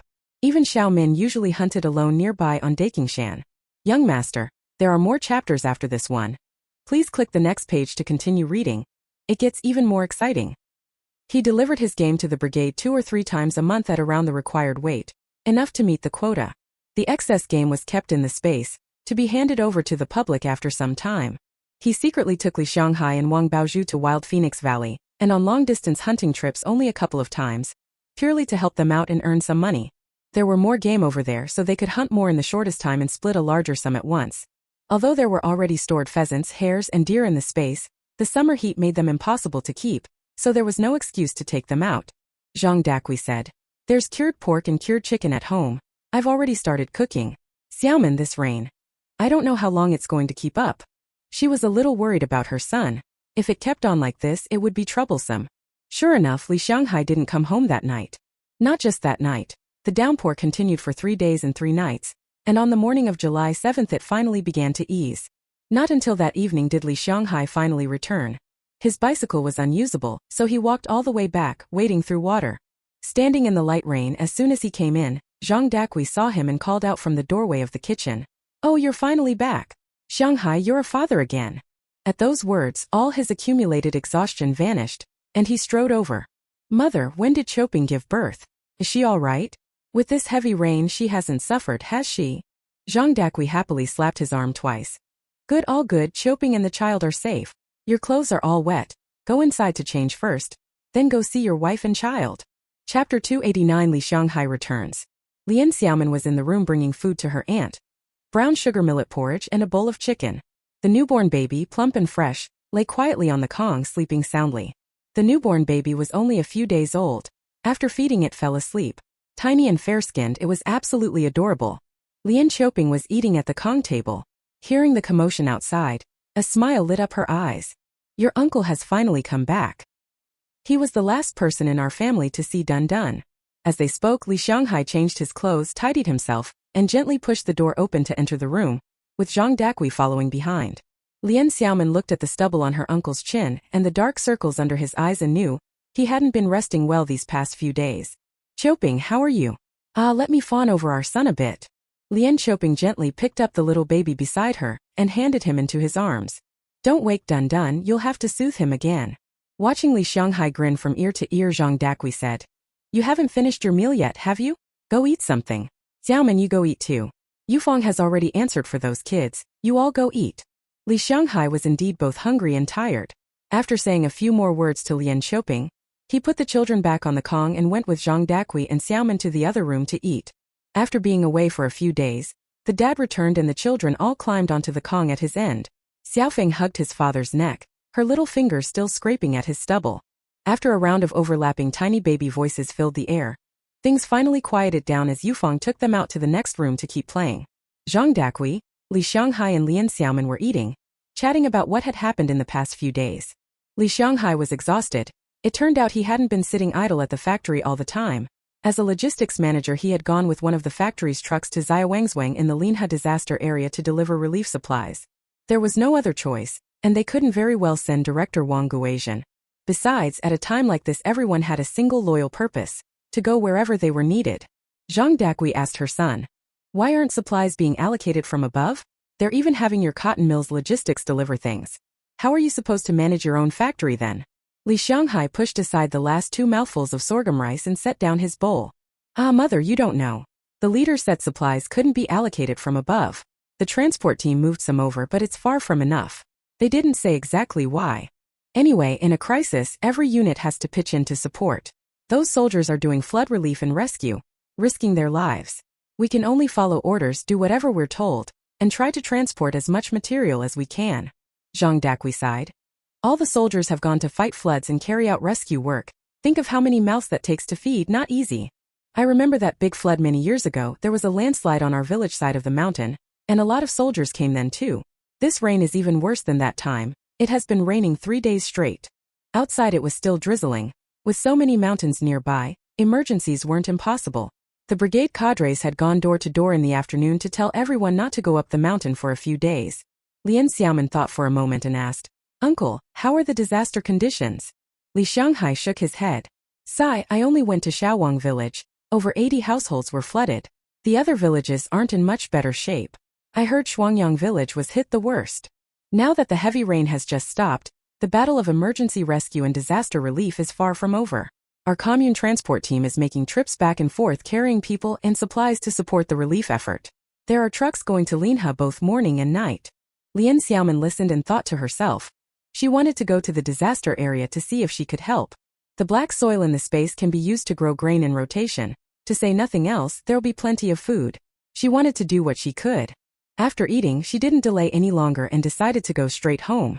Now, aside from the difficult path and having to wade through water, the rain had already slackened.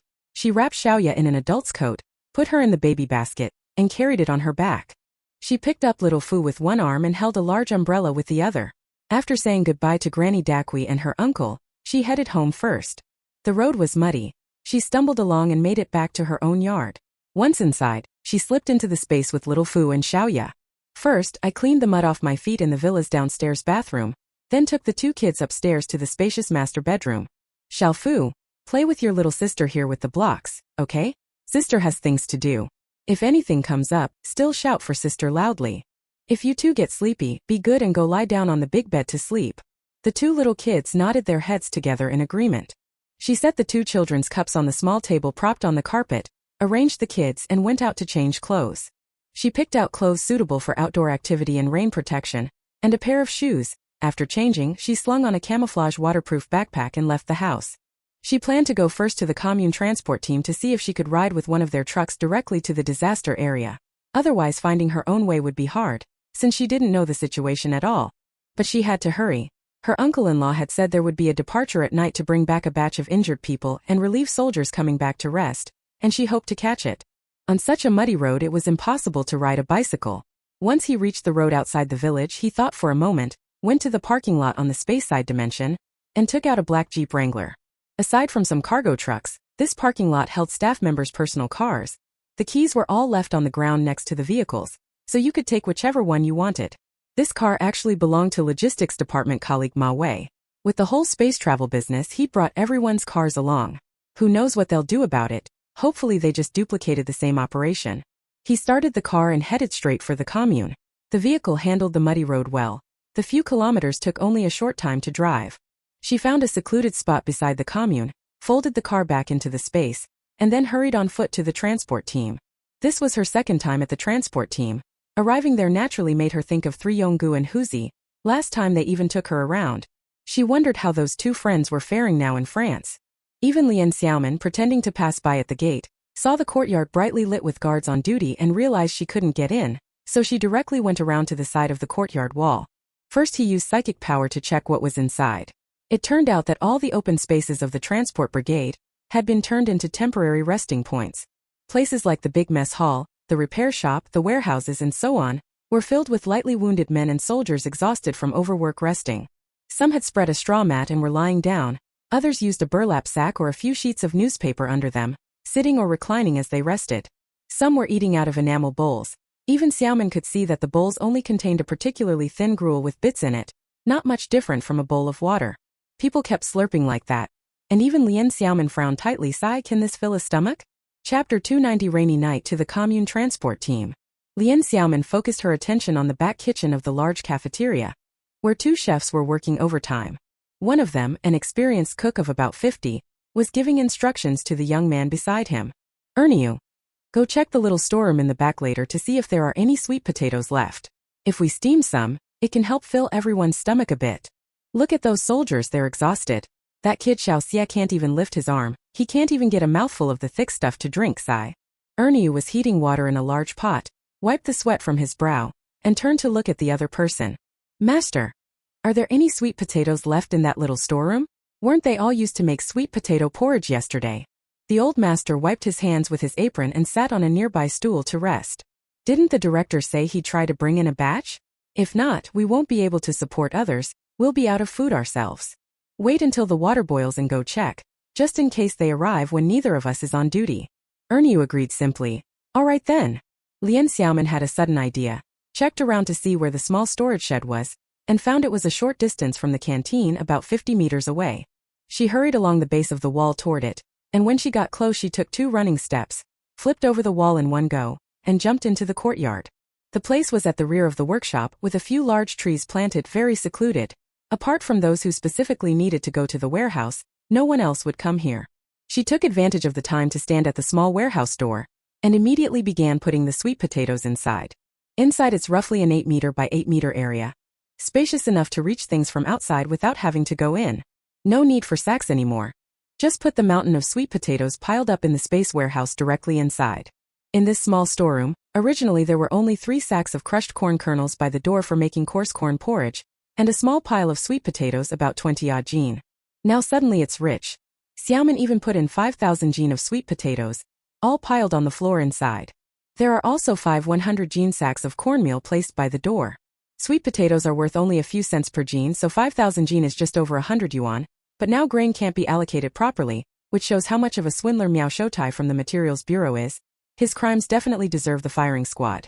She thought, whatever, it doesn't matter, after all when the transport team checks no one will be able to guess it was her doing.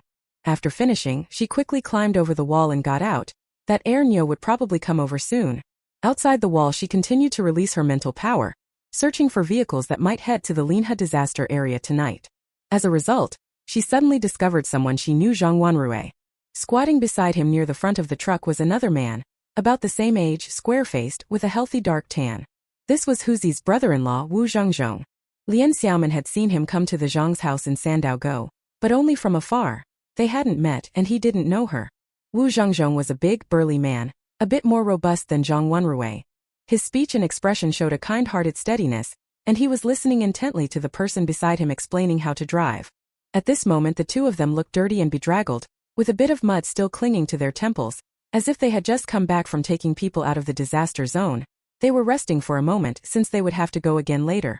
They chatted a bit about the heavy rain over the past couple of days and how terrible the roads had been, reminding each other to be extra careful later, especially when driving at night. Don't be careless.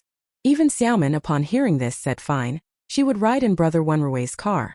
Before he started working on the transport team, he had been the captain of the first production squad and had worked with them every day, sharing close quarters and getting to know them well. He was conscientious in his work and had a good temperament. I'll go with the squad leader tonight. Lian Xiaomin then, light-footed, skirted along the base of the wall to the parking side. The rear bed, just covered with a green tarp, faced the back wall. Everyone was at the front of the vehicle, so if you didn't turn around you couldn't see the rear. She climbed onto the wall tiptoeing, and with a thought instantly pulled a sponge mat from her space and placed it in the truck bed, then sprang over like a swallow. That would minimize any noise.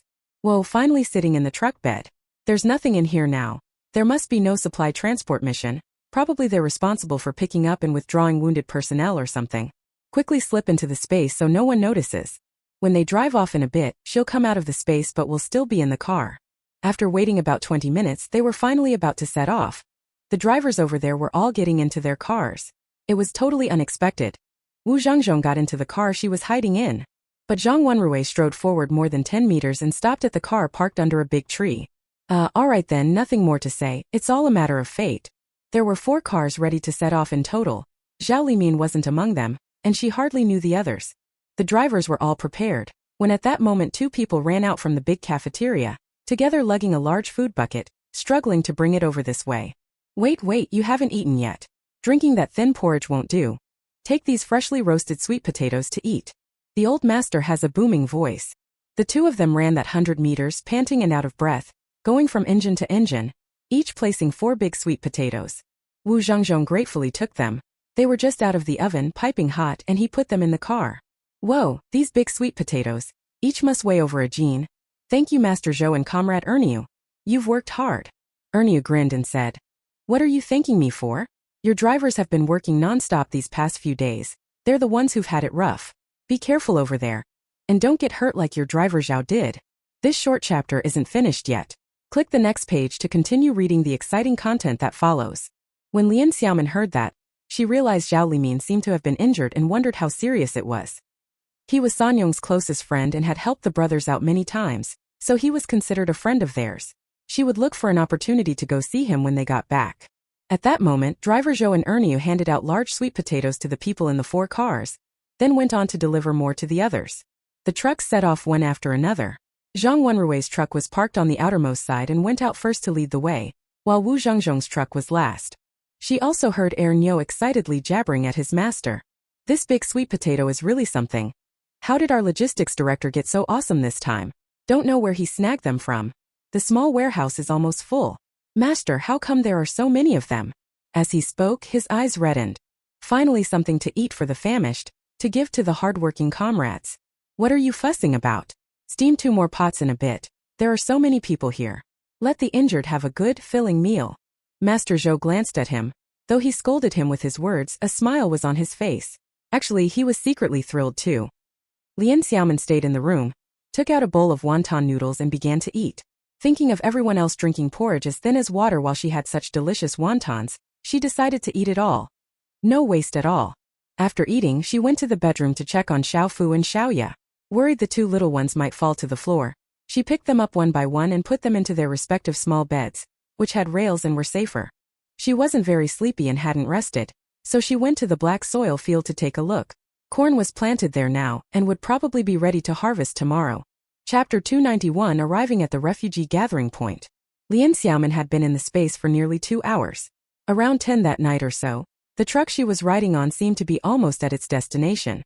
On this side where she was now, the rain had completely stopped, but dark clouds hid the moon, making it almost as if one couldn't see a hand in front of one's face. There was no need to wear the raincoat anymore. She had already changed into her usual clothes, hurried out of the space and returned to the truck bed. The truck had slowed at an intersection and was moving very slowly. Xiaomin leaped lightly, jumped down and slipped behind a nearby big tree. About 50 meters ahead was a place like a centralized relief point, with many temporary sheds set up and villagers resting underneath. Some people were also lying down directly on open ground with nothing to cover them, casually spreading mats or sacks to rest on. There are quite a few disaster victims here, easily over 1,000. They look truly miserable. Apart from a few people carrying flattened grain bags or some scattered pots, bowls and spoons, most people have almost nothing. They fled from the flooded area with nothing at all. Some are even bare-chested and barefoot, without even a shirt or shoes. There were also quite a few green tents. Perhaps the military's flood relief command post was set up here. Lian Xiaomin saw Wu Zhangzhong's car, and another vehicle parked near a large tent marked with a red cross. The 2 cars in front turned left at the junction, perhaps heading to another gathering point. Watching people moving about nearby, she thought for a moment, slung a bamboo basket on her back, put on a mask, and pretending to be a local evacuee, headed straight forward. While walking, he released his psychic energy and continued to observe the situation inside that tent. Inside one of the tents, a map lay on the table. Several people who looked like leaders were holding a small meeting. They said the breach in the riverbank had finally been sealed and that the wounded comrades must be treated as soon as possible. The severely injured should be sent to the commune or the county town. They also said that the disaster relief situation was still quite serious. The villagers on the mountain had not all been rescued, and supplies were lagging behind, but no matter how hard it gets they must hold on and continue the rescue efforts at dawn. Lian Xiaomin walked slowly. There were so many people that no one paid any attention to her. After searching around, she found a shed that was specifically set up for cooking. The cook was a member of the troops, in his 30s, tall and thin, and was cooking sorghum porridge. She made another large loop and found there really wasn't much food. Behind the cooking shed there was a tent containing 3 sacks of potatoes, 2 sacks of sorghum, and a small pile of vegetables weighing just over 50 jin. Just then, a nurse in a white coat came to the cook carrying 2 enamel basins. "Old Lu, I'm ladling out some porridge for the wounded. 2 people have finally come to." "Really? That's great. Here, I'll dish you up a thicker helping." Old Lu smiled, grabbed the big ladle, and scooped half a vat of porridge into each enamel bowl. Even Xiaomin could see clearly with her mental focus that there was still more water than rice. True, there are so many people and only those 2 bags of grain. A man who looked like a guard also came with 3 lunchboxes to get some porridge, talking with the nurse and Old Lu. The little soldier mentioned that the commander had been busy over by the riverbank all day and still hadn't eaten. This porridge would be perfect to warm his stomach. Suddenly, not far away, a 3 or 4-year-old little girl ran over, attracted by the smell of the rice porridge. She didn't even have shoes, her bare little feet exposed. Her small body stood there, her eyes fixed straight on Old Lu's porridge ladle, her little tongue licking her lips, not making a sound. Nurse Xiao Zhao couldn't bear it any longer and wanted to use a teacup lid to scoop some for her, to feed her a few spoonfuls. The guard quietly asked Old Lu, "Is there not enough grain? This porridge is so thin. Even if people ate their dinner, they'll be hungry again in the middle of the night." Old Lu nodded, sighed, then quietly took a small bowl, ladled a spoonful, and beckoned the little girl to come to this secluded spot in the back to drink it. A boy of about 10 ran over and wouldn't let his little sister drink. "Xiaohua, this rice porridge is for the injured uncles to drink tonight. Behave yourself, come back with your brother, you can't keep coming here." The little girl pouted, her small hand still clutching the bowl, unwilling to let go. The boy kept a stern face and spoke to her softly. "If it weren't for the uncle saving our father, he almost would have died. You already had porridge for dinner. Why do you keep coming over? This is the 2nd time." Saying that, he handed the bowl back to Old Lu, hoisted the little sister onto his back in one go, and started walking back. The child was too young to understand much. The little girl at last began to sniffle and cry softly, her small face pressed against her brother's nape, using her baby voice to say, "I'm not full, boo-hoo." Even Xiaomin felt a pang of pity seeing the child about the same age as Xiaofu, while in the space, her own chubby boy had eaten his fill and was still snoring away. "Sai, I need to find somewhere to store some provisions." She thought for a moment, went straight back to the intersection where she'd come from, and just behind a few big trees by the roadside, quickly unloaded 30 bags of sorghum, 30 bags of millet, 40 bags of cornmeal and 2,000 jin of sweet potatoes. Wrote a note. A county unit sent 100 bags of grain to support the disaster area, unloaded at the road junction. He went back and focused, casually found a 6 or 7-year-old boy who wasn't asleep yet and was walking around. "Kid, a driver just asked me to give this paper to the cook over there. Can you run it for me? I'll give you a piece of candy." The boy's eyes lit up. After just one glance at the masked person, he fixed his gaze entirely on the candy. Lian Xiaomin looked at the stunned child, tucked the candy into his pocket, slipped the note into his small hand, and pointed toward the cook's direction. "Hurry up. Okay." The little guy received the order and, like a small firecracker, clutched the paper tightly and darted off. Lian Xiaomin smiled faintly and turned to leave. Observed through mental power, Old Lu read the note and hurriedly went to the tent behind him to call out the 3 people who were sleeping. He left one person to watch the pot and hurried with 2 other youngsters to run toward the intersection. They were all stunned, unable to believe their eyes when they saw sacks of grain strewn across the ground and heaps of sweet potatoes scattered about. Old Lu suddenly slapped his 2 palms together with a smack. His lips trembling with excitement, it took him a long moment to choke out a few words. "Meng Ergu, quickly go report to the leaders, tell our comrades to move the grain. This is a county unit quietly supporting us, doing a good deed without leaving their name." When Lian Xiaomin saw the matter was settled, she no longer cared how they carried the grain and intended to go over to the medical tent to take a look. "I passed a little shed where that hungry little girl had just been, thought for a moment, and stopped a short distance away. A woman is caring for the children's father, who seems to have a fever and is lying on a mat asleep. There were 3 children over there in total. Besides Xiaohua and her older brother, there was actually an even smaller little boy, who looked just over a year old and was now lying asleep on the only thin quilt. The woman didn't lift her head either. She just spoke softly. "Xiaohua, listen to your brother. Don't make our mother worry, okay? Wait until dawn. Then we can go get some porridge to drink again." The boy also said to his younger sister, "Go to sleep now. If you fall asleep you won't feel hungry." Little Flower pouted her lips and suddenly stood up. "I'm going to pee. I'll sleep when I get back." Lian Xiaomin quickly took 10 large corn buns out of the space. These weren't ordinary buns. She made them herself when she had free time, using a finely milled cornmeal mixed with wheat flour, stored in a clean cloth bag. There was also a 20-jean bag of millet, along with a pair of small blue plastic sandals, all stuffed into a burlap sack and set down on the ground next to the shed. The family still carried some belongings. In the 2 wicker baskets were a small aluminum pot and some odds and ends. After all, with such a little nursing baby, these grains could be used at any time to cook some porridge to feed him. Chapter 292. Rescuing 2 soldiers in the flood. Xiaohua had just stepped out of the shed when she suddenly noticed the items on the ground. She pushed aside the mouth of a burlap sack with her small hand and first saw the little sandals placed on top. She opened her eyes wide, snatched up the shoe, turned and whispered toward the inside. Xiaohua has shoes. There's something on the floor.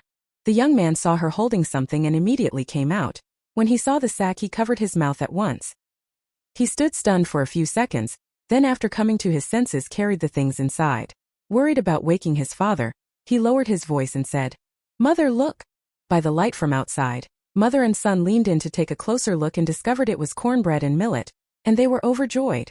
The boy was at a loss, murmuring quietly, "Where did this come from? Is there anyone this well off in Shuangyang village?" The child's mother had tears in her eyes. It must have been that driver who quietly took them before. The day before yesterday he ran into Xiaohua and even kept saying, "Little girl, don't wander off, you don't even have shoes. If you get hurt again, next time I'll find a pair and bring them to you." Hearing that, Xiaohua held the little sandals in her hands, nodded her small head and said seriously, "My feet won't hurt anymore. Uncle is so nice." Even Xiaomin, seeing the items taken inside, slipped away from here and continued toward the medical tent with the Red Cross. She now knew that the crowd gathered here was mainly villagers from Shuangyang village. Zhang Wenrui's car must have gone elsewhere. Using his mental power to check the situation near the truck, he saw that in Wu Zhongzhong's vehicle quite a few injured people had already been carried into the truck bed, including villagers and rescue workers. One of the young fighters was anxious, still saying, "I'm not leaving. Our squad leader Wang Duo and Shizi are still missing. I'm not severely hurt. When it gets light I have to take part in the search and rescue." They were carrying their injured comrade and trying to persuade him. From their conversation, Lian Xiaomin learned that 2 soldiers had been swept away by the flood while trying to rescue a villager. Their fate was unknown, and they could only continue searching downstream at dawn. The wounded young soldier kept emphasizing the exact spot where his comrades fell into the water, insisting that those around him remember it and resume the rescue at first light. Lian Xiaomin really did commit it to memory. Seeing that there were no major problems here, she headed toward the downstream direction of the Lin River, determined to try to find those 2 soldiers as soon as possible. After all, she could use her psychic ability to search, so she didn't have to wait for dawn and could avoid dangerous areas. She had already examined the map in the command tent and had the terrain distribution of this area memorized. Now, using her compass to confirm the direction and following the route marked on the map, she shouldn't go wrong. So, after more than 30 minutes of trekking, she approached the riverbank area where the 2 warriors had been swept away by the flood, and then followed the river downstream to search. Water and fire are merciless. Passing through a village submerged by the flood, after the water receded, the place was truly a scene of devastation. But there was no time to worry about that now, save the people first. Lian Xiaomin kept projecting her psychic power, searching near and far, while also avoiding debris and ditches underfoot that could injure her. After searching like that for more than half an hour, she finally found 2 people in a dangerous spot downstream. In the middle of the flood were several large stones. The 2 warriors had half their bodies draped over the rocks, gasping for breath. Although the current was no longer so raging, it was clear the 2 were injured, each with blood on their heads, and they likely didn't have the strength to swim to shore. They could only struggle to hold on, clinging to the stones and maintaining their position to avoid being swept away by the water. The flood carried broken branches and chunks of rock as it flowed past them, constantly presenting danger. Lian Xiaomin locked onto her target, knowing she had to hurry and rescue the 2 as soon as possible. Given their current condition, they had no strength left. If they were swept away again, it would be over.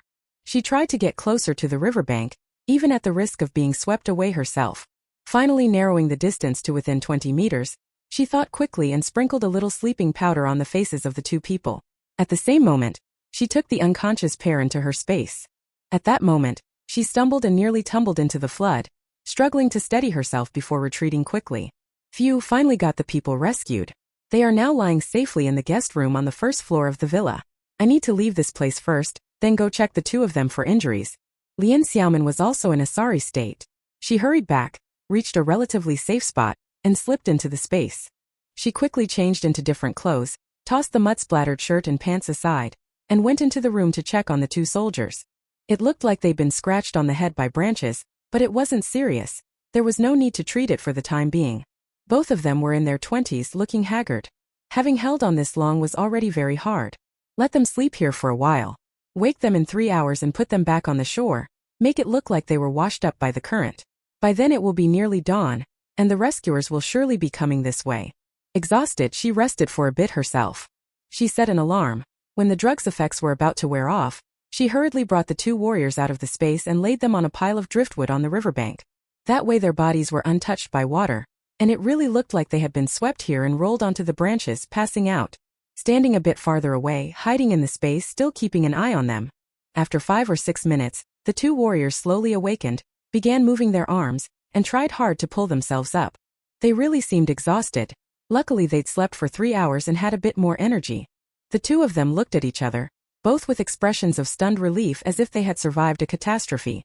The one with dark skin but a very regular, handsome face spoke excitedly in a hoarse voice. "Shizi, we actually didn't die, we were washed ashore. Are you hurt?" The broad-browed, big-eyed soldier called Shizi grabbed the other's arm and shook it a couple of times. "Squad leader, I'm fine. We really were lucky. I thought we were about to be discharged, but instead we're going to be honored together with you." "What are you saying? Surviving a great disaster means blessings will follow. Let's rest a bit now, then head upstream." Shizi agreed and slowly stood up first. He was about 1.8 meters tall and fairly sturdy. The squad leader also stood up. He was 1 centimeter shorter than him. The two of them were truly in a pathetic state, staggering with every step through the mud. Their clothes were already tattered and ragged, looking like beggars. But because he'd been given a second chance at life, he didn't care about any of that. Helping each other along, they moved forward a few steps. Gradually he felt a bit better and his body was no longer so stiff. Summer days brightened early. It was already dimly light. They had only gone a little over 100 meters when at that moment, a shout came from the distance. "Wang Duo Qian Dashi." The two of them, hearing their comrades' calls, quickly shouted back and strained through the water to move forward. But because they were too anxious, their legs went weak and they both collapsed. However, the people who heard the voices were already coming this way, and Wang Duo and Qian Dashi finally returned safely to the group. Chapter 293 Going Back. Lian Xiaomin watched those people excitedly reunite with their comrades and head back, and the stone in her heart fell. She also, from a distance, slowly made her way back. They had returned to the intersection where they had gotten off before. Now it was time to go back. After unloading the food, the headquarters here would certainly transport it to other assembly points. I already followed the route here once and remembered it, so I can drive back myself. Continuing to walk about a mile, there was no one around on the road, so I took a truck out of the space and got in. Even if I met other trucks on the way, people would only assume it was a vehicle from some organization coming to support the disaster area. I started the vehicle and drove back along the route. At 8 o'clock, Lian Xiaomin had already returned to the Sandao Go house, utterly exhausted. She hurried into the space to take a hot shower, changed into clean clothes, so comfortable. She carried the two little children out to the Kong, laid out 2 bowls of millet porridge and 2 eggs to eat when they woke. She stretched lazily on the Kong. The quiet at this moment was truly delightful. But the quiet didn't last long. The 2 little kids woke up, and their chattering and noisy time began again. After breakfast, Lian Xiaomin was so tired she crashed right to sleep. Xiao Fu could already take little Ye to play in the main room, looking quite the big brother. When they saw their sister sleeping, they didn't make a fuss. They patted Digua's head and with gestures and signs, told the dog to be quiet and not wake her. She slept until noon. Only then did Xiaomin finally recover a bit from her exhaustion. After washing her face and looking in the mirror, 2 big dark circles were hanging on her little face. Rest at home properly. Aunt is in confinement and is busy enough over there. She watched Xiao Fu and Xiao Ye throwing little stones at each other, seeing who could throw one into a willow-woven basket, having a great time. Suddenly she remembered the little girl she had met last night, thin and small with straw-yellow hair, and thought if she herself hadn't been transmigrated here, she didn't know what would have happened to those 2 kids. Even if she were rescued on the road and found her aunt, life might still be about the same as that little maid's, short of clothing and food, crying from hunger at night. Silently thinking, thank goodness my sister is here. You two just enjoy the good life. Another 10+ days passed. The Sandao Go production team had long since resumed work, but the situation in the fields was grim. By June the wheat had all been harvested and they'd missed the rain disaster. But those corn seeds were only finished planting in May, and now with this heavy rain soaking them, there will definitely be losses. Farmers who depend on the weather have no way to deal with this. Hard work does not always guarantee a bumper harvest. Li Xianghai occasionally brought back some disaster relief news from the commune and told his family about it after meals. Some of the people who had fled from the 3 villages in Linhe looked absolutely tragic. Some came to stay with relatives. After all, post-disaster reconstruction isn't something that happens quickly, and people need somewhere to land. Maybe they really had no other choice, so they came here. Nearby villages like these all had refugees coming to seek shelter, and Sandao Gully was no exception. When people mix together, problems multiply. Zhang Dakui also said, yes, take that Zheng Fifth's family for example. They've been making a racket these past few days. His eldest sister Zheng Hohat and her family came from Shaowang village to seek shelter. What do you think we should do? The fifth's wife was grumbling to me when she went to work, said she's worried sick. That eldest sister-in-law is hard to get along with, not an easy person, and they have 6 in the family. The eldest son is already over 20 and still can't find a wife. Staying at her place, where would so many people live? And there are only more mouths to feed. Lian Xiaomin grinned wryly.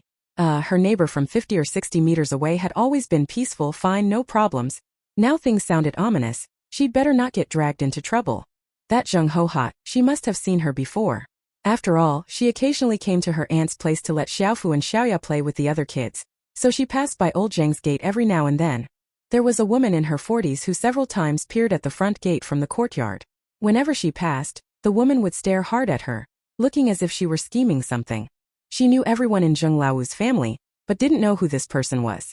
Now, hearing Zhang Dakui mention her, she understood. She thought, humph, if you dare set your sights on San Daogo and my master, I'll make you see how many eyes the horse king has. That afternoon when she brought the 2 little kids home, she deliberately used her mental power to observe the situation inside Zheng Lao's house. Everyone else had gone to work. Sure enough, besides Zheng Lao's mother being at home, there were 6 other people, who must be the Zheng Hohat family. Apart from 2 girls in their teens sitting in the yard, the others were all crowded into old Madame Zheng's room. There were 2 mats on the floor, probably for sleeping on the ground. Zheng Hohat was complaining to her mother, and the man in his 40s beside her was sighing and chiming in. Old Madame Zheng was practical. Looking at them, she said, no use arguing. A married daughter is like water that's been poured out. You're part of the Wang family now. Your brother has already done you a favor by taking you in for a while. You thinking he should build 2 rooms behind the house for you and register you here? That's unreasonable. Tears ran down Zheng Hohat's face. She looked resentful and indignant. But Sandaogo is my natal home too. Why can't we move back? It's better than Xiao Wangshuang that was flooded. Mother, can you bear to watch us suffer like this? You already said it's your natal family. What do you mean by natal family? It's not like being a live-in son-in-law. I've never heard of someone bringing their whole family back to live with them. Don't even think about that. The man beside him finally forced out some words. Mother, even if we don't call it money for building the house, we can owe it for now and pay it back later. That brother-in-law could help us out a bit. It's not unreasonable, right? They're the most reliable relatives we have. Old Mrs. Zhang curled her lip. In the past, Old Five went to your side to visit many times, but you've never come to see your mother-in-law even once. Even Hohat only goes back to her natal home once every 2 or 3 years. Now that she's in trouble, you call them the most reliable relatives.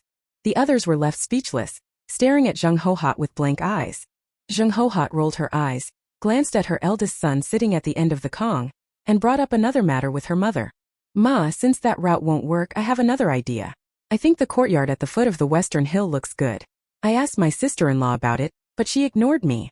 Tell me about it. What's that place like? Why isn't there an elder? Just 2 kids. I think that girl is so pretty. If she married our Chongsheng, wouldn't that mean the house is already taken care of? You'd have a granddaughter-in-law. This time old lady Zheng grabbed the straw broom and gave her a crack on the back. If you think about pulling this trick again, our family won't tolerate you anymore. All of you can go back to Shaowang village to eat the northwest wind.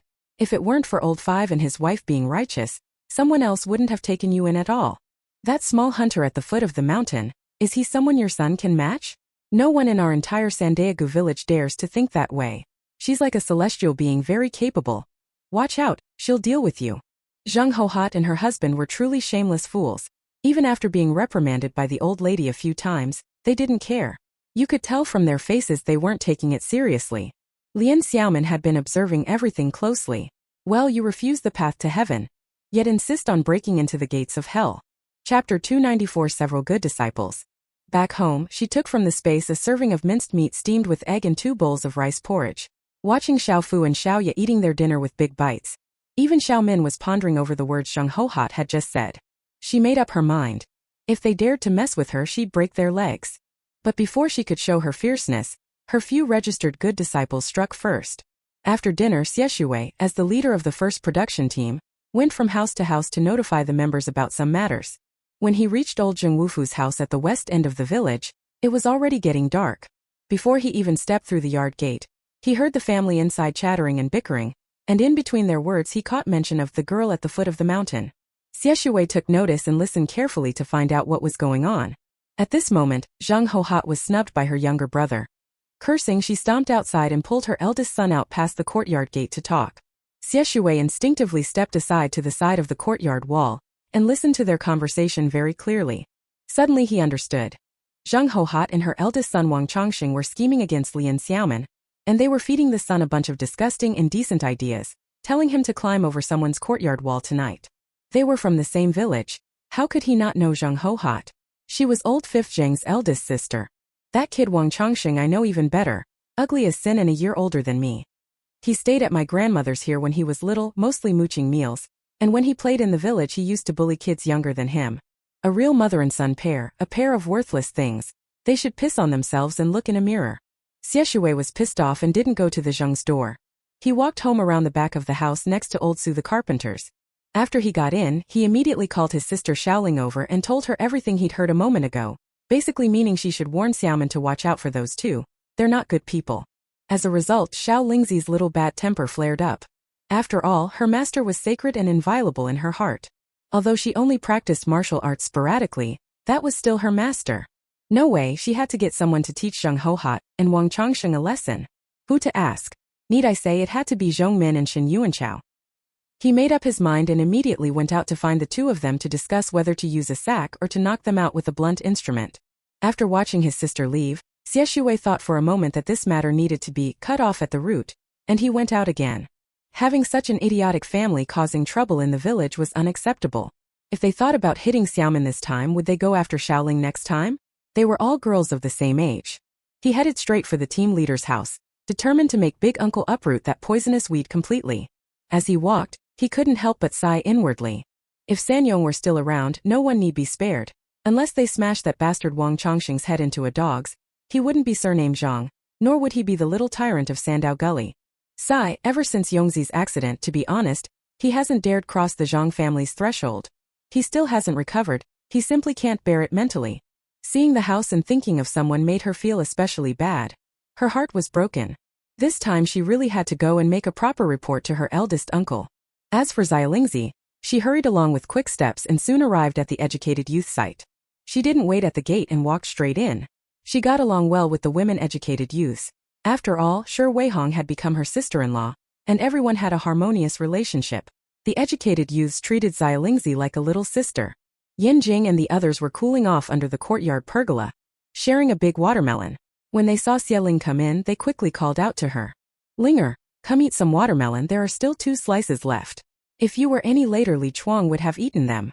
Xiao Lingzi thanked them, took a slice of watermelon, and bit into it hard, feeling as if she were biting Zheng Hohot. After a few bites she finished and immediately said, Zhong Min, Shen Yuanchao, I need to talk to you two about something. The two of them exchanged knowing nods, spat out their watermelon seeds, and walked toward the door, thinking they were going to talk about martial arts. But when they told what had happened outside the courtyard gate, it turned out that Zheng Hohot and Wang Chongsheng, mother and son, harbored ill intentions and were plotting to harm Master Lian. Zhong Min and Shen Yuanchao were furious. They also heard that the man even intended to climb Master Lian's courtyard wall in the middle of the night to ruin the family's reputation. Their eyes immediately widened and fixed on the Zheng family yard not far away, separated from the young intellectual's courtyard by only one household, and they spat forcefully. Fine, if they dare act up right under their noses, then dare act up and they'll dare to exorcise and dispel demons. Shen Yuanchao was straightforward, no scheming. His wheat-colored handsome face was now flushed bright red. He said he was going to the Zheng's place, and if he said it he'd just go do it. Big Zhongmin immediately grabbed him. What are you doing? Have some strategy, okay? You're all straw in your belly. What have you been hanging with me all these years for nothing? Shen Yuanchao stiffened his neck. What strategy? Come on, say it quick. You're the one full of straw, my belly's full of watermelons. Xiaolingzi stamped her foot beside him. Zhongmin, just say it. Are we going to put him in a sack or knock him out?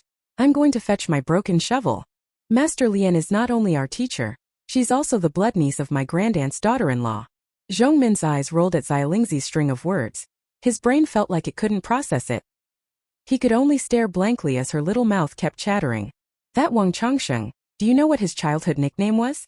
My brother said they called him Wang Big Filth. Ugh, such an ugly guy, a toad wanting to eat a swan. He has to be taught a harsh lesson. Beat him to a pulp. Zhongmin looked at the little girl, her face full of anger, and the corners of his mouth lifted.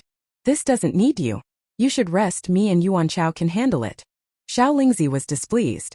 Why doesn't it need me? I can at least watch the door for you too. Oh come on, you're out late at night.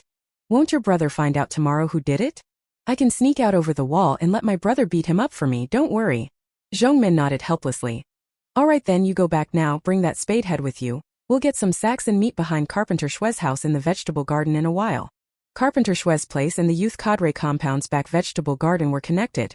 It was very secluded over there at night and closer to the Zheng's place. Xiaolingzi hurried back to get ready. Girls are attentive, and she rummaged in the house to find 3 pieces of black cloth to cover their faces with. The shovel was ready. After the whole family had lain down, her most loyal little brother Sudong came trotting over. He cleared his throat and whispered, "Sis, where are you going? Want me to come along?" Xialingzi leaned in and told him, "I'm going to deal with the bad people in the village. You have to keep your mouth shut for me. And when I come back tonight, don't let the dog bark." Sudong nodded vigorously. Xialing knew this kid was single-minded. Where she pointed is where he struck. He was a dependable little soldier. The two of them quietly went to the backyard wall and overturned a large wicker basket made of willow branches onto the ground. Sudong watched his sister struggling to climb over the wall and pushed her up with all his strength. Xialingzi finally flipped over the wall after a few tries, grabbed the hoe handle their brother had tossed her, covered her face and briskly ran off toward the west. Chapter 295, Eradicating the Bad Elements. Zhongmin and Shen Yuanchao had been hiding here for a long time. Who knew when Wang Changshui and his wife would come out to do something bad, so they had to keep a close watch. At that moment a small dark figure quickly came up, holding a stick. Anyone who didn't know might think Sun Wukong was carrying his golden bandit staff. Xiaolingzi came over beside them. "Here, this black cloth must be tied over it." The two took it and each tied it over their faces. 3 pairs of eyes rolled and met, and the faces behind the black cloths were all holding back smiles. He shook the burlap sack in his hand. "Okay, preparations are complete. Now just waiting for the enemy to move." The 3 of them crouched on the ground, waiting for about 40 minutes. With a creak, the Zheng family's courtyard gate finally made a sound, and they hurriedly peered over the side of the wall. They saw 2 figures stepping out with high knees and light steps, sneaking along. Under the moonlight it was clear. A man and a woman. No doubt it was the mother and son. After slipping out, Zheng Hohot and Wang Changshui looked around to make sure no one was nearby, then quickly headed west. Zhongmin led the way, the other 2 following behind, hurriedly slipping around the back of the house. When they reached Lian Xiaomin's courtyard, they saw Wang Changshui holding a dagger, wedging it into the door crack and prying at the latch. No one knew where the kid had learned that trick, but it actually almost had the door open for him. Zheng Hohot stood behind him grinning with delight, quietly advising, "When you go in, I'll hold the door for you." At this moment, Lian Xiaomin in the house had already heard the sound of the bolt being pried at the side of the door, and had deliberately put the little dog sleeping on the main room floor, Digua, into storage space so as not to scare off the thief. She was just about to get off the Kong and go out to break the intruder's leg as soon as he came in. But just then, when someone released their mental power and looked, suddenly 3 masked people sprang out from beside them. 2 of them were tall, each carrying a hemp sack, and they immediately slipped the sacks over the 2 thieves' heads. The other masked person, smaller in stature, went up and knocked them out one by one with a sap. Then the 3 of them simply dragged Zheng Hohot and Wang Changshuan in the sacks toward the foot of the mountain. The people in the sacks were stunned from the blows, groaning "Io Io," unable to shout very loudly, and were soon dragged away. Even Xiaomin was a bit dazed, haha, among the 3 dark figures, the short one with a braid at the back of his head. If not Xiaolingzi, then who else? And the shapes of her 2 apprentices were all too familiar. Could she not recognize them? The burly one was Zhongmin, the thinner one was Shen Yuanchao. In the middle of the night like this, those guys are really something. Even Lian Xiaomin didn't turn on the light in her room. She sat on the edge of the Kong, covering her mouth as she laughed. "Fine, save my energy too. I'll just pretend I don't know anything." Using psychic power to observe them, I followed the mountain path up toward Daqing Mountain. They didn't go far. They found a spot, put some effort in, threw the 2 people wrapped in burlap sacks onto the ground, then set to work and beat them thoroughly. The two of them kept screaming for their parents, as if they didn't know whose dirty trick this was. They were terrified and in agony, feeling as if they were dying from the pain. In the end they were tied to a tree, still begging for mercy through their gagged mouths. All three stayed taciturn the whole time. Finally, a piece of paper reading "Perverts Get Out of Sandow Ditch" was impaled on the tree trunk above his head with the small knife Wang Changshuan had brought, and then they all turned and left. Everyone felt the same way. What a relief, finally got to vent some anger. In the middle of summer, nothing to worry about freezing to death, just leave them tied up here for the night. Zhongmin first sent Xieling back home, had her step on his shoulder to climb up the wall, then accurately leap onto that overturned basket, and she slipped quietly back inside to sleep. That whole night, none of the others knew what had happened, but the next day the village was in an uproar. First, Wang Chongqing's father Wang Yihai discovered that his wife and eldest son hadn't come back all night. Not knowing what had happened, he hurriedly grabbed Zheng Laowu, who was about to go to work, and told him to go look for them right away. He wasn't familiar with the village either. With these two grown folks missing, Zheng Laowu couldn't just ignore it either. When he frowned and went out with his brother-in-law to look, they found the brigade chief leading Wang Kuei, Lu Wang, and several militiamen up toward Duqing Mountain. It turned out that a few villagers who had gone up the mountain early to gather firewood had found two people with sacks over their heads tied to trees, and had also seen a knife stuck into a tree trunk, which startled them. They together deciphered what was written on the paper, and finally someone who could read said, "These two are vicious molesters. Go report to the militia." So the two militiamen on duty and patrolling were called over, and the sack was taken off. As soon as everyone saw them, someone immediately recognized her. This was Zheng Hohat, who had married out of the Zheng family. And her son, what was that kid's name again? Right, Wang de Meitai. One of the militiamen hurried to fetch Wang Kuei and the company commander, and so everyone headed toward Duqing Mountain. Originally, the villagers who were at the team office collecting farming tools, those who were curious, followed along when they heard about the letter. Zhang Shengli passed by the Zheng family gate and glared. "You too, come with me too." Zheng Laowu, who didn't know what had happened, felt a chill at the back of his neck. Seeing the brigade leader so furious made the calves of his legs go weak. His intuition told him it had something to do with Zheng Hohat and Chongsheng, so he hurried after them. Everyone arrived at the two big trees where the people were tied up. They looked at the two with messy hair and ashen faces, then at the injuries on their bodies. Wang Kuei pulled out the dagger and handed the paper to the squad leader. At this moment there were many people gathered in the woods. Zheng Laowu spotted those two right away, slapped his forehead. Oh no, what had they done this time? What trouble had they gotten into? He hurried forward to take a look and see how they were doing. "Big sister Chongsheng, you two weren't home all night. What were you doing? Who tied you up like this?" Zhang Shengli barked at Zheng Laowu. "What did that paper say? Didn't you see it? This is a scoundrel playing the pervert. Move aside. I want to ask this Wang Chongsheng. Speak up, where were you last night acting like a pervert? Did you even have your mother standing lookout for you?" He had already received Xie Shui's report yesterday and knew everything clearly. He had originally planned to find a way today to drive this family out to Sandaogo, but he didn't expect trouble to break out last night. However, in his mind he mistakenly believed that Xiaomin had given them a beating, but she certainly wouldn't mention that part. Wang Chongsheng was still dazed, his mind not fully awake. Seeing so many people in front of him, several militia members scowling like fiends and glaring at him, he was terrified and blurted out the whole truth. No, I didn't do anything. The latch wasn't even pried open. Not pried open, I didn't get into the courtyard, I didn't do anything." When Wang Kuei heard this, he went up and kicked him. "Whose latch did you pry? If you don't talk, we'll send you to the pigeon committee for a struggle session. Rape is a capital crime." At the mention of execution, Wang Chongsheng almost fainted again from fright. It was the girl from the small hunter's house at the foot of the mountain my mother mentioned. Her surname is Lian. I didn't even see her myself, I hadn't gotten into the yard yet. Then a few people put a sack over my head and dragged me here. They kept beating me. And my mother too. Right, it was my mother who ordered me to do it. I'm reporting Zheng Hohat. I don't want to be shot. You should arrest her, she's the mastermind. I didn't accomplish anything." When Zhang Shengli heard that several people had put a sack over her, he thought to himself, this style does have the daring of the three heroes. A successor has arrived, serves them right, my boys from Sandaogo aren't bad after all.